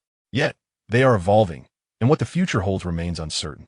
Han Jiangxue and Su Qing returned with several sets of clothing. At this moment, Su Qing donned denim shorts and a knitted short-sleeve top, striking a pose before Su Hao as she inquired, "How do I look, Su Hao? Is this outfit appealing?" Su Hao glanced over and noticed a distinct handprint visible beneath her shorts, nearly causing him to burst into laughter. However, after a cursory look, he felt the mark was not overly prominent. "It looks good, quite nice," he replied. In contrast, Han Jiangxue had also opted for denim shorts, but paired them with a simple, breathable, loose-fitting t-shirt, emphasizing convenience. Yet, she refrained from discussing her attire and instead observed the approaching zombies, frowning slightly. They had quickened their pace, no longer slower than an average human. Indeed, in just a few days, the zombies had evolved from their staggering gait to moving at the speed of normal individuals. Their pace more than doubled. How long would it be before they could run? Indeed, Su Hao nodded in agreement. Let's hope that by then, humanity has also evolved favorably. This response sparked a glimmer of realization in Han Jiangxue and Su Qing. Yes, they concurred, rather than relying on the zombies to evolve slowly. We should hope that humans adapt well and become even stronger. As their conversation flowed, Su Qing seemed to have an epiphany. Seizing the moment before darkness enveloped them, she hastily adjusted her shorts to check inside. In the dim light, she noticed that the handprint on her rear was nearly faded, leaving only a faint outline. "Oh my!" Su Qing exclaimed excitedly. "Su Hao, your handprint seems to be disappearing." Han Jiangxue, startled by her exclamation, hurried over to take a look. Indeed, it was true. Just this afternoon, it had appeared severely red and bruised. Yet now it was almost gone. This is unimaginable before the apocalypse. Su Hao confirmed her observation. Excitedly, Su Qing turned to him and asked, "Does this mean I have a talent?" "Absolutely, it surely counts," he replied. "What kind of talent would that be? Perhaps a talent for rapid recovery?" Undoubtedly. Su Qing's talent was related to healing, as her recovery speed was remarkably swift, even surpassing that of the warrior Han Jiangxue, clearly exceeding normal levels. As time leisurely passed, nightfall descended. Su Qing glanced around at the enveloping darkness and instinctively moved closer to Su Hao and Han Jiangxue, feeling a twinge of fear. Suddenly, an idea struck her. She grasped Su Hao's hand and exclaimed, "Su Hao, my car has an external power supply, and we've already scavenged quite a bit of gasoline. Let us find a power strip, some lights, and an electric kettle. Then we can have illumination and instant noodles." The car's external power supply was sufficient to sustain small electrical appliances. Su Hao took a moment to rest, then suddenly realized the folly of lingering idle. He needed to retrieve the vehicle, refuel it, and activate the air conditioning to enjoy a better life. "Just a moment," he declared, standing up and clapping his hands to draw the attention of the two women. "Please step back and create a large space. This vehicle is unlike any other." Su Qing, her face a canvas of confusion, inquired, "What do you mean by unlike any other?" Han Jiangxue, too, was intrigued. "You'll see shortly," Su Hao assured them as he cleared a space. With a glance at the colossal beast resting in the system space, he raised his hand and snapped his fingers. A sharp crack resonated through the air, and before him, the space shimmered with ripples, reminiscent of the effects above steaming water. Su Qing was momentarily taken aback by the vastness of the area. "Is my vehicle truly this large?" she pondered. In the next instant, the Titan Heavy Industries Rumble Strider, a dual-purpose armored transport vehicle, had been transformed into a personal off-road version. As the massive silhouette loomed before them, Han Jiangxue's narrow eyes widened in astonishment. Su Qing gradually lifted her gaze, her eyes widening in disbelief, her mouth slowly agape as if she were preparing to fit an egg inside. Chapter 58, The Bulletproof Behemoth RV, Power System Restored. "Is this really my vehicle?" she mused. Technically, it was not. It bore little resemblance to her original. "Then what my car? Consider a sacrifice," Su Hao replied. "Is this a gain or a loss?" she questioned. "This is undeniably a windfall." Under the cloak of night, Su Qing gazed up at the colossal machine, mechanically processing the information. She understood it was a considerable gain, yet she yearned to comprehend its magnitude. As she slowly stepped back, she surveyed the entirety of the vehicle, over 10 meters in length, nearly 2 meters in height. To put it plainly, it was akin to a bungalow cruising down the road. The enormity of the tires was intimidating. With 2 pairs at the front and 4 at the rear, it was already a modest number for such a vehicle, indicating superior tire quality. Standing beside it, each tire reached her chest. "This is enormous," Su Qing marveled. Surely, tanks are not this large. Yet, something about the vehicle felt amiss. If one were to classify it as a truck, it hardly resembled one. The front, the body, the materials, none of it suggested it was a civilian vehicle. After her initial shock, Han Jiangxue stepped forward, raising her hand to tap on the vehicle's body. A dull metallic thud reverberated beneath her touch. Undoubtedly, this vehicle's protective capabilities were astonishing, far exceeding that of any civilian model. "This vehicle is bulletproof," Han Jiangxue concluded with certainty. At that moment, a warning echoed. "Warning. This is a designated vehicle. Unauthorized personnel, please maintain your distance." As Han Jiangxue finished her tap, the vehicle erupted into a dazzling display of shifting blue and red lights. A spotlight radiated from around the vehicle, while laser devices commenced projecting a boundary within a 2-meter radius around it. As soon as someone approached, a perilous red warning light flickered ominously. Han Jiangxue and Su Qing promptly retreated. Only after stepping beyond the 2-meter caution zone projected on the ground by the vehicle did the red laser transform into a harmonious blend of green and blue. Wow! Su Qing exclaimed, "Tening dosu hao. Does this car possess such projection technology? Such intelligence?" Indeed, Suao nadif. At that very moment, while the vehicle issued its warning, his smartwatch vibrated with notifications. Through the watch, his awareness expanded. He raised his watch towards the vehicle to bind it. Binding successful. Please name the vehicle's intelligence system. Behemoth. Naming successful. Atba Sentyo. Hanjiang's. Suking. Acknowledged. The vehicle's intelligence system bore remarkable resemblance to contemporary AI. It lacked genuine consciousness, yet exhibited astonishing performance. It was also capable of autonomous driving. Now, with the watch linked, it could even function as a smart steward. Having absorbed all the information about Behemoth, Su Hao nodded at Han Jiangxue and Su Qing. "It's ready. Let's take a look inside. There should be a charging station while I refuel the car." Su Qing eagerly agreed. "I want to check the refueling process." Su Hao approached the refueling port. The refueling mechanism was quite similar. Yet the fuel cap could be unlocked intelligently, via fingerprint or mechanically. As Su Hao touched the side, the fuel cap popped open. He then reached for the refueling nozzle.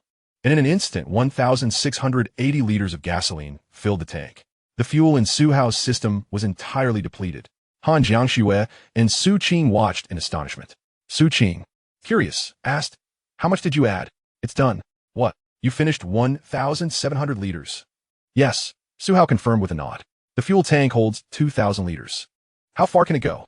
The car also operated on fuel-generated electricity. Based on consumption, a full tank could propel an empty vehicle approximately 4,000 kilometers. Wow! Su Qing gazed up, astonished, at the behemoth before her. To cover 4,000 kilometers in one go, what a concept! It could traverse more than half of the 318. Such endurance is truly formidable. "Let's get in," Su Hao suggested, noting that the tank was now full while the fuel gauge barely registered above 80. The remainder could be scavenged tomorrow. Su Hao entered from the driver's side, while the two women took their seats in the passenger area. The front cabin was incredibly spacious. The driver's seat resembled a space capsule. As Su Hao settled in, it enveloped him entirely, as if gravity had ceased to exist. Wow! After Su Qing entered and beheld the expansive cabin, her eyes sparkled with wonder. The passenger seat is quite spacious, accompanied by an aisle leading further inside, where a row of seats and a storage compartment await. The cabin is filled with an array of electronic devices. Su Qing merely glanced around and immediately spotted what she desired most, an outlet. She hurriedly retrieved her charger and phone from her bag and plugged them in. With a satisfying beep, her phone began to charge. "It's charging," Su Qing exclaimed in delight. Upon witnessing this, Han Jiangxue took out her own phone to charge it as well. After connecting hers, she set it aside, focusing her attention on Su Hao's actions. As Su Hao entered the vehicle, a sense of familiarity washed over him, as if he were well acquainted with all the information and equipment at his disposal. Once seated, he adjusted the angles of the space capsule chair and pressed the ignition button. In an instant, the various instruments and electrical systems within the vehicle sprang to life, illuminating the cabin, while the glass displayed an array of energy bars, recalibrating to their correct data. There was no dashboard. Instead, the glass directly revealed all pertinent information in a remarkably clear manner. Faintly, the sound of the engine emitted a soft hum, a sound reminiscent of science fiction. Su Qing was awestruck once again, marveling at the vehicle's futuristic design, noting its military-like aesthetic. Su Hao nodded in acknowledgement. It was indeed a military vehicle. He casually slid his hand across the left window, akin to using a tablet.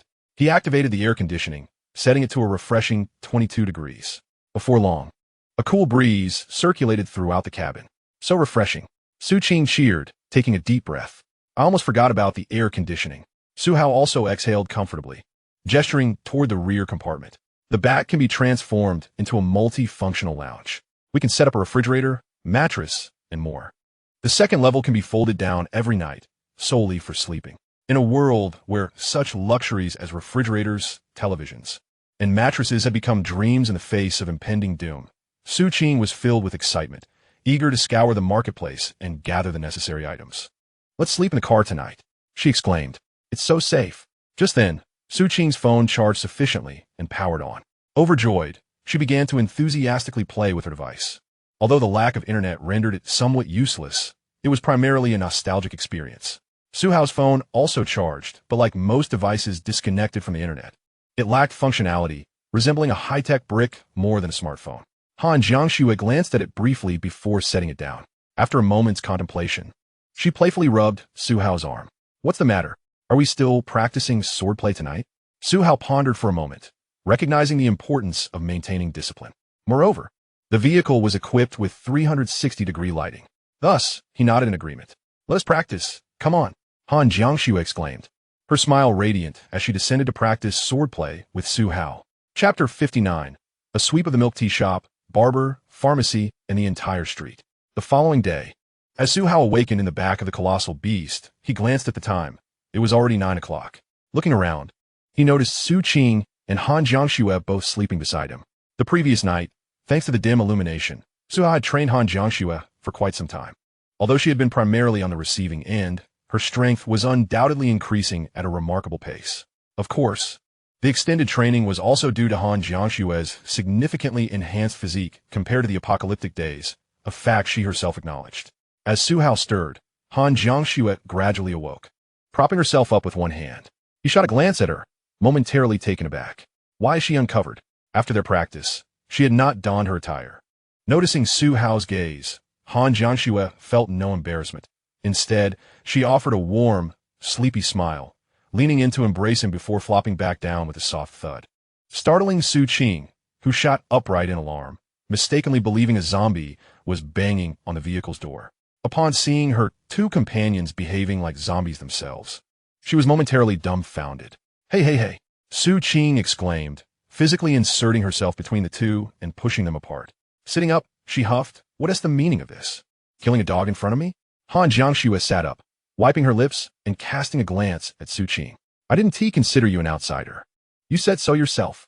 Su Qing, realizing her predicament, retorted, then I wanted to. Han Jiangxue turned her gaze towards Su Hao, who shook his head in response.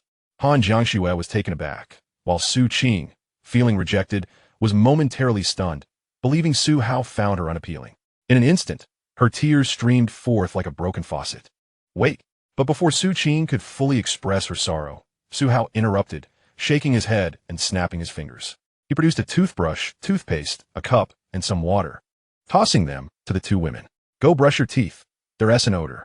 Han Jiangxue and Su Qing exchanged incredulous looks.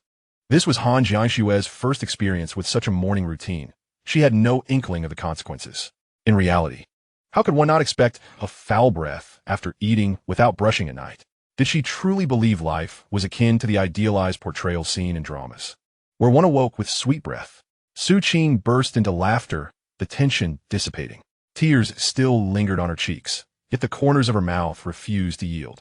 Ultimately, she could no longer contain herself.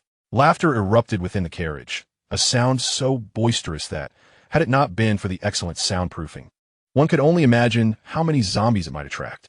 After a considerable time, Han Jiangxue had already stepped out to brush her teeth, while Su Qing finally ceased her laughter and followed suit. The three of them stood by the roadside, gazing at the distant zombies, diligently washing up. They used bottled water to dampen their towels and wash their faces. Su Hao was in the midst of drying his face when he finished and handed the towel to Han Jiangxue. Su Qing, having completed her dental hygiene, spat and promptly hopped over, embracing Su Hao and playfully nibbling at him. Not long after they parted, Han Jiangxue continued to leisurely wipe her face, while Su Qing glowed with a rosy hue. Su Hao pursed his lips and sighed, the taste of toothpaste lingering in his mouth. Su Qing, once again, was on the verge of a hearty laugh. However, upon noticing her impending laughter, Han Jiangxue, who had previously tolerated Su Qing's antics, now lifted her foot to kick her.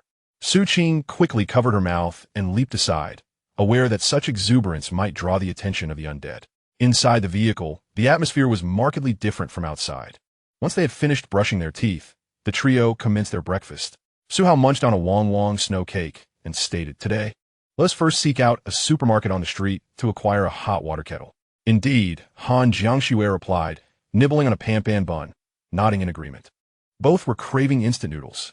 While the taste could become tiresome with frequent consumption, abstaining for a while only intensified their longing, especially in the apocalypse where their appetites seemed insatiable. Su Qing, munching alongside them, suddenly had a thought. She removed a portion of her pants and exclaimed, Su Hao, look. The handprint is completely gone. Su Hao glanced over, commenting, thick skin. That's not it. It's healing quickly. Only the thick-skinned heal fast.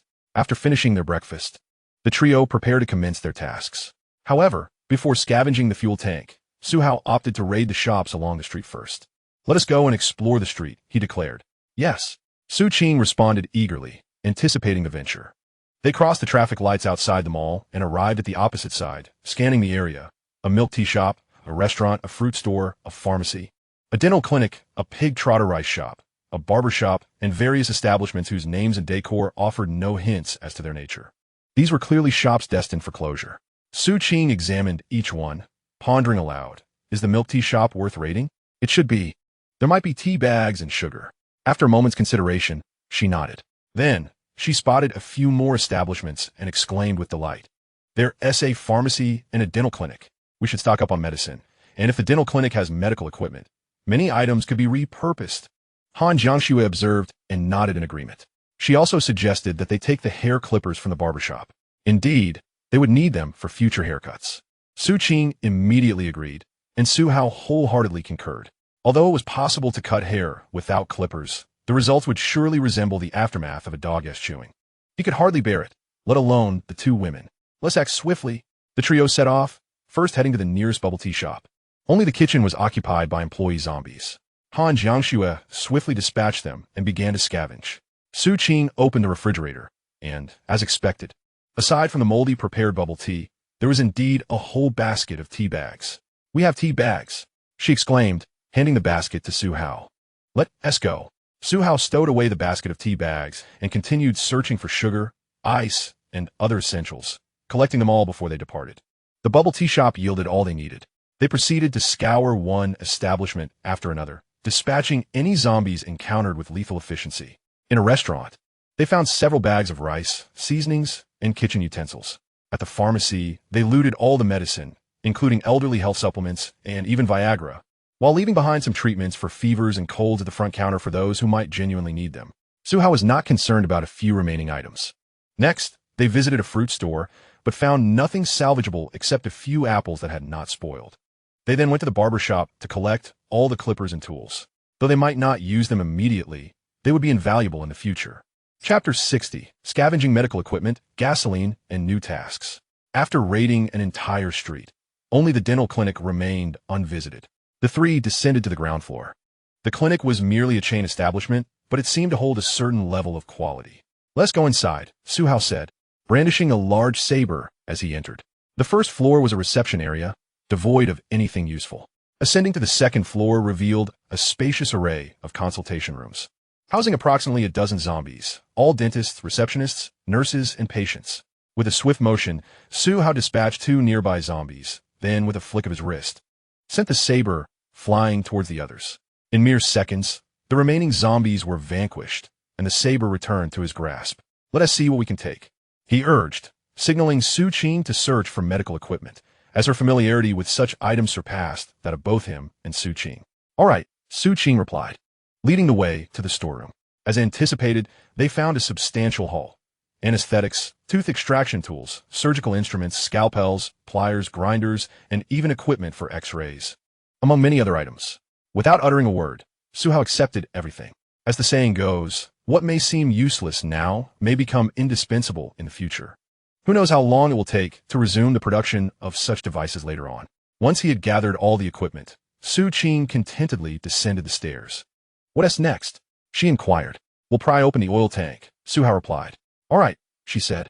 The first day of prying open the oil tank was rather intriguing, but the subsequent days were bound to be rather tedious. The three returned to the vicinity of the mall, just before they commenced their task.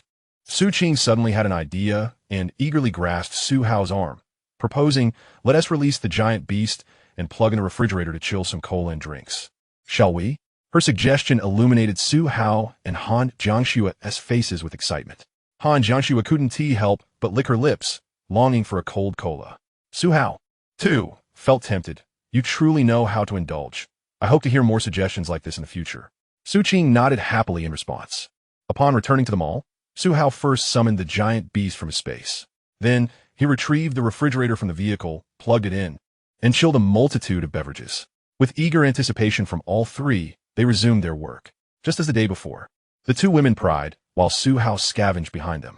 They continued this labor for over 3 hours, not pausing until 1 p.m. Only when the sun grew too fierce did Su Hao lead them into the vehicle for a rest. Before entering, he instructed his watch to turn on the air conditioning. Upon hearing that the air conditioning was activated, Su Qing abandoned Su Hao and Han Jiangxue, sprinting towards the giant beast. She quickly climbed into the vehicle and exhaled a sigh of relief. Ah, that feels refreshing. Although June had brought some cooling, working in nearly 30-degree weather for several hours was still quite hot. When Su Hao and Han Jiangxue finally joined her in the vehicle, the three began to enjoy the chilled cola from the refrigerator. Su Hao gently twisted the cap open, and the sound of fizzing cola resonated like celestial music in this post-apocalyptic world. He took large gulps, savoring the drink, and with each sip, a third of the cola was gone. Su Qing and Han Jiangxue, beside him, also drank heartily. Su Qing exclaimed, "This is infinitely better than the warm cola from yesterday." "Isn't it, Jiangxue?" Jiangxue nodded in agreement. "The cold one is indeed more delightful." Of course, Su Hao affirmed. After all, there's a saying regarding beverages like cola, iced tea, and Sprite. Chilled is like celestial brew, while room temperature resembles horse urine. The taste of these drinks at room temperature and when chilled is entirely different. "Let us take an hour's break," Su Hao suggested after a sip of his drink. "If you're tired, feel free to take a nap. We shall raid the mall this afternoon." Su Qing and Han Jiangxue nodded in agreement. All right. Both of them eagerly anticipated the goods within the mall. Their foray into the streets was merely a matter of convenience, as it lay adjacent to their path. When it came to efficiency, the mall was undoubtedly superior. At noon, Su Qing and Han Jiangxue, enjoying the cool air of the air conditioning, took a moment to rest in the vehicle. Su Hao also reclined for a brief respite while reviewing the task in his mind. Task: scavenge for gasoline. 27,405,000. There was still a small fraction left to complete. With this thought, Su Hao began to contemplate what he should procure from the mall. As he counted on his fingers, he spoke to the two women. "Let us head to the mall to scavenge. We should first strategize what to prioritize." All right. Su Qing initially appeared taken aback, but quickly became intrigued. She sat up straight and moved closer to Su Hao, beginning to organize her thoughts. At first, I had a plethora of ideas, but now I'm unsure where to begin. Food. After so many days, which items are still good, and which might have spoiled? Upon hearing Su Qing's somewhat foolish musings, Han Jiangxue took a deep breath and gently pushed her aside. She cast a sidelong glance at Su Qing, stating, "Anything related to food is a must, and we should also stock up on appliances to avoid future malfunctions. The real consideration lies with other miscellaneous items." Su Qing suddenly realized, "Oh, right. I almost forgot. In this apocalypse, why should we be picky about food? We should take everything we can find. And anything related to food, oil, salt, seasonings, pots, and dishes, we must gather it all, leaving nothing behind. The true dilemma lies with larger, less practical items. Of course, that doesn't mean we should completely disregard them. We just need to assess their priority." Thus, Su Qing and Han Jiangxue fell into deep contemplation, while Su Hao was determined to find a way to acquire everything. However, the limitations of the system space were undeniable. 100 cubic meters would certainly not suffice to contain the entirety of the mall's offerings. The sheer volume of items was overwhelming, and it was imperative to retain space for the colossal beast and its armored vehicle. The beast was simply too large. Even if the vehicle were filled to capacity, it would still occupy a significant portion of Su Hao's current system space, leaving little room for anything else. Therefore, careful consideration was necessary regarding the allocation of space. Beyond just food and appliances. At that moment, the system announced, "Task triggered, scavenge them all. Task requirement. In this apocalypse, while others struggle for survival, you find yourself amidst agonizing choices. The limited space presents a challenge, but fear not. Please scour the interior of the mall to obtain phased rewards. Task rewards. Accumulate scavenging on the first floor of the mall to receive a 50 cubic meter space reward. Accumulate scavenging on the first and second floors to receive a 100 cubic meter space reward. Accumulate scavenging on the first, second, and third floors to receive a 150 cubic meter space reward." Upon receiving the task prompt, Su Hao's eyes sparkled with excitement. This was akin to the cumulative task of slaying zombies. However, unlike the latter, which required prolonged efforts, this was a singular task with immediate accumulation.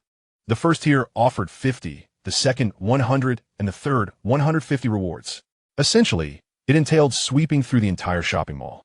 In total, it amounted to a reward of 300 cubic meters of system space. If added to Su Hao's current 100, completing the task would yield a total of 400. That was equivalent to the size of 2 classrooms, capable of accommodating a plethora of items. This task was imperative for Su Hao to complete. Chapter 61. Annihilating thousands of zombies. First phase reward.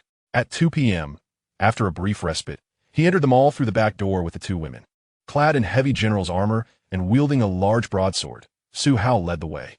Han Jiangxue followed closely, brandishing a machete, while Su Qing brought up the rear. The interior of the mall, considerably larger than other buildings, remained relatively visible even without illumination, albeit somewhat dim. Many corners were shrouded in darkness, lending an air of eeriness. Upon entering, Su Qing surveyed her surroundings, her fear palpable. In a hushed voice, she remarked, "It's so dark inside." Outside, at 2 in the afternoon, the sun blazed brilliantly. Yet within, the atmosphere was ominous and murky. Listening to the incessant sound of footsteps echoing through the mall, she felt a sense of foreboding.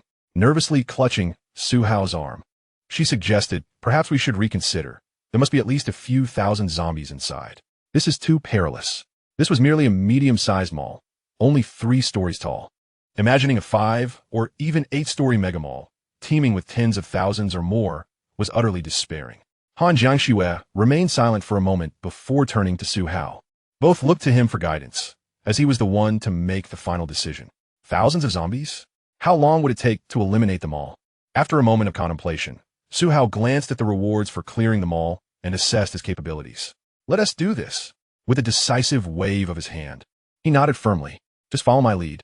The reward of 300 cubic meters of system space was too significant to ignore. Completing this task would quadruple his space. It would be a waste not to pursue it. Su Hao was resolute in his intention to finish this mission. "If we don't clear it today, there's always tomorrow or the day after. This mall must be cleansed," he assured the 2 women. Hearing Su Hao's unwavering conviction, Han Jiangxue bit her lip, a wicked smile creeping onto her face. She could already envision the blood-soaked days ahead. It thrilled her. Su Qing glanced between Su Hao and Han Jiangxue, realizing the necessity of proceeding with the task. Thus, she nodded in agreement. "The battle was beyond my assistance. Once you finish this evening, I shall provide a massage for you and Jiangxue to alleviate your physical strain." Su Hao nodded in agreement. Having concluded this exchange, he grasped his large blade and turned to enter the mall, with Han Jiangxue promptly following suit. Su Qing also stepped inside, intending to assist with the relocation of items. Upon fully entering the mall, they arrived at the first floor, where they beheld a swarm of zombies flitting about. They were present in the shops on either side, in the aisles, and on the staircases, everywhere. A few were ensnared in toys with safety belts, struggling futilely for days, merely loosening the restraints. Upon observing Su Hao's forceful entrance, the horde of zombies immediately reacted. Unlike before, when they relied solely on sound and movement. Su Hao remarked to Han Jiangxue, "This batch appears to have evolved more rapidly. They reacted instantly upon our arrival and advanced towards us. Stay behind." "Understood." Han Jiangxue nodded, recognizing that their evolution indeed seemed accelerated, evidenced by their immediate response to the slightest commotion.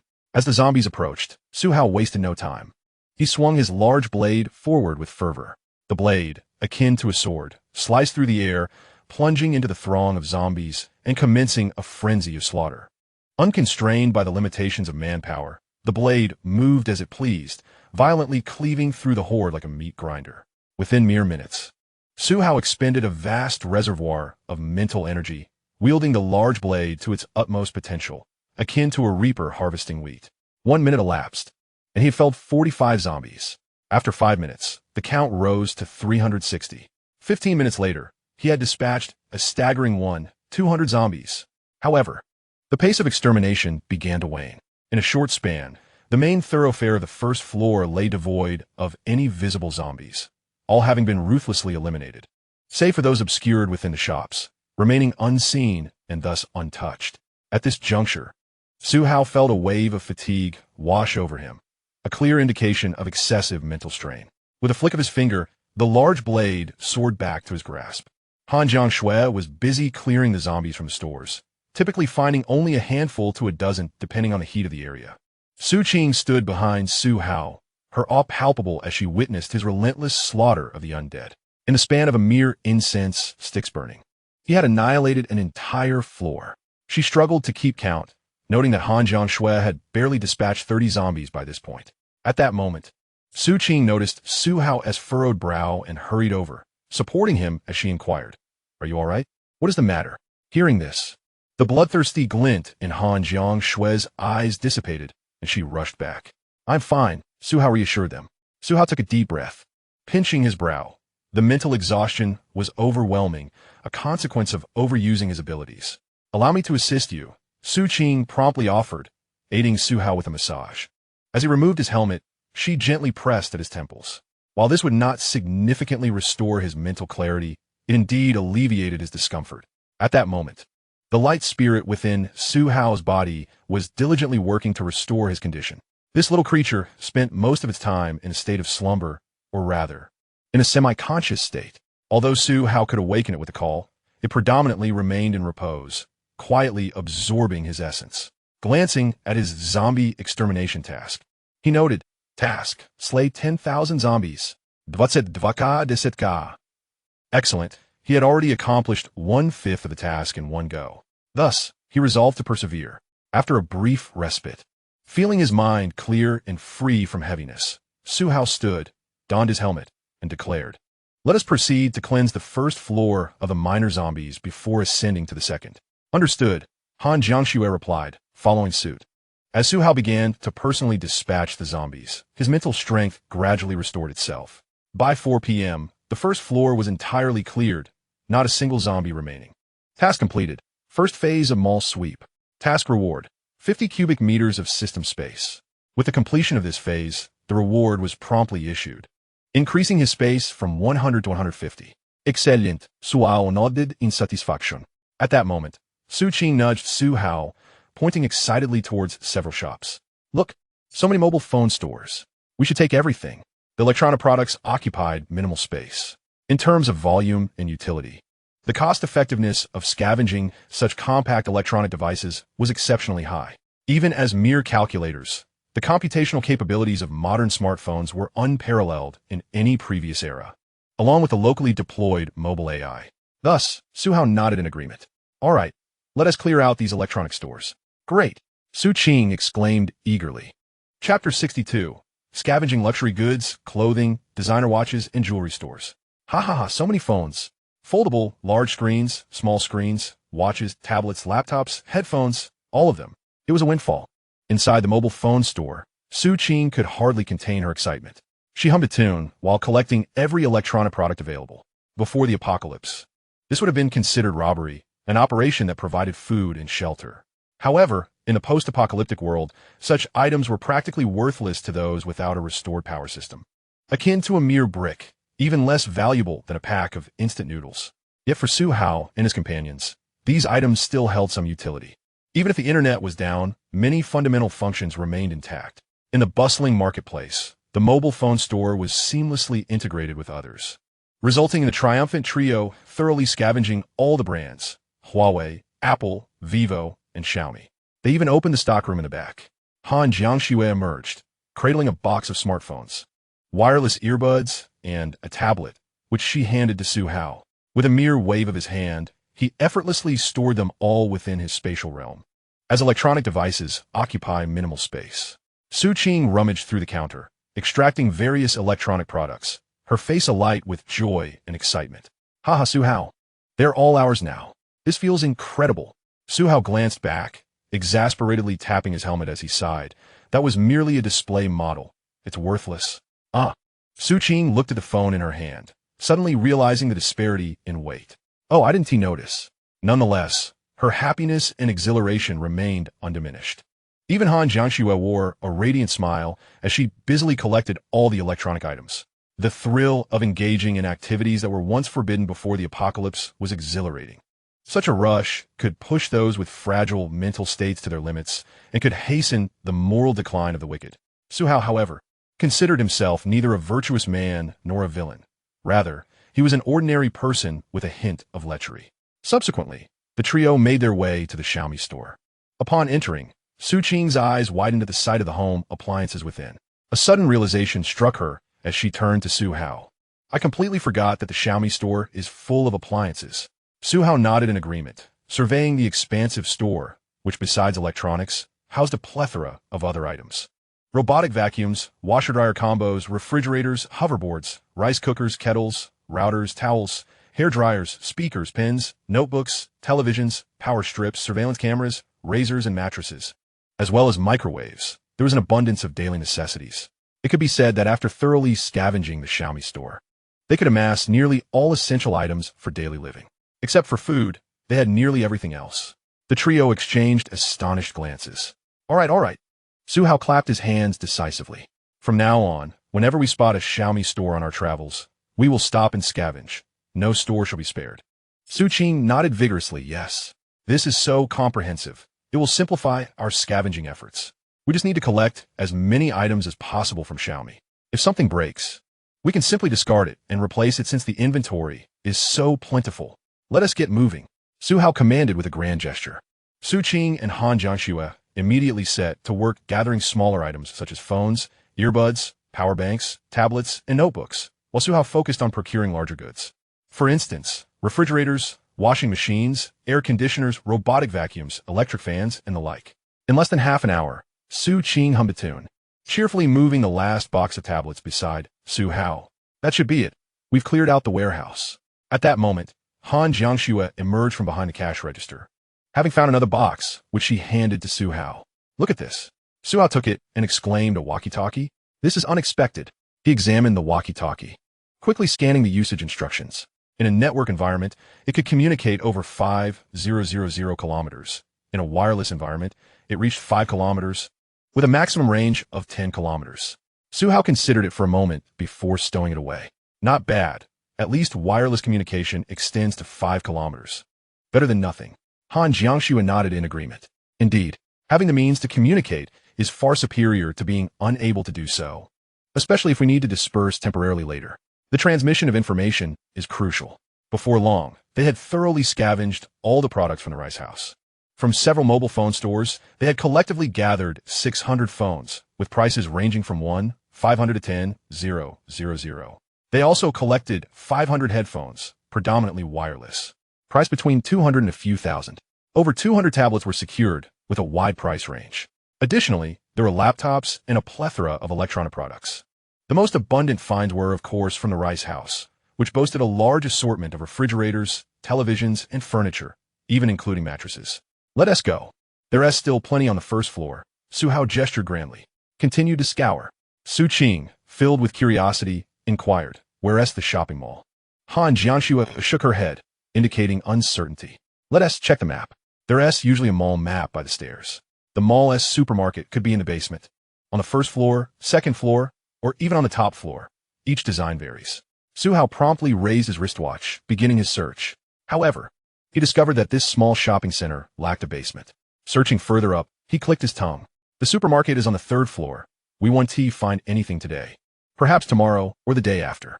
Su Qing nodded in agreement. Then let us finish scavenging the first floor. The trio proceeded to other stores to continue their search.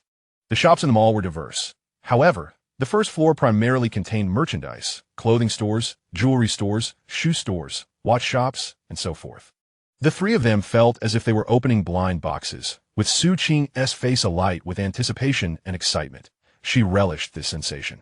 Han Jiangxue and Su Hao were more composed, but the atmosphere remained joyful. As Su Qing continued to scour, she energetically transported items, exclaiming loudly, wow. New clothes. Let's take them all. Oh, new shoes. Grab those too. Luxury watches. Su Hao, do you want any of these watches? Wow. Designer clothes. Qingxiu lingerie. Jiangxue, come get some. Hiss. A jewelry store. Hurry up and grab gold. Su Hao. The marketplace is indeed overflowing with options. On the first floor alone, Su Qing and Han Jiangxue have already selected several sets of summer attire, including an array of shorts, short-sleeve shirts, crop tops, shoulder-bearing blouses, and cardigans, garments that seem endless.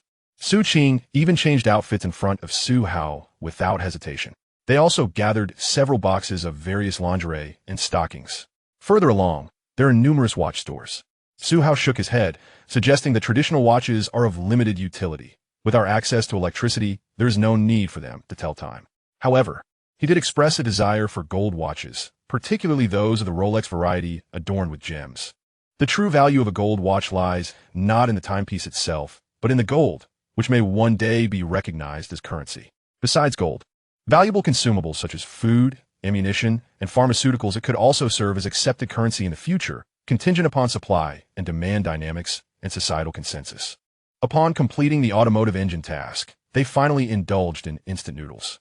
Subsequently, Suhao ventured out, positioning the behemoth at the entrance of the mall and scouring the entire first floor for necessities, leaving no stone unturned. He ensured that all electronic goods and items from the jewelry store were collected without exception. In the clothing stores, he only took the finest and most visually appealing pieces, regardless of whether they were domestic or international brands. This included a variety of windbreakers, athletic sets, running shoes, camping gear, and more, taking everything in full sets while discarding the majority of ordinary garments due to their space-consuming nature. In addition, he also perused cosmetics, luxury goods, and fast food chains such as KFC and McDonald's. Yet the haul from these establishments was minimal. The food there had been left for several days and was already spoiled. Only packaged foods had the longevity to be salvaged. By 4:30 in the afternoon, after approximately 25 hours, the trio had finally completed their thorough search of the first floor of the mall, collecting all the essentials. In the cargo area of the behemoth, Suhao arranged a refrigerator, shelves, and other appliances, securing them to prevent movement, while leaving several power strips ready for charging. Once everything was in order, he suggested taking a break. Suhao clapped his hands, settled into the cargo area, and began sipping on cola. The rear section of the cargo area features a foldable metal staircase for easy access, where one could simply step onto the bumper to ascend. Time to relax, Su Qing said, holding her cola while retrieving her phone, connecting it via Bluetooth to a small speaker, and softly playing music within the cargo space. Han Jiangxue took a sip of her drink, a hint of curiosity evident in her expression. Did you download the music beforehand? Without internet, we certainly can't stream it. Su Qing shook her head, letting out a sigh. The cached music I listened to before cannot be cleared from my phone's storage, or else it will be lost. Well, that's unfortunate, Han Jiangxue replied. Without internet, modern society would indeed become severely disconnected. Suhao pondered for a moment and thought that, given the opportunity, he might seek out talents in the realm of the internet to establish a local area network. Unlike the internet, which relies on base stations and service providers, a local network merely requires a server and stable connections. However, there were still numerous elements lacking. Thus, Suhao shook his head in resignation, acknowledging that their small numbers would render such an endeavor futile. Han Jiangxue, reflecting on this, concurred. A local area network necessitates a substantial population base. Without a network to draw from, its purpose becomes diminished. It was intended for data storage and efficient office work, distinct from the gaming purposes of a local network. After a brief respite, the clock struck 5 in the afternoon, and the sun began its gentle descent. Suhao glanced at the gasoline scavenging task, rose silently, inhaled deeply, and prepared to commence his labor. In comparison to the pre-apocalyptic days, the post-apocalyptic reality demanded a seriousness that far exceeded the fatigue of working in the old world. As long as one did not succumb to lethargy, a multitude of tasks awaited. Where are you going? Su Qing inquired upon noticing Suhao's movement, assuming he had a destination in mind. To work, Suhao replied, brandishing a large crowbar. With this much gasoline, we need to extract at least 5,000 liters before leaving. The mall is far too dark in the afternoon. It's easier to gather gasoline now. With the sun setting, it was undeniably the optimal time to siphon fuel. Upon hearing Suhao's intent, Su Qing and Han Jiangxue exchanged glances and nodded in agreement, setting down their belongings. Let us go. Wait for me. I'm coming too. The two women quickly grabbed their tools and joined Suhao in his labor. Despite their exhaustion from the morning's heavy lifting, scavenging the streets, and moving items in the afternoon, they had indeed gained some resilience in the apocalypse. Yet they still lacked Suhao's stamina and recovery abilities. Nevertheless, every little contribution mattered, for they were a team. No one could simply observe while others toiled. Thus, throughout the entire afternoon, the trio pried open numerous vehicles, continuing their efforts until well past 10 o'clock in the evening, when the night had fully enveloped the world. With a decisive motion, Suhao wiped the fuel inlet, collecting the last remnants of gasoline into their storage. Task completed. Scavenging gasoline. Task reward. Infinite divine selection of car engines. Upon realizing the task was complete, Su Hao called out, "That's enough. Let us take a break." Finally, the three of them settled down. Once back in the vehicle, Su Qing collapsed onto the newly scavenged mattress, utterly spent. "I'm dying. I'm dying. I've never been this exhausted from daily experiments." With great effort, she opened a bottle of soda and drank deeply. Han Jiangxue found herself in a similar state. She extended her hand to wipe the sweat from her forehead, clutching a towel as she dabbed at her body and chest, gulping down the refreshing iced tea. Su Hao joined the others, all three appearing utterly exhausted. Fortunately, their efforts bore fruit. Luck was on their side that evening. Most of the vehicles they had pried open contained a generous amount of fuel, with very few falling below 30%. Most were astonishingly above 50. In fact, there were over 20 vehicles filled to the brim, freshly refueled. Coupled with their growing proficiency from previous attempts, they had successfully completed the task of siphoning gasoline that night. They needed to stockpile more for future needs. There was no other choice. Su Hao grabbed another towel to wipe his brow, contemplating that once they managed to secure a gas station, their troubles would ease. Siphoning fuel from one car at a time was painfully slow, but they would have to wait and see. After sipping a few mouthfuls of cola to regain her strength, Su Qing turned to Su Hao and inquired, "Is there a chance for a shower? Also, I would like some instant noodles for dinner." Su Hao shook his head, then nodded. "A shower will have to be a quick wipe down with a damp towel, but you can have as many instant noodles as you desire." All right. Without a significant water source, bathing would have to rely on bottled water. That evening, Su Qing took a kettle to boil water for everyone's instant noodles. Su Hao retrieved a basin, a towel, and 20 bottles of mineral water. Han Jiangxue picked up a bottle of water, intending to twist off the caps one by one to pour them into the basin. "There's no need for such trouble," Su Hao interjected, tossing all the bottles into the basin upright. He then produced a large knife and with a swift motion, sliced through the 20 bottles. Water gushed into the basin in a delightful cascade. Han Jiangxue paused in astonishment before breaking into an involuntary chuckle. "What is so funny? It just looks amusing," she replied. Soon after, Su Hao and Han Jiangxue took their towels, dipped them in the water, and began to wipe down their bodies, overwhelmed by perspiration. Han Jiangxue boldly removed her clothing and wiped herself in front of Su Hao. Su Qing's eyes widened in surprise. Ahem. Han Jiangxue glanced at her, but paid no mind. Consequently, Su Qing imitated her, also wiping herself down. Su Hao found himself thoroughly captivated, unable to contain his excitement. "Quick, eat your instant noodles." Once they had finished wiping down, the three eagerly dug into their noodles. Thanks to the supplies from the convenience store, the instant noodles were enriched with eggs, sausages, and bamboo shoots, making for a delectable meal. Su Qing slurped up a mouthful and sighed in satisfaction. "These noodles are incredibly delicious." Su Hao nodded in agreement. Even before the apocalypse, this food was delightful. Now, amidst the chaos, instant noodles were nothing short of a culinary masterpiece. Chapter 64. The Hybrid High-Efficiency Engine. Bathed in the rain of supernatural abilities, the sky that night was exceptionally bright. Despite the deepening darkness, the moonlight illuminated the ground, maintaining high visibility as if shrouded in a veil of black silk. One could see clearly in all directions. The stars twinkled brilliantly in the night sky. Three individuals, having finished their instant noodles, reclined within the confines of the car, taking a moment to rest. The rear hatch stood ajar, and the air conditioning hummed continuously. A minor indulgence in energy consumption. Su Hao rested his hands behind his head, flanked by Su Qing and Han Jiangxue. A small speaker nearby emanated soft melodies, enveloping the atmosphere in tranquility. Su Hao's thoughts drifted as he began to peruse the rewards for his tasks. He had utilized the lottery for the automotive engine version. Reward usage exhausted. Please select one from the following 3 rewards. Reward 1, Super Fuel-Efficient Engine. Reward 2, Magnetic High-Efficiency Engine. Reward 3, Hybrid High-Efficiency Engine, 3 engines, each differing in design and function. Su Hao glanced over them, finding little to remark upon. He decided to examine them one by one, starting with the first.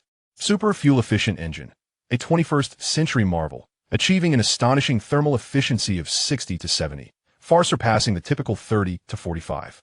With this engine, your vehicle will excel in both power and endurance. Such a remarkable enhancement in thermal efficiency. Though Su Hao was not well versed in automotive engineering, he understood that higher thermal efficiency generally posed greater challenges in propulsion.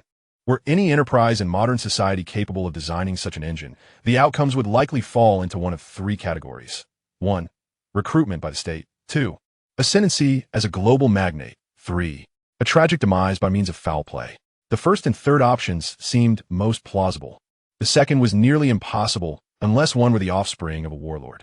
He decided to retain this option for consideration. Shaking his head, Su Hao acknowledged the engine's shortcomings. It required fuel with a higher combustion efficiency, limiting its practicality for him, as he lacked access to such fuel. Moving on to the next option. Magnetic high-efficiency engine. Once installed, this engine will bestow your vehicle with unparalleled torque and power, achieving astonishing RPMs. Caution is advised. Installing this engine in a vehicle weighing less than 5 tons could result in physical overturning. A pure electric engine? Su Hao contemplated this option. It seemed applicable not only to vehicles, but potentially to aircraft as well. However, such an endeavor would necessitate an extraordinarily high-capacity electrical system, along with staggering power consumption, akin to constructing a high-voltage power station. He dismissed this option. Many hardware components simply could not keep pace, hindering the engine's performance. Su Hao shook his head once more. The first and second choices were clearly incompatible with existing hardware, and even the necessary materials were lacking. What he sought was an engine that was durable, versatile, and practical, not one with exaggerated capabilities but glaring deficiencies. Onward to the next option. Hybrid efficient engine. This is an exceptionally versatile engine, designed with the understanding that users may find themselves in various scenarios, such as exploration, warfare, deserts, or rainforests. This engine can utilize gasoline, diesel, ethanol, synthetic fuels, and other energy sources for power generation, albeit with varying efficiencies, yet remains remarkably efficient. Coupled with innovative materials and high-density capacity batteries, its power and performance far exceed that of traditional batteries while maintaining comparable weight and volume. To be frank, upon reading the first line of the engine's introduction, Su Hao was already captivated. It was a feeling of exhilaration. Indeed, not only could it run on gasoline, but could also utilize other energy sources. Moreover, its power generation output was substantial, with the added benefit of an almost complementary battery. It was the perfect match for an apocalyptic environment. Had Su Hao been in a pre-apocalyptic world, he might have chosen the first reward. In a place abundant with electric vehicles, he might have opted for the second reward. However, this was the apocalypse, and he had to select the third reward. Unquestionably, after dismissing the first and second rewards, Su Hao firmly decided in his heart. I choose the third reward. Reward has been issued. Would you like to proceed with the modifications? Modifications. Modifying. Modification successful. Please use with care. Within the vehicle's framework, the original engine and battery were suddenly enveloped in ripples. As the space distorted and reformed, when it reappeared, both the engine and battery had been successfully upgraded. Concurrently, Su Hao's watch and system provided notifications.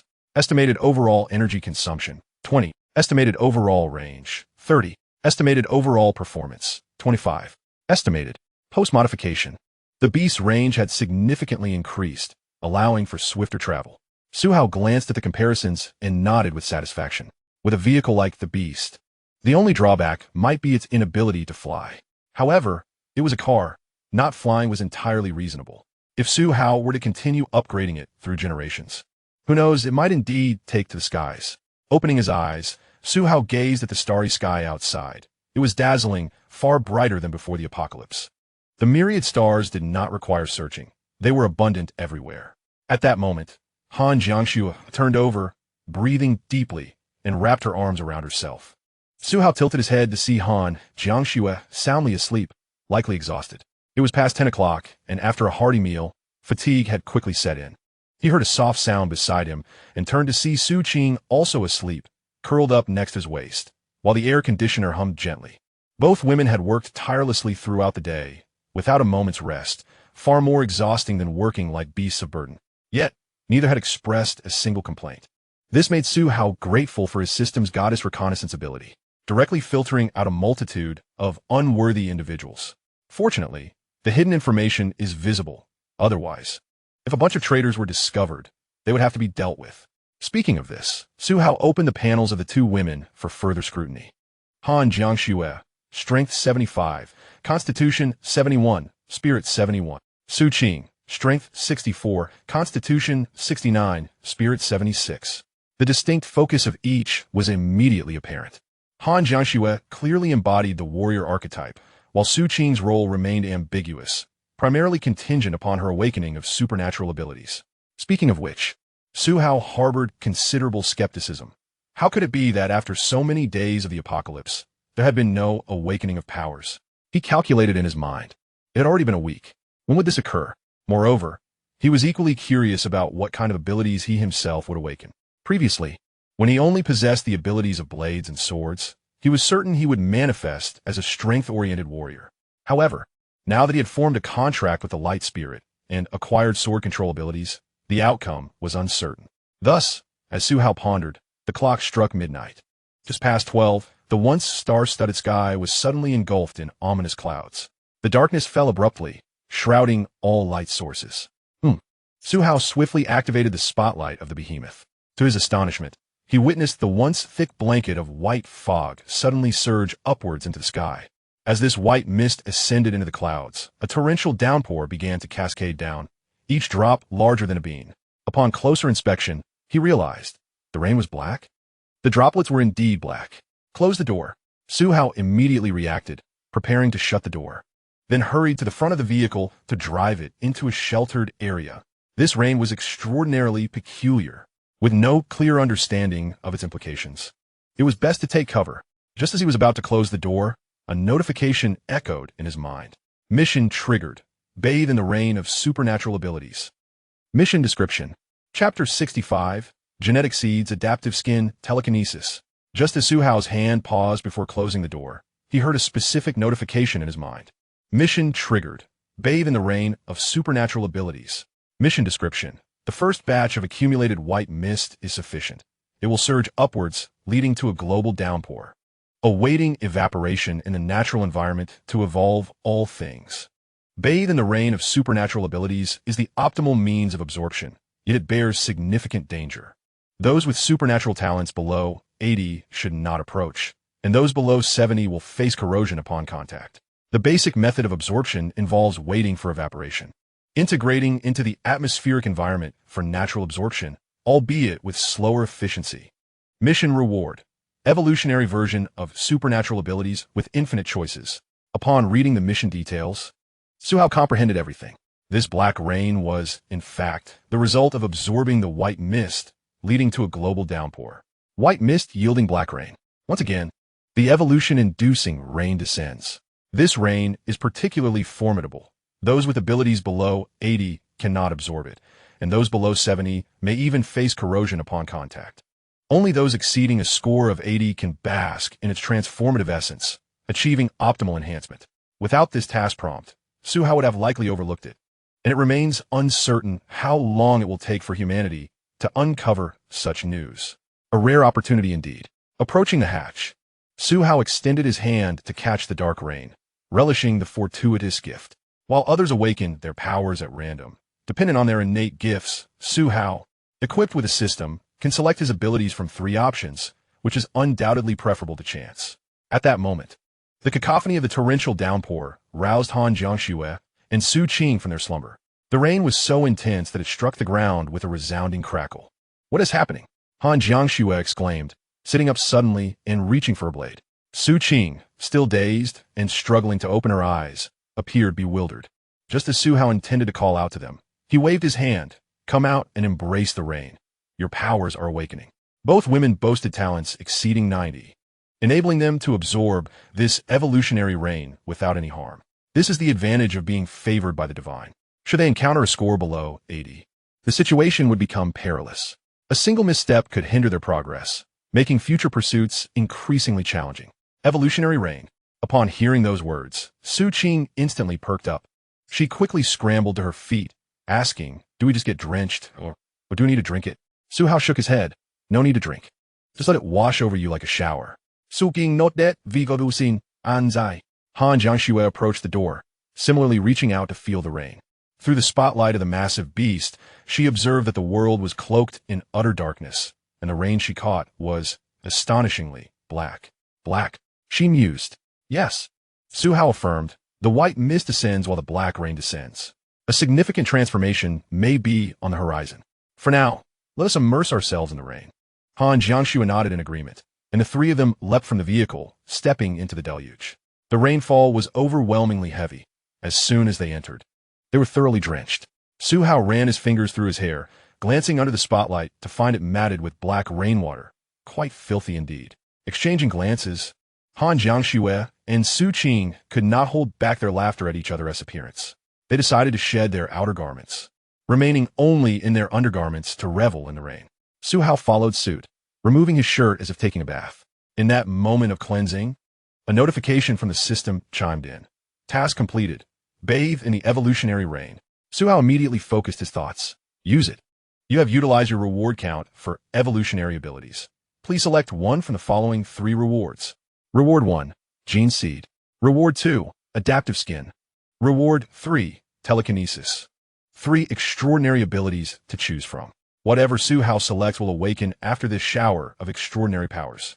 Observing the 2 women bathing in the rain, Su Hao turned his head, quickly perusing the introductions. First, he examined the first option. Gene Seed. Within your body, a gene seed will be born, capable of extracting genetic fragments from the organisms you consume, feeding them back into your system for specialized evolution. For instance, consuming a frog may lead to the evolution of your tongue and legs. Consuming a mantis could result in your arms developing bone blades. Consuming a tiger or lion may enhance your teeth. Primitive evolution, indeed. After reading about the gene seed, Su Hao felt a twinge of disappointment, as he had anticipated a different kind of gene seed.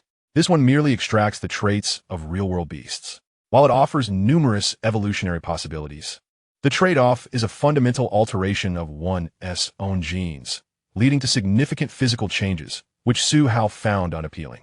If the transformation were aesthetically pleasing, it might be acceptable, but who could predict the outcome? The notion of having banana genes, more closely resembling humanity than his own, was rather amusing. Next, he turned to the second option, Adaptive Skin. Your skin system possesses remarkable adaptability and evolutionary capabilities. In the face of various threats and environments, it can evolve into scales to withstand physical attacks, flames, cold, radiation, toxins, and other resistances. However, be advised that once the scaling evolves, it cannot retract, and will continue to grow and shed. Su Hao contemplated the description of the second ability. It bore similarities to the first, but while the first evolves from within, the second evolves from the outside in. One commences with genetic evolution, while the other escalates the evolution of the skin. Both, however, would alter one's appearance and genes. Reflecting on the scale's appearance, he found them rather unappealing, far too grotesque. Firstly, once the scales evolve, they are akin to feathers, perpetually growing and shedding without cessation. Secondly, they do not resemble the imagined form of a dragon-human hybrid, but rather that of a monstrous being, discordant and bizarre. This was simply unacceptable. He had to reject it. Finally, he shifted his gaze to the third option. Let's consider telekinesis. Telekinesis significantly enhances mental acuity, compressing energy to its limits, gathering it within your mind into an invisible, intangible mental core from which you will acquire astonishing, ever-changing telekinetic abilities. The potential for development is immense, but all of this requires your own exploration. Remember, telekinesis is one of the greatest psychic abilities. As Su Hao absorbed the description of this ability, he fell into deep contemplation. Overall, it bore resemblance to a force akin to the Force and also echoed elements of magic or highly creative capabilities. His mind was suddenly flooded with myriad possibilities for developing these abilities. It possesses attributes akin to the devil fruit, requiring profound development to unleash its potential.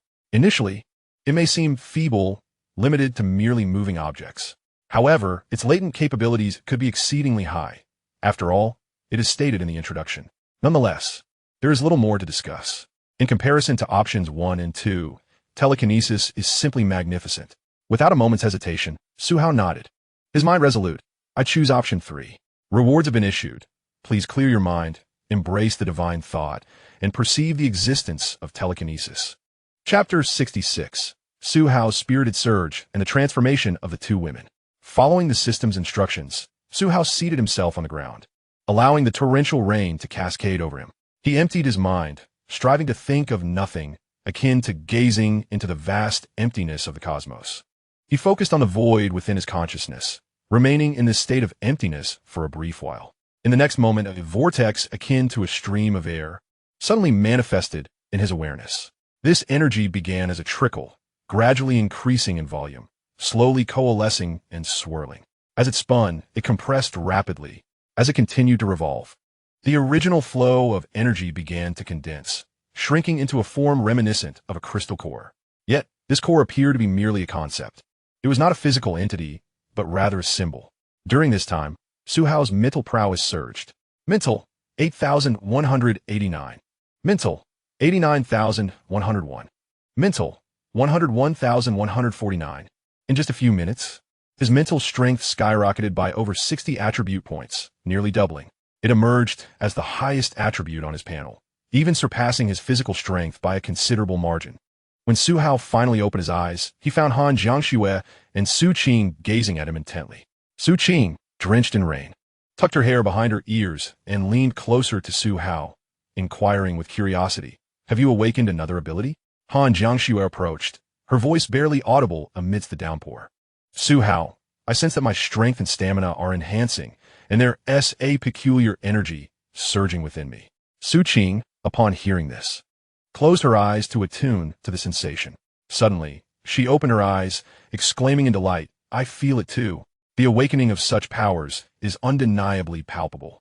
In the preceding days, all humanity has been adapting to the apocalyptic changes, silently evolving. Until today, when the white mist accumulated to a significant degree, unleashing the rain of extraordinary abilities, marking the commencement of their journey. From this night onward, as the sun rises tomorrow, the abilities released by the rain will permeate the atmosphere, initiating a new evolutionary phase for everyone. This implies that Su Hao pondered briefly, arriving at the conclusion, zombies, animals, and even plants will begin their evolution after tonight. Upon hearing this, the previously elated Han Jiangxue and Su Qing fell into a profound silence. The number of zombies has undoubtedly surpassed that of humans by a significant margin. Coupled with the decline of flora and fauna, humanity has diminished at an alarming rate. This signifies that survival will be of utmost importance in the future. Observing her serious and silent demeanor, Su Hao chuckled and shook his head. "What do we have to worry about? We can both slay and live our lives simultaneously. Do we not trust ourselves?" Han Jiangxue wholeheartedly agreed. Beneath the torrential rain, her elongated eyes sparkled with a cold glint. She emphatically reiterated, "Just kill." Su Qing had little to contribute. She glanced at Su Qing and Su Hao, particularly noting the formidable talent that Su Hao possessed. While others had yet to awaken, he had already acquired several abilities. Furthermore, with the recent surge of supernatural powers, wouldn't this lead to an extraordinary escalation? Just go with it. Speaking of abilities, Su Qing suddenly recalled and inquired, "We are still uncertain about our powers. Have you awakened any new abilities this time?" Upon hearing this, Han Jiangxue also expressed keen curiosity. After all, Su Hao's abilities were quite mysterious. Su Hao refrained from elaborating, but extended his hands towards both of them in a sweeping motion. "Su Qing, Han Jiangxue." The two were initially taken aback, unsure of his intent. However, as Su Hao drew his hands back, in the next moment, they felt an immense force propelling them towards him. The three had been in close proximity, and the two women stumbled forward, as if leaping into Su Hao's embrace. With a swift motion, Su Hao positioned them, one on each side. "Wow!" Su Qing exclaimed in delight. "This is more than just telekinesis. It's the power of psychokinesis. Isn't it?" The nature of psychokinetic abilities was rather easy to deduce. Once observed, it was generally guessable. However, the challenge lay in the inability to defend against it. Han Jiangxue maintained a calm expression, her eyes filled with admiration as she gazed at Su Hao. The inability to counteract psychokinesis made this skill applicable in numerous scenarios. Indeed, Su Qing fervently nodded, her imagination racing. "In the apocalyptic films I watched, there are countless uses for telekinesis, and it can even enable flight. Flying is a capability that most humans have dreamed of. This reflects humanity's yearning to soar, despite the fact that humans cannot fly. They have created the fastest and most powerful birds in the world." Su Hao nodded in affirmation. His mind was already brimming with various applications for psychokinesis. Yet the realization of these abilities would require a methodical approach. The most fundamental uses would involve drawing objects closer, pulling them, enveloping them, or transporting them. These basic applications of the power. The rain poured down relentlessly, shrouding the surroundings in an impenetrable veil. The trio remained drenched in the downpour, seated on the grass, enduring the elements. Su Qing turned her head and inquired, "How long must we endure this downpour?" Su Hao shook his head, replying, "We cannot hold out much longer. We shall remain drenched until we grow weary, at which point we will simply sleep. Su Qing glanced at Han Jiangxue and noticed her seated in the same meditative pose that Su Hao had assumed. What are you doing, Jiangxue? Su Qing asked. I am harnessing my inner strength, Han Jiangxue answered, her eyes closed. Is it effective? Su Qing questioned. Indeed, Han Jiangxue affirmed. Then I shall attempt it as well. The two women, mirroring Su Hao, crossed their legs and began to meditate, striving to attune themselves to the energies within. 5 minutes elapsed. 30 minutes passed. An hour went by. At that moment, the ominous clouds above began to disperse gradually. The previously darkened night, shrouded in dense clouds, swiftly regained its luminosity, visibly brightening within mere moments. The moonlight once again bathed the earth, restoring the surroundings to their prior brilliance. How swiftly things change, Su Hao remarked, opening his eyes to the sky. He was suddenly struck by the sight of transformations occurring on Han Jiangxue and Su Qing's surfaces. A layer of cold light began to shimmer on Han Jiangxue, not of ice, but of a sharp, radiant chill, as if it could sever all that it touched. Su Qing, on the other hand, radiated a vibrant green luminescence, akin to the flowing light of jade, reminiscent of a sky filled with fireflies, exuding a vital energy. They have awakened, Su Hao observed, rising to scrutinize the two. Moments later, Han Jiangxue and Su Qing simultaneously opened their eyes. Su Qing erupted with excitement, exclaiming, I did it! I have awakened. Su Hao turned to Han Jiangxue, who nodded in affirmation. Yes, I have awakened. What abilities do you possess? Su Hao inquired. Su Qing raised her hand, a swirling emerald orb of light forming, and declared, the light of healing. It can restore various aspects, seemingly even mental fortitude. Han Jiangxue produced a dagger, gripping it gently. In the next instant, the dagger was enveloped in shimmering light, resembling a lightsaber, appearing as though enhanced by special effects. I am uncertain how to articulate it, but I feel as though I have become a swordsman, endowed with myriad sword-related abilities. This is merely one of them. Chapter 67, Vocational Background and Growth, Training Under the Moonlight. As the torrential rain ceased and the skies cleared, the trio returned to their vehicle, engaging in conversation until midnight, during which they unraveled the nature of their newfound abilities. Su Qing primarily assumed a supportive role. The energy within her was a healing emerald fluorescence, whether employed or not. Her physical recovery, vitality restoration, and healing capabilities were significantly enhanced, transforming her into a veritable healing entity. Furthermore, she could wield this ability to heal others. Even if she did not mend wounds, she could serve as a battlefield buff, rejuvenating the stamina and energy of her companions. Atrujile, Su Hao remarked. It's no wonder your recovery is so rapid. With such restorative effects, you hardly require combat prowess. Such a powerful portable charger, its utility is undeniable. However, after experiencing it, Su Qing shook her head. It seemed to possess combat-oriented capabilities, yet she had yet to grasp them, although she could sense their presence. Upon hearing this, Su Hao pondered for a moment before suddenly realizing. He turned to the two women, stating, in other words, you both can sense the potential of your abilities, but they are not yet sufficiently developed, correct? Indeed, Su Qing and Han Jiangxue nodded in unison. This revelation was intriguing. Su Hao stroked his chin, contemplating. It resembles a profession quite closely. This implies that those who awaken possess a template and background related to a profession, which they can perceive themselves. While everyone's limits may differ, the starting point remains the same. For Su Hao, however, his capabilities felt overwhelmingly abundant. What template or background could he claim? A grandmaster of all schools? A polymath? A battle mage? He mused that it might be all of these, except for support. No, with the presence of a light spirit. He had even taken on part of the support role. It seemed he would need to exert himself more in the days to come. Nodding thoughtfully, Su Hao then turned to Han Jiangxue. Please, share your background. Han Jiangxue nodded and recounted her professional background. A few minutes later, both Su Hao and Su Qing understood. Han Jiangxue was undoubtedly a warrior, leaning towards the agile path of a light-armored fighter. Her ability to make the blade shimmer was one of her fundamental skills, which enhanced the strength of her weapons and bestowed special effects. Furthermore, her subsequent abilities consisted primarily of various swordsmanship skills, all combat-oriented. In summary, Han Jiangxue was a warrior, or rather, a swordwoman. All right, I comprehend now. Su Hao nodded, unable to suppress a smile. It appears our team composition is quite favorable, encompassing a warrior support and a versatile member. Su Qing chuckled happily. Indeed, you are beautiful, big sister. You may seem a bit foolish. Han Jianshui's lips curled into a smile as well. She was thoroughly pleased with her unique abilities, feeling they were exceptionally suited to her, which brought her joy. Inside the carriage, Su Qing played with her glowing orb. Tossing it from hand to hand, she soon discovered that this orb of light was not only meant for playful manipulation. With sufficient energy input, she could project it like a laser or a flashlight. It also had healing properties, albeit lacking in offensive capability. However, that was inconsequential.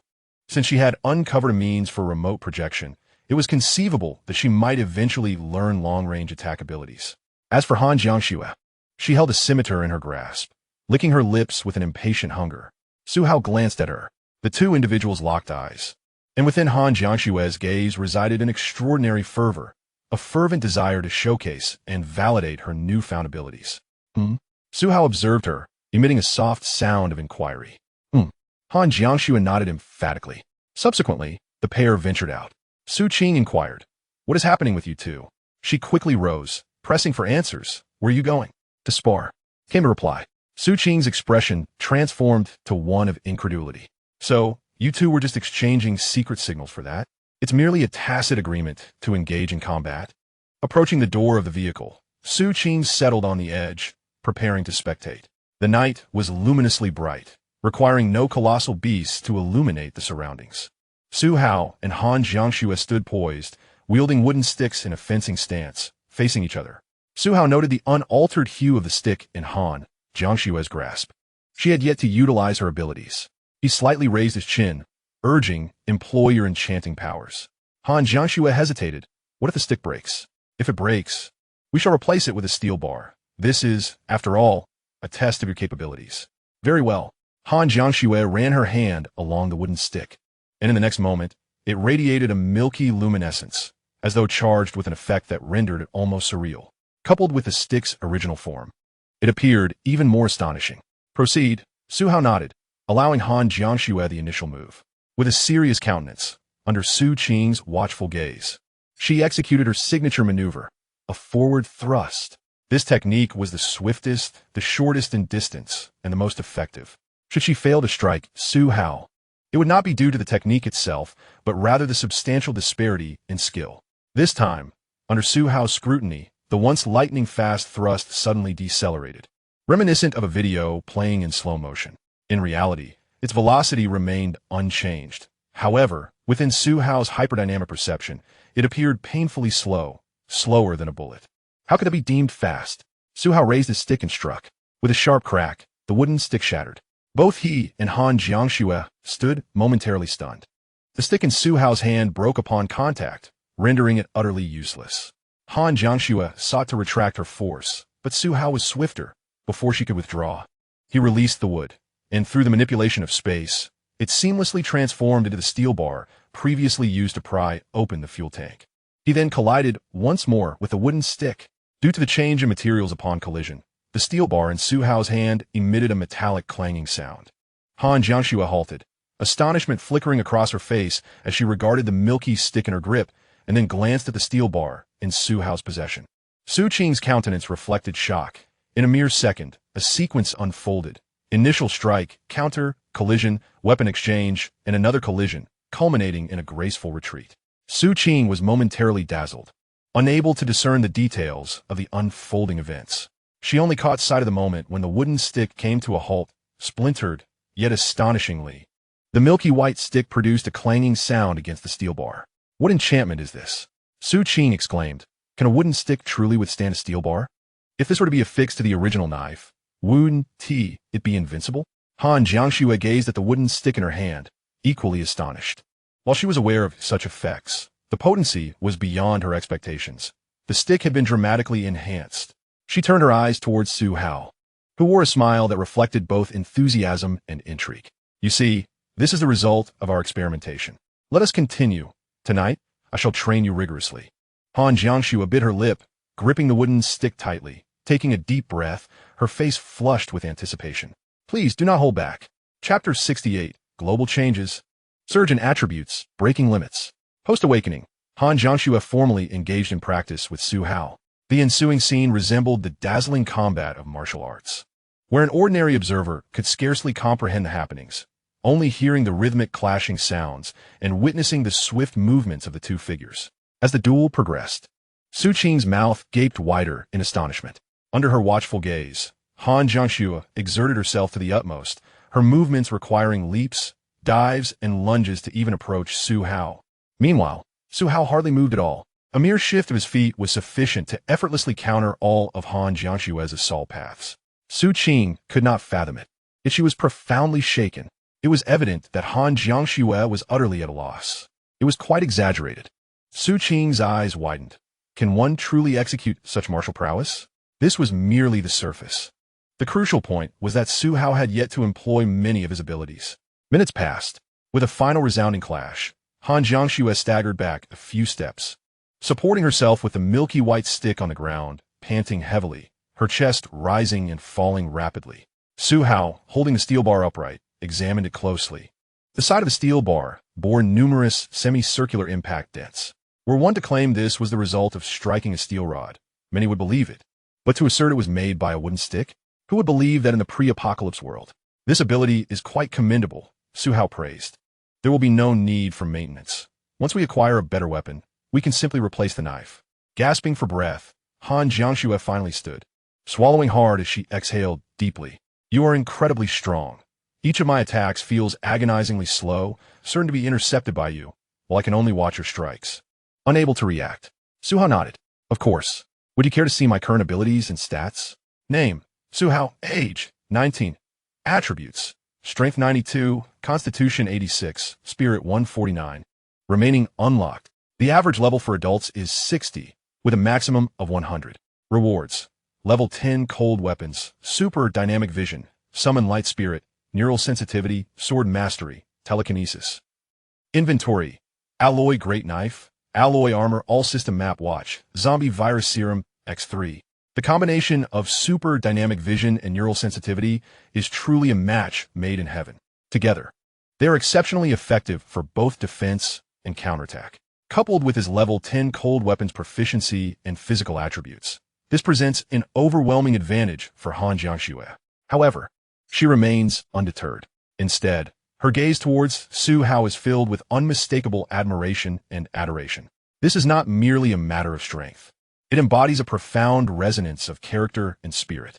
As she observes the steel bar in Su Hao's hand, her imagination already conjures images of exchanging it for swords and blades in the marketplace, envisioning scenes of carnage. How beautiful that would be! A faint blush graces Han Jiangxue's cheeks. Su Hao glances at the time. It is 2 a.m. Time to wash up and rest. Tomorrow, they shall commence their endeavors. Yes. Han Jiangxue nods eagerly. Late at night, the three return to their compartment, shut the door, and turn on the air conditioning to sleep. That night, the world undergoes an extraordinary transformation. As the ability rain descends upon the earth and oceans, by dawn, as the sun gradually rises, the dark waters of the ability rain begin to evaporate, diffusing into the environment and catalyzing evolution. Plants are the first to absorb the dark waters. Overnight, the weeds by the roadside grow to nearly human height. Some towering trees shoot up several meters. The previously feeble vines envelop an entire building overnight. Next come the animals.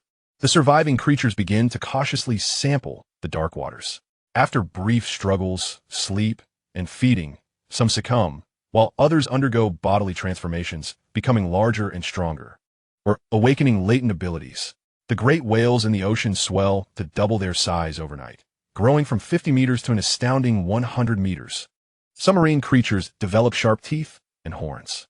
Others experience a surge in intelligence, awakening their abilities. Lastly, humanity. For the first time, the Earth experiences an ability rain. Only a rare few, like Su Hao and the two women, bask in the dark rain. Among this select group, even fewer possess talents exceeding 80.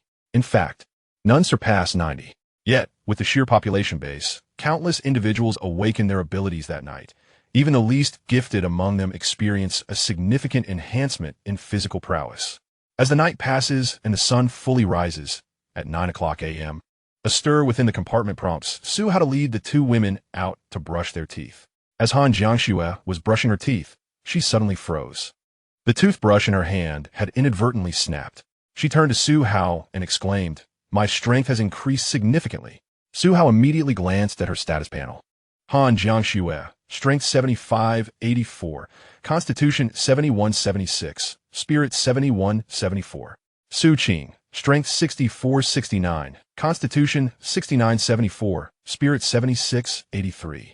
After being bathed in the rain of extraordinary abilities, both women experienced a remarkable surge in their physical attributes, akin to the primary super soldier serum Su Hao had previously utilized, albeit in a youthful variant. The enhancement was substantial. Su Hao nodded in acknowledgement and clenched his fist, stating, "I too have made considerable progress." He focused his thoughts on his own panel. Attributes: Strength 9-2106, Constitution 8-6101, Spirit 1-4-9158, remaining unlocked. The previous increase in spirit was derived from the cultivation of psychic energy. However, the current boost was a benefit following the extraordinary rain, resulting in a universal enhancement of attributes. This allowed his strength and constitution to surpass the 100 mark, shattering the limits of normal human capabilities with remarkable ease. As for his spirit, he was already on the path to becoming a formidable battle mage. "I should be able to control my sword from at least 150 meters away now," Su Hao speculated, contemplating the extent of his abilities. They would soon find out. Once the trio finished brushing their teeth, they began to indulge in instant noodles. After a few bites, Su Hao realized that they would likely grow weary of this meal. So he inquired of the two women, "Can you cook?" Han Jiangxue and Su Qing exchanged puzzled glances before simultaneously shaking their heads. "No, we can't." Su Hao Saif, pressing his forehead. "Well, that's unfortunate." He too lacked culinary skills, possessing only the ability to prepare simple fried rice and boil noodles. The two women certainly did not appear to be adept in the kitchen. Moving forward, Su Hao knew he would need to stockpile ample meat and fresh produce to store in the system space, ensuring they remained fresh and appetizing. However, their lack of cooking skills was quite disheartening. After taking a few more bites of noodles, Su Hao remarked, "The next person we recruit must be someone who can cook." Agreed. Both women responded. Once they finished their meal, the trio rested for a moment, exchanging glances before preparing to dip into the beans. Su Hao was eager to test the practical effects of his extraordinary abilities in conjunction with his sword control. Was it 100, 1020, or 10x 10100?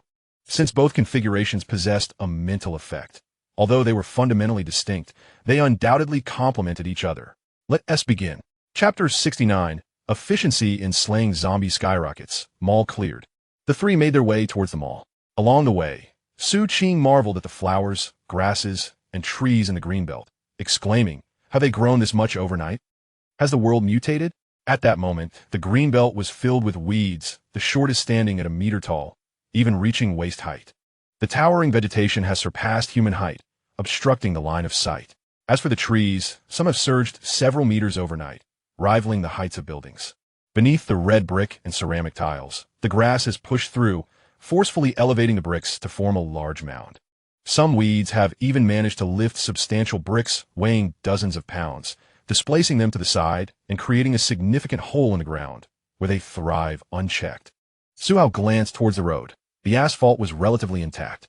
However, the sidewalks were utterly devastated, with countless weeds uprooting the bricks. Some had even breached the manhole covers.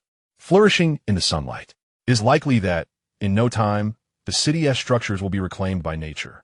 Su Hao shook his head, finding it excessively exaggerated. Suking Mumut. I once read a report indicating that it takes 30 to 50 years for an abandoned city to be reclaimed by natural vegetation and for wildlife to return. But at this rate, it seems that within a year, the buildings will be overrun by weeds and vines. Han Jiangxue looked up and noticed a camphor tree in the park that had grown from several meters to nearly 30 meters tall, towering like a 10-story building. It seemed the grand trees would soon fill the city. The three observed the verdant frenzy of the plants before proceeding into the mall. The first floor had been cleared of zombies. As Su Hao stepped into the mall, a shimmering ripple enveloped him, and when it dissipated, he found himself clad in heavy armor, wielding a floating alloy greatsword. He sensed the sword's heft, which, though still present, felt remarkably light due to the enhancement of his mental prowess, allowing for effortless movement and use. Is the difference really this stark compared to yesterday? At that moment, Han Jiangxue approached Su Hao, speaking softly. "Today, I wish to attempt to eliminate a batch of zombies on my own." "That's fine." Su Hao nodded in agreement. He gestured towards the second floor of the mall. The staircase leads up, branching left and right. I'll take the left. You and Su Qing go right. If you run low on stamina, let her restore you. It will be a good practice. Hanyangu smi lid, alright. Without further ado, the trio ascended the stairs. Su Hao ventured left while Han Jiangxue and Su Qing went right. The mall's first floor was a hall, but from the second floor onward, the center was open, allowing passage only around the periphery with occasional walkways. This layout effectively divided the zombies into two sections. Once on the upper level, Su Hao, eager to test his sword mastery, wasted no time. He pointed decisively, commanding go. With a resounding hum, the alloy great sword shot forth at an astonishing speed, producing a sonic boom as it sliced through the air, leaving a trail of afterimages in its wake. In the corridor, the zombies' heads soared several meters high before crashing down with a resounding thud. In an instant, dozens of the undead were vanquished. Su Qing had just arrived on the right side, unprepared, when she heard the commotion and turned to see Han Jiangxue. The left corridor was already strewn with bodies. Be careful, Su Hao cautioned at that moment. The zombies have started to jog. Su Qing whipped around in alarm. Han Jiangxue brandished her machete, her expression resolute. Upon hearing the noise, the zombies simultaneously turned their heads, clawing at Su Hao and Han Jiangxue with outstretched arms. They were no longer ambling. Instead, they were now jogging, stumbling and crashing toward the living. They have evolved. Su Qing got pet. In just a few days, they can jog now. What will happen next? Will they eventually run? And beyond that? While Su Qing was astonished, Han Jiangxue, illuminated by the ghostly light of her blade, charged forward. She raised her massive machete and delivered a fierce swipe at the approaching horde of clawing zombies. With a decisive thwack, the enchanted blade cleaved through the air as if it were a weapon from a video game, severing the zombies in two, who then collapsed lifelessly to the ground. This was merely the first of many. With adrenaline coursing through her veins, Han Jiangxue's eyes glinted with a savage hunger for battle. She swung her blade, a luminous specter, relentlessly hacking down the right corridor like a windmill in a tempest. Wherever she passed, the zombies that came close were mercilessly sliced apart, falling to the ground in disarray. Su Qing watched in astonishment as Han Jiangxue's prowess visibly surged. Just yesterday, Han Jiangxue could barely take down a few dozen zombies, reaching her limit with her strength, speed, and efficiency significantly diminished. Yet today, it seemed as if she was effortlessly cleaving through them like vegetables. Was this a sign of burgeoning power? What of Su Hao? Su Qing suddenly thought of him and quickly turned her head to look. To her dismay, he was nowhere to be seen. Where's he? She wondered. The left street was littered with corpses. Whether on the street or inside the shops, there lay numerous headless zombies sprawled out in every direction. But Su Hao had vanished. Su Hao was missing. Su Qing examitu Han Jiangxue. Han Jiangxue paused, glancing into the distance. He has nearly finished, she replied. What? Su Qing exclaimed in disbelief. They had only just begun to round the corner, yet Su Hao was already close to finishing his task. Su Qing observed Han Jiangxue panting slightly and approached her. Holding a luminous jade orb, she gently touched Han Jiangxue's shoulder, saying, Allow me to grant you a buff to restore your stamina. You will strike with greater ferocity shortly. As the orb infused into Han Jiangxue's being, she instantly felt a comforting warmth envelop her, with strength, energy, and vitality visibly replenishing before her eyes. It works splendidly. She nodded in affirmation. Su Qing sighed in relief. In a team like this, being the least useful would be most embarrassing. As soon as Han Jiangxue regained her vigor, she grasped her blade and resumed her assault. Upon reaching a corner, they spotted Su Hao descending the staircase, charging toward them. The alloy broadsword sliced through the air with astonishing speed. The gleam of the blade was accompanied by a resonating, tearing sound, as the heads of zombies soared into the air, falling like harvested wheat. It was utterly astounding. Both Han Jiangxue and Su Qing halted in their tracks. Once Su Hao swung his arm to dispatch the last zombie on the second floor, Su Qing exclaimed, The second floor has been cleared so swiftly. Indeed, Su Hao replied, shaking his head. Huh? Su Qing and Han Jiangxue expressed their confusion simultaneously. I just finished clearing the third floor before coming down. Su Qing was momentarily taken aback. No wonder when she first saw Su Hao, he was descending the stairs. He had completed the third floor before making his way down. Chapter 70, 400 cubic meters of space, cinema, popcorn machine. In truth, while Su Qing and Han Jiangxue were clearing the right path, Su Hao had already traversed an entire street on the left. He had intended to return from the right side to finish clearing the second floor. However, upon reaching the end of the left path, he spotted the staircase leading to the third floor. Since he was already there, he thought to finish the job today. With such efficiency, why linger? The sooner it was completed, the sooner he could accomplish his task. Su Hao ascended to the third floor without hesitation. The number of zombies on the third floor was fewer than on the first two. He strode purposefully, wielding his alloy broadsword to swiftly reap the undead. Wherever the blade passed, zombies fell like cut wheat. The scene was truly magnificent. It wasn't that Su Hao avoided close combat. Rather, the efficiency of such an approach was too low. Yet, he was not merely a mage relying on ranged attacks. One could say that he was adaptable to any environment, embodying the essence of a versatile six-sided warrior. After swiftly completing a circuit of the third floor, he descended just as Su Qing and Han Jiangxue had only just covered a little over half of their path. When the three reunited, the earlier scene unfolded once more. All of the third floor has been cleared. Su Qing gasped, looking at the floor of the third level. This efficiency is extraordinary. Su Hao nodded. Let us commence our search promptly and move upward. Han Jiangxue, slightly out of breath, exchanged her breath and gazed at the corpses lining the left path and the overall scene of the third floor's clearance. The loyalty within her heart towards Su Hao had reached an unparalleled level. It was as if, amidst their laughter and banter, the zombies were reduced to mere ashes. All vanquished. Han Jiangxue glanced at the dagger in her hand, contemplating. An endless path awaited her pursuit. She had no other aspirations. Her sole desire was to match Su Hao's pace. As for others, they were of no concern. Meanwhile, after annihilating the zombies in an instant, Su Hao received notifications. Mission complete. Sweep them all. Mission reward. 50 cubic meters of space from the first floor. 100 cubic meters from the second floor. 150 cubic meters from the third floor. Total accumulated space. 300 cubic meters. Current total space. 400 cubic meters. In that fleeting moment of mission completion, the system space within Su Hao expanded dramatically to 400. This space was equivalent to a 400 square meter apartment with a height of 1 meter. It was as vast as a basketball court. Such a space could accommodate approximately 25 to 30 vehicles like the giant beast. It was ample enough to store a considerable amount of food and goods. If filled with provisions, it could sustain a small team for nearly several years of indulgence. Exhaling deeply, Su Hao surveyed the expansive system space with relief. How splendid! He welcomed such tasks without fear of inconvenience and hoped for more in the future. The exhilarating sensation within him was undeniable. With this vast space, the looming crisis of insufficient storage dissipated significantly. He felt an immense sense of ease, ready to scour freely. Subsequently, the trio commenced their thorough exploration of the entire mall, beginning with the second floor. They retraced their steps along the streets. Su Qing inspected one shop after another. They were either clothing stores or dining establishments, hardly worthy of their efforts. Han Jiangxue gazed at the distant shops, nodding at several names. The second floor held little value.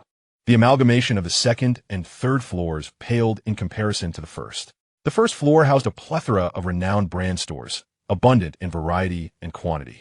However, the second and third floors were predominantly filled with various men's and women's clothing, sportswear, shoe stores, and an array of dining establishments, all lacking in scavenging potential. Everyone already possessed ample clothing, most of it high-end. As for food, with the mall offering provisions on the third floor, why bother raiding dining outlets? There was hardly anything of worth. Thus, their exploration of the second floor was brief. Su Hao only scavenged from snack shop, amassing an impressive collection of snacks that weighed over 1,000 jin, all of which he stored in the system space. These snacks included, but were not limited to, seafood, spicy strips, biscuits, potato chips, bamboo shoots, tripe, chicken, duck, fish, pork, and beef. There are at least hundreds of varieties. All of them are packaged foods. With the end of the world less than 10 days away, they remain intact, just as they were. Thus, Su Hao gathered them all into a space. Huh! Su Qing clutched a duck neck in her left hand, while her right hand gnawed on a chicken leg. We can't possibly finish them all. There will be plenty to eat later. Han Jiangxue smiled. Just the snacks they had gathered were sufficient for the three of them to feast on for an extended period. If they continued to scavenge later, they would truly have an endless supply. In this apocalyptic world, what a happiness it is. Let's head to the third floor. Su Hao also took a bite of duck leg. Upon seeing this, Han Jiangxue asked for a bamboo shoot to munch on. The three ascended to the third floor. Han Jiangxue gazed at the headless zombies strewn across the ground, her admiration for Su Hao swelling even more. The scene was simply exquisite to her. Each zombie was perfectly decapitated, with no disarray or scattered remains. The sight before her was nothing short of art. In contrast, the scene to her right resembled the work of a dog. As she pondered this, Han Jiangxue, while eating the bamboo shoot, felt a flush of shame on her cheeks. Su Hao looked at her curiously. "What's wrong?" "It's nothing." Han Jiangxue's face turned even redder. "I was thinking how impressive you are." Su Hao chuckled and ruffled her hair. "If you think so, keep thinking more." Su Qing, beside them, continued to gnaw on her duck neck, seemingly unfazed by the corpses scattered around. Not only Su Hao and Han Jiangxue, but she too appeared indifferent, as if the scene did not exist, continuing to savor her duck neck. Even among the severed heads that Su Hao had dispatched, some neck vertebrae were exposed, resembling the duck neck she was consuming. She showed no reaction, instead looking left and right, searching for shops to scavenge. Their reactions will be shocking, even terrifying, to an ordinary person. How could anyone face such a multitude of corpses with a composed demeanor, while relishing food? Who are the real zombies here, the corpses on the ground? Or the three of you? As they strolled, they passed by a cinema. The posters still displayed the popular films from a while back, now reduced to nothingness. There are no movies left to watch, Han Jiangxue lamented. She occasionally enjoyed watching films, and it felt like a pity that they were now gone. Su Hao contemplated the laser projector. If they could find downloadable sources in the future, they could still watch movies, though there would inevitably come a day when they would finish them. At that moment, Su Qing's sharp eyes caught sight of something. She quickly bit into her duck neck and patted Su Hao's shoulder with her left hand. MMM. Su Hao turned his head. "What?" Su Qing extended her left hand, holding the duck neck, and pointed toward the machine inside the cinema. "A popcorn machine. Let us take it. We can enjoy popcorn later." Su Hao and Han Jiangxue exchanged glances and nodded in agreement. "That makes sense." Su Hao stepped forward and collected the 3 popcorn machines. As long as there were sufficient materials, they could indulge in popcorn at will in the future. After gathering the machines, Su Hao cast a final glance towards the innermost entrance of the mall supermarket, which was indeed the ultimate destination for the trio. Freedom of sustenance awaited them. Let us go. Chapter 71. Raiding the mall supermarket and acquiring a radio. As they entered the mall supermarket from the innermost area, Su Hao dispatched the zombies lurking within, swiftly eliminating them without pausing to examine the surroundings. Yet he was well aware of the layout of the merchandise. Let us proceed. With a grand wave of his hand, the 2 women eagerly followed him into the supermarket. Upon entering, they were greeted by a plethora of assorted goods, all meticulously packaged for long-term preservation, thus remaining largely unchanged.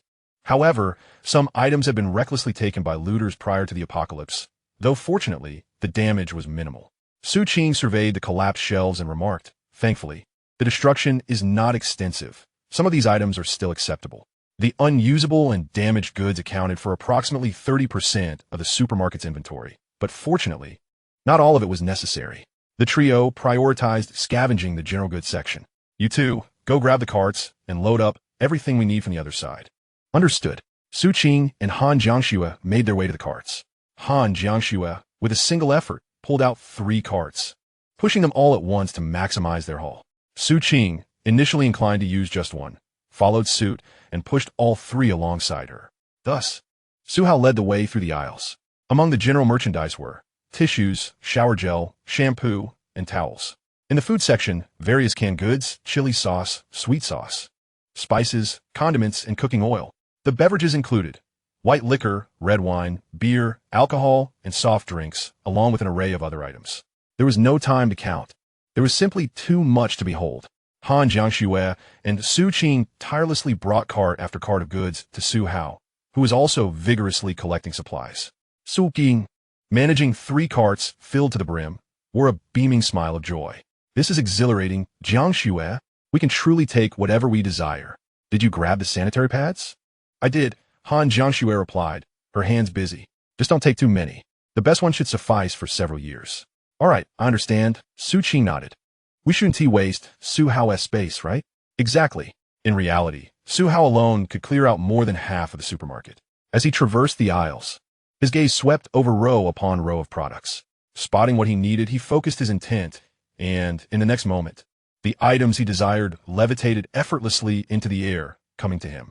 regardless of whether it is as small as a lighter or as large as an entire shelf. Anything that catches Su Hao's eye can be effortlessly drawn to him through his telekinetic powers, subsequently stored within his spatial realm. As he traversed his path, he encountered Su Qing and Han Jiangxue, who were struggling to navigate past a horde of zombies while pushing a cart. The situation seemed insurmountable, causing Su Hao to furrow his brow. With a decisive wave of his hand, he commanded the undead to part. In an instant, all the corpses in the middle of the road shifted aside as if guided by an unseen force, creating a clear passageway. Impressive, Su Qing exclaimed in awe. Han Jiangxue, though less expressive, bit her lip, clearly captivated by Su Hao's display of power. Clad in formidable armor and wielding a massive alloy sword at his side, he appeared every bit the warrior. Yet with a mere flick of his wrist, he exhibited a mastery that resembled that of a celestial being, manipulating the environment with effortless grace. Was he a warrior, a swordsman, or a mage? No, he bore the essence of a sword immortal, albeit one steeped in the ferocity of battle rather than ethereal lightness. As Su Qing and Han Jiangxue approached with their cart, both women gazed at him with sparkling eyes, filled with admiration. Su Hao waved his hand over the cart, and in a flash, the supplies within vanished into the spatial realm as if swept away by a wave of energy. Su Qing, regaining her composure, inquired, "How much more can we store? We need to make some choices." Indeed, even a space the size of a basketball court could not accommodate the entirety of a supermarket's inventory, especially considering that space must also reserve room for a colossal beast. However, by eliminating unnecessary items and avoiding bulky goods, there remained ample capacity. Su Hao surveyed the interior of his spatial domain with a cursory glance, estimating that he could comfortably fit twice the amount of rice, flour, and meat. Staple foods would naturally comprise rice and flour, followed by meat and vegetables. Alas, the latter had likely spoiled after so many days, and freezing was not an option. Only fresh foraging would suffice. As for snacks, they had gathered more than enough. The trio proceeded to the food section, where they found an abundance of fruits and vegetables, all in a state of decay, unrecognizable in their rot. Leaves, fruits, and peels lay in disarray. Cooked items, such as roasted duck and outdoor bread, had similarly perished. After a brief inspection, Su Hao shook his head. "Let's move on to the warehouse," he urged, directing them to gather the dozens of bags of rice stored outdoors into his spatial realm. Upon arriving at the warehouse, they discovered it to be well-stocked, with rice available in quantities that could be measured by the ton, over 200 bags to be precise. When combined with the remaining flour and oil, it would suffice to nourish them for an extended period. Utilizing his telekinetic ability, Su Hao swiftly cleared the warehouse, enriching his spatial inventory. "Now let's explore the cold storage," he suggested. 3 individuals arrived at the cold storage, opened the door, and then silently closed it again. The grim news followed the power outage. All the meat had spoiled. Su Qing wore an expression of despair, lamenting the loss of fresh vegetables and meat. "What shall we do? Shall we go and pick some fresh ourselves?" Han Jiangxue pondered for a moment before nodding her head. "I do know of nearby agricultural and livestock bases. However, after the Black Rain, whether it is safe to consume anything remains uncertain." Su Hao considered for a brief moment. "Is it far? Is the route out of the city smooth?" "It's not far, and the route is indeed straightforward," Han Jiangxue replied promptly. "It is also located in the suburbs." "Then we must go," Su Hao asserted. "We need to procure meat and vegetables. While we can manage in the short term, prolonged scarcity poses significant challenges." In that decisive instant, a task was triggered. Mission: raid the planting and breeding bases. Mission reward: 1 unlimited divine choice. It seemed even more imperative to proceed. After completing the raid on the supermarket, Su Hao glanced at the time, 11:30 a.m. He nodded, saying without further ado, "Let us go. There is no need to linger here. We should return for a meal first." "All right," Su Qing cheerfully agreed. As they traveled, Su Hao mentally organized the items within the system space. They had amassed a considerable amount of supplies, enough to fill nearly half a basketball court. And everything was piled high. A swift organization and inventory were necessary. Upon exiting the supermarket, he released the giant beast and then took out the items required for lunch, directing his gaze towards the 2 women. "You both prepare the meal. We'll use the pre-packaged seasoning. I will sort out the space." "Understood," they replied, and began their cooking. Meanwhile, Su Hao situated himself at the front of the vehicle, quietly commencing his organization. He sorted through bottled water, compressed biscuits, canned foods, cooking essentials, pots, pans, and various household items, including lighters, tape, notebooks, pajamas, sleeping bags, complete outfits, assorted medications, binoculars, playing cards, and numerous books, among other items. The bounty from this raid was truly overwhelming. Among the many surprises, one item stood out, something he had previously desired. Su Hao retrieved it, inserted 4 batteries, adjusted the antenna to face the sky, and finally tuned the frequency. A crackling sound emanated. Undoubtedly, it was a radio. He was unsure of its usefulness, but in a post-apocalyptic environment, it might be the only valuable tool at hand. This radio possessed only the most basic reception capabilities. Su Hao could not recall the specific divisions of the bands. He only knew that some frequencies were for amateur operators, others were global, and some were reserved for national use, with prior commercial signals long since ceased. What he sought were the local and national frequencies. The crackling continued. Chapter 72. Major military districts, turmoil approaches. Let us feast on over-rice. Su Hao could not remember the multitude of frequencies available on the radio. After all, these depended on natural conditions, light, and the equipment itself. Without adequate equipment, communication was impossible. Su Hao was hardly even an amateur in this regard. One must proceed one step at a time, beginning with the low frequencies. Su Hao meticulously adjusted the knobs and buttons, experimenting with great care. With each channel he tuned into, he paused to listen for a moment. If silence prevailed, he moved on to the next. The rice was already cooking. At that moment, Su Qing approached the front of the vehicle, her gaze falling upon the radio in Su Hao's hands. "Ah, have you found this?" The sound piqued Han Jiangshue's interest, prompting her to take a look, her expression reflecting surprise. "Can we communicate with people far away?" Su Hao shook his head. "No, we can only listen. To communicate, we would need superior antenna equipment along with a complete set of walkie-talkies. We have the walkie-talkies but lack the antenna." Su Qing pondered thoughtfully. "I once saw a video where someone crafted a signal amplifier using just a few metal pieces, assembled to resemble a gun, though I am unaware of the materials used." Upon hearing this, Su Hao immediately understood. It must be copper or aluminum. If all else fails, we can give it a try. However, we need additional equipment to connect everything together. As he spoke, Su Hao sighed inwardly. If only we had a skilled technician adept in electromechanical engineering. In this apocalypse, a master mechanic is akin to having a magical companion, capable of producing whatever one desires or crafting it from nothing. Devices like radios, walkie-talkies, and antennas should pose no challenge for such expertise. Just then, as Su Hao continued to chat while rotating the radio, a sudden burst of sound emerged from the device. Su Qing's face lit up with astonishment. Su Hao quickly placed the radio atop the vehicle and turned the volume to its maximum. The three waited in anticipation. After a brief interval, the voice within repeated, "The Z province military has established a secure zone. All survivors are requested to proceed there. Extraordinary individuals are urged to communicate and join efforts to safeguard the populace." After absorbing the message, the trio lowered their heads to converse. "Z province? Suking Guaidit, Popa. Why has Z province established a secure zone first?" Military district, Han Jiangxue replied succinctly. Indeed, in the face of the apocalypse, the military stands as the final bastion of hope. Yet, amidst this indiscriminate chaos and collective mutations, how many will truly survive? In the initial throes of the apocalypse, is firing a weapon necessarily a prudent choice? Confronted by hordes of zombies, firing a weapon can swiftly lead to being overwhelmed if the firepower proves insufficient. Grenades and rocket launchers certainly hold utility, but is there truly enough manpower to wield them? Without personnel, even the finest weapons remain unused. The entire Jiang University houses tens of thousands of students, yet ultimately, only a few hundred may endure. As the rate of mutation accelerates and unimaginable creatures emerge, will armor-piercing rounds still retain their efficacy? Su Hao firmly believed that, in the short term, no creature could withstand a 127mm armor-piercing round, nor could any withstand a 155mm artillery shell. However, these weapons were exceedingly cumbersome. They might suffice for establishing a defensive line, but should an internal uprising occur, they would stand no chance. Days had passed without a single aircraft in sight.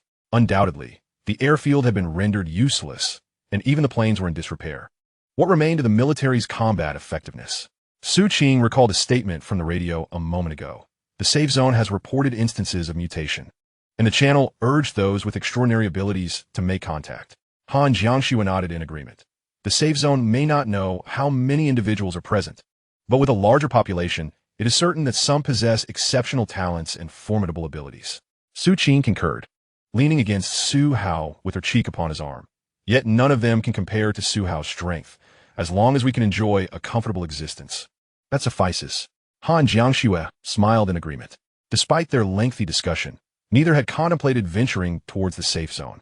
As it had been previously stated, the formation of a small team had a specific purpose. The ultimate goal was a paradise beyond the chaos of the world, seeking freedom and leisure without the machinations of rivalry. The two women observed Su Hao in deep thought, mistakenly believing he harbored intentions regarding the safe zone. What is it? Su Qing inquired hastily. You do not mean to suggest we should visit the safe zone, do you? Su Hao shook his head. I am contemplating which route we should take to circumvent them. Circumvent them? Su Qing expressed her confusion. Is that necessary? Indeed, Han Jiangxue interjected, affirmatively dismissing her doubts.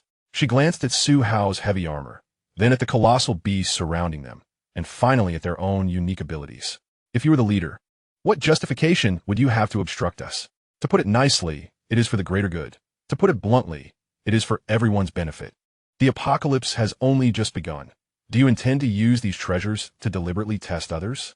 In the face of Su Hao's invaluable assets, who among them could withstand such scrutiny? Whether it be people, men, women, vehicles, abilities, or items, they are all coveted by others in this desperate time. Approaching the safe zone would merely serve as a provocation, inviting trouble. Su Qing nodded thoughtfully. After a moment of reflection, she comprehended the gravity of the situation. One must never underestimate the malevolence inherent in human nature. Humanity is a creature of vast potential, both in virtue and vice, a truth that must be acknowledged. Su Hao gently patted Su Qing's shoulder, reminding her, the apocalypse is also a time of chaos. Reflect upon the historical transformations following tumultuous eras. The current circumstances bear no distinction from those of the past, perhaps even worse. Although Su Qing was not well versed in history, she understood its essence. In times of disorder, chaos invariably ensued. If the Central Plains were weak, foreign invaders would penetrate. If strong, local warlords would establish their own dominions. Even in an era rife with guns and cannons, the nation succumbed to the dominion of warlords. After all, the vast expanse of the homeland is filled with abundant talent. Yet, the foes of the present have transformed into the monstrous entities born of the apocalypse. In such times, virtuous souls will undoubtedly emerge, as will the malevolent, alongside those who remain neutral. Who among us is born to be a bandit? Can one endure a long life beneath the feet of others? Such individuals will inevitably surface. Whether the future harbors goodness or malevolence remains a mystery, one that even Su Hao cannot foresee, nor does he wish to. He has no need to speculate. His sole focus is on becoming stronger, on living a good life. He harbors no grand ambitions, for he is but a simple man who loves to cultivate the land. At this moment, the fragrant aroma of cooked rice wafted through the air. Su Hao's eyes lit up as he clapped his hands. All right, let's go and dine. We shall depart this afternoon and need not linger here any longer. The trio returned to the rear of the vehicle. The rice cooker was plugged into an extension cord, which in turn was connected to the interior of the car. Upon opening the rice cooker, a wave of steam accompanied by the delightful scent of rice burst forth. Su Hao inhaled deeply beside it. Ah, the pure fragrance of rice. The essence of these carbohydrates was a nostalgic reminder. As Su Qing opened the package of pre-prepared dishes and poured the spicy stir-fried meat over the rice, the three could no longer contain themselves and began to eat heartily. Su Hao combined a mouthful of rice with the spicy stir-fried meat, emitting a sound of profound satisfaction. My desires are modest. Amidst the apocalypse, I wish only to savor these delicacies at every meal.